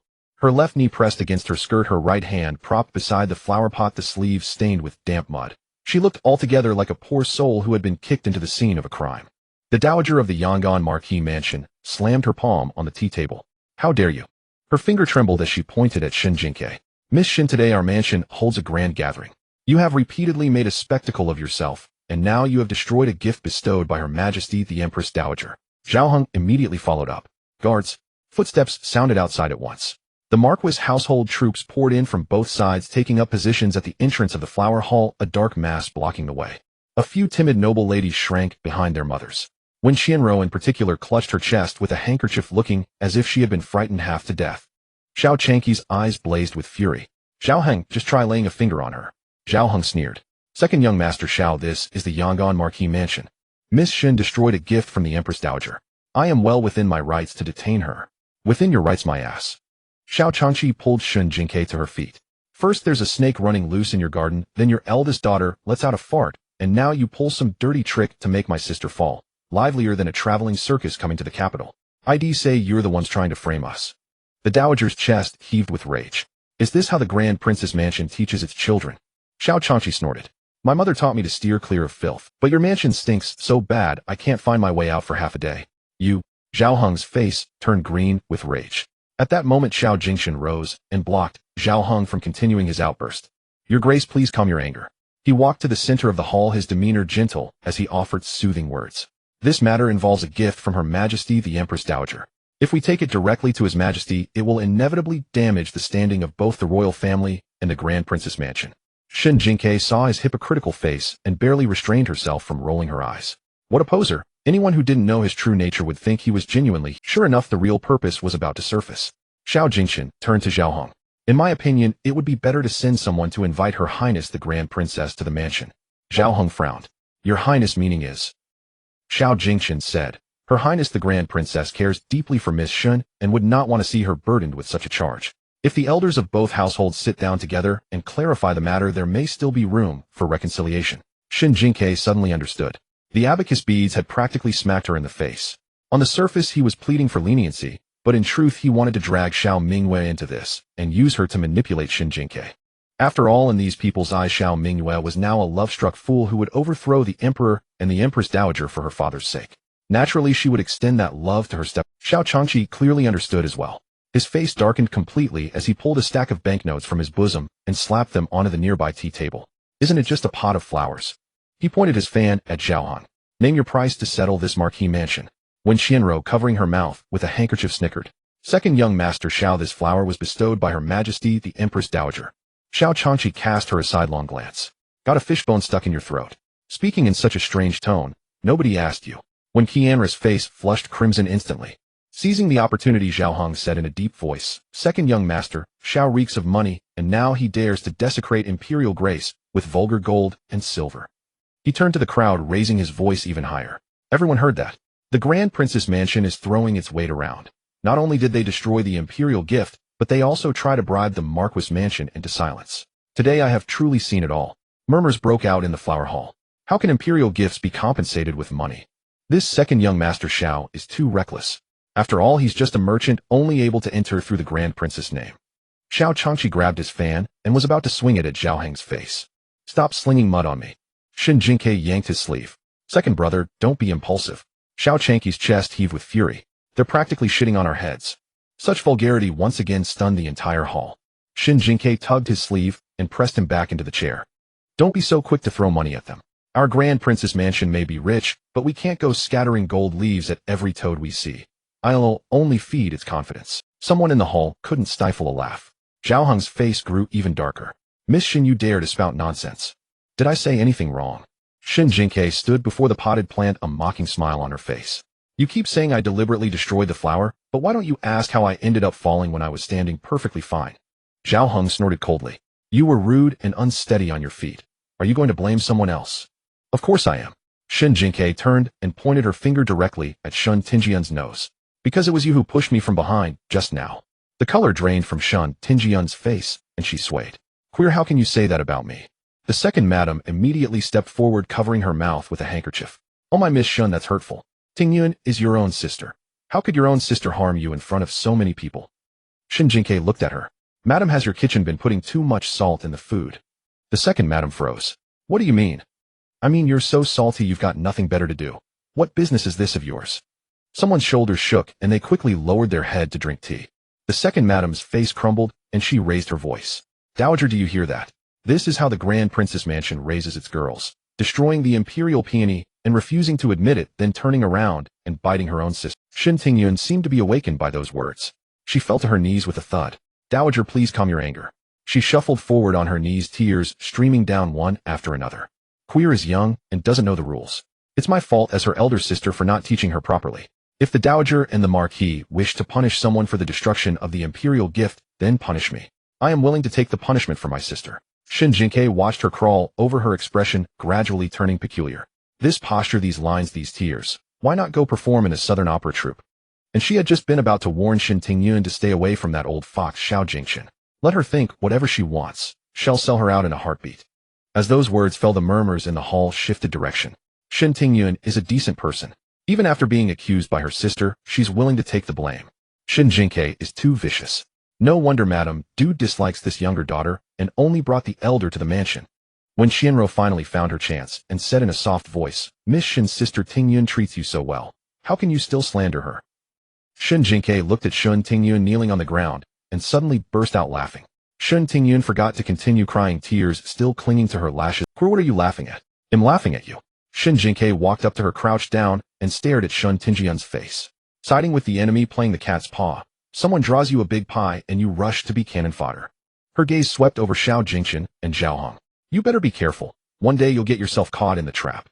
Enraged by Shen Jing's defiant look, Zhao Heng slammed the table. Everyone here today has witnessed this. Miss Shen refuses to admit her fault. This matter can only be decided by His Majesty himself. Everyone here today has witnessed this. Miss Shen refuses to admit her fault.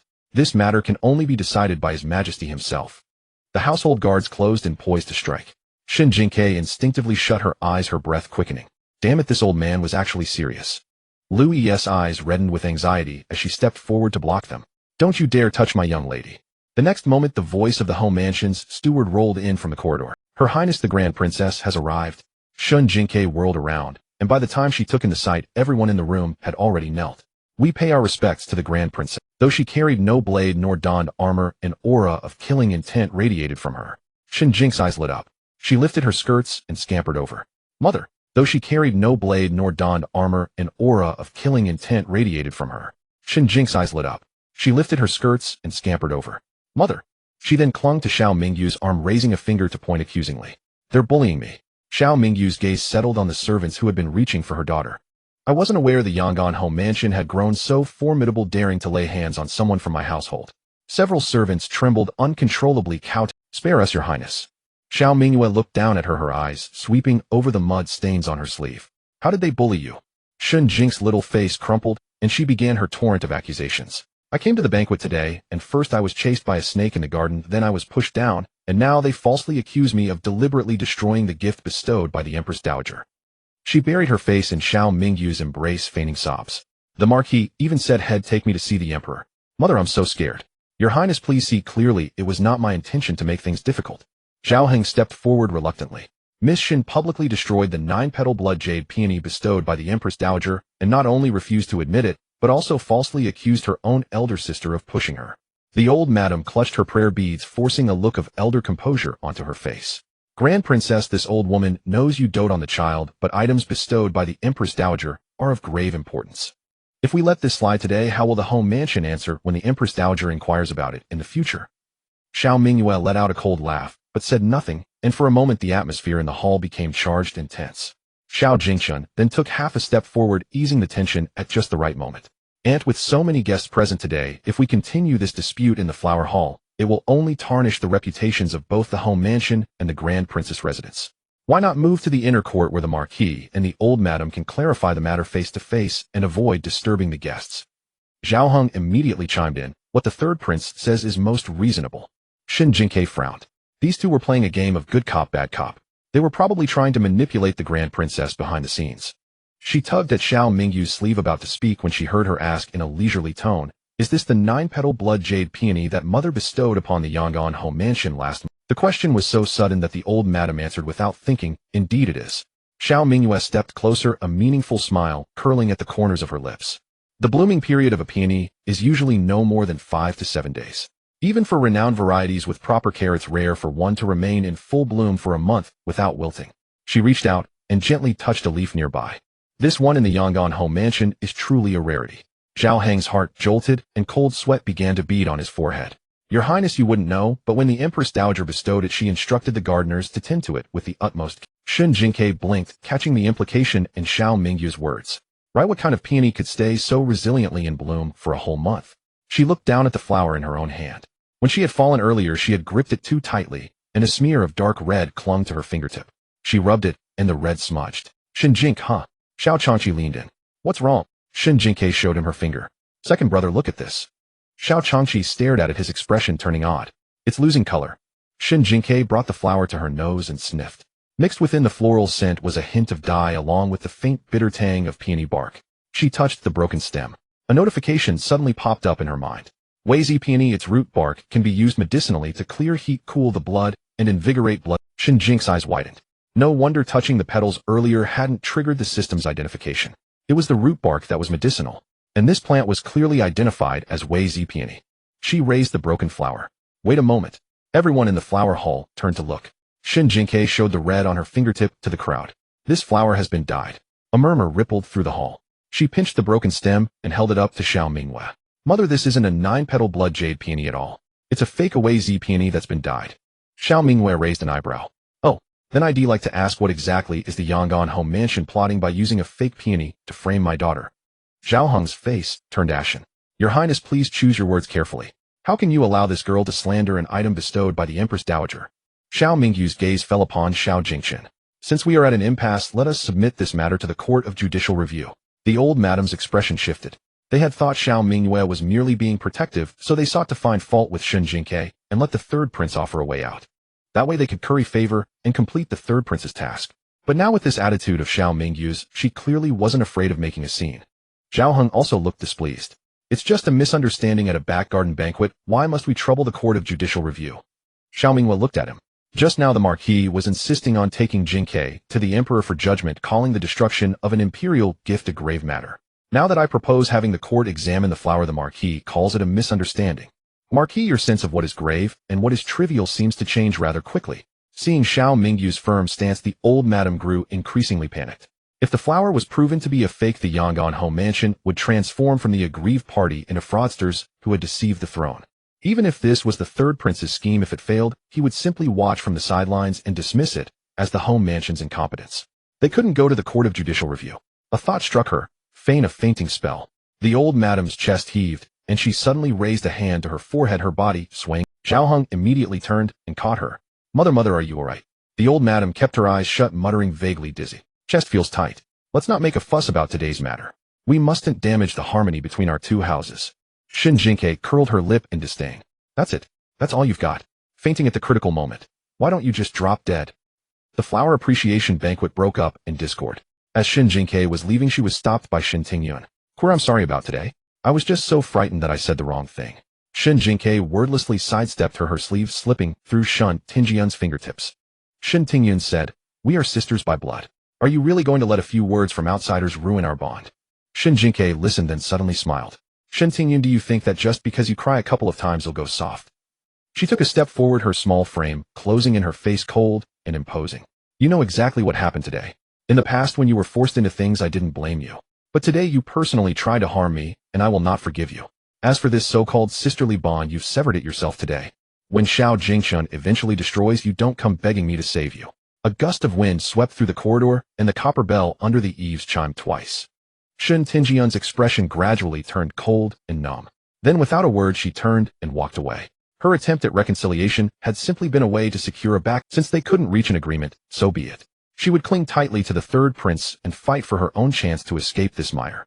A young eunuch from Shen Jingque's side approached her presenting a plain white sachet with both hands and said respectfully, "Miss Shen, His Highness requests a word in private." As the carriage made its way back through the long streets, dusk had already begun to settle on the horizon. Shen Jingque, clutching her hand warmer, scooted closer to Xiao Mingyue and asked, "Mother, why did you suddenly come to the Yangon Marquis estate today?" Xiao Mingyue lowered her gaze and straightened the cloak that had slipped off her daughter's shoulder. "A shadow guard that Chongying had assigned to you returned to the mansion with word that Xiao Jingque had also gone to the Marquis estate. He had previously mentioned the incident at Wenjin Pavilion, saying that Xiao Jingque had once blocked your path under the guise of buying books, so I brought some people along to check on things." Shen Jingque lifted the carriage curtain and peered around. "Shadow guard? Where?" Xiao Mingyue found her amusing. "Naturally, they are hidden in the shadows. You wouldn't be able to find them." Shen Jingque nodded immediately. "So Big Brother really did arrange for someone to protect me. I was wondering why I never saw anyone." A faint smile touched Xiao Mingyue's lips as she reached out and gently pinched her daughter's cheek. "Did you suffer any grievances today?" Shen Jingque immediately leaned into her mother's embrace, resting her forehead against her arm and acting coy. "I suffered a great grievance. If Mother had arrived any later, I would have been forced to confess to a crime I didn't commit." Xiao Mingyue's palm settled on her daughter's head, stroking it gently. "Next time you run into trouble, if you can't win an argument, just run." Shen Jingque replied obediently, "Daughter remembers."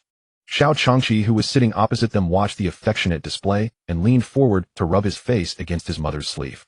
"Mother, I also suffered a great grievance today. Those people at the Marquis estate called me reeking of money. You should pat my head too." Xiao Mingyue extended a single finger, pressed it against his forehead, and pushed him back into his seat. "You're a grown young man, now still vying for your mother's attention like your little sister." Xiao Changqi clutched his forehead and let out a long sigh. "A son is but old garments, while a daughter is the new padded jacket." Shen Jingque poked her head out from her mother's embrace, grinning mischievously. "Second brother, it's time to face reality." Xiao Changqi tapped the carriage wall with his fan. "Tomorrow I'll go to the accounts office and take back all the pearl flowers and silver notes I had prepared for you." Shen Jingque immediately clung to Xiao Mingyue's arm. "Mother, second brother is threatening me." Xiao Mingyue shot him a glance. Xiao Changqi quickly changed his tune. All right, I was just talking in my sleep. Take whatever you like, little sister." Shen Jingque nodded with satisfaction. "Now that's what I call family." Laughter filled the carriage. When the carriage came to a stop before the gates of the eldest princess mansion, Uncle Su was already descending the stone steps to greet them. The old steward, usually the epitome of composure, was visibly shaken. "Your Highness." "Second young master." "Young miss." His expression was grave, his breath coming in short gasps. "The eldest young master is at Ingzhu Garden on urgent business. You must come at once." Shen Jingque paused mid-step. "Ingzhu Garden." The three of them exchanged a look. Xiao Chongying was the most reserved of them all, never making a fuss over trivial matters. For him to be so urgent, something serious must have happened. Xiao Mingyue's brows furrowed slightly. "What happened?" Uncle Su shook his head. "This old servant is not certain either. The prince isn't here, but young Master Shun has already gone over." Shen Jingque's heart skipped a beat. A ridiculous thought flashed through her mind. No way. Could that pitch-black lumpy pill shed made actually have brought him back to life? Her heartbeat quickened. Lifting her skirts, she turned and dashed into the mansion. The dress she wore for the flower appreciation banquet was made of layer upon layer of fabric, and running in it was like dragging a mobile curtain behind her, making the sprint exhausting. Xiao Mingyue and Xiao Changqi followed close behind with solemn expressions. They passed through corridors and bamboo groves, and the closer they got to Ingzhu Garden, the stronger the familiar scent of medicinal herbs became. Shen Jingque's mind raced. She had only given him that antidote pill because it was a low-grade one, and since Ji Qianshang had been treating him for so long without success, she had figured it was worth a shot as a last resort. But now it seemed the pills produced by the Shinong space were far more effective than she had anticipated. The usually serene and elegant courtyard was now ablaze with an unusual number of lanterns. The bamboo shadows swayed, yet carried an unusual restlessness. Shen Jingque pushed open the door, and the scene within the garden slammed into her view, bringing her to an abrupt halt. Shen Yin and Ji Qianshang stood in the courtyard, their faces alight with joy, and the tall figure standing in the center surrounded by them was Xiao Chongying. He was standing. His dark green long robe hung down, and the wind lifted the hem, revealing his straight legs. His hands gripped the edge of the stone table, his shoulders and back tense, as if he were straining to maintain his balance. Shen Jingque's breath caught in her throat. Holy crap! A low-grade antidote pill. Is it really this potent? Before she could even finish her shock, Xiao Chongying, who was beside the stone table, suddenly swayed. His knees buckled. Then, as if all the strength had been drained from his bones, he began to tilt sideways. Big brother. Shen Jingque instinctively lunged towards him. Because of her small stature, she collided directly into Xiao Chongying's forward-leaning embrace. The young girl's shoulders were thin, yet she braced herself desperately holding up his sliding form. Shen Jingque standing nearby was terrified out of his wits. Eldest young master. But before he could even rush over, Xiao Chongying had already instinctively reached out a hand bracing it on Shen Jingque's shoulder. His broad palm steadied her, and together they barely managed to stay upright. Shen Jingque looked up. She had run so fast that her cheeks were flushed and her hair was in disarray. But her eyes were startlingly bright. Big brother. Your legs? You can actually stand now. Xiao Chongying let out a low breath. With half his body leaning on the young girl's shoulder, he slowly shifted his weight and eased himself back into the wheelchair.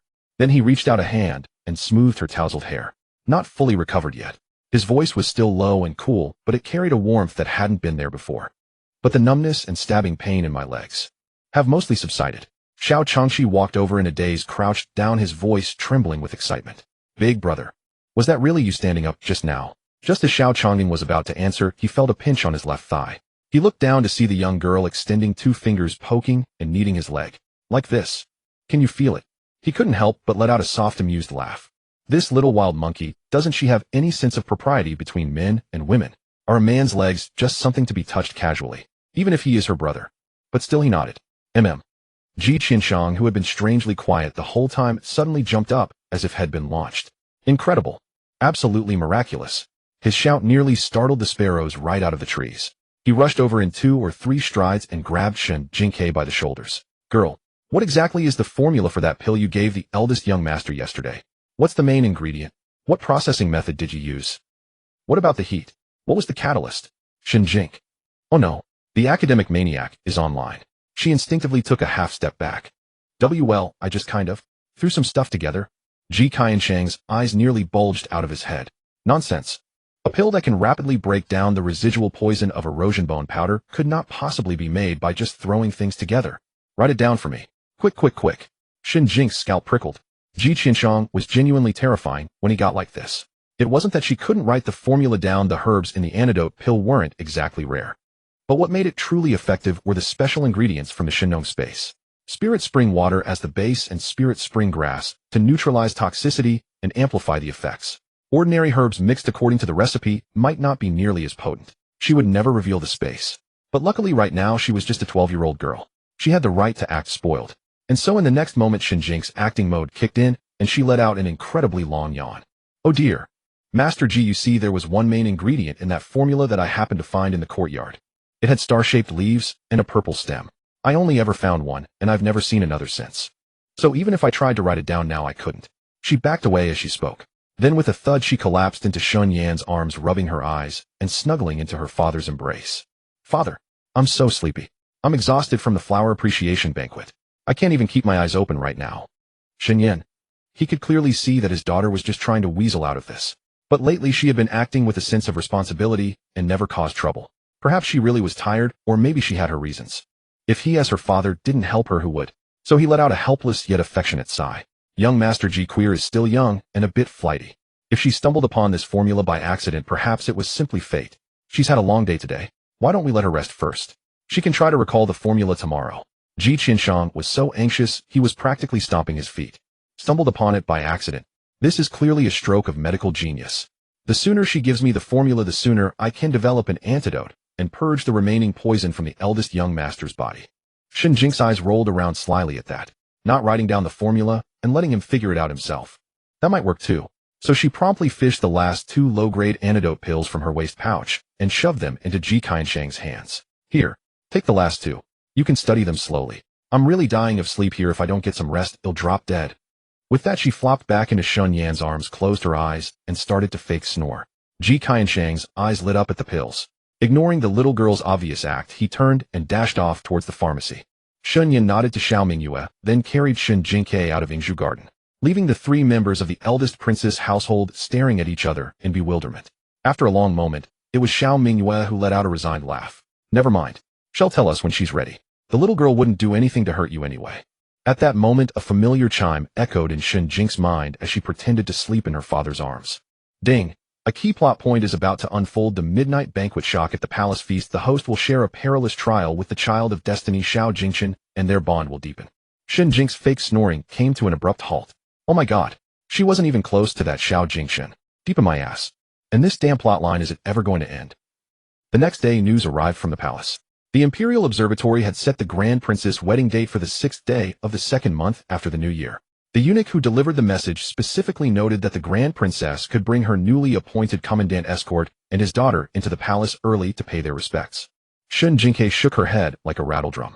"Mother, I don't want to go to the palace." Xiao Mingyue asked, puzzled. "I thought you'd be curious about the palace. Why don't you want to go?" Shen Jingque giggled. "I'm just shy, Mother. The palace has so many rules. If I accidentally bump into some noble's imperial flowerpot, I really don't want to end up in the court of judicial review." Xiao Mingyue shook her head, amused by her daughter's antics, and didn't press the matter. On the day of the palace banquet, Xiao Mingyue was dressed in a deep green palace gown, with a phoenix hairpin weighing down her temples, her presence commanding and imposing. She took Xiao Chongjing into the palace with her, their procession, quite formal. Shen Jingque, bundled in a cotton jacket and a rabbit fur cloak, stood round as a ball on the mansion's front steps, waving at the carriage. "Mother, take your time on the road. Don't drink too much at the banquet. Big brother, be careful not to catch a cold." The carriage curtain lifted a crack, revealing half of Xiao Chongjing's profile. He gave her a slight nod, a faint, barely there smile touching his eyes. As the carriage rumbled away, Shen Jingque watched until it vanished around the street corner, then turned and pumped both fists in the air. Successfully dodged the male lead's plotline. "Awesome." As she was hopping on the spot in celebration, the sound of someone cracking sunflower seeds came from behind her. Xiao Changqi was leaning against a vermilion lacquered pillar draped in an outrageously flamboyant sapphire blue Kaisai robe lined with fox fur. "What's so fun about that stuffy banquet? A bunch of people putting on airs and exchanging fake smiles can't even get a decent meal out of it." He clapped the seed shells off his hands. "Come on. Second brother will take you all to White Crane Tower. We'll have our own New Year's Eve dinner." Shen Jingque's eyes lit up instantly. "Really? Have I ever not kept my word?" Shen Jingque turned to look at Shen Yan. Shen Yan was supposed to go to the palace with Xiao Mingyue, but since he wasn't married yet, they worried it might cause unnecessary conflict. Had been worn out by the endless tedious wedding preparations these past days. Just hearing the words White Crane Tower seemed to lighten his spirits considerably.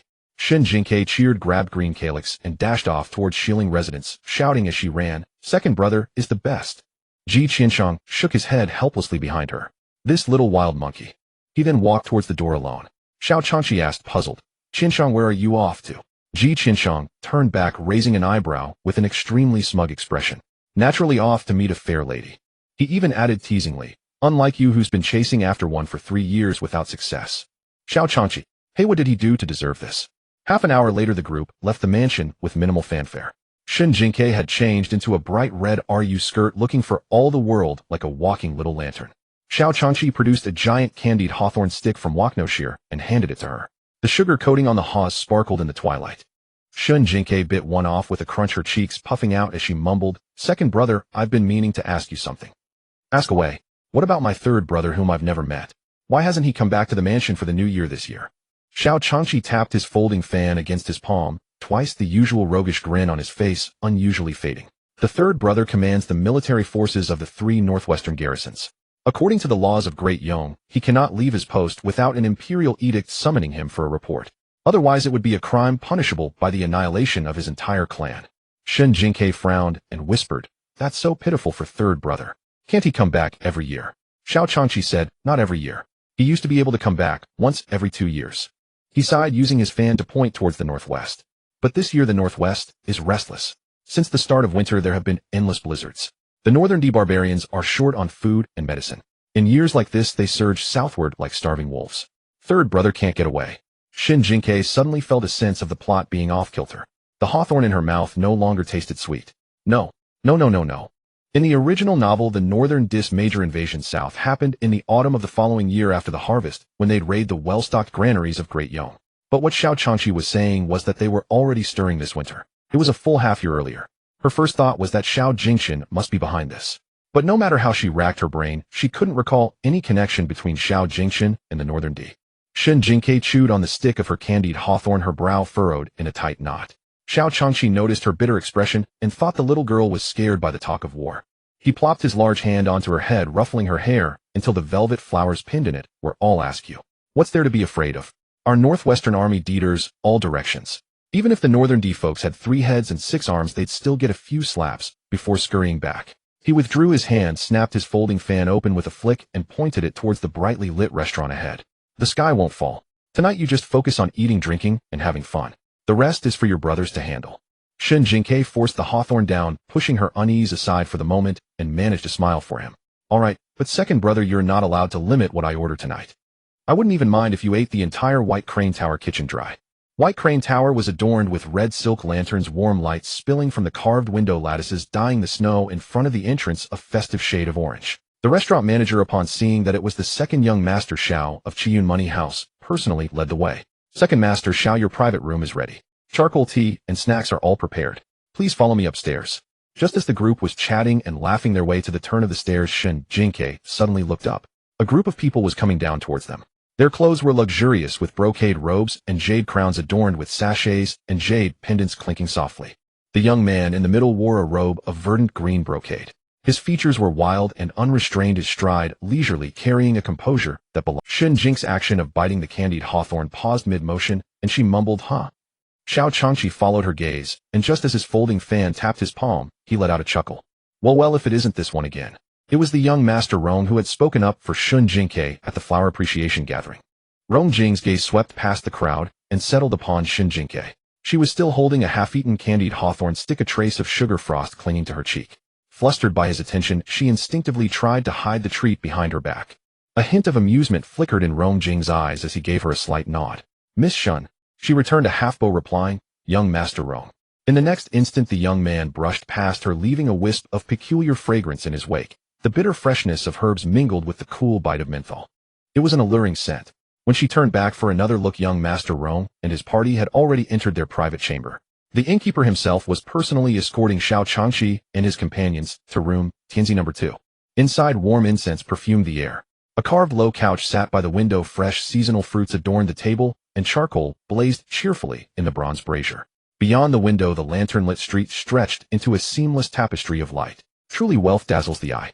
Shen Jingque took her seat, setting aside the candied hawthorn, and sidled up to Xiao Changqi. "Second brother, that young Master Rong. Who exactly is—" Xiao Changqi took a sip of tea, a sardonic smile curling at his lips. "What's this?" A young maiden's heart stirring. Shen Jingque looked horrified. "What nonsense are you talking about? I'm only 12. Even for an early romance, this was far too soon." Xiao Changqi slapped his forehead. "Oh, it's your fault for being so precocious. I keep forgetting you're just a 12-year-old. He summoned the waiter and ordered every signature dish on the menu, then personally poured tea for Shen Yin before finally speaking in a leisurely tone. "His name is Rong Jing. He was sent by Great Yin to our Great Yong as a hostage prince, arriving in the capital at the age of 8. That's been many years now." Shen Jingque nearly choked on her tea. "A hostage prince?" Xiao Changqi cast her a sidelong glance. "What else would he be, oi?" Shen Jingque set down her teacup, resting both hands on the table's edge with a thoroughly "I thought hostage princes lived in the most remote courtyards of the palace. Drafty in winter, leaky in summer, eating cold leftovers, and getting kicked around by past—" Xiao Changqi stared at her for a long moment, his face a study in exasperation. "You really need to stop reading those ridiculous storybooks." He refilled his own cup and continued, "Great Yong's power is formidable. Though there have been skirmishes at the border these years, the alliance generally holds. Great Yin sending a hostage was part of the treaty established when the two nations made peace." Shen Jingque mused, "So he lives well in the capital." Xiao Changqi chuckled. "Well, doesn't even begin to cover it." He picked up a candied date and rolled it between his fingers. "He's been granted a mansion outside the palace, has attendants for protection, and receives imperial gifts during festivals. Apart from being barred from leaving the capital freely, his daily comforts rival, even surpass, those of most noble scions in the city." Shen Jingque blinked. So the people crowding around him earlier, they were all trying to curry favor. Xiao Changqi popped the date into his mouth and mumbled, "Have to curry favor, have to do business with him." Shen Jingque perked up instantly. "He does business." Xiao Changqi snapped his fan shut and tapped it against the table's edge. "Oh, that's precisely where young Master Rong's brilliant. When he first arrived, young as he was, the imperial gifts were plenty. But relying on savings alone is no way to sustain oneself in the long run. So he used the trading caravans from Great Yin entering the capital to deal in furs, jade, and spices. He also partnered with several shops in the city. Over a few years, he's amassed a considerable fortune." Shen Jingque listened intently. "Doesn't the court worry he'll use his business to expand his influence and scheme in secret? Isn't anyone watching him?" Xiao Changqi rested the fan's spine against his shoulder, tilting his head to look at her. "Sharp mind you've got there. Of course he's watched. But he pays his taxes to the last coin, never hesitates to donate during disaster relief, and even the imperial princes often go through him to procure rare trinkets." Shen Yin placed a peeled shrimp into Shen Jingque's bowl. "Young Master Rong acts with utmost prudence and holds a fine reputation in the capital." Xiao Changqi nodded in agreement. "And the man spends lavishly, never quibbling over gains or losses. Which young lord in the capital wouldn't want to call the god of wealth their sworn brother?" Shen Jingque picked up the shrimp, her expression growing even more peculiar. A hostage prince being treated like the god of wealth. That's practically turning the world on its head. Xiao Changqi snorted. Did you think it'd be like the plays, hiding in a corner, grinding your teeth, waiting a decade to come back for revenge? Shen Jingque said nothing, quietly munching on her shrimp. She had in fact believed exactly that such a character would either be a twisted, brooding villain forged by years of humiliation, or a patient, lurking chess player biding time for vengeance. But that brief encounter at the stairwell, Rong Jing carried none of that brooding darkness. He seemed more like a wealthy young idler touring the capital for pleasure. Holding her bowl, Shen Jingque rifled through the original story in her mind. Rong Jing. That name, she had definitely seen it before. A waiter knocked and entered, followed by a procession of maids who laid a table full of steaming dishes. Honey-glazed squab glistened with oil, a lamb hot pot bubbled invitingly, and the sweet fragrance of osmanthus lotus root wafted through the air. Half of Shen Jing's thoughts were lured away by the aroma. Xiao Changqi placed a squab leg in her bowl. What are you brooding about? Your eyes are about to fall into the pot. Shen Jingque snapped back to attention. I was just wondering, would someone like young Master Rong ever return to Great Yin? Xiao Changqi used the serving chopsticks to give her a slice of lotus root. As long as the treaty between the two nations stands, he must remain in the capital. But then again, what treaty in this world is truly ironclad? Who can say for certain? Shen Jingque bit into the squab leg, and suddenly the tangled threads in her mind snapped into place. So that's who he was. In the latter half of the original novel, a year before Xiao Jingquan's bid for the throne, a royal scion who had spent years as a hostage in Great Yong quietly returned home amidst a coup in the Great Yin court. He broke through 3 fortresses, executed the corrupt ministers, slew his own kin, and ultimately ascended the throne. The book had described him in only a few scant lines. His name Rong Jing, his nature inscrutable, and cunning, his methods unfathomable. Back then she had been too busy cursing Xiao Jingquan as the worst of scoundrels to pay any mind to such a marginal character. Shen Jingque slowly lowered the squab leg back into her bowl. The future emperor of Great Yin had just greeted her on the stairwell. What a small world. Xiao Changqi noticed she had stopped eating and waved a hand before her eyes. What not to your liking? Shen Jingque immediately snatched the squab leg back up and took a huge bite. No, it's perfect. Xiao Changqi eyed her suspiciously. Then why were you staring off into space like that? Chewing on the meat, she mumbled in wonder. I was just thinking. This capital city truly is a den of hidden dragons and crouching tigers. After a round of feasting, Shen Jingque let out a satisfied burp. Cradling her round belly, she sat up straight with a sudden serious expression. Everyone, a momentous occasion has arrived. Xiao Changqi and Shun Yin both set down their chopsticks and asked in unison, Are you feeling unwell? Shen Jingque solemnly placed down her bone and wiped her mouth with a handkerchief. I must go relieve myself. The table fell silent for a moment. Xiao Changqi rubbed his forehead and waved his hand in disdain. Go on, be quick about it. Shen Jingque hopped down, not forgetting to bicker with Xiao Changqi. Second brother, your attitude is all wrong. How can you treat such a monumental life event so flippantly? Xiao Changqi lounged back lazily into his chair. If you don't go now, your momentous occasion will soon become a momentous accident. Shen Jingque shot him a glare, then turned to bow politely to Shun Yin. Father, I shall return shortly. Half a cup of tea later, Shen Jingque stood in the second-floor corridor of the White Crane Pavilion, staring in silence at the 2 rows of identical carved doors before her. The White Crane Pavilion truly lived up to its name as the capital's liveliest tavern. The second-floor corridor twisted and turned, screens stacked upon screens, lanterns nestled against lanterns, and the characters on the door plaques were written in a wild, flamboyant script. She had just emerged from the washroom and felt that every path looked familiar. Shen Jingque touched the tip of her nose, feeling a bit exasperated. Seriously, do they offer an escape room experience with your meal? A waiter passed by carrying a tray, walking with hurried steps. Shen Jingque immediately raised her hand. Excuse me, young man, could you tell me the way to room Tianzi number 2? The waiter didn't stop, turning his head to offer an apologetic smile. Please wait a moment, miss. I must first deliver this wine to a guest. And with that he was gone in a flash. Hey, the next moment a complaint echoed from a private room. What took you so long? This was followed immediately by the waiter's subservient apologies. Shen Jingque lowered her hand, gazing at his retreating back, and sighed. Forget it, the service industry is tough. Why should workers make it harder for each other? She steeled herself and walked on, rounding a landscape screen. As she turned the corner, a wave of elegant fragrance washed over her. Before she could even stop, her forehead bumped with a soft thud into a gentle, yielding embrace. She then tumbled backward, her backside meeting the floor in a rather intimate encounter. Shen Jingque's little face scrunched up like a steamed bun. Ouch! Aye. Her words trailed off as she saw the woman before her. She was in her early 20s, dressed in simple, clean blue robes.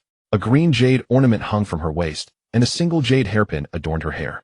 Her features were radiant, with a naturally smiling mouth. When she looked down at her, she was both beautiful and charming. Shen Jingque's mouth moved faster than her mind, Big sister, you smell. The woman's outstretched hand paused for a moment before she bent down to help her up. Little one, did you hurt yourself? Shen Jingque patted her skirt and quickly shook. Not at all, not at all.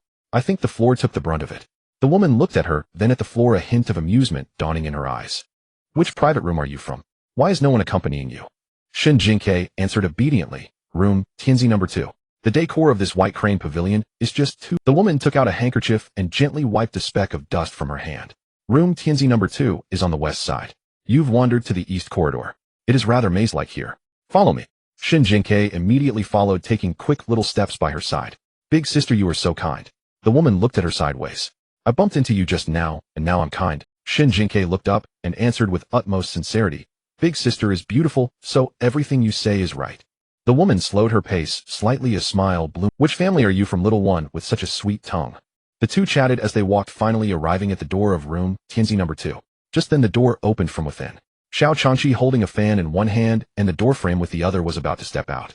That girl hasn't really gotten herself lost, has she? His words died in his throat as he looked up and saw the woman who had brought Shen Jingque back. The gold-inlaid folding fan clattered to the floor.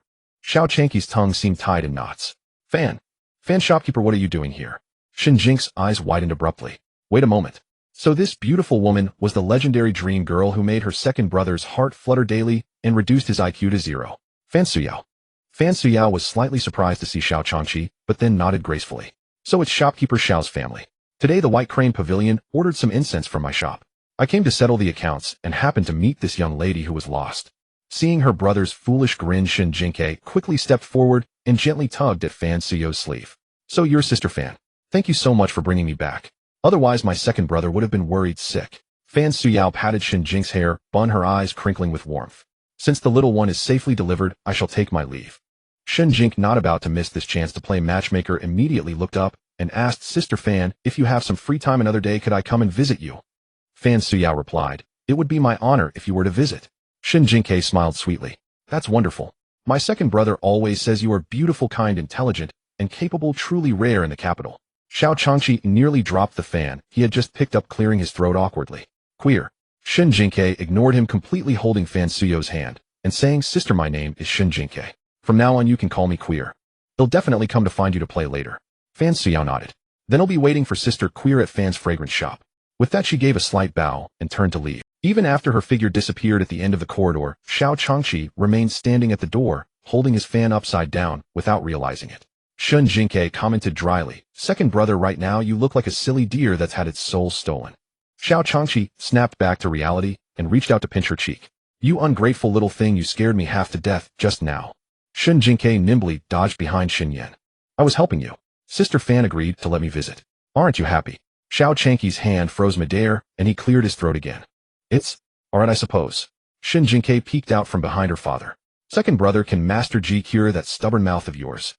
Xiao Changqi sat back, down, using his fan to point at the bowl in front of her. Eat your food. Say one more word, and tomorrow's candied hawthorns are cancelled. Shen Jingque immediately sat up straight. He'll be quiet. In another top-tier private room at the White Crane Pavilion, the air was thick with the scent of wine and roasted meat. Rong Jing leaned back in his chair, twirling a wine cup between his fingers, while several young men of the capital chatted animatedly around him. Brother Rong, a new batch of whom merchants has arrived at the West Market with all sorts of exotic goods. Care to check it out tomorrow? They have fine furs too. I heard there's a snow fox pelt, pure and color perfect, as a gift for the nobles in the palace. I acquired a minor bird the other day. It can recite half a poem, though it starts cursing by the third line. Still, it's novel. Rong Jing raised an eyebrow. It curses, eh? The young man laughed heartily. Indeed, and quite fluently. The merchant who sold it said the bird learned it from the sailors. Another chimed in. A talking parrot is even more expensive. Their feathers are bright, and their voices are clear. They're perfect for hanging under the eaves for amusement. Rong Jing swirled the wine in his cup, a lively figure from the Yangon Marquis mansion flashing through his mind. That little girl sitting in the corner was so young, yet her words could leave you speechless with frustration. She chattered on and on, but somehow it wasn't annoying. It was quite lively, actually. Rong Jing set down his cup. Take me to the West Market tomorrow. The group immediately perked up. What does Brother Rong wish to buy? Rong Jing looked up lazily. A parrot. A parrot is good. Once it's tamed, it can call out to people. Your residence is so quiet, Brother Rong. A bird would add some life. Rong Jing smiled, but didn't respond. The night deepened, and the lanterns along the long street gradually went out. In the distance, a round, plump figure wrapped in a red cloak was helped into a carriage by her maid. Rong Jing watched the carriage drive away from afar, a faint, barely perceptible smile curving his lips. He walked slowly over and noticed a hint of warm, smooth jade peeking out from the snow and mud. He stopped abruptly. Bending down, he picked up the jade pendant and brushed off the snow. The pendant was cool to the touch, carved into the shape of a round, plump little sparrow. This jade pendant, he had seen it on that little girl. His attendant asked in a low voice, "Young master, shall we send someone to catch up with that carriage ahead?" Rong Jing tucked the pendant into his sleeve, his gaze fixed on the end of the long street. "No need. I will deliver it to her personally." As the carriage turned into the alley, Shen Jingque was still savoring the lingering taste of the honey-glazed pigeon. The rumble of wheels was abruptly drowned out by urgent hoofbeats drawing nearer like war drums pounding through the night. Xiao Changqi lifted the carriage curtain and glanced outside. A dark figure dashed out from the night and knelt on one knee before the shaft. It was Xianqi. His chest heaved violently. "Second young master, something has happened at the palace. Someone poisoned the feast. Her Highness the Grand Princess is vomiting uncontrollably and the imperial physicians are helpless." Xiao Changqi grabbed Xianqi by the collar, nearly lifting him off the ground. "How is big brother? How is mother now? What exactly did the physician say?" Xianqi said, "The physician says they cannot identify the poison and cannot prepare an antidote. The eldest young master ordered me to return to the mansion quickly and beg the young miss for the antidote pill she has." Shun Yan's legs were weak as he descended from the carriage. He steadied himself against the wall for 2 breaths, his face deathly pale. Shen Jingque froze in place when she heard him ask for the antidote. She had used the 2 pills given to Ji Qianshang for research, leaving not a single one in stock. There was no time. She had to refine them now. She lifted her skirts and jumped down, delegating tasks in rapid, urgent words. "Father, go tell Uncle Su to prepare another carriage. One that can lie down comfortable. Second brother, find Master Ji and have him bring his medicine chest. Don't delay a single moment." Shen Yan faltered. "Queer, what about the antidote?" Shen Jingque was already running toward the inner courtyard. "I'm going to my room to get the medicine. Once you've done that, we'll head to the palace immediately." Xiao Changqi had calmed down by now. He exchanged a glance with Shen Yan. Among all the people in this courtyard, the most composed was this 12-year-old girl. Shen Jingque rushed into her room and bolted the door behind her. Confirming no one else was in the courtyard, she focused her mind and disappeared into the Shenong space. By the spring, a bed of spiritual spring grass had just matured, though it was sparse, and only a few stalks remained. She gritted her teeth and harvested every usable stalk, then selected the herbs she had grown earlier and placed them into the alchemy furnace. After an unknown span of time, the furnace emitted a puff of smoke and a clatter of pills rolled out. Shen Jingque counted 14 pills in total. From Xianqi's words, many people had been poisoned this time, and all must be saved. If she only gave the antidote to Xiao Mingwei and left the others, it would only invite suspicion and she wondered if it was enough. No time to dwell on it. She poured all the pills into a pouch, tightened the drawstring, and pushed open the door. The carriage was already waiting in the courtyard. The draft horse snorted white breaths and pawed at the snowy ground. Ji Qianshang arrived with his medicine chest on his back, his face flushed with the faint glow of drink, clearly dragged out of a tavern. Shen Jingque leaped onto the carriage and patted her bulging pouch. "Everyone's ready, let's go." The carriage rolled over the packed snow out of the mansion gate, heading toward the imperial city. Inside the carriage, Ji Qianshang fidgeted uneasily, then held out, "Girl, hand me that medicine of yours. Let me take a look first."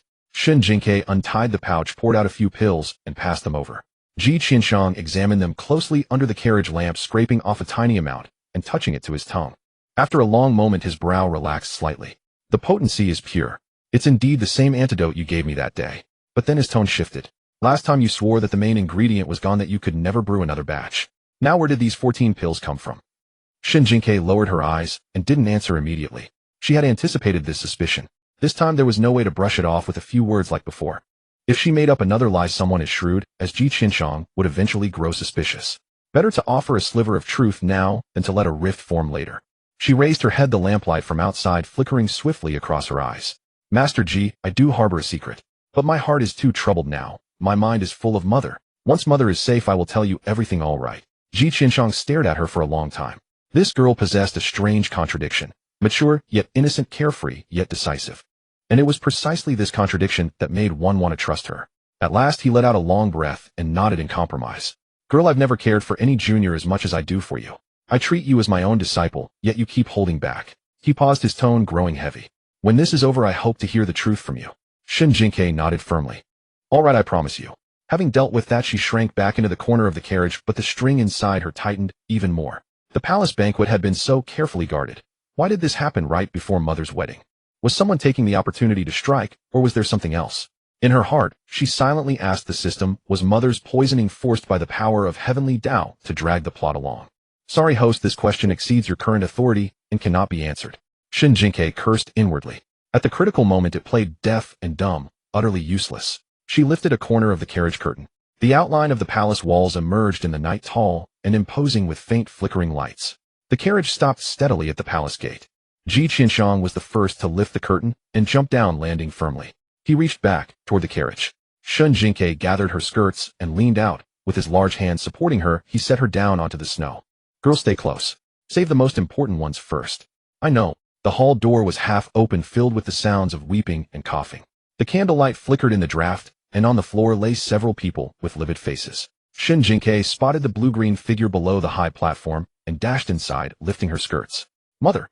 Xiao Mingyue lay reclining on a soft couch, a dark line at her lips. Two palace maids were frantically trying to soothe her breathing. Ji Qianshang immediately took her pulse, his brow furrowing deeper. The poison has entered the blood. If we delay another half hour, even the gods can't save her. He turned to Shen Jingque and held out his palm. The medicine. Shen Jingque untied the pouch, poured out a pill, and placed it in his hand. She helped Ji Qianshang pry open Xiao Mingyu's jaws and feed it to her. Mother, swallow it. Swallow it, and you'll be fine. An old imperial physician tottered over, his white beard trembling. Miss, this substance is of unknown origin and has not been tested. How dare you administer it to Her Highness so rashly? If anything goes wrong, can you bear the responsibility? Old sir, can you concoct an antidote? The physician faltered, then squeezed out a reply. This poison. I have practiced medicine for 40 years and have never seen. Since you cannot brew an antidote, then please step aside. Shen Jingque continued her work, pouring a cup of warm water and feeding it to her mother drop by drop. In about the time it takes to drink a cup of tea, Xiao Mingyu's throat moved, the dark blue color receded from her lips, her chest rose and fell more evenly, and she let out a long breath. Queer. Her eyelids flickered open, her voice barely a whisper. You child, how did you come to the palace? Mother, do not speak for now. Rest yourself. Shen Jingque tucked the cloak around her, her nose stinging with emotion, yet she refused to let tears fall. She turned to Ji Qianshang and said, Master, leave my mother to me. The others must also be saved. Rest assured. Ji Qianshang took the pouch and swept his gaze over the palace attendants groaning on the ground. The severity of these poisons varies. I will distribute the antidotes. Do not wander off. Before he finished speaking, a noblewoman scrambled to Shen Jingque's feet, clutching her skirt. Miss, I beg you to save my husband. He is foaming at the mouth and on the verge of death. Shen Jingque pointed behind her. That man carrying the medicine chest is my master. Seek him for the antidote. Remember to specify who it is and how long they have been poisoned. The noblewoman expressed her gratitude profusely and crawled toward Ji Qianshang. Several other palace women surged forward, all speaking at once. My husband is also, and my young mistress. Please, sir, save her first. Everyone stopped crowding. Ji Qianshang's voice cut through sharply. Priority is based on severity. Anyone who pushes again will not receive a single pill. His shouts silenced the chaotic crowd. Disturbance also arose near the high platform. The imperial physician strode down, quickly clasped his hands toward Ji Qianshang, his expression a mix of astonishment and doubt. Sir, can these pills truly neutralize the poison? His Majesty's dragon body cannot afford the slightest mistake. Ji Qianshang, without looking up, picked out a pill and casually placed it in his palm. I can give you the pill, but whether to administer it to His Majesty is your decision. I bear no responsibility. At these words the physician hesitated. Ji Qianshang knew of the discord between the emperor and Xiao Mingyue, and he had no desire to save that ungrateful, heartless ruler. He even suspected that the poison was the emperor's own doing. Seeing that Xiao Mingyu's complexion had indeed improved, the imperial physician gritted his teeth and rushed back to the high platform, clutching the pill. Shen Jingque crouched beside Xiao Mingyue, smoothing her disheveled hair. The tension in her heart eased slightly, but then she sensed something missing. She abruptly stood up and scanned the surroundings. Where is my elder brother? A young palace maid nearby quickly replied. Miss, do you refer to Commander Xiao of the embroidered uniform guard? Yes, where is he? The maid said. Commander Xiao was not poisoned. After the incident, he ordered the guard to seal all palace gates and personally led a pursuit to trace the poison. Before she finished speaking, Xian Qi strode into the hall from the main door. Young miss, the eldest young master ordered me to guard you and Her Highness the Grand Princess. He suspects the poisoner may have left a contingency plan. Shen Jingque nodded. Just as she was about to speak, a shrill cry erupted from outside the hall. Fire! Fire! The panic that had just been suppressed within the palace surged anew. Someone exclaimed in alarm. How could there be a fire at a time like this? Another person rose, leaning on a table. Is an assassin coming? Ji Qianshang roared. Whoever dares to run the poison will rush to their heart, and even the king of hell cannot stop it. Shen Jingque's heart tightened. She hurried to the palace gate and peered out. The glow of flames reflected in the night sky distant, the direction of the cold palace in the northwest corner. The flames were not high. She frowned.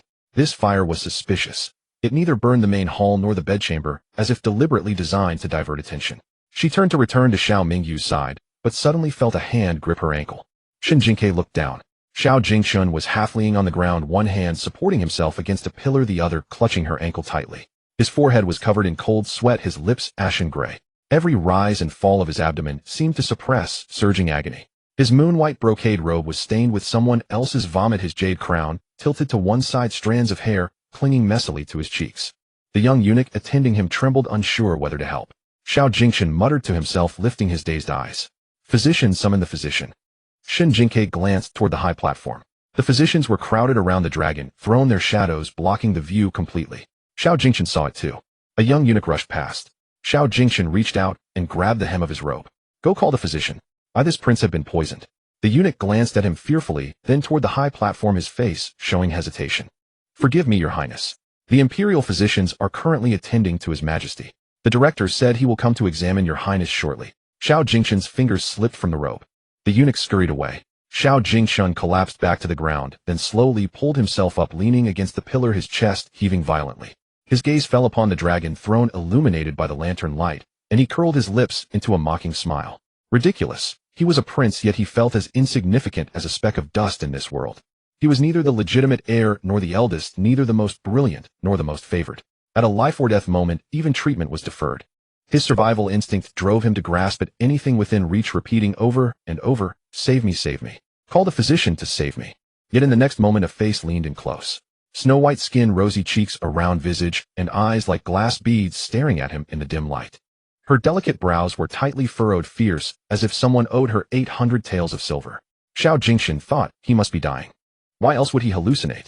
A stepdaughter of common birth could never have the right to attend a palace banquet. His lips moved, but he could not make sense of it. A sharp slap resounded across his face. His cheek burned. He released his clenched jaw, instinctively opening his mouth to gasp. A round pill was bitterness spread across his tongue, followed by a small hand gripping his jaw, forcing him to swallow. Swallow it. Shen Jingque's voice came from above, carrying an unyielding authority.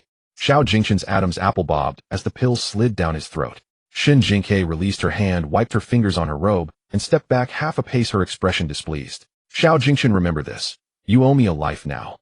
Shen Jingque stared at the utterly disheveled third prince sprawled on the ground, her feelings complicated. He was a mess, tears and snot streaming down his face, his usually gentle features stripped of all dignity, kneeling like a dog and begging for help. He was pitiful. Yet the thought that the original owner of this body had fallen for this jade-like facade being used up and still counting money for him made her feel as if a fish bone was stuck in her throat. She turned to leave, but the long silent system suddenly began to speak. System 001's gentle reminder: if the male lead Xiao Jingshun dies tonight, the consort Liang faction will lose its counterbalance. The plan to purge the Grand Princess residence will be set in motion prematurely, and the point of great chaos across the realm will move up by 3 years. Shen Jingque's steps froze on the floor tiles. Was he truly the favored child of destiny? His single life was enough to sway the fate of the entire world. She closed her eyes, forcing the curses rising in her throat back down. Fine. All she had to do was save the male lead. She crouched down, lifted Xiao Jingshun's face, and said, "Open your mouth." His unfocused eyes struggled to align with her direction, his jaw clenched tight, his breath coming in shuddering gasps. "TSK." Shen Jingque raised her hand, and without hesitation slapped him clean across the face. The crisp sound echoed through the empty corridor, even making a few distant palace servants turn their heads. Xiao Jingshun's head snapped to the side, his clenched jaw loosening from the sudden force, his mouth instinctively opening to gasp for air. Seizing that instant, Shen Jingque shoved the pill she held between her fingers into his mouth. With her other hand, she gripped his chin and pushed it upward, pressing her thumb firmly against his Adam. "Swallow it." Xiao Jingshun let out a choked, gurgling cough from his throat, his whole body curling up as he coughed violently. A trickle of black blood seeped from the corner of his mouth, dripping down his jaw and staining the front of his robe. Shen Jingque stepped back, pulling a handkerchief from her sleeve to wipe her fingers, her expression one of pure disgust. Xiao Jingshun leaned against the corridor pillar, gasping for a long time, until the suffocating, searing pain finally receded from his organs and consciousness slowly returned to him. He lifted his head. In the flickering torchlight, the young girl stood 3 steps away. She held her arms crossed, her almond-shaped eyes cold as she looked down at him. The heat from her slap still lingered on his cheek, stinging. Xiao Jingshun was stunned. In the past, women were either enamored with his gentle charm or admired his power and status. No one had ever dared to treat him like this.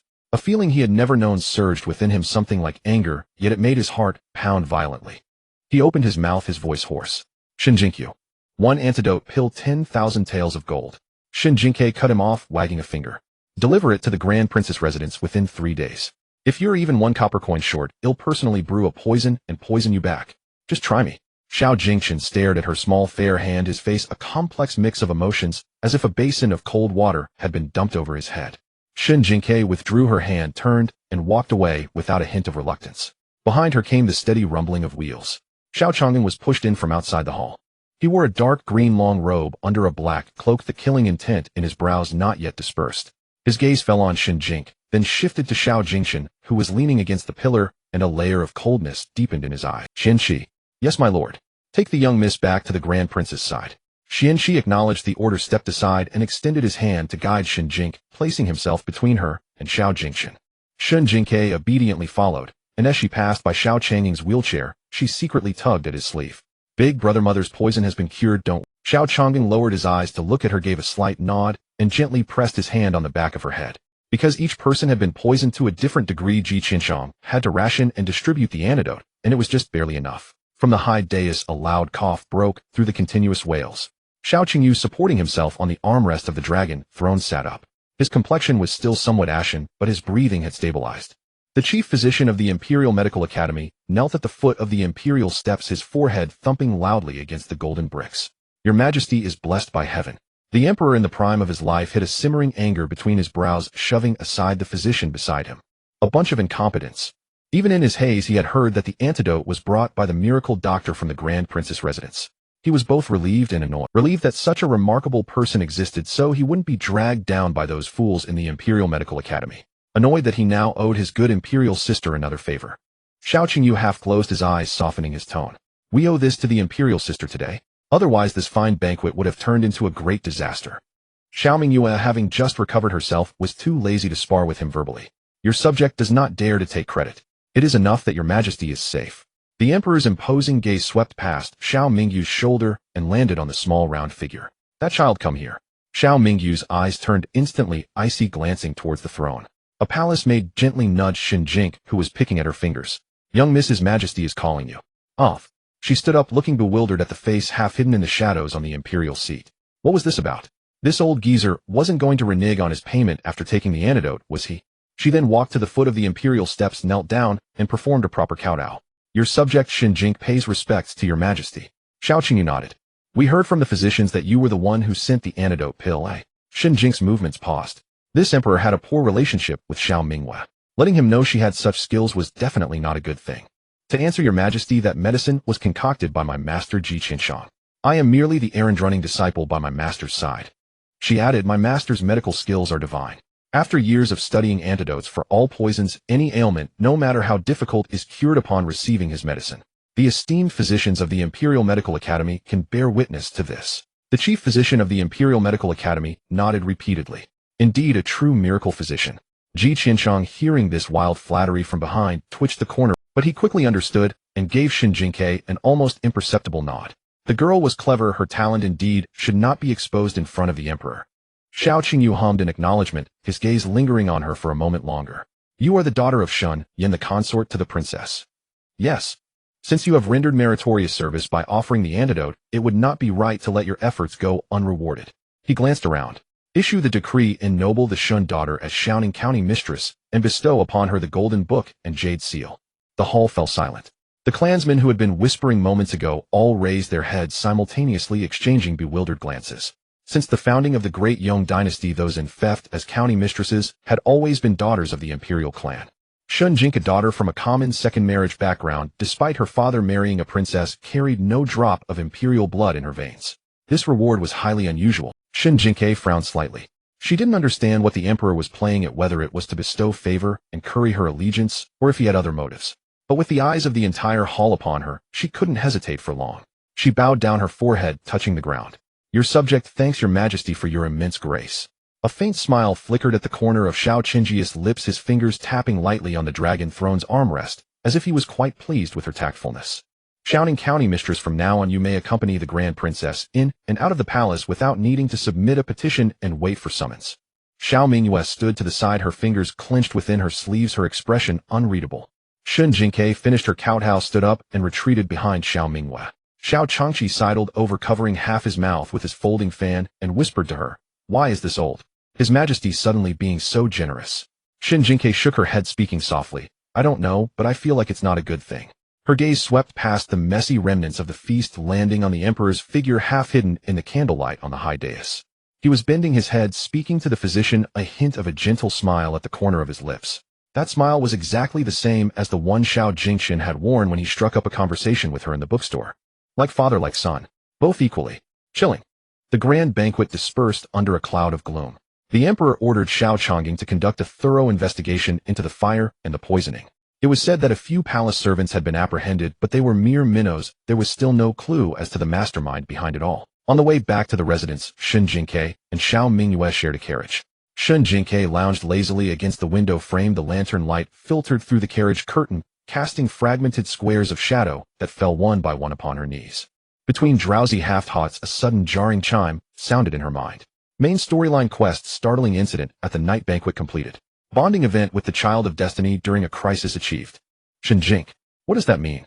How does slapping him count as sharing a hardship? She recalled that when they left the palace, Xiao Jingqian's face still bore the mark of her palm, but his deep, lingering gaze had fallen on her, as unsettling as being licked by a snake. She couldn't help but shiver.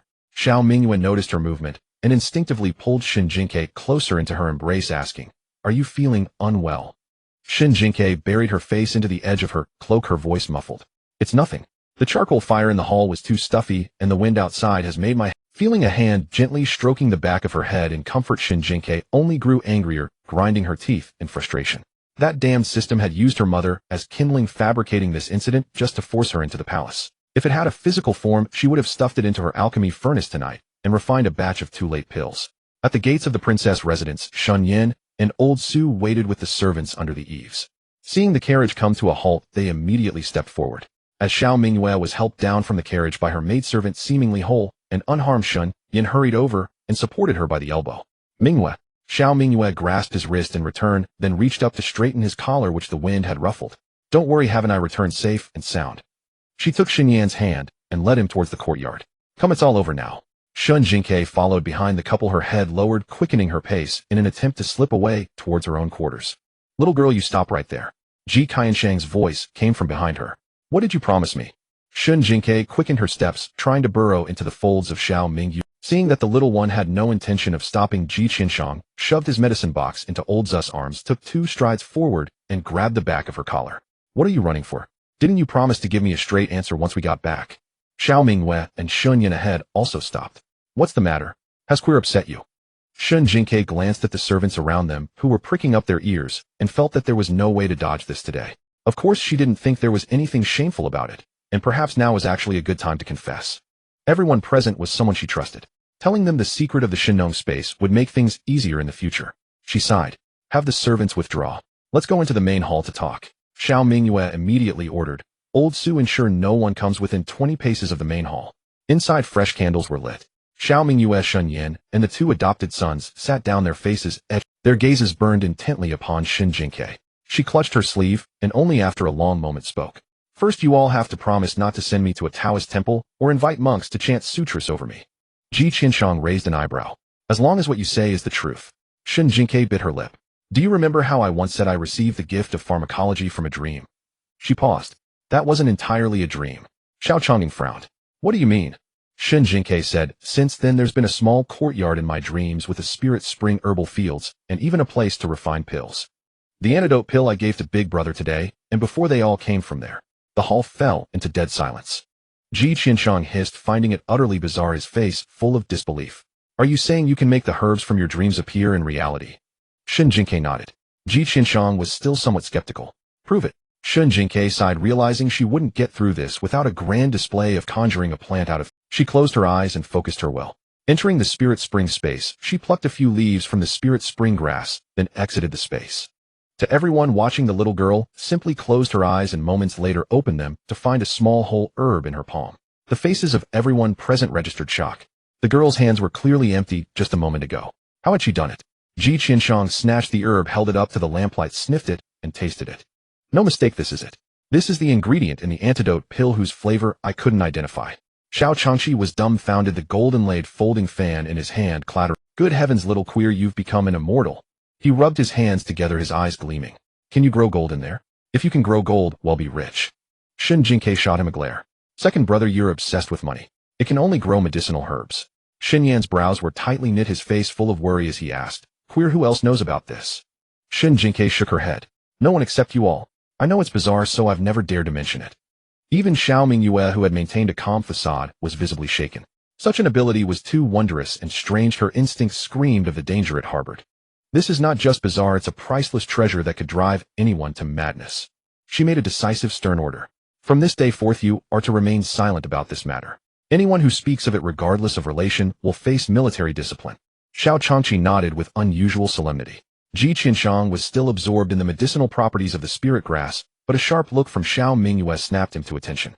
Rest assured, Your Highness. From now on, all medicines will be attributed to my crafting.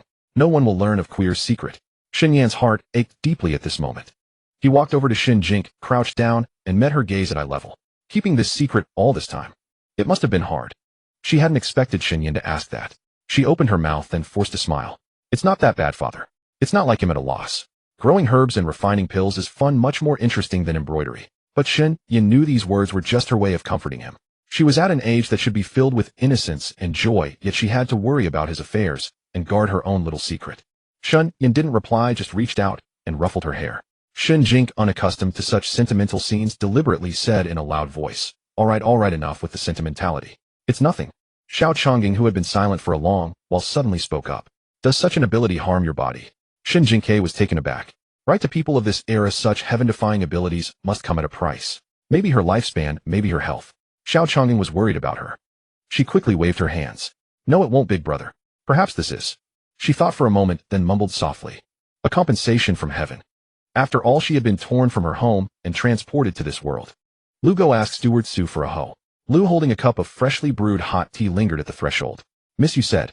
What did you need? A hoe. Shen Jingque stood in the center of the courtyard, hands on her hips, surveying the modest space around her. And a shovel plus a few bags of peat soil if possible. This was her newly acquired courtyard Mingzue Xian. After the palace banquet, Emperor had conferred upon Shen Jingque the title of Xiaoning County Mistress. The very next day, Xiao Mingyue had the southeastern corner of the Princess Mansion's estate refurbished and allotted to Shen Jingque. The courtyard was not large, but there was a patch of open ground against the western wall, currently occupied by 2 pots of withered chrysanthemums. Shen Jingque crouched down, scooped up a bit of soil, and rubbed it between her fingers. The soil quality wasn't bad. After emerging from the Shinong space last night, she had realized something. She had harvested all the spirit fountain grass. The next batch wouldn't mature for at least 10 days. The medicinal fields within the space were limited. If she used them for common herbs, it would encroach upon the space needed for the spirit fountain grass. So she planned to cultivate a medicinal plot in the courtyard for ordinary herbs, freeing up the space's fields exclusively for spirit fountain grass. After all, the spirit fountain water seemed to have no usage limits. At worst, she'd have to put in some extra effort carrying it out of the space daily to water the courtyard plot. Lu stood behind her, a complex expression on her face as she watched her mistress dig in the flower bed. Miss is thinking of growing medicinal herbs. Most young ladies of noble birth her age preferred embroidery or boating, but Shen Jingque was peculiar in her obsession with herbs, and now she was even personally tilling the soil. What Lu didn't know was that Shen Jingque didn't actually have a genuine passion for herbs.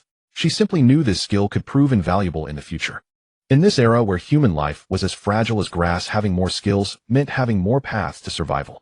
Shen Jingque patted the dirt off her hands and looked up. Right, dig up this entire area, turn the soil over, and plant it all with medicinal herbs.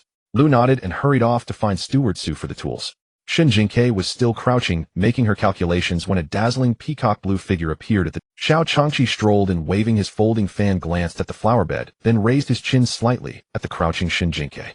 I heard from Ji Qianshang that you're starting a medicinal herb field. How much land do you need? Where have your eyes set? He snapped his fan shut and began reaching into his sleeve. I have 3 estates in the countryside. The plot at Lijiao village has flat terrain sheltered from the wind and facing the sun. I can send someone to negotiate today. Wait. Shen Jingque stood up and raised a hand to stop him. Second brother, put those banknotes away first. I'm just planting in this courtyard plot. Xiao Changqi's hand froze midair. Just this spot. He looked down at the flower bed, which was less than 2 zhang wide, and frowned. This can be called a herb field. A handful of seeds wouldn't even be enough for anything. I'm just experimenting first. Experimenting with what? It's not like you don't know how to grow things. Just go big. Buy the estate and... Second brother. Shen Jingque wagged a finger at him. It's not that you should throw money around like this. Get this batch planted first, figure out the production cycle, and then we can talk about expand. Xiao Changqi was silent for a moment, then slapped his fan against his palm and nodded reluctantly. Fine. You plant these first. He'll hold on to the estate deeds and wait for you to say the word. She shook her head in exasperation at his ostentatious wealth. As they were joking around, footsteps sounded from outside, and Steward Su entered with a young servant. Miss, I brought the tools. Shen Jingque took a hoe and casually dug out a withered chrysanthemum root. Xiao Changqi watched from the side, his mouth twitching. Steward Su coughed and bowed. Second young master, miss, leave this rough work to the servants. The princess requests your presence in the main hall. She says the New Year's Eve dinner is being served today. Shen Jingque was indeed tired, so she paused. New Year's Eve dinner. Then her face lit up with a smile. Right, today is New Year's Eve. I almost forgot. She leaned the hoe against the wall, dusted off her hands, and started to leave. I barely ate lunch, and am starving now. Then she realized Xiao Changqi hadn't followed. She turned around to see him, standing there, a look of bewilderment on his face. Second brother, what's wrong? Xiao Changqi snapped back to reality, a wry smile tugging at his lips, his tone tinged with disbelief. Do you know when the last time this household sat down together for a New Year's Eve dinner was? Shen Jingque shook her head. 7 years ago, he said, pausing. Mother's first consort. It happened during a New Year's Eve dinner. After that, the family never gathered. Shen Jingque was at a loss for words. The original story had mentioned this. Xiao Mingyu's first consort was her childhood sweetheart. He was a skilled swordsman who rode a white horse. Yet less than a year after their marriage, he died from poisoning. She hadn't expected it to happen during the New Year's Eve feast. Xiao Changqi lowered his eyes, sighed softly, and said no more. He patted Shen Jingque's arm. Let's go. In the main hall, candles burned brightly. Over a dozen dishes were laid out on the table, steam rising from them, clearly the result of great effort in the kitchen. Xiao Mingyue sat in the main seat with Shun Yin beside her. They were talking, both wearing calm expressions. However, aside from the two of them, the atmosphere among the others seated at the table was undeniably awkward. Xiao Changqi, his face colder than usual. Ji Qianshang silently sipping his wine with a sigh. Xiao Changqi fidgeting in his seat like a spinning top. Shen Jingque scanned the room and finally couldn't help but put down her chopsticks. Big brother, is the food not to your liking today? Your face is as sour as that pickle jar outside. Xiao Changqi. Second brother, did you sit on a nail? Can't stay still. Xiao Changqi. I just moved once. Master Ji, drowning your sorrows in wine with all those sighs. Did you get your heart broken? Ji Qianshang. Shen Jingque slammed her chopsticks down. Isn't this the New Year's Eve dinner? Shouldn't a New Year's Eve dinner be lively and joyful? Xiao Mingyue let out a soft laugh from the side. Everyone turned to look at her. In truth, everyone's awkwardness stemmed from their concern for Xiao Mingyue. After all, witnessing one's beloved die from poison on the spot would leave a psychological scar on anyone. They were worried she might be reminded of those past events. But at this moment, Xiao Mingyu's expression was serene, her eyes shimmering with a gentle light devoid of any sorrow. Queer is right. She poured herself a cup of wine and stood up. I've been thinking lately. One cannot be trapped forever by past regrets. For all these years I thought that by not having this dinner I could think less about the old times. But a person must live and cannot be bound by a single night. If the departed have spirits in heaven, they surely wouldn't want to see us living like this. As her words ended, she tilted her head back and drained her cup. Shen Yin had been sitting quietly beside her all along. Now he set down his jade chopsticks and took her hand. Ming, his voice was soft, yet every word was gentle. I will be here every single year from now on. Shen Jingque felt a surge of emotion. She wondered how the princess had managed to endure losing 3 consorts all alone. Fortunately, now she had her father. She believed that Shun Yin would rekindle the warmth in Xiao Mingyu's long-frozen heart. So Shen Jingque grabbed her own cup of fruit wine and raised it high. Let the past be the past. From now on, our family will always be together. Cheers. However, the result of this cheers was that the entire family ended up dead drunk, and even Shen Jingque was dizzy from too much fruit wine. Isn't this just juice?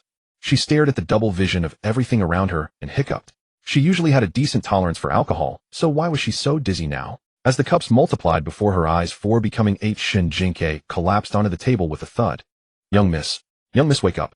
Someone tugged at her sleeve with a force as if pulling a radish. Shen Jingque buried her face deeper into the pillow, mumbling something indistinctly. Don't bother me. I can still have another drink. She heard Lu's urgent voice followed by a heavy sigh. You've been asleep for an entire day. If you keep sleeping, Physician Ji will really come to stick needles in you. Needles? For whom? Shen Jingque jolted upright from the bed. Hiss. She clutched her head, wincing in pain as the double vision finally merged into Lu's face. Through the window, the setting sun bathed the room in a warm amber glow. She squinted, trying to discern the angle of the shadows on the window lattice. What time is it now? It's already the hour of the rooster.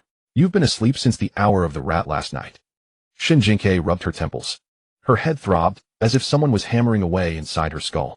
This 12-year-old body had an absurdly low tolerance for alcohol. She had only drunk a bit of fruit brew yesterday, so why was the after-effects so severe? Just as she was about to say something comforting, Lu grabbed her arm, her face brimming with gossip. You wouldn't believe it. While you were asleep, the third prince came looking for you. Shen Jingque's eyes widened. Who? Xiao Jingqian. What did he want? Lu handed a cup of tea to Shen Jingque, utterly oblivious to the terror on her face, and even seemed excited. The third prince sent 10,000 taels of gold. Shen Jingque spat out the tea. How much? A full 10,000 taels of gold. Through Lu's chatter, she learned that Xiao Jingqian had sent the gold early in the morning, waiting for a chance to see her. But she was dead drunk, unconscious until evening. A quarter of an hour ago, Xiao Jingqian had left in disappointment. Shen Jingque was slightly stunned. She hadn't expected him to be so trustworthy. She had only mentioned it casually that day, never thinking he would actually deliver the money. Moreover, he was only 16, yet he could produce such a huge sum of gold. What a rich man. She accepted it cheerfully. Why refuse? After all, she had genuinely saved Xiao Jingqian's life. Over the following days, the eldest princess mansion was filled with joy. With the grand wedding on the second day of the second lunar month approaching, the entire household bustled with preparations. Xiao Mingyue and Shun Yan were as sweet as honey every day. One morning, passing by the main courtyard, Shen Jingque glimpsed through the bamboo blinds the two of them, with heads together, looking at some patterned book. The smile on Xiao Mingyu's lips was unbearably gentle. She silently took a detour. She had no intention of being a third wheel. These days she poured all her energy into two things: the medicinal garden in the courtyard and the Shenong space. The patch of land by the west wall of Mingcue Pavilion had been thoroughly turned over. Lu led a few maids to help loosen the soil, while Shen Jingque crouched on the ground dropping seeds, one by one, looking every bit like an old farmer planting rice. Shen Jingque planted all the available medicinal plots in the space with spirit spring grass, and also sowed a few common herbs in the courtyard. At the same time, she devoted herself to studying the unlocked prescriptions. One day she sat cross-legged in the small courtyard of the space with a small porcelain bottle placed before her. The bottle contained a dozen or so round brown pills that exuded a faint herbal fragrance. This product promotes the circulation of qi and blood, strengthens bones and muscles, soothes the meridians, and is beneficial for long-term health. Shen Jingque shook the porcelain bottle with satisfaction and headed toward Yingzhu Garden. Though the health pill was not as immediately effective as the primary detoxification pill, its gentle and lasting nature suited Xiao Changying's current condition. Although Xiao Changying's residual poison had been purged, he had been in a wheelchair for a year, and his leg muscles had atrophied. Recovery could not happen overnight. This kind of gradual restoration was precisely where the health pill excelled. Before she even entered the garden gate, she heard heavy breathing inside. Shen Jingque strode briskly into the courtyard. In Yingzhu Garden, Ji Qianxiang had somehow obtained several thick logs and set up a simple parallel bars. Before she even entered the garden gate, she heard heavy breathing inside. Shen Jingque strode briskly into the courtyard. Several thick logs and set up a simple parallel bars. He repeated the attempt several times, but the legs seemed not to belong to him, unable to muster any strength. Just then Xiao Changying's arms suddenly gave way. With a loud thud, he fell from the bars, crashing heavily onto the ground. Young master. Ji Qianxiang was startled and quickly crouched down to check on him. Shen Jingque also ran over and reached out to help. Don't touch me. Xiao Changying's voice was low and hoarse, filled with intense self-loathing. He tried to push himself up, but his arms trembled uncontrollably. After two failed attempts, he gave up. He remained silent, head bowed, letting sweat drip onto the bluestone slabs. Then suddenly he raised his fist and slammed it violently against his own leg. Why? The poison is gone, so why can't I still walk? His voice came out as if squeezed through clenched teeth, filled with desperate bitterness. A cripple. Nothing but a cripple after all. Shen Jingque's heart ached at his words. She crouched down, wrapped her soft little arms gently around Xiao Changying, and patted his back. Big brother, don't give up on you. You've been in a wheelchair for a year. Your leg muscles have wasted away. How could you expect to leap across rooftops the moment the poison is gone? Are you cultivating immortality? Xiao Changying kept his head down, silent. Of course, he knew that recovery required gradual progress. But lately he had sensed more and more dangers closing and making him restless. Seeing his breathing gradually calm, Shen Jingque grasped his calloused hand, her eyes sincere. It's okay. Queer will always be with you. You will definitely get better. Her voice carried the innocent sincerity of a child, warming his heart. Xiao Changying lowered his gaze, looking at her radiant face, his eyes reddening slightly. Being caught in such a disheveled state by his little sister was somewhat embarrassing. He turned away, rubbing his face with the back of his hand in discomfort. Queer eye. Big brother, don't be embarrassed. Queer won't laugh at you.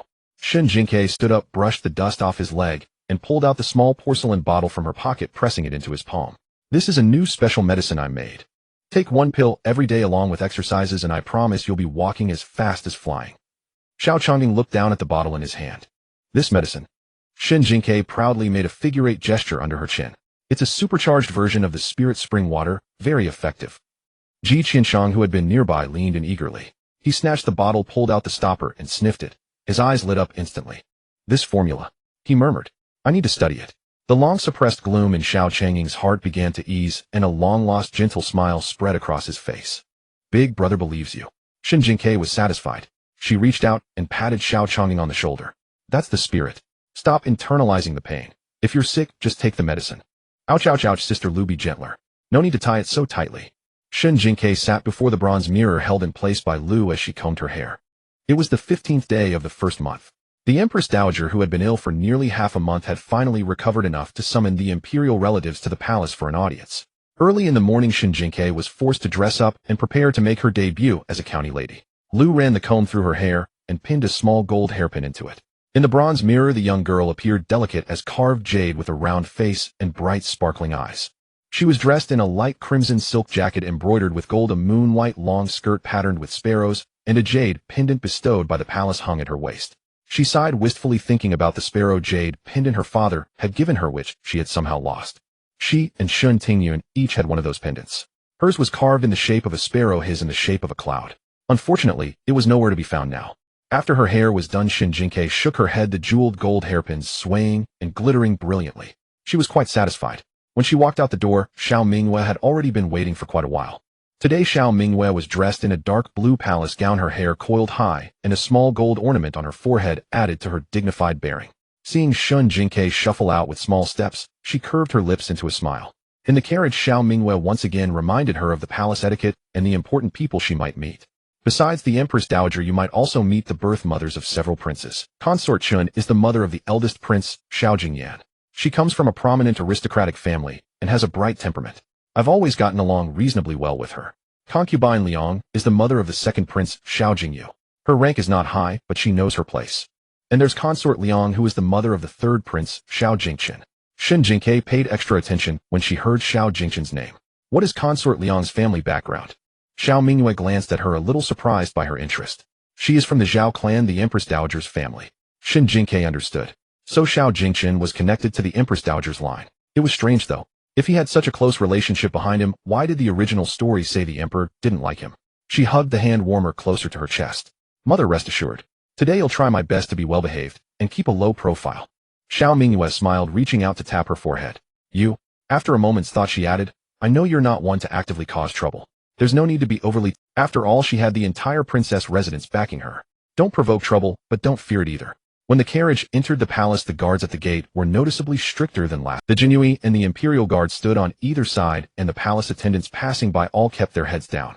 The poisoning case at the palace banquet had not yet been solved.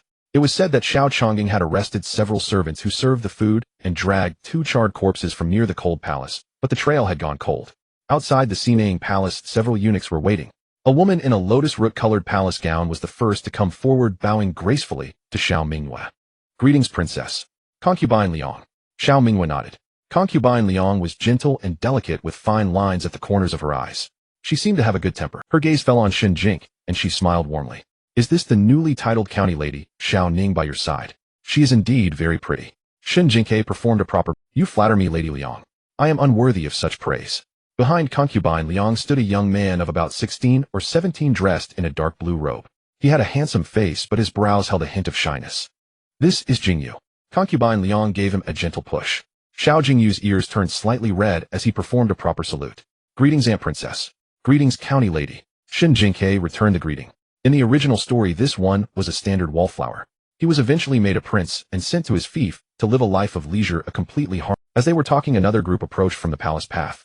The woman leading them was dressed in a lilac-colored palace gown with a composed stride and eyebrows that carried a spirited pride born of a noble family. A young man walked beside her, draped in a fur coat, his lips pale. Every few steps, he would cover his mouth with a handkerchief and cough. Consort Chun had arrived. Mingyue. Consort Chun, without any airs, stepped forward and clasped Xiao Mingyue's hands. When the incident happened at the banquet the other day, I wanted to visit you, but I was afraid of adding to the chaos. Seeing you looking better now puts my mind at ease. Xiao Mingyue's attitude towards her was softer than with others.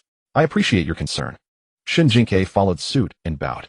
Consort Chen's gaze rested on her for a moment, then she smiled. Radiant youth, peaceful years. This child has a face that promises prosperity and peace. It's truly wonderful. The eldest prince, Xiao Jingyan, beside her also nodded towards Shen Jingque. County lady. He had only spoken 2 words before he turned his head and coughed again, pressing the handkerchief to his lips, his shoulders heaving with the effort to breathe. A worried frown appeared on Consort Chen's brow as she reached out to pat his back. Shen Jingque took a closer look at him. That cough didn't sound right. It was deep and muffled, not like a common cold, but more like a lung condition. Before she could think further, a matron from the Sinang Palace came out to invite them in. The Empress Dowager sat at the head, a bejeweled headband across her forehead radiating dignity and elegance. It was said she had been ill recently, but today she looked to be in good spirits. Shen Jingque stepped forward and knelt down to kowtow properly.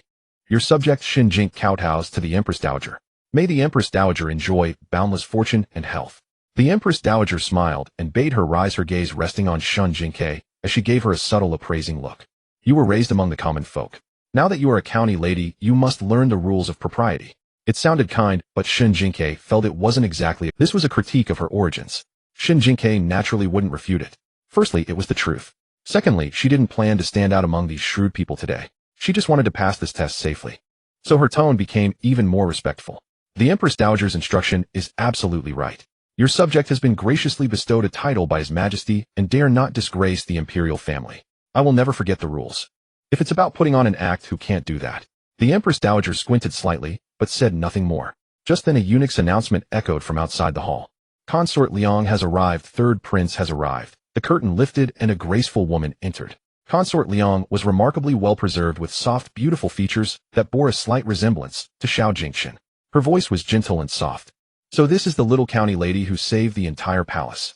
Jingqian has been full of praise for you since that day. Following behind her was Xiao Jingqian, the very person Shen Jingque wished to avoid. Xiao Jingqian's face still held a hint of pallor, but his eyes had regained their former warmth and composure. However, his gaze was fixed unwaveringly on Shen Jingque's face, which made her very uncomfortable. Shen Jingque took a deep breath and mustered her professional smile. The third prince flatters me. I merely learned a few superficial skills from my master Ji Qianshang. I would never dare to show off in public without the princess nurturing. Xiao Jingqian's eyes churned with hidden emotions, though his expression remained calm. The county lady is too modest. His voice was slightly hoarse. I will remember your life-saving grace. Shen Jingque kept her eyes lowered, avoiding his gaze. You're too kind, your highness. Just as she finished speaking, a bright, crisp female voice came from outside. Grandmother, this granddaughter is late. The girl looked to be about the same age as Shen Jingque. She wore an apricot yellow palace gown and a gold step hairpin, her attire luxurious, and her expression carrying the arrogance of imperial nobility. She entered the hall, first affectionately rushing to the Empress Dowager's side to act coquettishly, then her gaze swept the room and landed on Shen Jingque. So you're the new county lady Xiao Ning that father has appointed. Shen Jingque looked at Xiao Mingyue with slight confusion. Xiao Mingyue quickly introduced her. This is Princess Huiyun Xiao Jingshu. Shen Jingque rose and bowed. Your subject Shen Jingque greets Princess Huiyun. Xiao Jingshu didn't answer immediately. Instead, she circled around Shen Jingque, looking her up and down. Nothing special about you. I heard you were the one who brought the antidote to the palace on the night of the banquet to save everyone. Sensing the hostility in her tone, Shen Jingque replied with utmost humility, I was merely running an errand. The Dayang Xiao family had few princes, but many princesses, and Xiao Jingshu was the most favored daughter of this generation. She was still childlike at heart. Hearing that her father had appointed a new county lady Xiao Ning, she thought it meant another person to share her father's love and attention. But she hadn't expected Shen Jingque to be so simple and honest. At this moment it felt like punching a ball of cotton, and her face fell. Just as she was about to say something else, the Empress Dowager raised her hand to interrupt. Enough, Huiyun. Don't be rude. She then turned to Shen Jingque with a gentle tone. County lady, don't take it to heart. Huiyun has been spoiled. Shen Jingque smiled and shook her head. The princess is innocent and carefree. I would be envious, not offended. Xiao Jingshu snorted and turned her head away. Boring. The Empress Dowager chuckled and waved her hand. All right, it's boring for the young ones to stay with us old folks. Go to the side hall and have some snacks. The palace is rarely this lively. It seemed the Empress Dowager intended to send the younger generation away to speak privately with the consorts and the princess. So the younger ones rose, bowed, and exited the main hall. In the side hall, snacks and fruits were already laid out. Xiao Jingshu sat in the seat of honor, her gaze occasionally drifting towards Shen Jingque with a hint of unease. Shen Jingque pretended not to notice and carefully examined the pastries on the table. These pastries are so exquisitely made, she couldn't help but exclaim. Xiao Jingshu frowned. It's just an ordinary peach blossom pastry. Haven't you even had this before? Shen Jingque nodded with complete sincerity. Ah, indeed I haven't. Most noble ladies in such a situation would try to save face. When faced with such ungracious mockery, they would usually put on an act. What Xiao Jingshu loved most was exposing those fake pretenses and forced dignity of noble ladies. But this Shen Jingque was so simply honest it made her look like a bully. Xiao Jingshu grabbed a piece of pastry in frustration and shoved it into Shen Jing's hands. Then eat it. You've never seen the world. But this Shen Jingque was so simply honest it made her look like a bully. Xiao Jingshu grabbed a piece of pastry in frustration and shoved it into Shen Jing's. Over there seeing Shen Jingque eat, Xiao Jingshu also grabbed a piece and stuffed it into her mouth with a cold face. But as soon as she took a bite, her face suddenly flushed red. It was the eldest prince, Xiao Jingyan, who noticed first. Huiyun, what's wrong? A faint raspy sound escaped Xiao Jingshu's throat as her face began to turn purple. The eldest prince, Xiao Jingyan, was the first to react, springing up from his chair. But he stumbled due to his leg ailment and was steadied by a palace maid.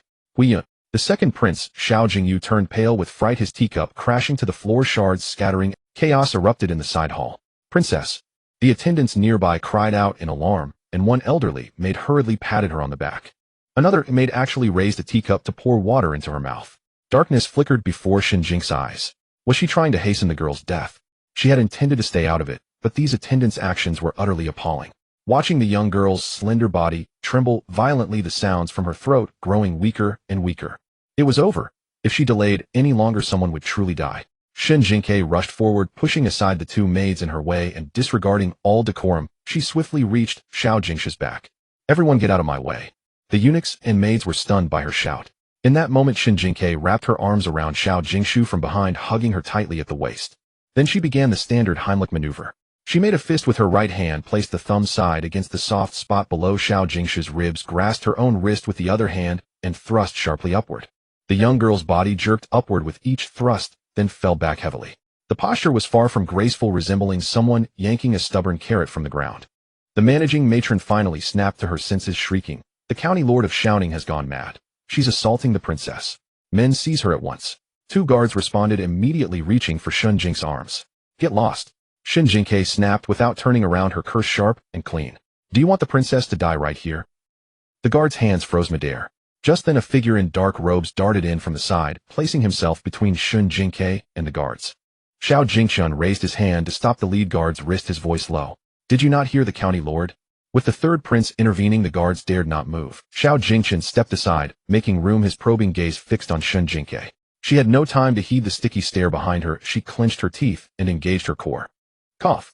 Ugh. Xiao Jingshu coughed violently. The offending piece of peach blossom pastry finally popped out, with a splat, flying a good distance away. She collapsed limply into Shen Jingque's arms, gasping for breath, her face streaked with tears and mucus. Moments later, she burst into loud sobs, her whole body trembling. Shen Jingque's head throbbed from the crying, but she gently patted her back, as if stroking a cat. There, it's all right now that it's out." Then she waved over the stunned maid. "What are you gawking at? Give the princess some warm water to rinse her mouth." She then dusted off her hands and stepped aside, her mission accomplished. The eldest prince, Xiao Jingyan, was the first to recover. He hurried to Xiao Jingshu's side and crouched to check on her. "Huiyun, are you all right?" Xiao Jingyu also crowded in, his hands still trembling. "That scared me. Truly, it scared me to death." The side hall was in a mess. The attendants exchanged bewildered glances, still reeling from the sudden incident. Jingshu, the Empress Dowager, supported by her matron, rushed in quickly. Behind her followed Xiao Mingyue and several consorts. Their expressions varied. The Empress Dowager drew Xiao Jingshu into her arms, checked her all over to ensure she was intact, then darkened her face and swept her gaze around. "What happened?" The managing matron, as if granted amnesty, crawled to the Empress Dowager's feet and pointed at Shen Jingque, speaking incoherently. "Your Majesty, please see clear." She wept copiously. When the princess choked on a snack, we servants were about to summon the imperial physician. Then the county lord of Shouting suddenly rushed over, wrapped her arms around the princess, and began choking and pounding her. It looked like she was trying to strangle the princess. "Shen Jingque, oh, go to hell. Spreading lies with just a mouth, huh?" The Empress Dowager's face turned ashen, her eyes boring into Shen Jingque like knives. "What do you have to say for yourself?" Shen Jingque had just rolled her eyes and was about to unleash a tirade. But Xiao Jingshu, who had just caught her breath, suddenly sprang up like a coiled spring. She stumbled forward and slapped the matron across the face. "You dog of a servant, spouting nonsense." Everyone present was stunned.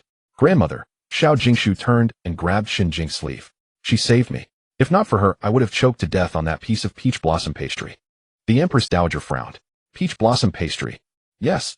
Xiao Jingshu nodded vigorously, pointing at the remnants on the floor. When I choked on the pastry, they all panicked, just pouring water and patting my back. It was useless. She rushed over, hugged my stomach, and thrust upward until the pastry popped out. The Empress Dowager fell silent. The managing matron, her cheeks swollen high, flushed red and white, knelt there trembling like a leaf. Xiao Mingyue had been standing silently behind the Empress Dowager. Now she walked over to Shen Jingque, pulled out her own handkerchief, and wiped the sweat from her brow. Consort Liang smiled gently from the side, her voice warm. A false alarm is a relief. The county lord of Shouting remained calm in a crisis and knew such a life-saving technique. Truly remarkable. The Empress Dowager breathed a sigh of relief and nodded. It's good that nothing happened. Then she fixed her deep gaze on Shen Jingque. The county lord of Shouting saved the princess today. Someone grant a reward. In no time, a palace attendant presented a pair of jade rui. Shen Jingque's eyes sparkled with delight. Whoa! A fine piece carved from a single block of. Xiao Jingchen, watching her greed-stricken expression from the side, found his lips curling into a faint smile, though he felt a pang of regret. He had sent her 10,000 taels of gold the other day. He wondered how ecstatic she would be when she saw it. Thank you, your majesty, for the generous gift. Shen Jingque could hardly contain her joy, thanking the Empress Dowager loudly and respectfully. The Empress Dowager rubbed her temples, saying she was tired, and dismissed the day's audience. The crowd dispersed, and Shen Jingque took Xiao Mingyue's hand to leave. But Xiao Jingshu suddenly called out to her. Hey! Xiao Jingshu walked over, awkwardly pulled a piece of white mutton fat jade pendant from her waist, and thrust it into Shen Jingque's hand. The jade was warm and smooth, carved with exquisite entwined lotus patterns. Very delicate. A reward for you. She turned her face away, not daring to look at Shen Jingque, a suspicious blush staining her cheeks. From now on, when you come to the palace, you can come find me to play. Shen Jingque looked at the excellent jade pendant in her hand, her heart bursting with joy. What a fruitful visit this was. She beamed, tucked the pendant into her robe, and patted Xiao Jingshu's shoulder with unrestrained generosity. Sure. From now on, I'll rely on you, princess, to look out for me in the palace. Xiao Jingshu was stunned by the pat, the blush spreading instantly to her neck. Every noble lady she had ever encountered since childhood had treated her with utmost respect. Who would dare to be so chummy and casual? Yet strangely, she didn't find it off-putting at all. Since you saved my life, I suppose I'll reluctantly keep an eye on you. Shen Jingque had figured it out. Princess Huiyin was at Sundara. But that was fine, as sincerity was the ultimate weapon. She leaned in and hugged the princess' shoulders, then waved. Well then, princess, see you next time. Days passed swiftly, and in the blink of an eye 2 months had flown by. The grand wedding was nigh. Early that morning, a small carriage with a green canopy came to a halt outside the side gate of the eldest prince's estate. In the main hall, Zhou Lianhai wore a fawning expression, yet his tone was laced with veiled sarcasm. I bear an imperial decree. The northern barbarians are in turmoil, and funds for the army's provisions are urgently needed. The princess should empathize with the nation's hardships and share the people's concerns. Hence, for the wedding, all ceremonies and processions must be simplified. The money saved will be fully allocated to military funds to reassure the populace. Xiao Mingyue sat upright in the seat of honor, the teacup beside her untouched. Her lashes were lowered, her expression unreadable. I understand. Thank you for your trouble, eunuch Zhou. Subo, see him out. Seeing that Xiao Mingyue raised no objection, Zhou Lianhai left satisfied. Shen Jingque, overhearing this from outside the door, cursed the emperor roundly in her heart. Now he suddenly remembered to be frugal. Where was this love for the treasury's silver when he was throwing lavish banquets and building his grand mausoleum? It was simply that the emperor couldn't bear the sight of her father and the princess in such harmony and had to take a jab at them at this critical moment. Inside the hall, Su Bo was also bristling with indignation. Your Highness, Su Bo began, this is clearly a deliberate insult. Your marriage to Master Shen should have been what? With 8 bearers and blaring music and a dowry of 36 loads stretching for miles. Xiao Mingyue remained unruffled. The emperor wishes for austerity, it is a subject's duty to obey. Su Bo choked on his words, wanting to argue further, but she had already set. There was no anger in her gaze, only a profound world-weary clarity. Su Bo and marrying Shen Yin, what I seek is a meeting of hearts. She rose, walked to the window, and pushed open one of the latticed panes. The morning breeze, carrying the chill of early spring, rushed and stirring the hem of her robes. Besides, who says only a bridal procession of crimson splendor can proclaim a union to the world? On the 6th day of the 2nd lunar month, auspicious for marriage. As dawn broke fully, the main gates of the prince's estate slowly swung open. There were no drums or gongs, no lavish procession. In the morning light, 2 figures walked out side by side. Xiao Mingyue was clad in bridal red, as fierce as a flame, with 7 golden pheasants embroidered in gold thread. So lifelike, they seemed ready to take flight, radiating exquisite luxury. Her phoenix crown was tall, a beaded veil covering her face. The heroic spirit in her brows was rendered even more strikingly brilliant by the crimson of her gown. Beside her, Shen Yin, in his own grand red wedding attire, made his gentle features appear even more refined and otherworldly. His scholarly aura, strangely interwoven with that dazzling red, lent him a breathtaking, almost ethereal beauty. The couple rode a white horse together side by side. Behind them a squadron of armored cavalry with red silk tied to their horses' bridles formed two columns and slowly entered the main thoroughfare. As the morning clouds rose, a golden-red halo flowed over their robes, illuminating the faces of the common folk who gradually gathered along the route. At first they watched with simple curiosity, which soon gave way to low murmurs of awe. Someone shouted and the crowd stirred. Heavens, is that Her Highness the Princess? And that beside her, is that the consort? My word. He's so handsome. A truly divine couple. At that moment Shen Jingque was squeezed into a second-floor private room of a tea house overlooking the street, leaning halfway out the window. She couldn't resist tugging at Xiao Changqi's sleeve. Second brother, look. Mother looks absolutely stunning today. Xiao Changqi nodded, a rare look of emotion on his face. I am happy for mother as well. The clamor of the street crowd surged like a tide. Many young women were pushed to the front, covering their mouths with handkerchiefs, their eyes practically glued to Shun Yan. A talentless, illiterate commoner, a kept man living off his wife. What's there to be proud of? Shen Jingque looked down. It was a pale-faced scholar standing by a pillar on the ground floor, his expression gloomy. Shen Jingque nearly fell over laughing. Truly good looks had their advantages in any era. Just as the festivities were at their peak, a voice cut through the noise, as jarring as a stone thrown into a still pond. A talentless, illiterate commoner, a kept man living off his wife. What's there to be proud of? Shen Jingque looked down. It was a pale-faced scholar standing by a pillar on the ground floor, his expression gloomy face contorted with resentment and envy. Seeing no one around him echo his sentiment, he raised his mocking voice a notch. What use is an empty shell of a face? He's nothing but a parasitic vine clinging to a skirt destined to be cast aside like a worn-out shoe. Finally the people nearby heard him and turned to stare. Xiao Changqi narrowed his eyes, recognizing the man. Wang Chang'an. He tapped his folding fan against his palm, his tone turning cold. Rejected for a marriage alliance, humiliated, and now you come barking on the wedding day. Shen Jingque, leaning on the windowsill, drawled lazily, sir. Her voice was crisp, carrying a maiden's playful charm. Who says beauty and talent can't coexist? I think you're just suffering from a bad case of greenied envy. Wang Chang's head snapped up, meeting the smiling apricot eyes from the second floor. His face flushed crimson. You impudent brat. Watch your tongue. Me? Nonsense. Shen Jingque blinked, her tone innocent. Then let me ask you, after all these years studying the sage's books, have you reached the rank of first-class minister? Have you performed any extraordinary deeds of merit? Have you ever raised a single coin of military funds for the frontier soldiers? Wang Chang'an was choked by her rapid-fire questions, his face cycling from red to green. Several women nearby had long been eyeing him with disdain. One auntie, carrying a vegetable basket, spat, "Pa," and in the same motion hurled a wilted radish from her basket at him. Exactly. Her Highness the Princess defends our nation, and the consort is a man of vast learning. Who are you, a sour pedant, to be gossiping here? An ugly face makes for ugly deeds. Can't do anything yourself, and you resent others' success. Someone started it, and soon melon seed shells and rotten vegetable leaves, as if coordinated, flew at Wang Chang'an from all directions.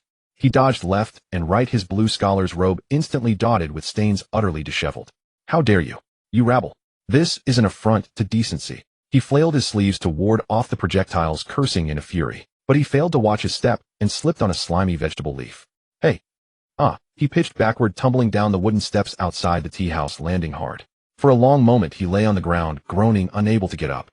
A burst of laughter erupted from the crowd. Xiao Changqi snapped his fan shut with a clap and sneered, serves him right. Out on the main street someone started it, and spontaneously a rain of flower petals began to fall. Xiao Mingyue and Shun Yan rode on side by side, accepting the blessings of the people amidst the falling blossoms. The horses' hooves clattered a crisp and steady rhythm. They circled the city, not spending a single coin from the state treasury. Yet this wedding was etched into the hearts of all who witnessed it, proclaiming to the world that the princess who defended the realm had once again found her partner for life. The sun climbed higher, its golden radiance growing more intense. The couple dismounted with practiced grace in front of the main palace gates. The gates were already wide open, and Zhou Lianhai stood there with a stiff smile, waiting to escort them to the emperor. Xiao Mingyue raised a hand to adjust the beaded tassels of her phoenix crown, exchanging a look with Shen Yan.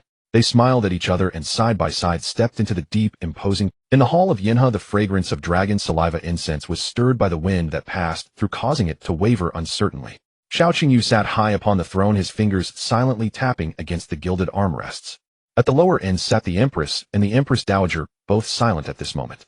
Zhou Lianhai had just quietly reported the situation outside the palace.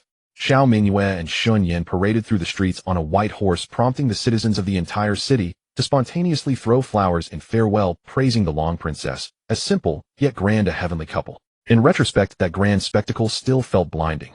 His original plan was to prevent Xiao Mingyue from using the grand wedding procession to express his attitude towards this marriage. Now it seemed that not only did he fail to suppress it, but instead it had earned her widespread acclaim.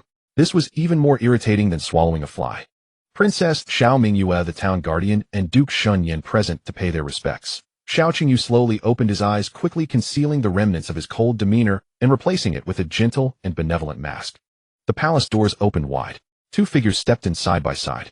Their bright red wedding attire blazed like fire, and the golden threaded embroidery of phoenixes shimmered with a noble luster in the morning light. Princess Xiao Mingyue, the town guardian, and Duke Shun Yin present to pay their respects. Xiao Qingyu slowly opened his eyes, quickly concealing the remnants of his cold demeanor and replacing it with a gentle and benevolent mask. The two walked steadily, stopping before the imperial steps to bow in greeting. This subject Xiao Mingyue, accompanied by Duke Shen Yin, pays respects to your majesty, to the Empress Dowager, and to the Empress. Their etiquette was flawless, leaving no room for criticism.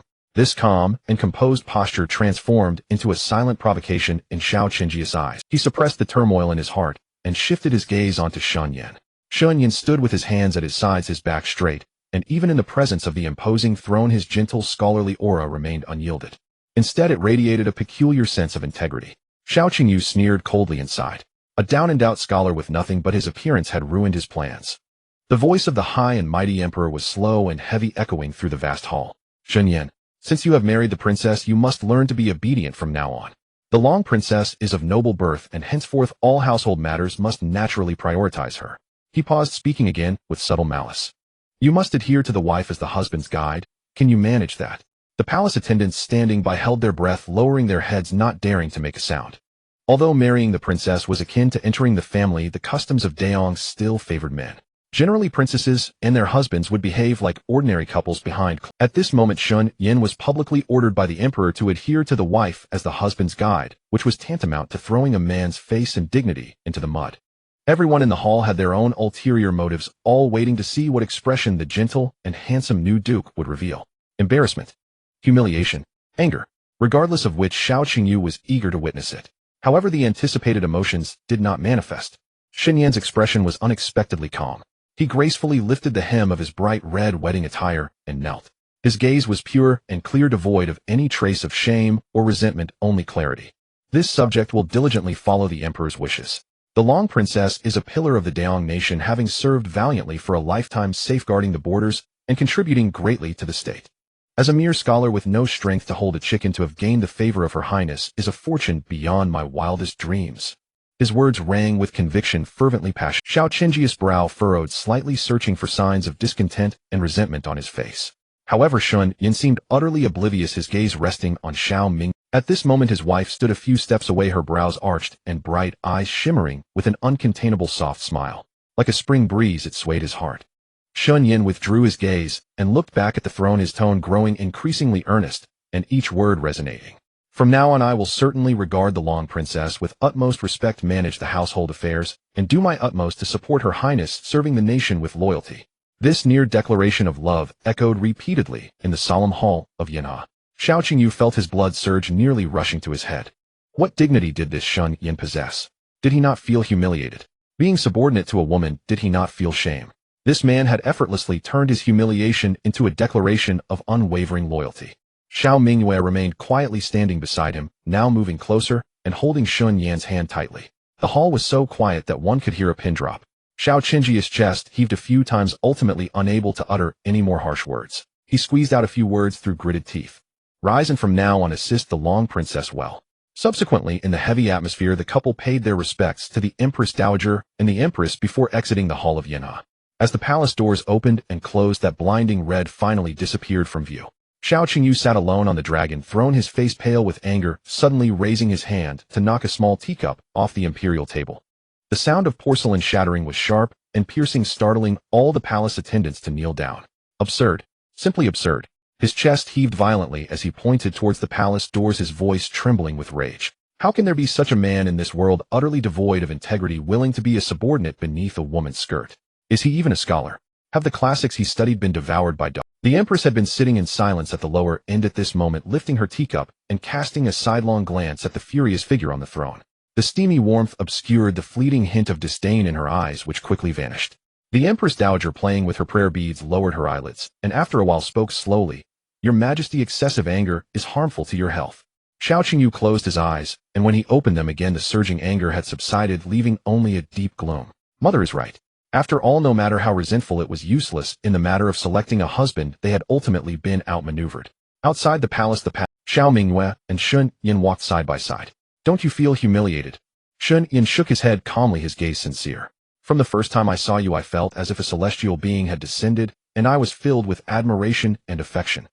Originally, such straightforward and exaggerated words spoken from his mouth did not sound frivolous. Only sincerity remained. Shun Yin stopped holding Xiao Mingyue's hands tightly in his own. "Moreover, I never believed that the head of a household must be a man, or a woman can also serve as the backbone.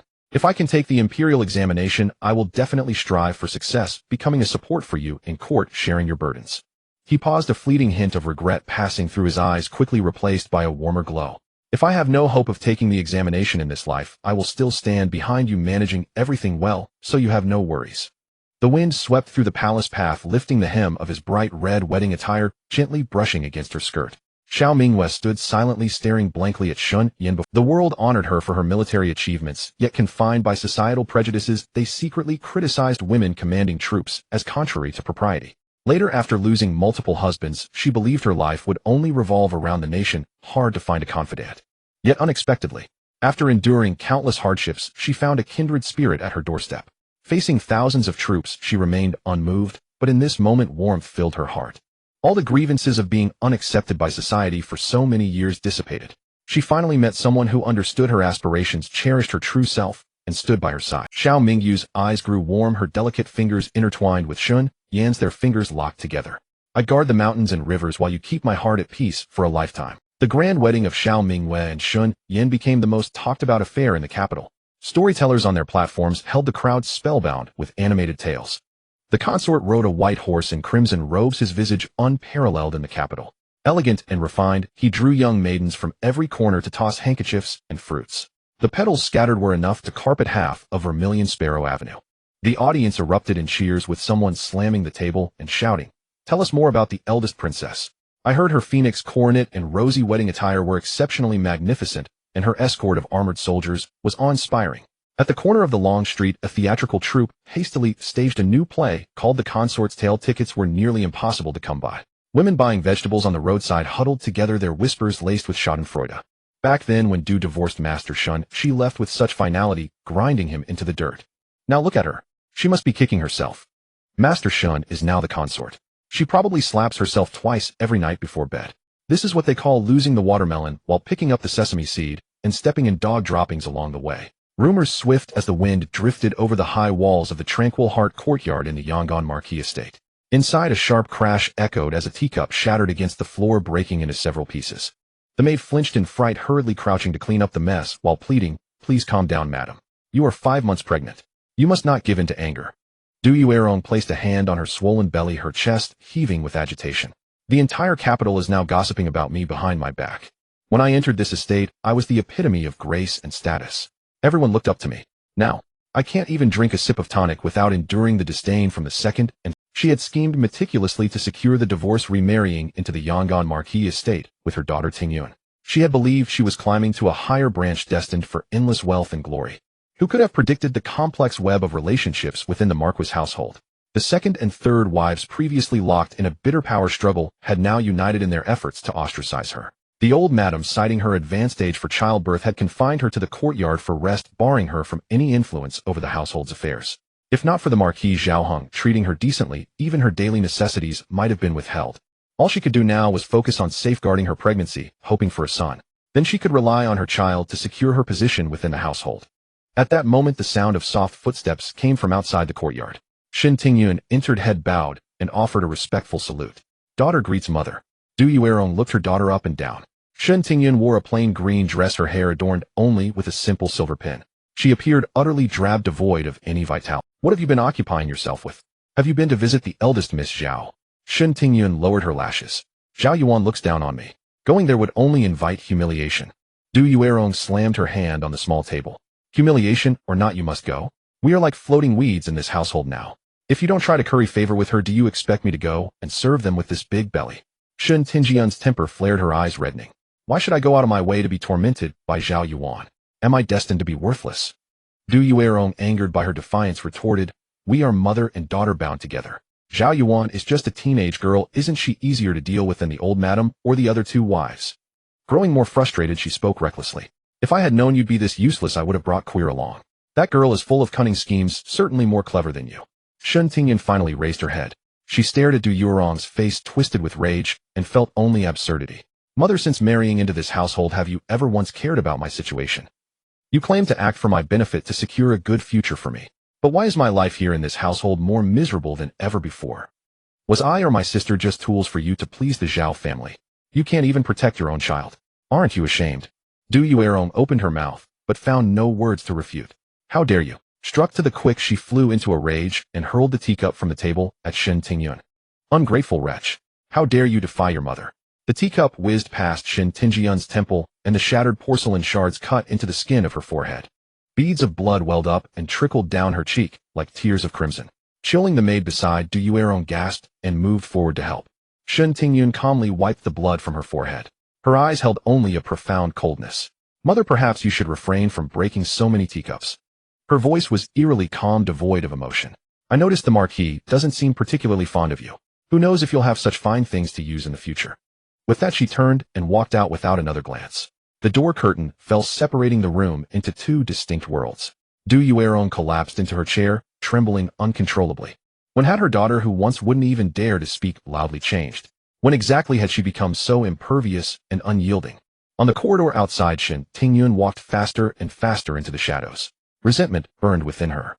Du Yuerong had repeatedly forced her to humble herself and please the household members, never once considering that she was only 14 years old. In her previous life, had Shen Jingque also suffered such indignities? She didn't know, but she felt like crying. As a reborn soul, she possessed foreknowledge and had chosen a seemingly broader path.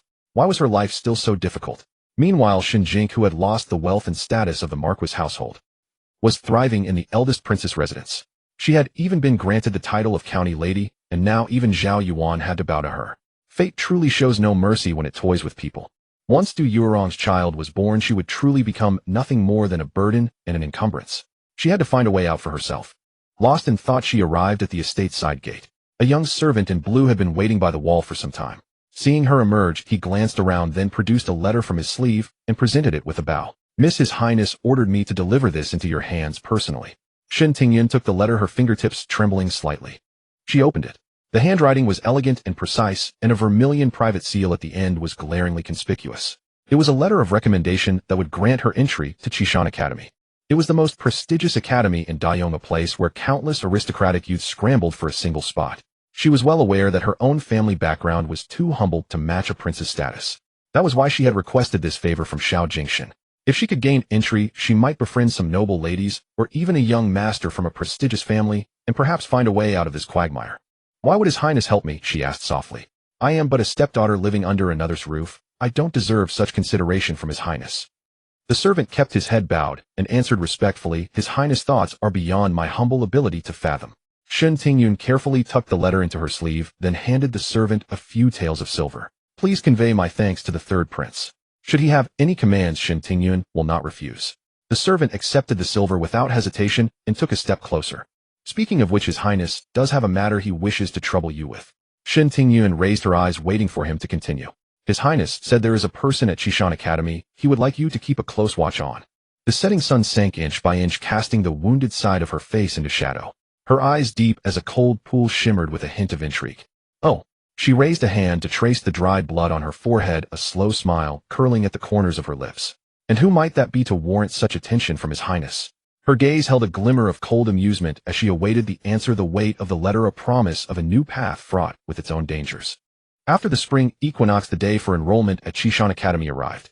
Outside the vermilion gate of the Yangon Marquis mansion, a blue-curtained carriage stood quietly. Shen Jingque stood by the carriage, bowing in a respectful salute to the middle-aged man before her. The man, clad in a dark purple brocade robe with floral patterns, was none other than Zhao Heng, the Marquis of Yangon. He nodded slightly, his gaze sweeping over Shen Jingque as he spoke in a deep voice. Since you have earned the favor of the third prince, it is your fortune. In the future at the academy, seize the opportunity well. Whatever the third prince commands you must obey, and follow carefully, and never act willfully. At this point, as if recalling something, he lowered his voice and added, "Of course don't forget to inform your father. After all, we are family, aren't we?" Shen Jingque's heart trembled, but her face showed nothing but obedience. She said softly, "Yes, your daughter will heed your teachings." Zhao Heng nodded with satisfaction.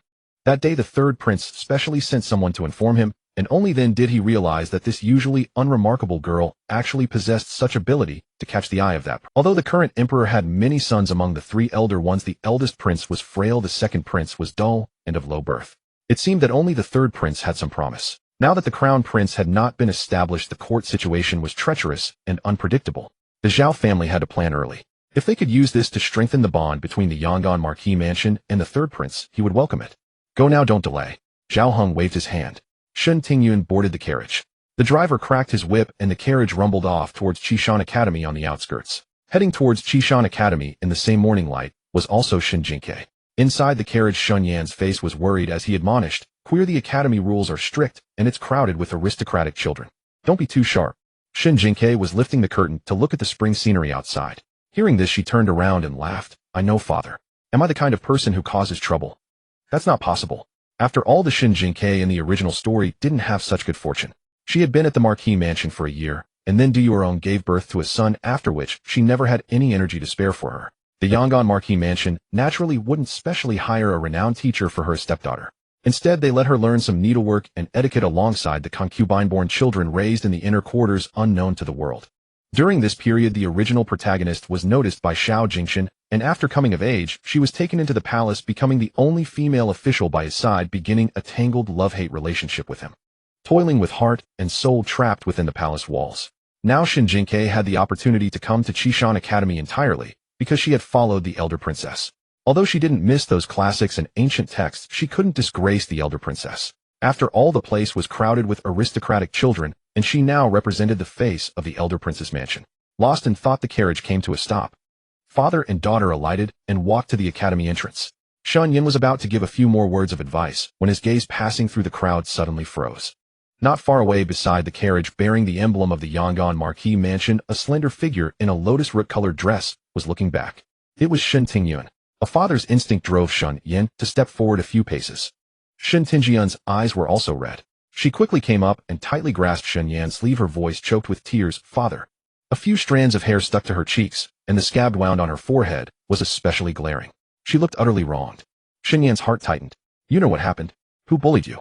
After all, she was his own daughter. It would be a lie to say he didn't feel pain. But what followed was a complex pain and struggle. That day when Lu returned and reported, he had already learned of the incident in the mansion where Shen Tingyun framed. At this moment, on one hand, he was worried about his eldest daughter's situation. On the other hand, he felt that if he showed concern and care, it would be too unfair to his younger daughter, who had been innocently framed and nearly lost her virtuous reputation. Shen Jingque had already alighted from the other side of the carriage and took in the whole scene. That day when Shen Tingyun had framed her in the mansion, she had also put on that pitiful act. Now she was doing it again, which was quite off-putting. But she saw Shun Yan's inner conflict and didn't want to make things difficult for her father. So she walked over quickly and said with a smile to Shen Tingyun, "Pa, sister is also coming to the academy. I didn't expect our reunion here. What a coincidence." She looked Shen Tingyun up and down and felt that her attire and accessories were even more decent than at the Xihua feast. It seemed that the Yangon Marquis mansion treated her quite well. But unexpectedly, Shen Jingque's straightforward goodwill turned sour in the ears of the sensitive Shen Tingyun. Shen Tingyun's expression froze. She released Shun Yan's sleeve, and her tone turned cold and sharp. "I am now a legitimate young lady of the Marquis mansion. Well, you can come." Shen Jingque was completely stunned. "Seriously, sister, had you taken lessons in face-changing from Sichuan opera? Just now you were as delicate as a willow like Lin Daiyu, and now you've turned hostile in a blink." She hadn't said anything excessive. Shen Jingque's temper wasn't something to be trifled with. She immediately cooled her face and said in a flat tone, "I didn't mean that. You're too sensitive." "You?" Shen Tingyun was speechless with anger.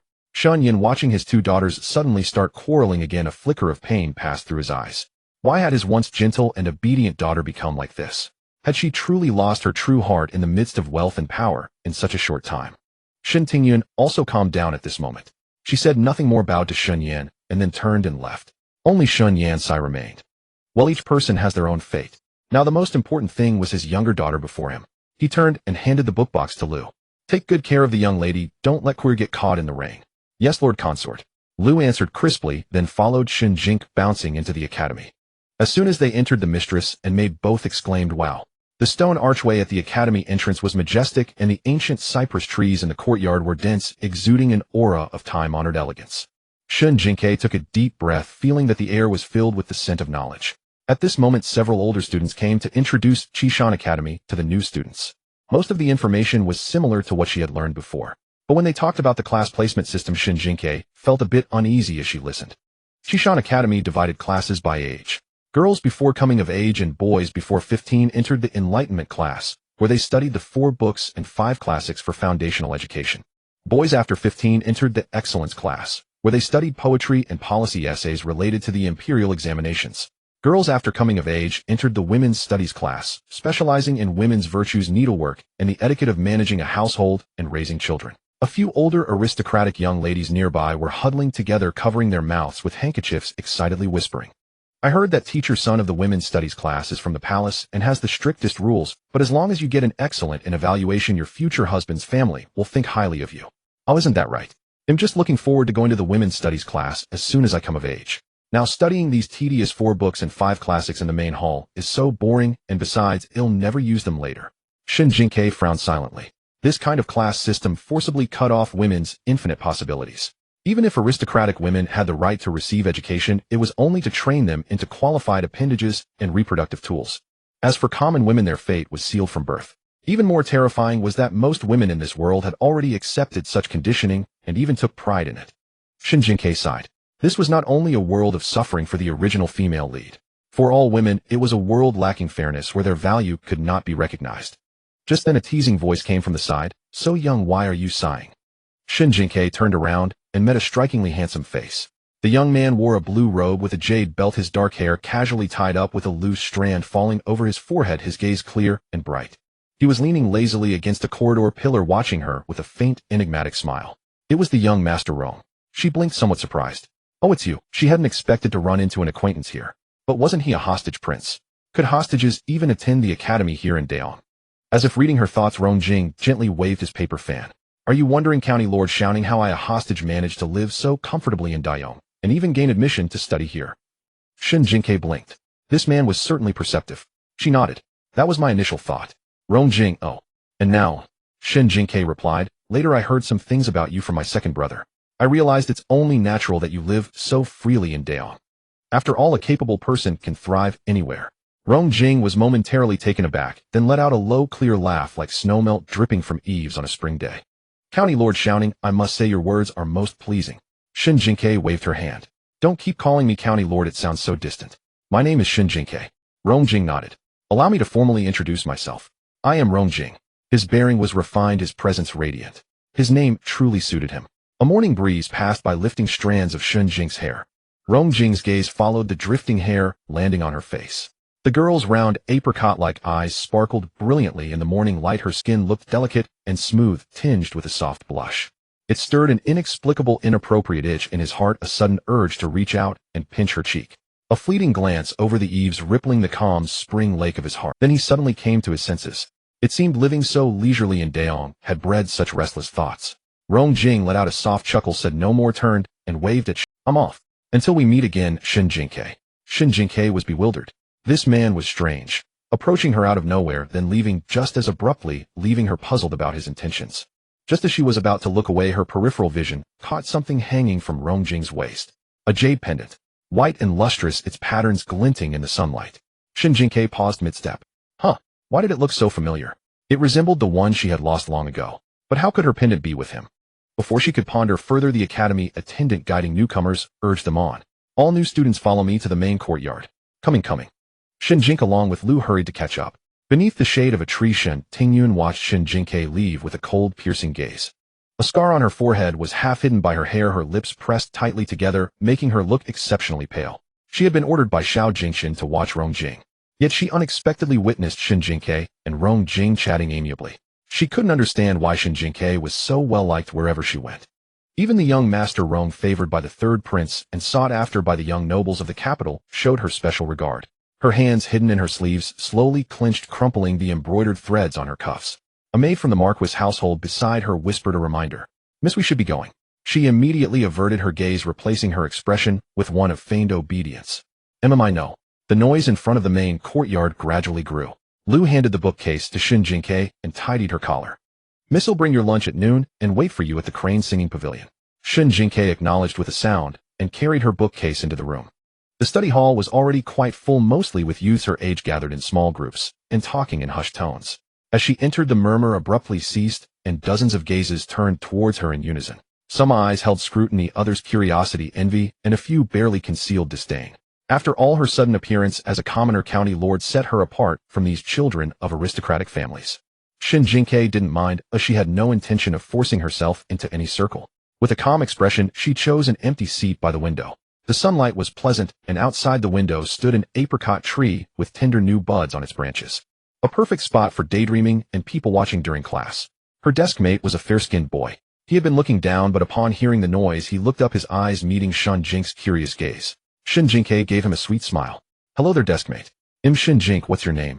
The fair-skinned boy's face flushed instantly, the redness spreading from his ears down to his neck. He hastily stood up and bowed to her. "County Lord Xiao shouting greetings. I am Helan Qing." Shen Jingque blinked. Helan Qing? Why did that name sound so familiar? Wait. Shen Jingque sat up straight immediately. She remembered. In the latter half of the original story, when the old Shen family case was brought to light, a young censor submitted a memorial pleading their innocence. That man was Helan Qing. He uncovered the framing of the Shen family, and risking the emperor's wrath, presented the old evidence. In the end, the Shen family was exonerated. But by then, only a few members of the family remained. Shun Yin was already dead, the branch families had scattered, and the original protagonist, upon learning this at Xiao Jingqian's side, could only smile bitterly. Vindication had come too late, so late it could only serve as an offering for the graves overgrown with weeds. Shen Jingque's gaze towards Helan Qing immediately became much friendlier. This was the future righteous young censor. However, a strange burst of laughter suddenly came from behind. SS Xiao. Xiao the little stutterer is stuck again. Suppressed snickers spread through the classroom. Shen Jingque turned around. A boy with a slightly dark complexion sat in the back row, missing a front tooth, revealing a dark gap, when he laughed. He slapped the table, mimicking Helan Qing's speech. "Helan Qing, you're going to drive the teacher mad again today." Helan Qing's ears burned red as he gripped his brush, trying to retort. 3. The gap-toothed boy laughed even harder. You what? Go on, say it." Shen Jingque tugged at Helan Qing's sleeve to make him sit down, then slowly turned around. "Say what?" Even when he stutters, he can still get his point across. The gap-toothed boy's laughter stopped abruptly. Shen Jingque tilted her head, her gaze landing on his mouth. "You, on the other hand, are missing a big tooth. You whistle when you talk and rice falls out when you eat. You better be careful a fly doesn't fly into that gap." The gap-toothed boy covered his mouth, his face turning a shade of livid purple. "You? How dare you mock me?" Shen Jingque spread her hands innocently. "I'm not mocking you. I'm just reminding you to be mindful of your oral hygiene." Just then someone let out a snicker. The gap-toothed boy stood up, his face dark. At that moment, a middle-aged teacher in a gray-blue scholar's robe walked in, his gaze sweeping across the room, his voice stern. "Silence." Shen Jingque hastily straightened her posture, adopting an expression of utmost innocence. She had heard from her father that this Zenfuzi had once been a tutor to the emperor, exceedingly strict, and detested nothing more than disciples squabbling among themselves. The gap-toothed youth also sat down in silence. Propriety, after all, is but respect. Today's lesson begins with the character Li. Shen Jingque opened her book and had barely deciphered a few characters when a slip of paper was passed over from the adjacent seat. The handwriting was neat and graceful. Written on it were the words "Thank you." Shen Jingque's eyes curved into crescents. She picked up her brush, pondered for a moment, then drew a small figure, giving a thumbs up at the bottom of the paper, and handed it back. Helan Qing stared at the strange symbols on the paper, first bewildered, then pressed her lips together and smiled. Zenfuzi lectured above with a cadenced, impassioned voice. As Shen Jingque listened, her eyelids began to droop. She had stayed up late the previous night flipping through a pharmacopoeia, and now she felt utterly drowsy, her head nodding and dipping lower and lower. Helan Qing stole a glance at her, said nothing, but quietly spread out her own paper and copied the key points of the master's lecture once more. Just as Shen Jingque was about to dream of being chased by classical maxims, hurried footsteps sounded at the entrance. A round-faced girl burst in, clutching a bookcase. She wore a peach-red short jacket, her skirt hem dotted with a few blades of grass, and a crumb of pastry still clung to the corner of her mouth. Zenfuzi's face immediately darkened. "Miss Su, the Academy's morning bell has long passed. You are half a class late. Stand at the back for the remainder of this lecture." The girl's head drooped. "Oh." Clutching the bookcase, she walked to the back. As she passed by Shen Jingque caught the scent of hot sugar cakes. She stealthily nudged Helan Qing's. "Who is that?" Helan Qing answered in a low voice, "That That is the third young miss of the Dingyuan General's mansion, Su Weiniang. She arrived half a year before Su Weiniang. Shen Jingque's drowsiness vanished in an instant. Well, Qishan Academy was truly a gathering of luminaries. In the original story, Su Weiniang was a figure of considerable weight. The legitimate third daughter of the Dingyuan General's mansion possessed of innate divine strength. At 15, she could lift a stone lock, and at 16, she could mount a horse and slay enemies. Later she fell in love with Xiao Jingchen and became the original protagonist's romantic rival. At that time Shen Jingque wielded the brush, Su Weiniang wielded the blade, one with letters, one with arms. They became the two most capable women at Xiao Jingchen's side, known as the twin jewels of beauty. But what was the end? After Xiao Jingchen ascended the throne, the original protagonist left in sorrow. Then he pinned all the blame on the Su family, claiming that Su Weiniang had driven Shen Jingque away. In the end, like a bird taken down after the bough is discarded, the Su family was condemned to execution, and Su Weiniang, in grief and indignation, took her own life. When Shen Jingque first read this part, she was so furious she nearly threw her phone across the room. Twin jewels, my foot. Two vibrant young women risking life and limb for a man like that, only to end up dead or scattered. It was utterly worthless. Xiao Jingchen's attitude was probably something like, though you lost your entire family, I lost my love. Even a dog would find it disgusting. At this moment Su Weiniang was still a little girl of 12 or 13. The master ordered her to stand as punishment, and she obediently stood at the back. Where was the heroic, spirited female general of later years? For the rest of the class, Shen Jingque was mulling over one thing. Although the original plot demanded a torturous romance with Xiao Jingchen and helping him ascend the throne, the task given to her by the system was actually a vague direction. A torturous romance. It didn't necessarily have to torture the female lead, right? Torturing the male lead would also work, wouldn't it? And to change the dynasty and usher in a golden age, it didn't say the emperor who created that golden age had to be Xiao Jingchen did it. With that thought, Shen Jingque's mind suddenly cleared. She had to find a way to make Xiao Mingyue ascend the throne. After all the effort to latch onto a powerful patron, such good fortune should naturally be reserved for one's own people. That being the case, she must not allow Xiao Jingchen, this rival, to gain any advantage. Shen Jingque turned her head to look at the round-faced girl standing at the back. She absolutely must not let Su Weiniang develop a romantic obsession and fall for Xiao Jingchen. She had to win the girl over first. Soon the bell for the midday break rang. Shen Jingque rose and went out, and from afar she saw Lu waiting at the crane pavilion. Lu opened the lunchbox, revealing steaming honey-glazed meat, steamed egg greens, and a plate of pastries. But Shen Jingque, having spent the morning lost in thought and catching up on sleep, had no appetite at all. She took a bite of each and then put down her chopsticks. Miss, you've eaten so little. Reading is exhausting. You'll be hungry by afternoon. Shen Jingque gave an awkward smile. For her kind of laid-back reading, it really wasn't exhausting at all. I truly can't eat anymore. They'll get indigestion later. Unable to persuade her, Lu eventually wrapped a few pieces of chestnut pastry in oil paper and pressed them into her hands. Take these, miss. They'll tide you over this afternoon. Beside the schoolroom was a tea hall set aside for those students who stayed at the academy for the midday meal. As Shen Jingque stepped inside, she overheard a pair of mistress and maids speaking in low voices from a corner. Chuyer, this meal. There isn't a single trace of meat, is there? It was Su Weiniang. The maid coaxed softly. Miss, this is by the madam's special order. She says that nowadays all the noble ladies in the capital strive for a slender figure. Your face is getting rounder, so you must cut back on food to find a good match in the future. Su Weiniang slapped her chopsticks down with a clatter. Matchmaking, matchmaking. I'm only 13. What matchmaking? Her muttering grew even softer. Eating so little I can't even hold a sword steady. Chuyer, terrified, quickly covered her mouth. Miss, don't talk nonsense. The madam forbids you from waving swords and brandishing spears. Just then a shrill female voice came from the other side. Fat as a piglet, and you still have the nerve to eat and eat. Shen Jingque turned to look. Oh, if it isn't Zhao Yuan. How come I didn't see her earlier? Shen Jingque thought a moment and slapped her forehead. Zhao Yuan had already passed her comingafage ceremony and should be in the girls' senior class. And the senior class shared this tea hall with the beginners' class. Su Weiniang looked up at her, her face flushed red. Did I eat your family's rice? Zhao Yuan covered her nose with a handkerchief. If you weren't the young miss of the Dingyuan General's mansion, who would want to sit with you? Clumsy and rough, your head full of swords and spears. What young master would dare marry you? The chopsticks in Su Weiniang's hand snapped with a crack. Chuyer's face turned white with fear. Miss, don't fight, don't fight. Hearing this, Shen Jingque felt the opportunity. An enemy of my enemy is my friend. She had been racking her brains for a way to get close to Su Weiniang, and now Zhao Yuan had walked right into the gunfire. So she immediately sauntered over.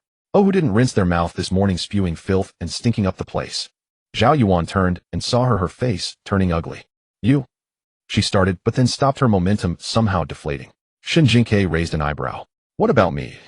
What, Miss Zhao, are you going to pour out your heart publicly again, like last time? At these words, Zhao Yuan's face flushed a livid purple. Although the amusing anecdote about the loud fart at the Xihua banquet had been suppressed by the Yangon Marquis mansion, every noble lady who returned home from the gathering had been gossiping about it, and it had spread through all the inner quarters of the capital. No one mentioned it openly now, but in private they had already given Zhao Yuan a nickname, Zhao Three Farts. Zhao Yuan trembled with rage and was about to explode when her maid tugged at her sleeve and whispered urgently in her ear. Zhao Yuan's chest heaved, but in the end she gritted her teeth and held back. She dared not provoke Shen Jingque easily now. The title of Shouting County Mistress alone already placed her above, and Shen Jingque also had the backing of the Grand Princess Mansion. Zhao Yuan shot a vicious glare at Su Weiniing, then gave a loud snort and swept away with a flick of her sleeves. Shen Jingque watched her retreating figure and clicked her tongue twice. After suffering a few losses, she had finally learned to restrain herself. She turned around and met Su Weiniing's round face, full of confusion. "Who are you? Why did you help me?" Shen Jingque pulled out the oil paper parcel and opened it. The sweet aroma of chestnuts wafted out. "My name is Shen Jingque." She pushed the chestnut pastry towards Su Weiniing. "These are chestnut pastries from my home. Do you want to try some?" It is said that girls who love food rarely have a bad temper. Shen Jingque never imagined that her friendship with Su Weiniing would be built over a few pieces of chestnut pastry. "This is absolutely delicious." Shen Jingque pushed the remaining pieces over. "You eat, you need your strength for studying." Su Weiniing's face scrunched up. "Forget about studying." She patted her stomach and sighed. "My father used to say I was born with great strength suited for riding horses, wielding a blade, and charging into battle. But now my stepmother manages the household, and she says every day that a girl should learn proper etiquette, learn needlework, and learn how to satisfy her future husband's family." Shen Jingque asked, "Then what do you want to learn?" Su Weiniing answered without a moment's hesitation. "I want to be like the eldest princess, learn the art of war, ride horses, and go to the battle." Shen Jingque slammed the table. "What ambition, pastry. They'll beat them up for you, I promise. They'll make them unrecognizable to their own mother." Before Shen Jingque could even... And this person was the stepdaughter of the eldest princess, her great hero. She had to be friends with Shen Jingque. "Little sparrow, if anyone dares to bully you from now on, just come and tell me," Su Weiniing said with her cheeks puffed out, chewing on the chestnut pastry. "They'll beat them up for you, I promise. They'll make them unrecognizable to their own mother." Before Shen Jingque could even feel touched, Su Weiniing, in a burst of heroic spirit, casually slapped her on the arm. In the next instant, Shen Jingque was sent flying, stumbling headfirst into the grass beside the flower bed. An embroidered shoe fell from the sky, landing with a soft thud beside a flower pot. Su Weiniing was scared out of her wits and rushed over to dig through the grass. "Little sparrow." Shen Jingque lifted her head from the grass, 2 leaves stuck in her hair, spitting out a mouthful of grass clippings. "Ing," she said, struggling to sit up, looking both amused and exasperated. "Let's talk, but can you please use a little less force with those slaps next time?" Su Weiniing hurried over to pick up the shoe, then crouched back, down, her face full of guilt. Sorry. She fumbled to brush the grass off Shen Jingque's clothes. I forgot to hold back my strength again." Shen Jingque's expression was complicated. "It's fine, I just didn't expect your friendship to have such an impact. You nearly sent me to meet my great-grand—" The afternoon lessons descended into chaos. Su Weiniing was allowed to sit back down, but within moments she was snoring thunderously. When Master Tsin called on her to recite, she turned cultivate oneself and harmonized the family into cultivate oneself and ride a horse. Master Tsin was so furious that he slammed his ruler on the desk. Su Weiniing stared at the book defiantly and muttered, "These characters all look the same." Shen Jingque laughed so hard she nearly slid off her chair. At dusk, Shen Jingque returned to the eldest princess' residence. The eldest princess had gone to inspect the military camp on the outskirts of the capital, so the residence was quieter than usual. Shen Yan had moved in with Xiao Mingyue and was pruning a potted orchid in the courtyard. Shen Jingque trotted over. "Father."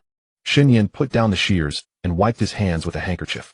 "Back already? How was the academy today?" Shen Jingque then took Shen Yan's arm and strolled through the garden, chattering animatedly about the day's events at the academy and her new friend. As she talked, she suddenly remembered that classmate with the bright red ears and stopped in her tracks. "Father, what crime did our Shen family commit back then?" Shen Yan paused mid-step and looked at her. "Sparrow, why do you suddenly ask about this?" Shen Jingque scratched her cheek. "The student I sat next to today is the son of the imperial censor. I heard that grandfather also served as imperial censor, so I got curious." Shen Yan was silent for a long moment, gazing at the flower shadows steeped in twilight, and let out a low sigh. "It's a long story." He led his daughter to a stone bench and slowly began to tell her the old tale he had heard from his own father. It turned out that the Shen family's downfall was a grievous injustice.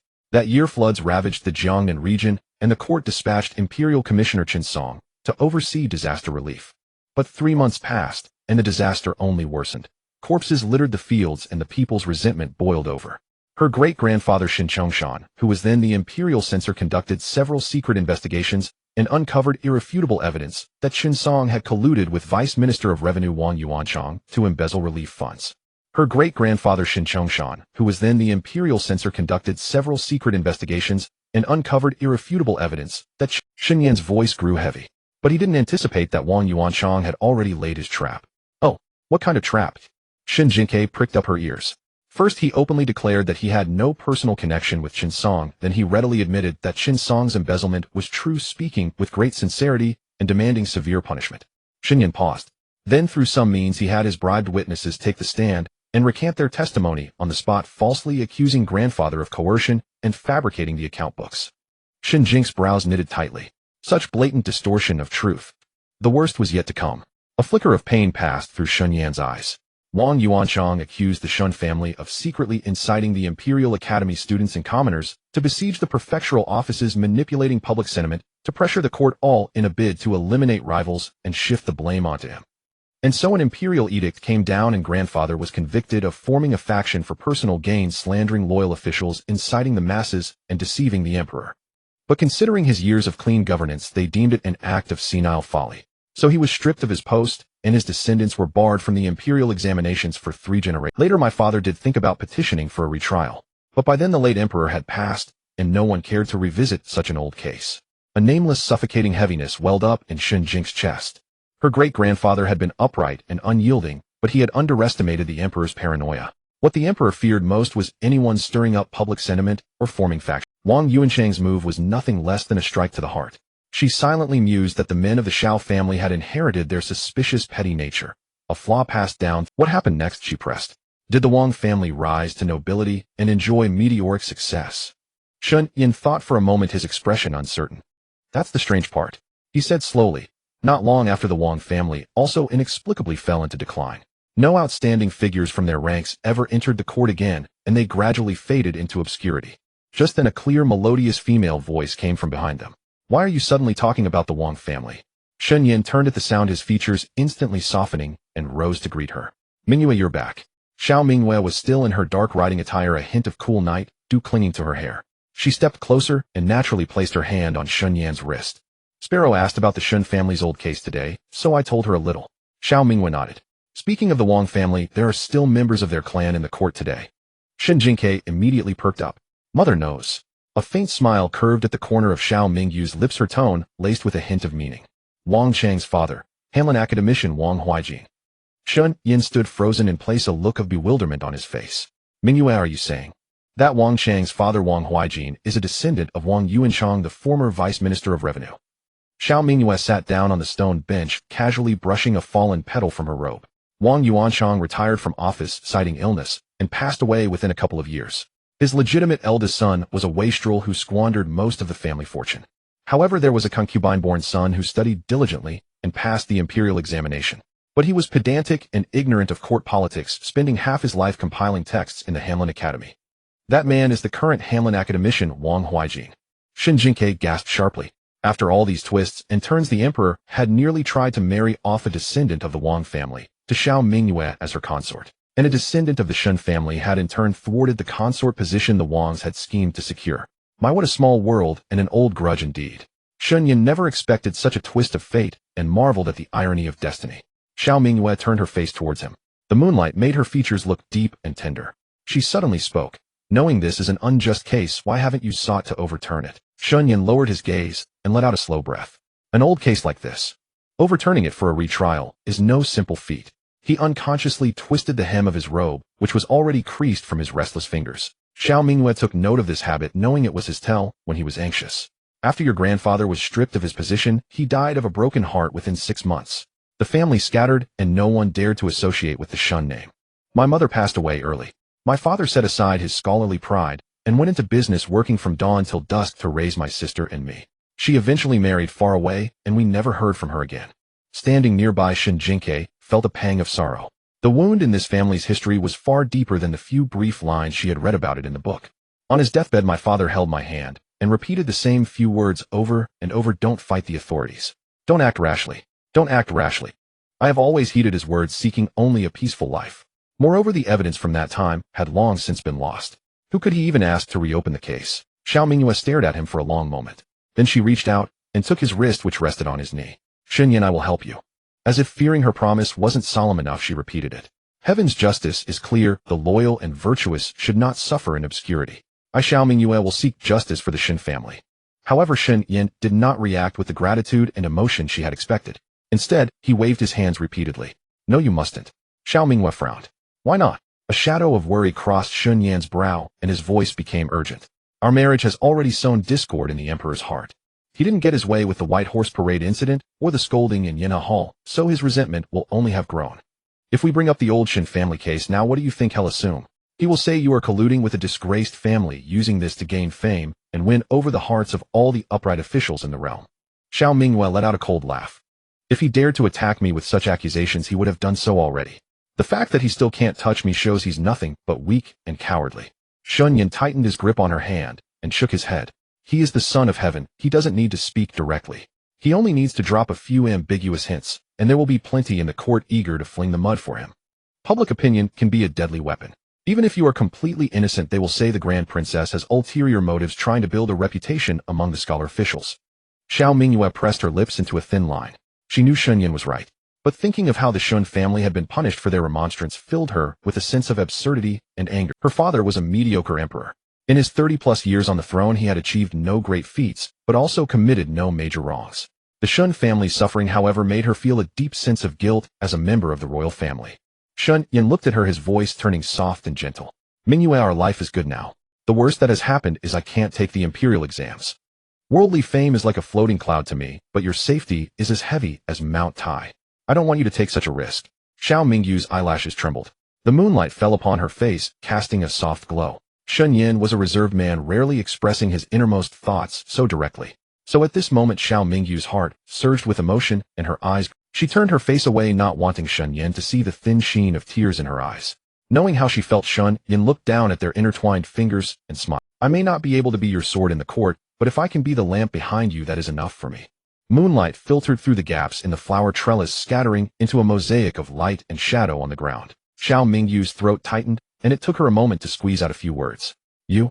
Shen Yan smiled warmly, lifting her hand to his cheek. I know you feel for the Shen family's plight, and I hold your sentiment in my heart. They looked into each other's eyes, their affection palpable. Their shadows drew closer, and their breaths mingled. Suddenly, a tiny hand reached up from below and waved between them. Hello? Hello? Can anyone see me?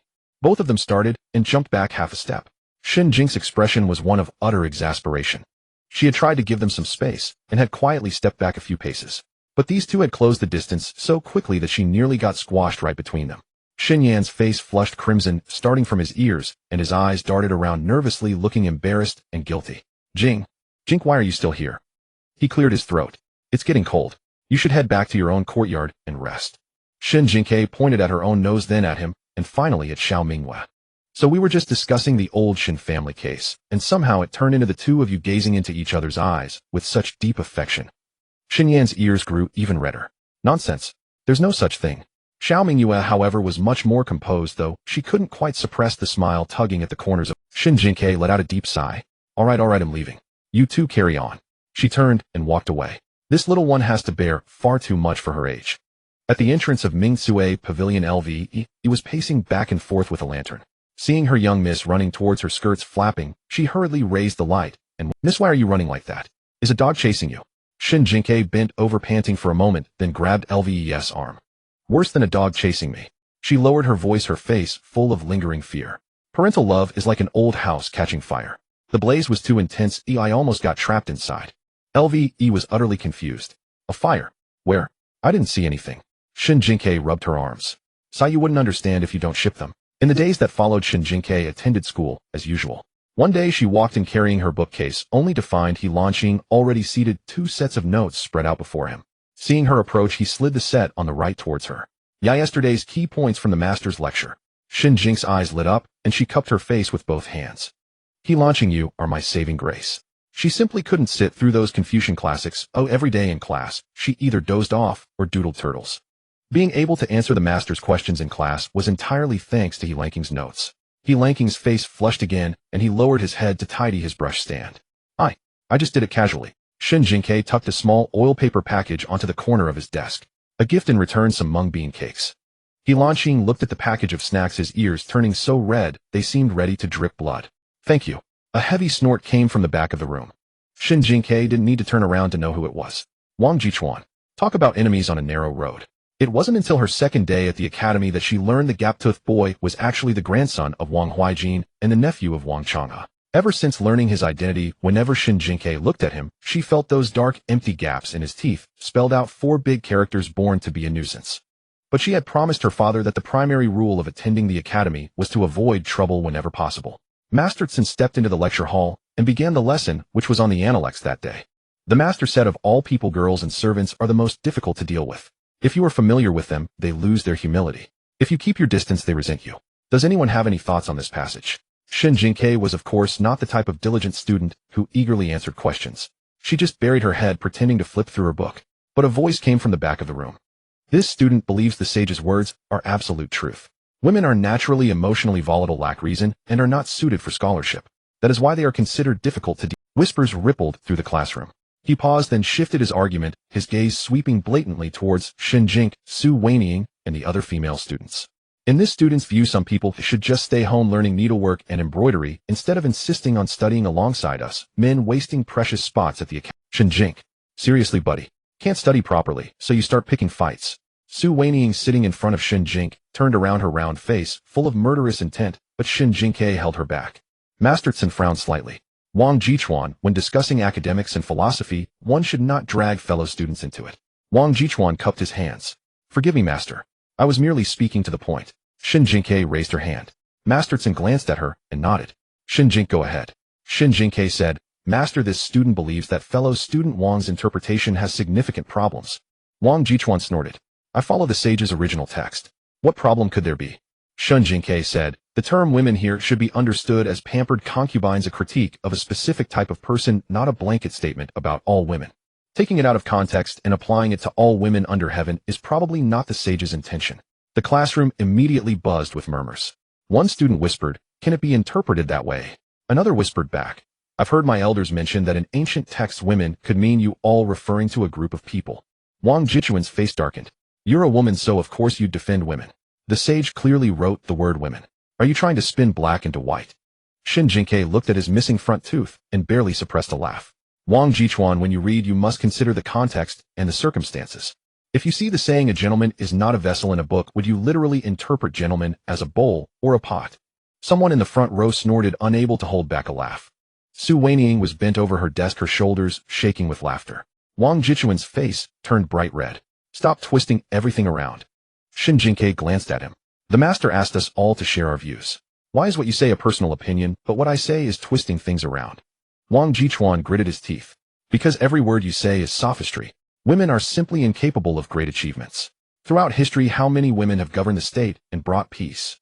Shen Jingque looked up at him. Let's not go too far back. Our dynasty's grand guardian princess defended the border for over a decade, commanding vast armies and protecting the people. By your logic, is the grand guardian princess also one of those difficult to deal with women?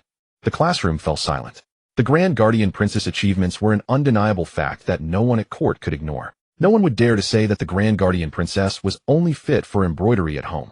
Wang Jichuan was speechless for a long moment, then stubbornly stuck out his neck and said, using the grand guardian princess to pressure me is nothing to be proud of. That's an exception. When it comes to scholarship and governance, women are simply inferior to men. Shen Jingque was about to speak when He Lanqing beside her stood up. Thai's claim has no basis whatsoever. As soon as he spoke, Wang Jichuan habitually mimicked his stutter with a sneer. Fight this claim. This time He Lanqing was neither flustered nor angry, and his expression was clear. There are no female scholars because the imperial examinations forbid women from participating, not because women cannot learn. How can you determine superiority or inferiority without ever having competed? If you forbid women from studying and then mock them for lacking knowledge, is that not the logic of a tyrant? Shen Jingque mentally gave him a thunderous round of applause. Good. The future imperial censor's tongue might still be a bit stuck, but his logic was clear and his ability to see issues dialectically was already far beyond his peers. Wang Jichuan couldn't find a rebuttal for He Lanqing, his face turning as red as a ripe persimmon. You. Master Tsun raised his hand, putting an end to the argument. He stroked his beard, his gaze sweeping over the students, and after a moment's thought he spoke. Just now several students presented differing views, each with their own merit. In that case, I will assign a task for today. Use this passage as the theme and each of you will write an essay. You must cite classics and provide evidence, not just rely on empty words. Hand it in on my desk after class tomorrow. A low chorus of groans filled the classroom. Shen Jingque also wore a pained expression. Seriously, we started an argument and ended up with an essay assignment. What a ripoff. After class, Su Weiniing threw her arm around Shen Jingque's shoulders, her face flushed with excitement. Little Sparrow, that was amazing. Shen Jingque wore a look of near tears. Su Weiniing panicked. Little Sparrow, what's wrong? Inging, my shoulder is about to break. Su Weiniing quickly let go and grinned sheepishly. I'm just so happy. That gap-toothed guy couldn't even get his words out properly after you were done with him. Shen Jingque rubbed her aching shoulder. By the way, how are you planning to write that essay for tomorrow? Su Weiniing's smile froze on her face, and she scratched her cheek awkwardly. I have no idea. My dad says my handwriting is uglier than chicken scratches. Shen Jingque took a deep breath. Fancy that. Same here. They exchanged a look, then simultaneously turned their gaze towards He Lanqing. He Lanqing shuddered. Huh, me. The next morning, when Shen Jingque and Su Weiniing entered carrying their book boxes, He Lanqing was already waiting by the screen wall. The young man clutched 3 neatly folded assignments to his chest. That was his work, crafted by lamplight until the third watch, even imitating their handwriting with 99% accuracy. Seeing them arrive, he hurriedly handed the papers over. Shen Jingque took them and looked, her eyes curving into crescent moons. Ching, you've captured the essence of my handwriting, and yours is even prettier. Hearing her call him that, He Lanqing's face flushed crimson instantly. His mother had said only those who are intimate may call one Ching. How could Shen Jingque? Yet the girl opposite remained oblivious, cheerfully handing another copy to the still yawning Inging. Hey, race yours. Su Weiniing rubbed her eyes, took it, and flipped through a couple of pages, her face filled with awe. Flawless and natural. He Lanqing, you're incredible. He Lanqing gave a low, muffled hum of acknowledgement. The 3 walked along the corridor towards the school hall. The morning breeze rustled through the bamboo grove, the leaves whispering, lifting their... But as they rounded the path before the tea pavilion, their steps were forced to a halt. Wang Jichuan stood blocking the way, flanked by a few scions of noble families. Shen Jingque glanced at the scene and let out a silent sigh. This act of blocking the road and picking a fight, it was a classic that had survived 1,000 years. School bullying was truly the eternal dregs of human civilization. Su Weiniing's brows knitted the moment she saw Wang Jichuan. Toothless, what are you blocking the way for? Wang Jichuan's face turned pale with anger. Su Weiniing, mind your tongue. Shen Jingque stepped forward half a pace, smiling as she looked. Wang Jichuan, you couldn't win the argument in class yesterday, so what do you want today? Wang Jichuan let out a cold sneer. Shen Jingque, you were so eloquent in class yesterday, quite the display of talent. He lifted his chin, his gaze settling on her. I went home and asked the elders in my family, and only then did I learn what kind of background the Shen family truly has. Shen Jingque's smile faded. What are you trying to say? Wang Jichuan took a step forward, raising his voice, as if deliberately wanting the other students to hear.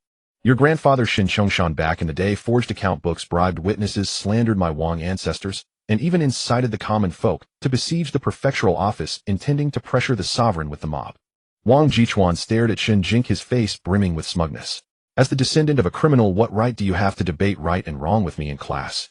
With every word he spoke, the circle of onlooking students grew larger. Low murmurs spread through the crowd. The Shen family has such a history. No wonder the princess consort's husband never entered officialdom. But she's part of the prince's household now, and she's been in theft as a county mistress. Wang Jichuan is pretty bold. Shen Jingque stood still, not speaking right away. She hadn't even settled accounts with this Wang fellow yet, and here he was coming to provoke her first. Seeing her silent, Wang Jichuan grew bolder. What do you dare say it's not true? Su Weiniing, furious, charged forward. Say one more word and ill. Shen Jingque reached out and stopped her. Inging, don't rush. She looked at Wang Jichuan's smug face and smiled. Wang Jichuan, don't act like you personally witnessed that old case from back then. That corrupt official Minister Chun was a protege of your great-grandfather. Is your Wang family really so spotless? This ambiguous insinuation infuriated Wang Jichuan. Spare me the empty talk. The late emperor's decree was crystal clear. Your Shen family are criminals, and your father didn't even have the right to sit for the imperial exams, and he had to marry into the prince's household, living off a woman. Shen Jingque suppressed her rage, 2 little figures warring. One screamed to tear this bastard's mouth apart for insulting her handsome father. The other calmly urged restraint. The evidence for the old case hadn't been found yet, and saying too much now would only invite trouble, giving them ammunition. But Wang Jichuan only grew more heated. The princess isn't even your real mother. What makes you think you're some golden branch and jade leaf? And you still have the nerve to put on airs of a young... The words were viciously cutting. Just as Shen Jingque was about to lose her temper and speak, He Lanqing stepped forward first. The young man stood in front of her, shoulders tense, trembling with fury. Wang Jichuan glanced at him sideways and immediately burst into derisive laughter. Oh, the little stutterer is here again. You want to stand up for her? Can you even get a single coherent sentence out? He Langing glared at Wang Jichuan, face livid, grinding his teeth. You say she's not a golden branch. Then what? What kind of muddled crow are you? Wang Jichuan's face changed dramatically. What did you say? He Langing didn't stop. You say consort Shen couldn't take the exams. Your father could, so why did he never manage to pass? You always pride yourself on your family's literary heritage, yet here at the academy gates you hurl abuse at your fellow students. Is this the etiquette and upbringing of your— Su Weining also stepped forward angrily. Exactly. Although Qishan Academy doesn't discriminate based on birth, Shen Jingque is still the court-appointed county mistress of Shan. Which of those words you just said shows the proper respect due to a county mistress? If we truly talk about rank and hierarchy, she could order you to kneel and kowtow right now, and you'd have— Their combined words drove Wang Jichuan to lose all reason. You. In a fit of fury, he charged forward and shoved He Langing hard. He Langing frail as he was stumbled backward from the push. Shen Jingque reached out to catch him, but they both tumbled onto the bluestone ground. The book box clattered open, papers scattering everywhere. Her head smacking against the stone. Shen Jingque's vision went white with pain. Su Weining's eyes reddened on the spot. For days she had been reminding herself of her stepmother's repeated warnings. Don't throw punches, don't cause trouble, don't shame the general's household. But the moment she saw her friends getting hurt, the last thread in her mind snapped. So she rolled up her sleeves, charged over, and slammed her fist into Wang Jichuan's face. Wang Jichuan let out a scream, blood gushing from his nose. The two youths who had come with him lunged from both sides, each grabbing one of Su Weining's arms. Let me go. All of you ganging up on one person, aren't you ashamed? Su Weining struggled violently. Seeing her friend at a disadvantage, Shen Jingque gritted her teeth, scrambled up from the ground, and rushed over to yank the follower's hair. Wang Jichuan, you bring a pack of lackeys to bully a girl. Shameless. Wang Jichuan clutched his nose, blood dripping through his fingers. She hit me first. Shen Jingque was screaming, mad with rage too. Your Wang family built its fortune on framing and slander. The whole lot of you are shameless. At those words, Wang Jichuan let out a roar and lunged, yanking hard on Shen Jingque's hair. A sharp needle-like pain shot through her scalp and tears sprang to her eyes. All that talk of ladylike composure, of smoothing things over, it was all bullshit. She was going to win this fight no matter what. As if she couldn't take down a few little brats. The next moment, Shen Jingque hurled herself at Wang Jichuan and tackled him to the ground. She straddled him and raised her hand for a slap. Smack! Wang Jichuan was stunned, senseless, but Shen Jingque went on swinging left and right, slapping him again and again. Insult my father. Hit my friends. Pull my hair. You little bastard. Each slap landed solidly, her palm burning with pain. Meanwhile, He Langing finally scrambled up, grabbed the scattered book box from the ground, and hurled it at the back of the follower who had been pinning Su Weining's right arm. The boy cried out in pain and let go. With one arm free, Su Weining seized the other and hurled him away. He slammed into the wall so hard he practically stuck there. It was a thoroughly satisfying brawl. The crowd of onlookers grew larger and larger, clogging both ends of the corridor. Behind a distant pillar, Shen Tingyun leaned against the column, fingers twisting the handkerchief at her sleeve, her expression conflicted. Zhao Yujuan had sidled over at some point, covering her mouth, utterly amused. Isn't that your own sister? Why don't you go help? Shen Tingyun shot her a glance, released the handkerchief, and turned away. Zhao Yujuan pouted at her, retreating back, but didn't press further. The chaos before the tea pavilion finally drew the attention of the master. Master Tsin came striding over with his warning ruler in hand. At the sight of the scene in the corridor, his beard practically bristled. Are you all trying to start a rebellion? At the sound of Master Tsin's voice, everyone froze. Su Weining was still gripping a follower by the collar, her sleeve torn at the seam. He Langing was covered in dust, his face smudged and grimy. Shen Jingque's hair was a tangled mess, a red mark streaked across her cheek. But the worst off was Wang Jichuan. Blood smeared all over his front with a bright red handprint on each cheek, perfectly symmetrical. Master Tsin, furious, rapped his ruler against the railing. Go, fetch the academy head. Meanwhile, at the princess residence, Shun Yen was bent over his desk, tallying military supply ledgers. Lu Yi came running and having lost a shoe along the way. Master Shun.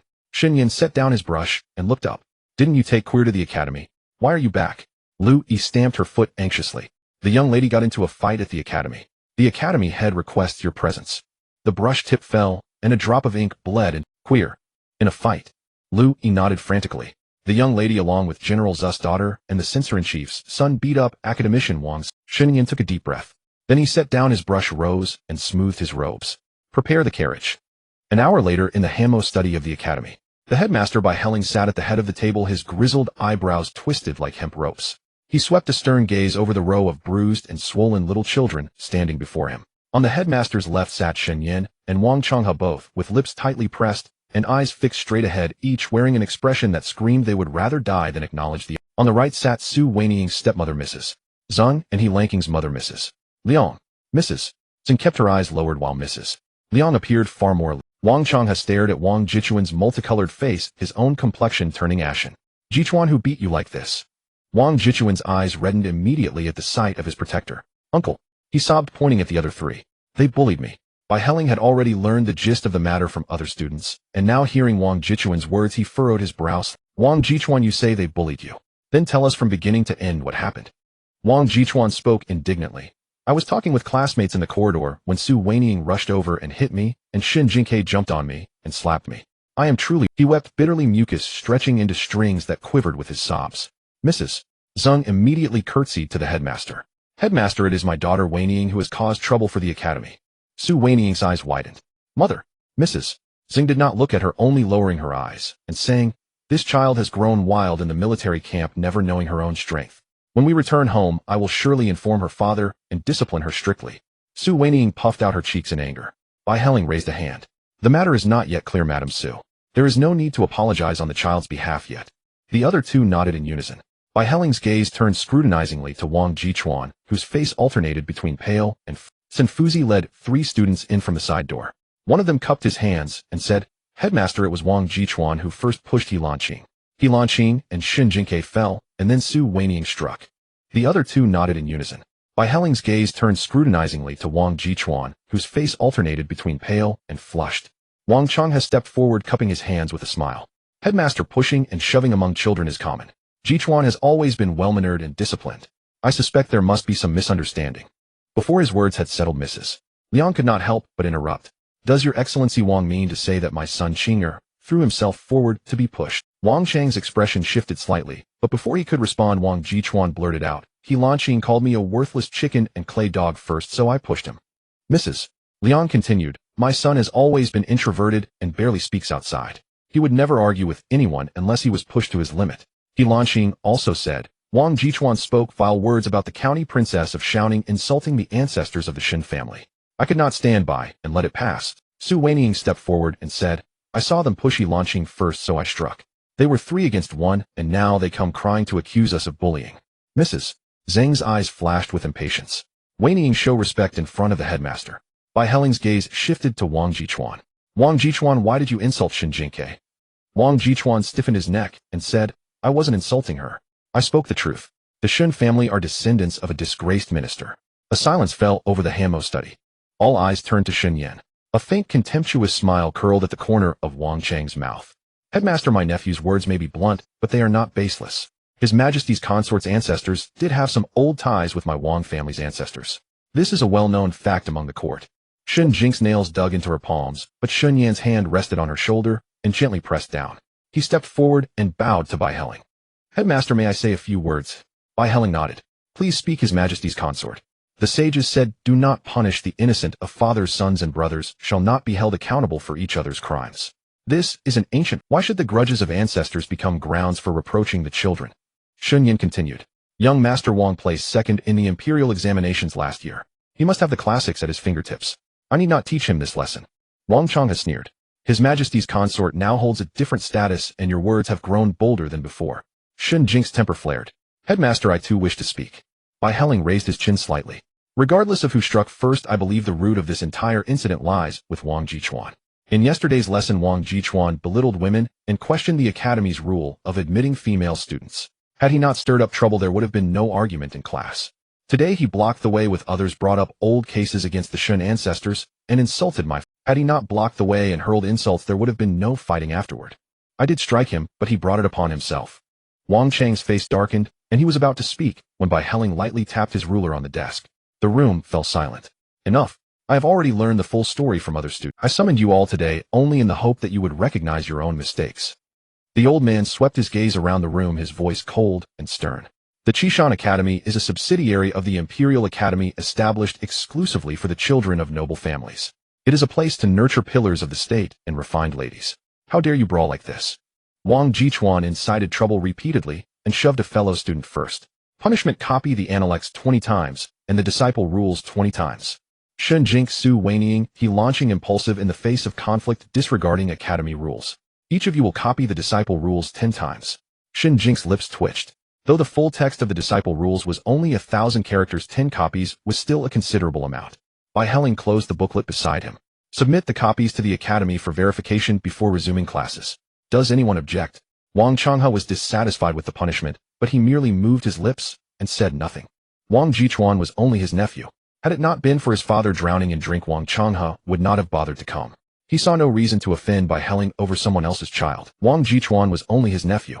Had it not been for his father drowning in drink, Wang Changhe would not have bothered to come. He saw no reason to offend Bai Helling. Within the academy, the ancient locust tree was lush with leaves. Sunlight filtered through the gaps, scattering golden specks on the bluestone ground. Rongjing lay with one hand pillowed behind his head against the trunk, while the other hand toyed with a piece of mutton fat jade pendant, flipping it between his fingers.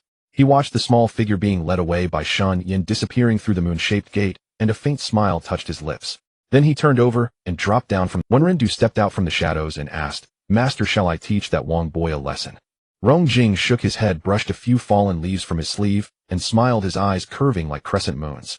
"Tell me, what do scholarly families fear most?" Wenrindu was taken aback. Rongjing turned around, clasped his hands behind his back, and walked down the path into the depths. Go and investigate how much debt the eldest branch of the Wang family has accumulated over the years, and who holds the debts. In the study of Ming Sui Pavilion, Shen Jingque knelt upright on the cold blue brick floor. A thin cushion lay beneath her knees, but it offered scant comfort. The hard, uneven seams of the bricks dug into her bones, and her legs transitioned from aching to numb. Yet she dared not move a muscle. Her father was genuinely furious this time. On the carriage ride home, despite her best attempts at being cute and coaxing, he had not spoken a single word to her. Shen Yin sat behind the desk, a bamboo discipline ruler resting by his hand. His usual gentle and warm demeanor was gone, replaced by a cold, frosty glare fixed upon Shen Jingque. Unable to bear the oppressive silence before the storm, Shen Jingque decided to speak first and apologize. "Father, I was wrong." Shen Yin did not respond, and it was a long moment before he finally spoke. "Oh, then tell me, what exactly were you wrong about?" "I shouldn't have fought at the academy." "And oi." Shen Jingque thought for a moment. "I shouldn't have pinned Wang Jichuan down and slapped him." Shen Yin took a deep breath to suppress the emotions churning in his chest, then pressed on coldly, "And oi. What else?" Shen Jingque scratched her cheek, racking her brains, but unable to guess the correct answer her father expected. She simply lowered her head further and shut her mouth, playing the part of a silent quail. Looking at his daughter's fluffy hair, Shen Yin ultimately couldn't maintain the stern facade of a strict father. He let out a long, heavy sigh. "During the classroom debates you argued with reason and evidence, and I would not have punished. It's only natural that you were upset when Wang Jichuan spoke rudely. But when you are deliberately provoked on the road, your first course of action should be to turn back and find the master or summon one of the academy's servants." Shen Jingque buried her head even lower. She knew she should have sought out the master, but at that moment Wang Jichuan's mouth had been just too infuriating. Instead of seeking a proper solution, you chose to engage him in a brawl yourself, escalating the situation out of control. Shen Yin paused, struggling to contain the rising anger within him. Qishan Academy is a sacred place of learning revered by scholars across the realm. If you won today, people would say the eldest princess mansion is overbearing, that the county lady of shouting bullies others with her power. But if you had lost, you would be hurt, and that would pain your father's heart. Wang Jichuan is a boy taller and heavier than you. If he had not held back, have you considered the consequences? Shen Jingque looked up at him. Her father's usually gentle eyes were filled with pain, making her heart ache with a sour sensation.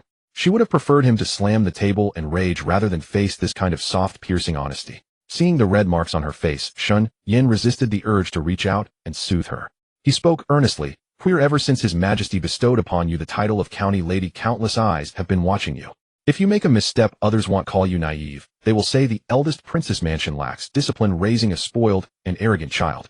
Indeed, from the very first day she entered the academy, she knew she represented the dignity of the eldest princess mansion. Yet she had still been provoked and given others ammunition for gossip. She looked up at her father, her voice tinged with a stuffy nasal tone. "Father, I won't be so impulsive again in the future." Shen Yin closed his eyes, releasing all his worry and helplessness in a single sigh. When he opened them again, his gaze had regained its usual calm and gentleness. "Since you know you were wrong, will you accept the punishment?" Shen Jingque stole a glance at the bamboo ruler on the desk, gritted her teeth, and extended her hand. Well, if it would appease her father, a few hits were bearable. She trembled as she turned her palm upward, revealing a pale hand slick with sweat, her face etched with grim determination. "Father, if you're going to strike my palm, could you please go easy? I still need to copy text, and if it swells, I won't be able to hold the brush." Seeing her look of forced bravery masking her fear, Shen Yan's grip on the ruler tightened, and then loosened. In the end, he couldn't bring himself to strike. He tossed the ruler aside and waved his hand wearily. Go copy the texts. 10 copies of the Disciples' Rules, all finished before tomorrow evening. Not one character less. Shen Jingque's body went limp, and she nearly collapsed to the floor. Over 10,000 characters. Her calligraphy was slow to begin with, and if it was due tomorrow, she would have to work. She pulled herself up with a grimace, dragged out a long, reluctant "oh," and turned towards the study. Naturally, she missed the look of deep concern and affection in her father's eyes behind. That night, the hour grew late, and the chirping of insects from outside the window came in intermittent bursts. Shen Jingque finished one copy and shook her aching hand.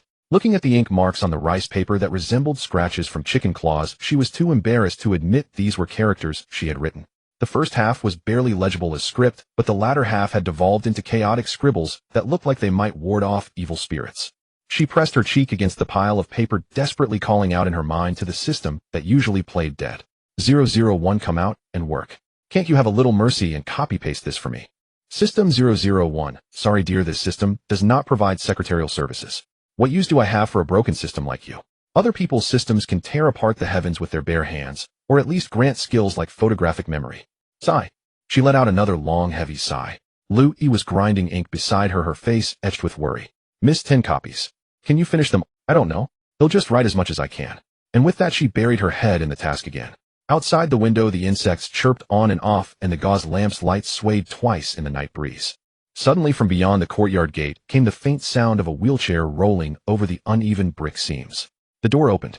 Qianqi silently pushed Xiao Chongqing in. Seeing him, Shen Jingque managed a weak smile. Big brother, why are you here? She put down her brush, ran over, crouched beside Xiao Chongqing, and gently touched. How's the rehabilitation going? Master Ji said you could stand for a quarter of an hour now. Xiao Chongqing didn't answer, his eyes filled with concern as he looked at her fingers, red and irritated from holding the brush. How many copies have you written? Shen Jingque held up one finger. 1. Xiao Chongqing was silent for a moment. Can't you write it tomorrow? Shen Jingque clutched her head and wailed. No way. It's due tomorrow evening, so I have to write at least half today. Just as she finished, the door creaked open again. A head poked in. Little queer. Xiao Chongqing pushed the door open fully and met Xiao Changqing's gaze. Both of them froze for a second. Big brother. Xiao Chongqing nodded. You came too.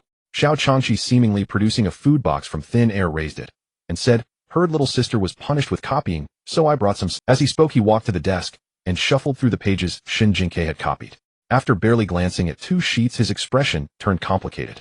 Queer, if you submit this handwriting, won't the master faint on the spot? Shen Jingque covered her face with both hands, groaning in misery. He'll be the one fainting if I have to copy anymore. Writing with a brush is just so impossibly hard. The 2 brothers exchanged a glance and came to the same decision without a word. Get the brush and paper. Shen Jingque looked up, a small ink smudge on her forehead, her mind slow to. Shen Jingque was genuinely surprised that her 2 elder brothers were so loyal that they decided to stay and help her copy the texts. The 3 of them now occupied a corner of the table, each heads bowed, writing furiously. The lamp wick crackled occasionally, its flames swaying. It cast 3 shadows on the wall, one large, one small, and one in between, huddled together in a single. The esteemed commander of the Imperial Guard and the wealthiest man in Daong never imagined they would spend the dead of night crammed into their sister's study, helping her finish a punishment assignment. Xiao Chongqing held his brush with perfect posture, each stroke even and steady. His calligraphy was bold and vigorous, more than 10 times more beautiful than Shen Jingque's own hand. Xiao Chongqing, on the other hand, was far less disciplined. He would pause every couple of lines to shake his wrist, muttering under his breath. Where don't you think this Rules for Disciples was written just to torment people? I was punished to copy it 3 times as a child, and my wrist still aches at the mere sight of these words. Shen Jingque slumped over the table, chin resting on her arm, and replied weakly, Second brother, at least you only had to copy it 3 times. I had to do it 10. That's different. I was also made to kneel in the ancestral hall for an entire night, as an additional punishment. Xiao Chongqing wrote swiftly, but his tone grew increasingly proud as he recounted his embarrassing tale. It was so cold that night that my snot froze solid. The next day, mother felt sorry for me, and personally made me a bowl of ginger soup. After drinking it, I was as lively as ever. Without lifting his head, Xiao Chongqing coldly interjected, that was the time you sold mother's inkstone as a counterweight. That was my first business venture. Xiao Chongqing declared with righteous indignation, I traded the inkstone for 3 pounds of walnuts, ground them into powder, and sold them to the pharmacy, netting a profit of 21. That was the first deal of my life, truly momentous.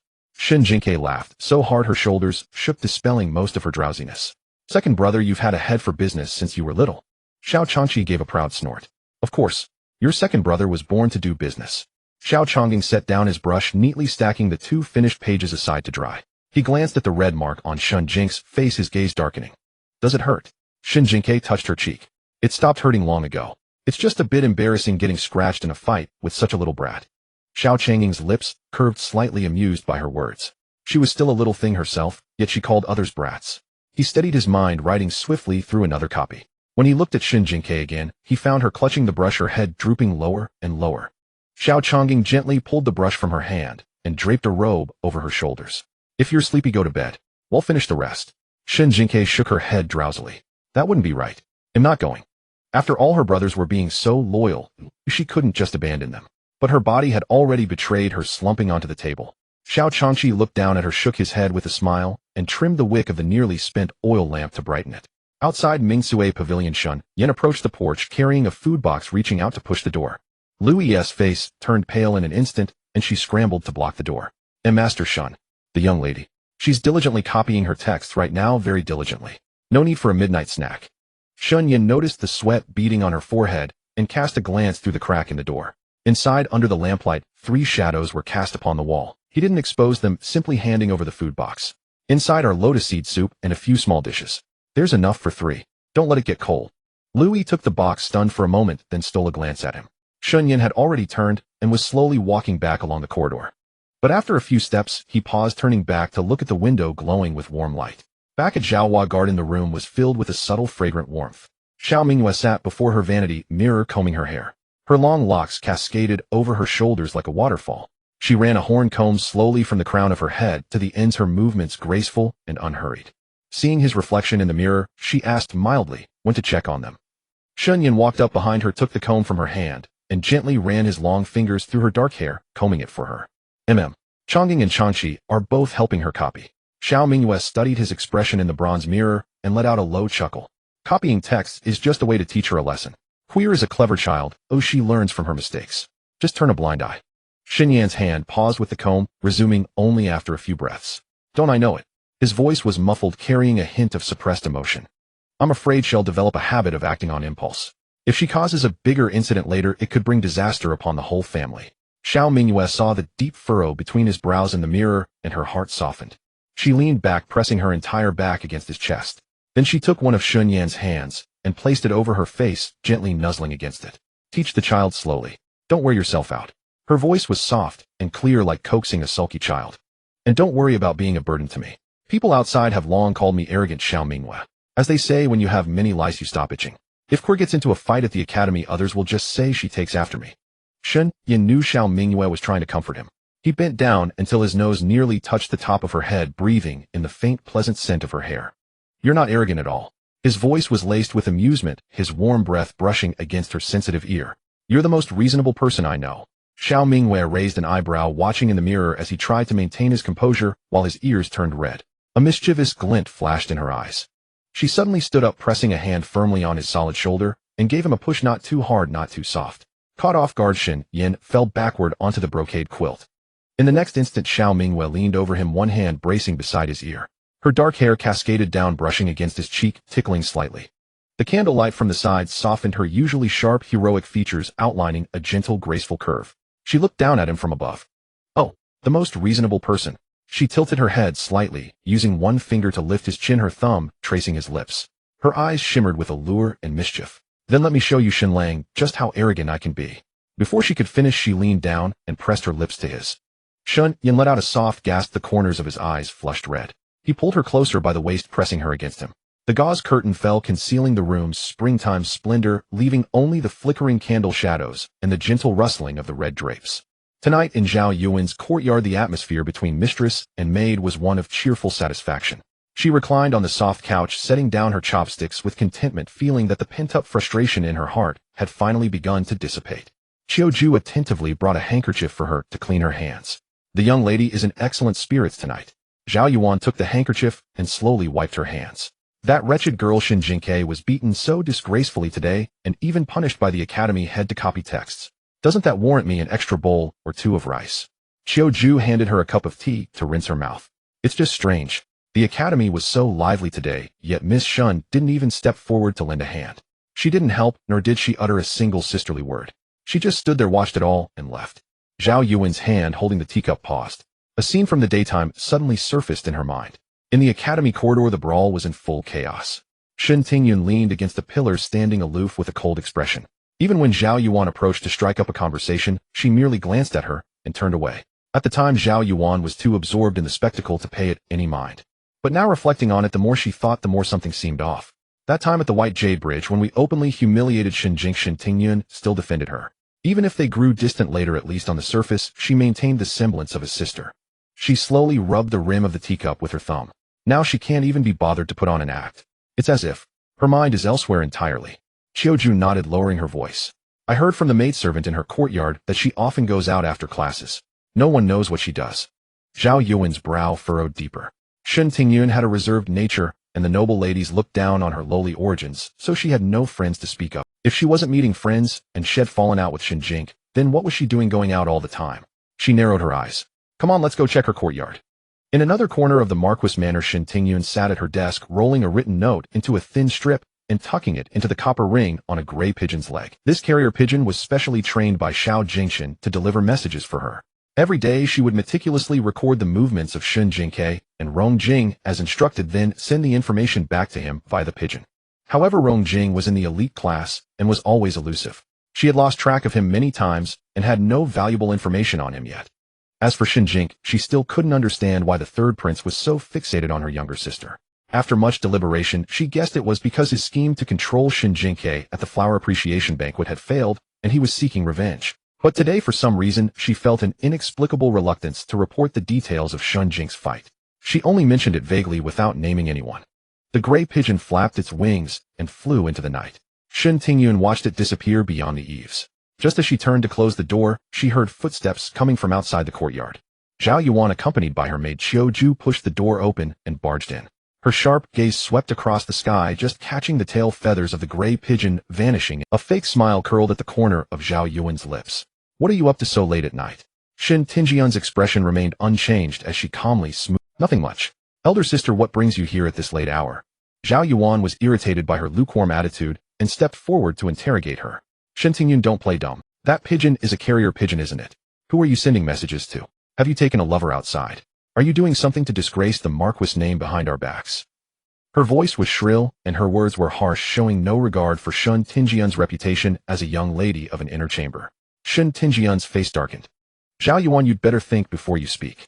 It had to be said the special treatment she received from Xiao Jingxian had improved her standing in the household, giving her the confidence to face Zhao Yuan's provocations. Hearing that Shen Tingyun didn't even address her as elder sister anymore, Zhao Yuan's anger flared even more. What? Hit a nerve have I? Gone from embarrassment to rage. Your mother is still in the manor pregnant. And you as her daughter are sending messages to outsiders in the dead of night. You are dragging the Marquis' reputation through the mud. Shen Tingyun took a step forward. If you have proof, go and report it to the marquis and the old madam. If not, then shut your mouth.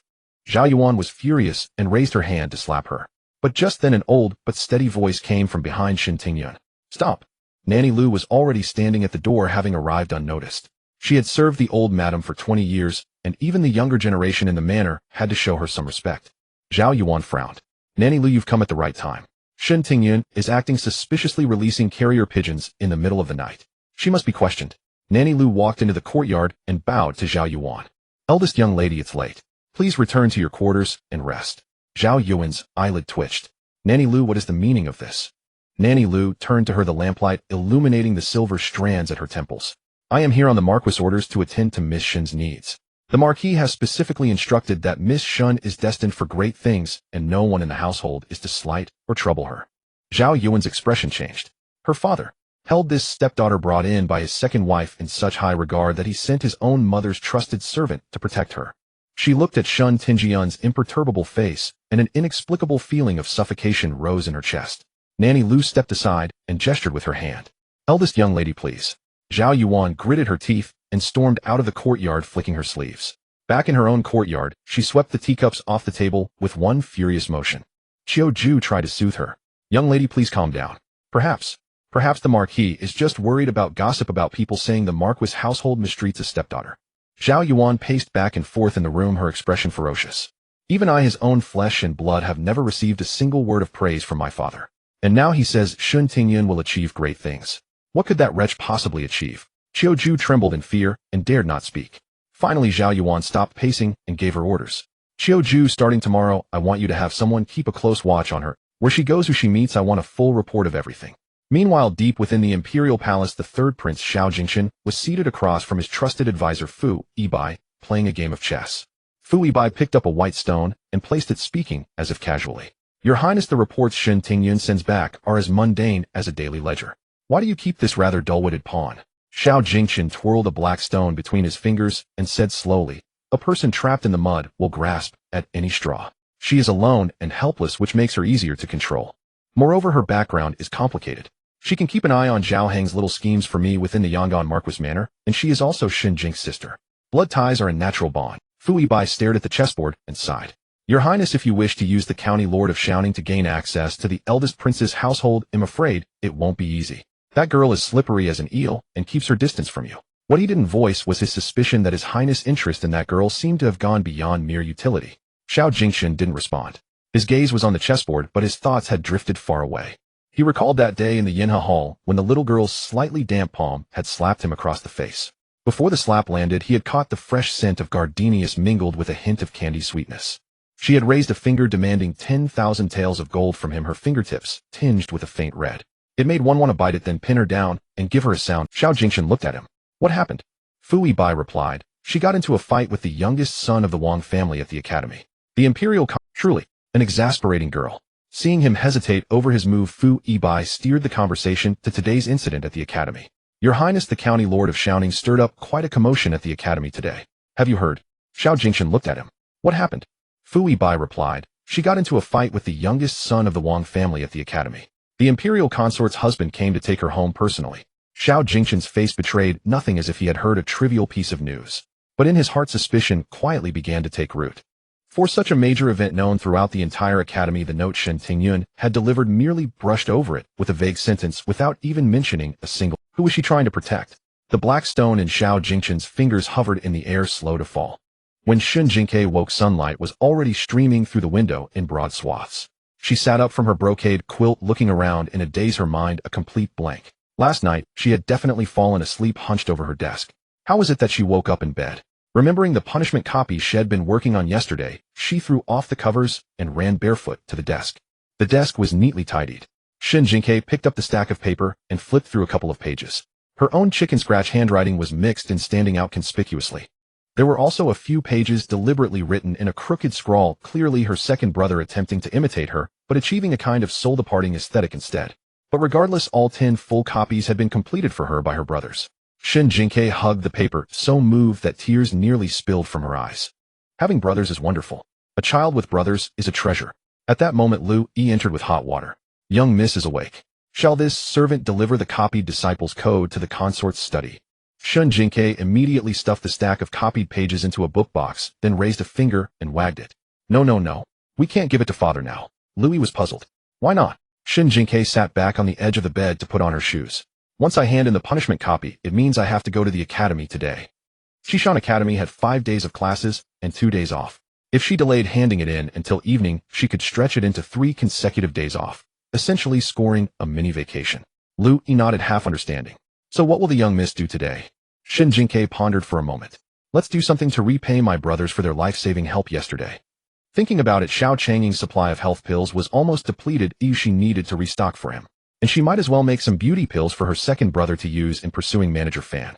With that, she quickly washed up, then sent Lu Yi off to the kitchen to fetch breakfast. After closing the door herself, she sank her consciousness into the Shenong space. Inside the space, the spirit spring herbs had matured. Dewdrops glistened on the leaves, and with a breeze, a crisp, refreshing scent of medicinal herbs spread through the air. Shen Jingque rolled up her sleeves and got to work. Come on, my little worker herbs. Today we're going to shine for the cause of the Princess Mansion's recovery. She separated the main ingredients and auxiliary herbs, tossing them into the alchemy furnace. The pills were soon refined. She found a few boxes, packed them properly, and left the space. Just as Lu Yi returned, she shoved the box of health pills at her, telling her to deliver it to the Grand Princess, then turned and ran off. Hey, young miss, aren't you having breakfast? Lu Yi called out, but there was no one left, as she was already long gone. The shadow bamboo garden was as quiet as ever. When Shen Jingque pushed open the door, Xiao Changying was slowly pacing the courtyard, leaning on a dark wooden cane. Qianxi followed 2 steps behind, hands hovering at his sides ready to catch him at any moment. Xiao Changing walked slowly, but his steps were much steadier than last. His right leg still dragged slightly when it landed, but his knee could bend now. He walked step by step across the bluestone ground, sweat beading on his forehead, yet his back remained ramrod straight. Shen Jingque's eyes burned with emotion, and she dashed over. Big brother. Xiao Changing stopped, saw her running over, and first reached out a hand to hold her back. Slow down. Shen Jingque skidded to a halt in front of him, circling around him for half a turn. You can walk. Xiao Changing looked at her, even more excited than he was, and warmth spread through his eyes. Only a short distance. Still so much better than last time. Xiao Changing raised a hand to wipe the sweat from his brow. Why are you here today? Don't you have to go to the academy? Shen Jingque glanced around, then pressed a finger to her lips. Shoo, I haven't handed in yesterday's copy to father yet, so just let me skip one more day. Xiao Changing fell silent for a moment, then shook his head with a hint of helplessness. It was only natural that with her temperament, she couldn't sit still for studying. Qianxi pushed the wheelchair behind him, helping him sit back down. In the morning sunlight, the girl's round face had a soft sheen as fresh and vivid as newly formed dew. But when Xiao Changing's gaze fell upon the faint red mark on her cheek, he suddenly spoke. From now on, come to the Shadow Bamboo Garden every day. Have Qianxi teach you basic martial arts. Shen Jingque took a frightened half-step back, shaking her head like a rattledrum. No, I can't even hold a horse stance steady. She was born without any athletic talent, couldn't even do 10 sit-ups, and had walked her way through the 800-meter physical fitness test back. Besides, she already found going to the academy every day tedious and exhausting. Learning martial arts on top of that would surely kill her. But Xiao Changing's face still held a trace of worry. The academy is full of sons from noble families. Having shadow guards intervene would easily give them ammunition against us. If you run into other riffraff next time, what do you plan to do? Shen Jingque was at a loss for words. She really hadn't thought that far ahead. Yesterday there had been Su Weiniang and Helan Xing, but what if next time she was all alone? She couldn't count on a chance encounter with a martial arts capable classmate every time. She thought for a moment, then asked, is there any kind of hidden weapon that doesn't require too much physical? Xiao Changing was taken aback. Actually there was. He looked at Qianxi. Go fetch the box on the 3rd shelf of the bookcase. Qianxi turned and went inside, returning shortly with a flat sandalwood box. He opened the lid, revealing a sleeve crossbow nestled inside. It was wrapped in plain blue silk with a compact mechanism. When unfolded, it fit snugly against the forearm, completely hidden once the sleeve was lowered. Xiao Changing handed the sleeve crossbow to her, his fingertip pointing at 2 different mechanisms. Rotate left to fire darts, or rotate right to fire lead pellet. Then he had Qianxi demonstrated on his wrist. Flick your wrist with your palm facing forward to release. This was specially designed for civilian secret agents of the Imperial Guard. Shen Jingque's eyes lit up, and she immediately strapped the crossbow onto her left arm. This is so cool. Imitating Xiao Changing's demonstration, she fastened it to her wrist, rotated the mechanism to the left, and gave a sharp flick. With a soft sound, a dark, gleaming dart shot out, embedding itself precisely into the trunk of the old locust tree 30 feet away. The girl was so excited her face flushed red. She rubbed her wrist and rotated the mechanism to the right. One more time. Xiao Changing glanced at the dart in the tree trunk and reminded her calmly, the lead pellet's trajectory drifts. Steady yourself before firing. Got it. Shen Jingque wasn't listening at all. Before Shed even found her stance, her hand was already up. Qianxi's expression shifted slightly. Missed that direction is the courtyard wall. If the lead pellet hit the wall, it could easily ricochet and injure her. But fortunately, this shot was wildly inaccurate. It whizzed over the wall and disappeared. The very next instant, however, a miserable howl came from beyond the wall. OWWW. Who hit me on the head? Shen Jingque froze on the spot, slowly turning her head to look at Xiao Changing. Big brother, you didn't hear anyone shouting outside just now, right? Xiao Changing nodded expressionlessly. I did. It was your second brother. Then he delivered the second half of the sentence calmly and mercilessly. And unless I'm mistaken, he's coming in here to beat you up now. The courtyard gate was thrust open with great force. Xiao Changxi rushed into Shadow Bamboo Garden, clutching his head, a conspicuous lump bulging on his crown. The grimacing expression on his face made the scene rather comical. He extended his index finger, pointing straight at the sleeve arrow in Shen Jingque's hand, his voice dripping with bitter reproach. Biting the hand that feeds you. An absolute act of ingratitude. Little queer, last night I copied books for you until my hand cramped, and today you strike me with a hidden weapon. Shen Jingque promptly hid the sleeve arrow behind her back, pressed her palms together, and wore an apologetic expression. Sorry, second brother, I haven't mastered controlling the new hidden weapon yet. Then she pointed at Xiao Changing. Big brother is a witness. He can testify that I really didn't mean to. Xiao Changing's gaze swept over the lump on Xiao Changque's head, the corner of his mouth lifting by a fraction of a pixel before quickly returning to normal. What brings you to Shadow Bamboo Garden at this early hour? Xiao Changqi, still holding his head, looked even more aggrieved on the spot. Big brother, if you're not going to seek justice for me, fine, but why are you interrogating me? Xiao Changing. Seeing his elder brother's subtle eye roll, Xiao Changqi choked, then turned to Shen Jingque and said, Lu said you came to Shadow Bamboo Garden, so I made a detour to find you. Shen Jingque tilted her head. What do you need me for? Xiao Changqi suddenly stammered, his gaze drifting toward the old locust tree in the courtyard. Did you forget something you promised someone? Huh, did I? Shen Jingque raised an eyebrow, ran through recent events, and truly couldn't recall owing anyone a debt. She stepped back half a pace, suspiciously scrutinizing Xiao Changqi. Second brother, you're not trying to swindle me, are you? Xiao Changqi angrily kicked a small pebble by his foot. I swindle you? You ungrateful little thing, do I need your paltry scraps? With that, he slapped his fan onto the stone table with a smack, grinding his teeth. On New Year's Eve at Buy a Tower, what did you promise shopkeeper Fan? You said you'd go to Fan family's incense workshop to visit her and thank her. What you forgot? Shen Jingque slapped her forehead. Back then, to create an opportunity for Xiao Changqi, she had indeed blurted out that promise. But after the term started, her mind was stuffed full of the 4 books and 5 classics, and she had completely forgotten about it. I just forgot, that's all. She gave an awkward smile. Xiao Changqi glared at her with a look of exasperation. How could you forget something you promised? At such a young age, how can you be so untrustworthy? Shen Jingque narrowed her eyes, watching Xiao Changqi's eager demeanor, and suddenly understood everything. So that's it. He clearly wanted to see her himself, but couldn't find an excuse. She leaned and grabbed Xiao Changqi's hand, and smiled, so widely her eyes crinkled. Second brother, just say you want to go see shopkeeper Fan. Why beat around? She patted her chest with grand bravado. Come on, your little sister will accompany you today to see Sister Fan. Xiao Changqi's face instantly turned red to the tips of his ears, and he retorted stubbornly, what do you mean accompany me? I'm just afraid you'll break your word and tarnish the reputation of the Princess Mansion. Fine, fine, yes, it's all for my sake. The two walked out hand in hand. Xiao Changing watched the two figures bickering as they disappeared through the moon gate, then shook his head. Both of them act like they never grow up. The Eastern market opened early. The shops along the street had all opened their doors, their shop signs swaying in the breeze, presenting a scene of bustling prosperity. Shen Jingque suddenly seemed to remember something and slapped her thigh. Second brother, don't you think I should bring a gift for my first visit? Xiao Changqi, already prepared, took a brocade box out of his pocket. Already prepared. A box of South Sea pearls as a greeting gift for shopkeeper Fan. Shen Jingque opened it for a glance, then snapped it shut immediately. Second brother, we're visiting a friend, not proposing marriage. These pearls were each as big as a quail's egg. Shed probably scare shopkeeper Fan. Xiao Changqi's fan stopped midair. Is it that exaggerated? Shen Jingque sighed. This second brother of hers truly didn't get it. Your current relationship with Sister Fan isn't intimate enough to warrant such an expensive gift. It would be too presumptuous. Seeing that he still looked confused, Shen Jingque gave an example. Let's put it this way, if someone suddenly gave you 10 chests of gold with no strings attached, what would be your first reaction? Xiao Changqi frowned slightly, and answered with certainty, something's. Shen Jingque spread her hands. There you go. Sister Fan is also a businesswoman. If you give her a gift like that, she'll suspect you have ulterior motives. Even if she believes in your character, she'll feel immense pressure.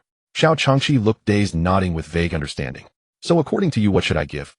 I can barely get a kind look from her these days. How am I supposed to provide her with that emotional value you mentioned last time?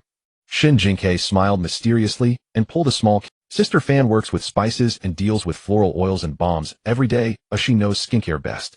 This is a beauty pill I recently refined. Why not use this to find some common ground with her? Make her feel that you're willing to put thought into her. Xiao Changqi stroked his chin and uttered an, oh, that makes sense. The carriage stopped in front of Fan family's incense workshop. Fanji Incense Workshop was a 3-story wooden building with upturned eaves and soaring corners. The two characters, Fanji, on the plaque sharp and vigorous in brushwork, were personally inscribed by Fan Xiao. The first floor housed a counter for walk-in customers filled with various incense cakes, incense pellets, and fragrant oils. The second floor consisted of elegant private rooms for distinguished guests, while the third floor was the blending workshop. As Shen Jingque entered the shop, her nose was filled with a sweet and rich fragrance, and her eyes immediately lit up. She was like a sparrow that had wandered into a garden of 100 flowers, looking around and touching things, unable to take her hands off the various small porcelain bottles displayed on the counter. Xiao Changqi followed behind her, gently waving his folding fan, his face composed. In reality, he kept glancing at the stairway leading to the second floor. The shop assistant on the first floor, who recognized him, hurriedly came forward with a beaming smile. Second young master Xiao, you're here. What new incense would you like to see today? Xiao Changqi closed his fan and asked with restraint, is shopkeeper Fan in? The assistant replied with a flattering smile. The shopkeeper is attending to guests in a private room on the second floor.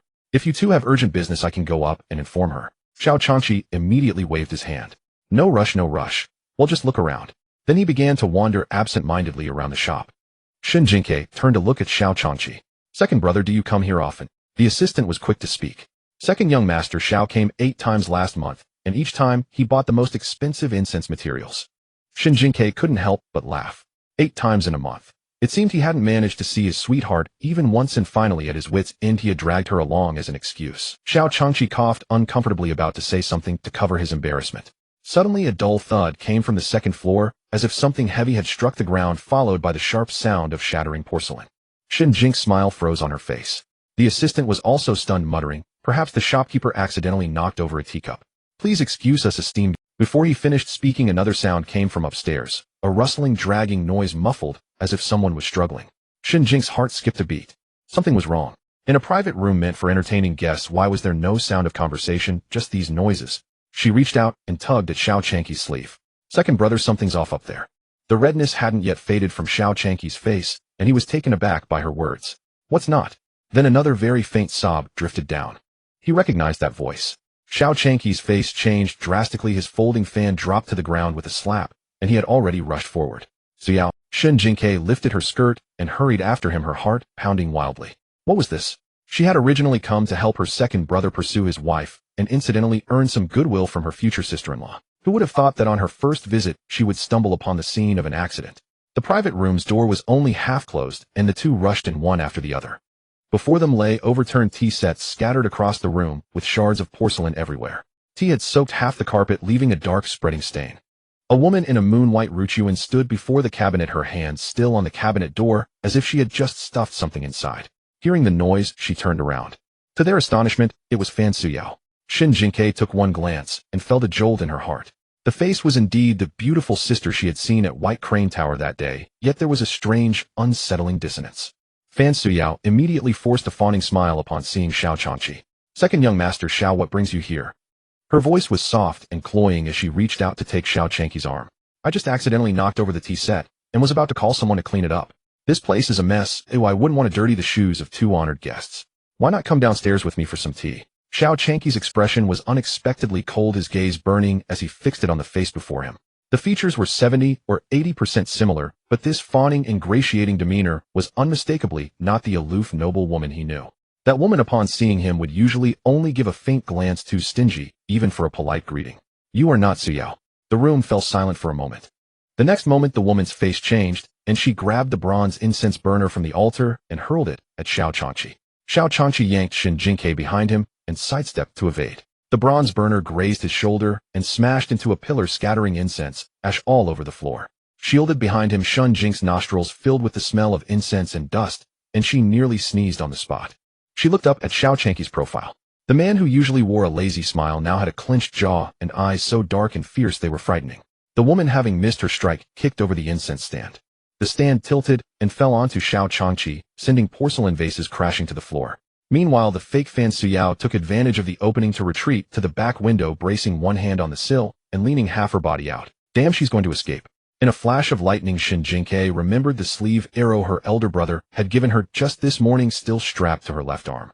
Second brother. She raised her left arm, aimed at the woman's back, twisted the mechanism to the left, and flicked her wrist sharply. A soft thud. She missed. The dart, crooked and awry, struck the fake Fan Suyao's heel. Ow! She lunged forward onto the window frame, her forehead hitting the wooden edge with a thud. Sorry, I didn't aim well. Shen Jingque's face was full of alarm as she involuntarily apologized. Damn, what a tricky spot to hit. Despite the pain, the fake Fan Suyao stubbornly tried to climb out the window. Flustered, Shen Jingque twisted the mechanism again and flicked her wrist, but this dart went wildly off course, thudding into the woman's hand that was braced on the sill. The woman screamed, her hand went limp, and she slid down from the window frame, landing on her knees. Shen Jingque's mouth fell open. I really didn't mean to. I haven't mastered this new hidden weapon yet. At that moment, Xiao Changqi also crawled out from under the stand, stepped over the broken porcelain, and lunged forward to pin the woman down. The shop assistants downstairs, hearing the commotion, ran up in panic, their mouths agape at the sight. Amid the chaos, Xiao Changqi pressed down on the woman, who was apparently their shopkeeper, demanding fiercely, "Who are you really? Where is Suyao? Where is she?" The lead clerk snapped out of his daze, stomping his feet in panic, but not daring to step forward. SS. Second young master Xiao, what are you doing to our shopkeeper? Without turning his head, Xiao Changqi barked. You fools, this is an imposter. What are you standing there for? Hold her down. The burly clerks, as if waking from a dream, swarmed. The woman struggled fiercely, and it took 3 clerks working together to pin her to the floor. Xiao Changqi had no time to question her further. He turned and bent down to pull open the cabinet door that had been closed earlier. The cabinet door creaked open. A large bulging sack lay at the bottom of the cabinet, clearly containing a curled-up human form. Xiao Changqi's pupils contracted, and his heart pounded violently. His hands trembling, he tried to untie the sack, but couldn't manage it. Shen Jingque placed a hand on his shoulder. "Second brother, let me." It was her first time witnessing such a scene, and her heart raced with fear of the worst outcome. The sack's opening was finally turned down. Fan Suyo's hair was disheveled, hanging over her face, her collar askew, eyes tightly shut, her face pale and bloodless. Xiao Changqi's lips trembled as he carefully gathered her from the sack into his arms. Suyao. His voice choked. "I'm here." Fan Suyao was settled on the soft couch in the inner room on the second floor. A clerk brought hot water, and someone else fetched a clean cloak to cover her disheveled clothes. Shen Jingque sat beside the couch, first checking Fan Suyo's breath, then looking at her eyelids. Fortunately, her life was not in danger. But her current state was just like the scenes in novels where someone has been drugged with a sleeping potion. Second brother, it seems.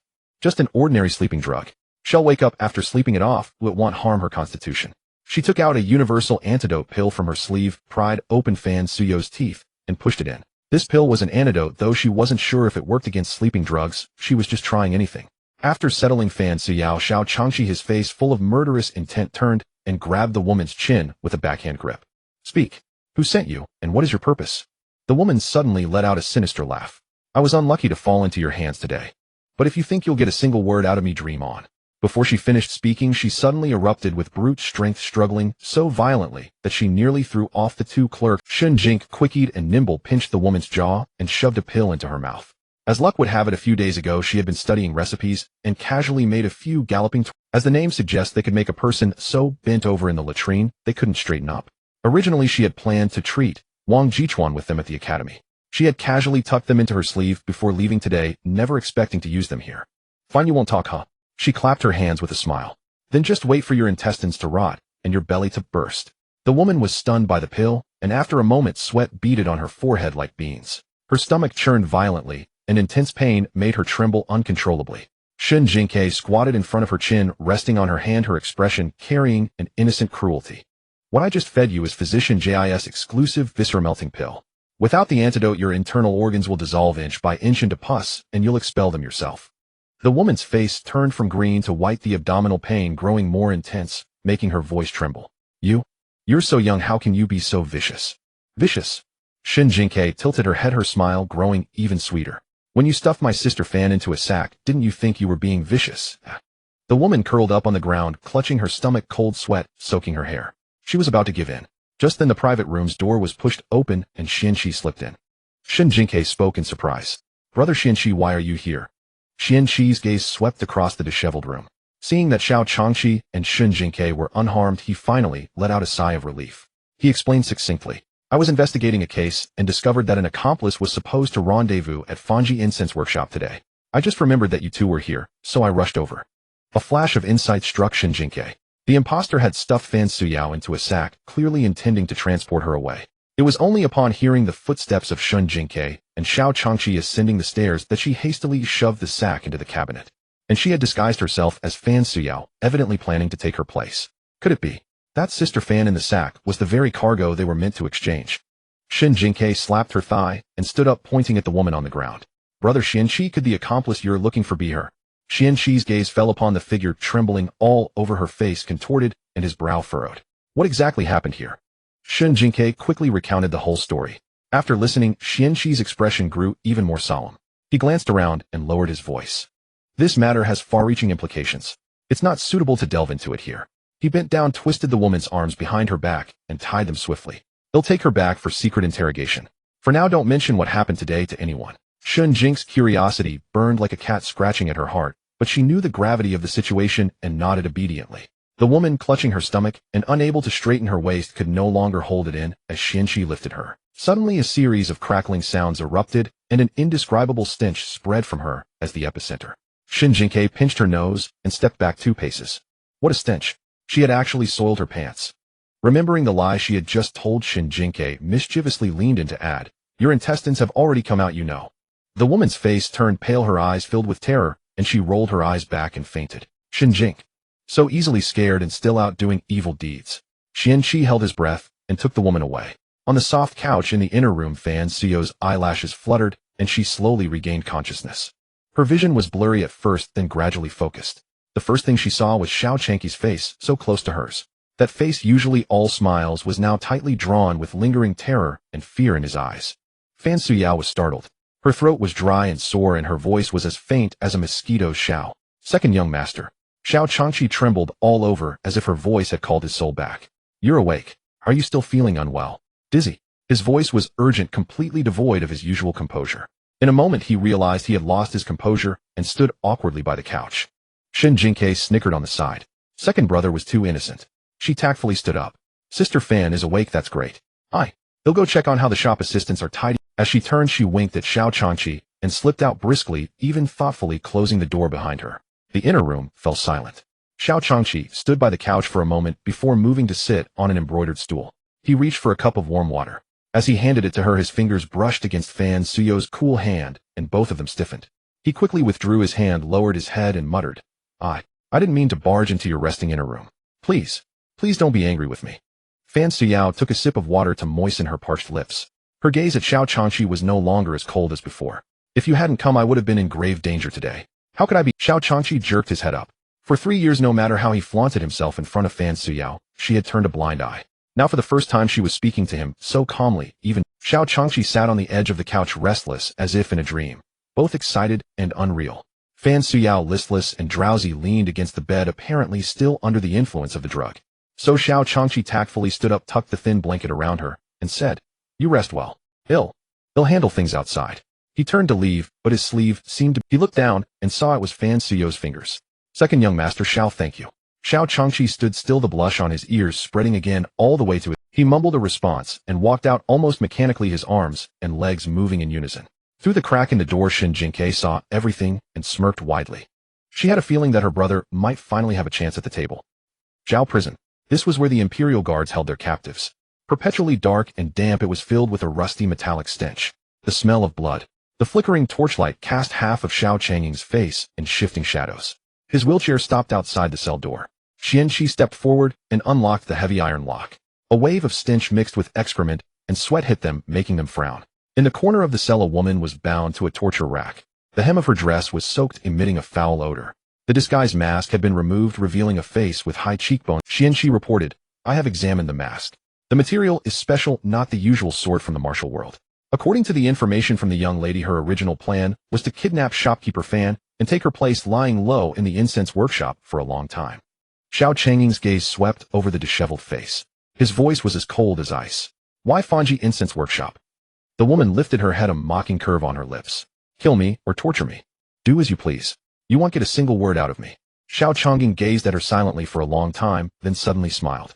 You're part of the same group as those who entered the palace, aren't you? The woman's pupils contracted sharply. Xiao Changqe caught this subtle reaction, and the corner of his mouth curled up almost imperceptibly. He had guessed correctly. He no longer looked at her, signaling Qianqi to push the wheelchair away. The iron door clanged shut behind them, the sound of the lock echoing in the empty corridor. Qianqi couldn't help asking, how did you know she was connected to the palace case? Xiao Changqe leaned back in his chair, expression calm. I didn't know. I bluffed. Qianqi was taken aback. Xiao Changqe slowly explained the reason.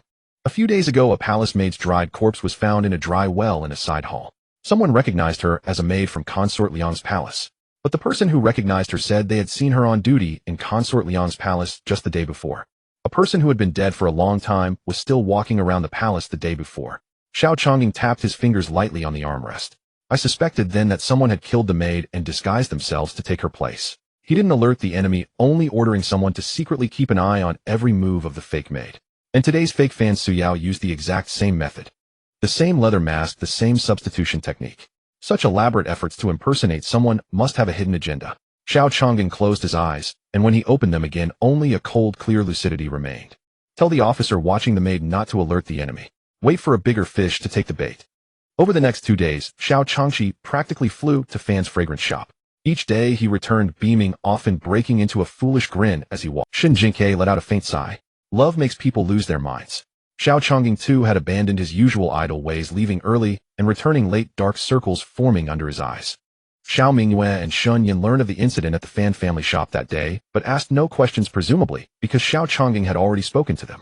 Shen Yin, however, repeatedly cautioned them not to wander about lest the thug had accomplices lurking in the city. Shen Jingque obediently agreed. Relieved of her usual duties, she devoted her attention to the Shenong space. She idly flipped through her herbal manual when her gaze suddenly stopped on a particular page. The uncontrollable laughter pill and the uncontrollable weeping pill. As their names suggested, they induced fits of laughter or sobbing upon consumption. Isn't this just like an ancient version of a tear gas bomb? She mused. But upon reading the detailed instructions, she found they could only be made into pills. If only I could make them into a spray or powder, she thought. Then she could scatter them to the wind, just like hidden weapons. Just as she was about to exit the space, she noticed a line of small text beside the alchemy furnace. Upgrade the furnace for only 50 points. This thing, she quickly asked, System, what's the use of upgrading this furnace? Dear host, upgrading unlocks more customizable pill-making options, such as pellets, powders, and ointments. She had said it herself. These functions were exactly what she needed, like a pillow arriving just as she was feeling sleepy. And how do I earn upgrade points? Each herb you illuminate in the Shenong compendium earns you points. 1 point for common herbs, 5 points for rare ones. Shen Jingque's smile froze on her face. Just 1 point for illuminating one. How stingy can you be? The system paused for a moment before speaking again. Host can also complete main quests to earn upgrade rewards directly. Quest 1, heal Xiao Jingquen's old ailment and gain his favor by showcasing your medical skills. Quest 2, accompany Xiao Jingquan to the palace banquet and win the emperor's goodwill through a talent performance. Quest 3, help Xiao Jingquan secure the support of the Grand Princess and... Enough. Shut up already. You scheming little debt collector. Shen Jingque rolled her eyes dramatically. What kind of quests were these? She had no intention of provoking that smiling tiger. Rather than courting trouble, she decided to focus on collecting the compendium instead. She exited the space and pulled out the herbal atlas she had bought at the academy days earlier, flipping through it page by page. Her finger stopped when she reached the latter half of the book. The atlas indicated that Mount Qi Academy had a herb garden on its rear hill. It grew herbs like twisted stem, dendrobium paris, polyphylla, seven-leaf lotus, and Solomon's seal. But entry was forbidden without explicit permission from the academy. Shen Jingque stared at the text, rubbing her hands in excitement. Mount Qi Academy has a place like this. Why didn't I know about it before? Although she wasn't allowed in without permission, she didn't plan to pick anything. Just a little touch should be fine, right? The next day, Shen Jingque returned to the academy carrying her punishment homework. She hopped down from the carriage and immediately spotted several burly men blocking the academy gate, shouting at the top of their lungs. Wang Jichuan, your father owes our gambling house 300 taels of silver, and he signed a pledge. Now he's fled, so you'll have to repay the debt. A son must pay his father's debts. That's only natural. If you don't hand over the money today, don't blame us for being rough. Shen Jingque pushed through the crowd and stood on her tiptoes to see. There was Wang Jichuan surrounded by the debt collectors, his face a ghastly mix of pale and livid. All his usual arrogance had vanished. His lips trembled as he stammered. My father. I don't have any money. No money. Your Wang family is the Hanlon scholar's household. How can you be broke? The lead man grabbed him by the collar. Enough talk. Today you either pay up or we go to the authorities and let your father's disgrace spread all over the capital. Shen Jingque quietly squeezed over to Su Weiniang's side and lowered her voice to ask, what's going on? Su Weiniang pursed her lips, clearly enjoying the spectacle. These are from the Wandao house in the eastern part of the city. Wang Jichuan's father owes gambling debts and has fled. Somehow they tracked him down here this morning. Heelanqing also leaned in and whispered, I heard his father is a hopeless gambler. Years ago he even secretly pawned old Madame Wang's jewelry, but Wang Huijin kept it under wraps, so it never blew up. Shen Jingque raised an eyebrow. Wang Huijin was known for running a disciplined household. How could he have raised such a degenerate son? And if the son owed the debt, shouldn't they be going out? Why were they threatening Wang Jichuan, a boy of barely 15 or 16? She sensed something was off about this. It was as if someone had deliberately directed the gambling house thugs to cause a scene here. Just then the academy head arrived, his face stern, and barked at the crowd to quiet. The men recognized this venerable scholar and reluctantly released their grip, though they still blocked the gate, refusing to leave. Bai Helling said in a deep voice, this is a place of learning and tranquility. What is the meaning of this commotion? If you have a debt dispute, take it to the authorities and let them render a fair judgment. Headmaster Bai, we're not here to cause trouble. It's the Wang family that refuses to pay their... The man craned his neck stubbornly. A son must pay his father's debts. That's the way of the world. If we don't get a straight answer today, we'll be here every day until young Master Wang pays up. Wang Jichuan, scorched by the stares of the crowd, wished he could crawl into a hole in the ground. He had always swaggered around the academy, relying on his grandfather's and uncle's influence. When had he ever been so humiliated? As more and more classmates gathered to gawk, their whispers stinging like needles, he could bear it no longer. He shoved past one of the debt collectors and bolted headlong through the crowd, disappearing in a flash. Shen Jingque withdrew her gaze and exchanged a look with Su Weiniang. Both clearly thinking the same thing. Serves him right. He Linqing let out a quiet cough and murmured, the Wang family prides itself on its literary heritage and reputation above all. With this incident, Wang Huijin's good name is bound to suffer. Su Weinian curled her lip. If they knew this would happen, they should have kept their sons in check and taught them proper conduct. Now that trouble has come knocking, there's no one to blame but themselves. Shen Jingque nodded in agreement. Wang Jichuan was exactly what happened when the fish rots from the head down. With a father like that, it was no wonder the son had turned out so poorly. The day's lessons felt unusually dull. Wang Jichuan's seat sat empty, and even Master Tsin wore a grim expression as he taught. When school let out, students drifted away in twos, and Shen Jingque walked out with Su Weinian and He Linqing chatting idly until they reached the fork in the road and parted ways. She continued alone along the corridor toward the academy's side gate, her mind still on the herb garden. Suddenly the corner of her eye caught a familiar figure, someone hugging the wall, creeping forward furtively. It was Shen Tingyun. She was hunched over her steps, light, her eyes fixed on a tall, upright figure just ahead. The person wore an indigo robe with a jade pendant at his waist, strolling at a leisurely pace. It was Rong Jing. Shen Jingque halted, her heart sinking. Shen Tingyun was following Rong Jing. What was she planning? Rong Jing seemed unaware of being followed. He turned through a moon-shaped doorway and vanished at the end of the corridor. Shen Tingyun quickened her pace, about to follow when, as if sensing something, she darted into the shadow of a nearby pillar. Shen Jingque followed silently. Shen Tingyun peeked out from the shadows, confirmed Rong Jing was far enough away, and hurried after him. Shen Jingque wanted to get a closer look, but her foot accidentally stepped on a dry twig. A sharp crack echoed through the silent corridor. Shen Tingyun whipped around. Their eyes met. Time seemed to freeze for an instant. The blood drained from Shen Tingyun's face. Panic flashed in her eyes first, then hardened into something fierce. She rushed over, clamped a hand over Shen Jingque's mouth, and seized her wrist with the other. MMPH'd. Shen Jingque struggled, but Shen Tingyun dragged her into a nearby storage room. The door creaked shut behind them. The room was dim, with only a small high window letting in a sliver of light that illuminated dust motes dancing in the air. Shen Tingyun pressed her back against the door, her chest heaving, her eyes locked on Shen Jingque like a cornered young beast. Shen Jingque blinked, then calmly pulled the hand away from her mouth. Sister, she said seriously, what are you doing following young Master Rong?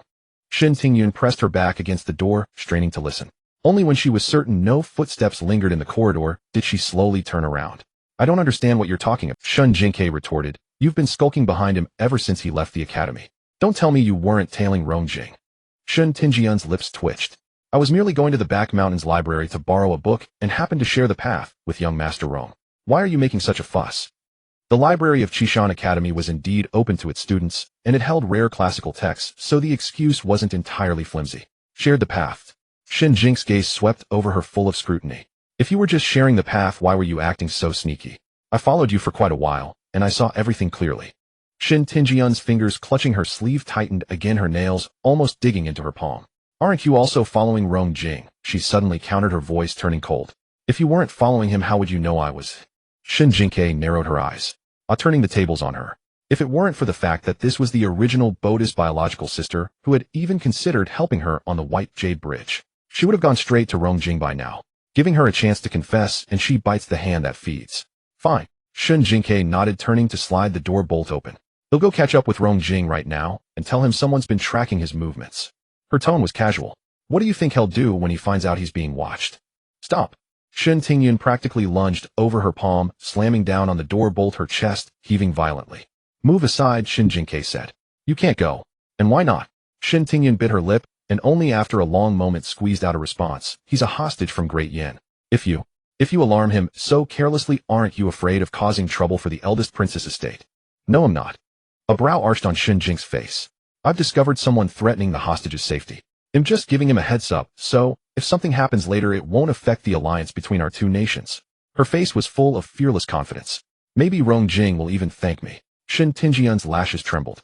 Yes, now Shen Jingque had people to protect her, to back her up. This kind of minor trouble was nothing to her. Thinking of her own predicament, she felt a suffocating tightness in her chest. Seeing her sister's face shift through several expressions, Shen Jingque slowly withdrew her hand from the bolt, her tone softening a few notches. Sister, is someone forcing you? Zhao Yuan. Zhao Hong. She paused, her voice dropping even lower. Or the third prince. Shen Tingyun's eyes darted away, her breath catching in her throat. The next instant she quickly tucked her hands into her sleeves, recomposing that cold, hard facade. But that brief lapse was enough. It confirmed the suspicion in Shen Jingque's mind. It's Xiao Jingshan who asked you to watch Rong Jing, isn't it? The room fell silent. A sliver of light from the high window slanted across the floor, illuminating a single speck of dust as it sank. Shen Jingque leaned against the door, slowly sliding down to sit, half her face buried in the shadows. After a long while she finally spoke. He's the one who gave me the chance to enter Qishan Academy. He only asked me to record where Rongjing goes, and who he meets each day, then send word to him. Her voice grew quieter. I haven't harmed anyone. I'm just passing on a few words for him. Passing on a few words? Shen Jingque crouched down to meet her eyes. Do you realize that if something happens to the person he's got you watching, those words you pass become a blade in someone else's hand? You'll be an accomplice to murder. The words seemed to strike a nerve. Shen Jingque's head shot up, her eyes rimmed with red, her voice rising sharply. Then what am I supposed to do? If I didn't cling to him, how could I survive in that marquis estate? Zhao Yuan finds every way to humiliate me, and my mother's heart is full only of the child in her belly. She doesn't even spare me a glance. The only reason my days in the estate are a bit more bearable now is because I've latched onto the third prince, and only then did the marquis deign to look at me with any favor. Her tears fell thick and fast, almost a scream now. I don't have a father to protect me every day, nor a grand princess to cover for me. I have nothing. I can only grasp at what little is. Shen Jingque stood frozen. She suddenly remembered the 4 years the original owner had been trapped in that estate, as described in the book. From age 12 to 16, she lived a life of misery and hardship, so much so that she too came to see Xiao Jingqian as the sole light above her, throwing herself into the flame like a moth. At first it was just passing on a few messages for him. Later, because of her messages, the emperor and empress were driven apart, and the child in the empress' womb was lost. In the midst of her guilt and fear, Xiao Jingqian appeared again as her savior, telling her, "It's not your fault. He'll protect you." The lost and bewildered girl could only grow more dependent on him, eventually becoming a blood bag for him to drain at will. Shen Jingque let out a sigh, swallowing back the sarcastic remarks that were on the tip of her tongue. I won't tell Rongjing about today. Shen Jingque looked up, a flicker of confusion in her eyes. It's not because I pity you. Shen Jingque looked down at her. It's because if I expose you now, Xiao Jingqian will just find someone more secretive. And that kind of person will be crueler than you and better at hiding than you. I hope you can hold on to one thing. Don't pass on messages that could cost a life. And don't gamble your whole heart away on Xiao Jingqian. Shen Jingque was silent for a long time before she curled her lips into a sneer. Easy for you to say. If you're so capable, go ahead and report me. Anyway, you don't have any real evidence against me. Who would believe your one-sided story? Seeing her sister's unyielding stubbornness, Shen Jingque knew further persuasion was futile. She slid the door bolt open and light poured in instantly, dust motes swirling in the beam. The corridor was empty. Rongjing was long gone, only the bamboo grove in the distance rustling in the wind. She stood on the threshold without turning back. Sister, whether you listen to my words today is up to you, but remember this one thing. Her voice faded into the air. If you dare help Xiao Jingqian lay a single finger on my family, I won't let you get away with it. In this world, she had been like a drifting weed, rootless and unmoored. It was the Grand Princess Shun Yin and her brothers who had given her a home and warmth. She would never allow anyone to harm them. Shen Jingque sat in the dimness, staring at the narrow strip of light on the floor, silent for a long time. Just as Shen Jingque's figure was about to disappear into the daylight under the eaves, a very soft call came from behind. Queer. Shen Jingque paused mid-step. Be careful of Xiao Jingqian too. Shen Jingque didn't have the courage to tell her that Xiao Jingqian's other task was to watch this very sister of hers. Perhaps it was out of fear of the overwhelming imperial, or perhaps she simply didn't want her to know that she had already sunk to such depths. The bond of blood, after all, is not something that can be severed in a day. Even when weighing the pros and cons, there was still half a sliver of genuine feeling left. Shen Jingque stood at the doorway. After a long moment, she replied in a low voice, I understand. The sound of footsteps faded down the corridor. From behind the moon gate, a corner of an indigo robe silently emerged. Rongjing stood with his hands clasped behind his back in the shadows, his folded fan tapping lightly against his palm. One Rendu followed behind, lowering his voice. Young master, since we know who's been shadowing you, shall I? The fan rapped hard on his forehead. Didn't you just hear what she said? Rongjing's tone was calm. Even that little girl knows it's more profitable to keep a known pawn in place than to expose a hidden spy and have them replaced. You've been with me all these years, how are you getting more foolish as you go on? One Rendu held his forehead, not daring to utter a sound. Rongjing's gaze settled on the corner of the corridor where Shen Jingque had vanished, a smile spreading from the depths of his eyes. 12 years old, he murmured. So clever. The fan snapped shut, and he turned to walk in the opposite direction. Let's go back. No more investigating today. One Rendu was startled, then trotted to catch up. Young master, what about the matter the Empress Dowager Yin assigned? What's the hurry? Rongjing didn't look back, his voice scattering in the wind among the bamboo shadows. She's just scheming for my dear elder brother anyway. Why should I be so diligent?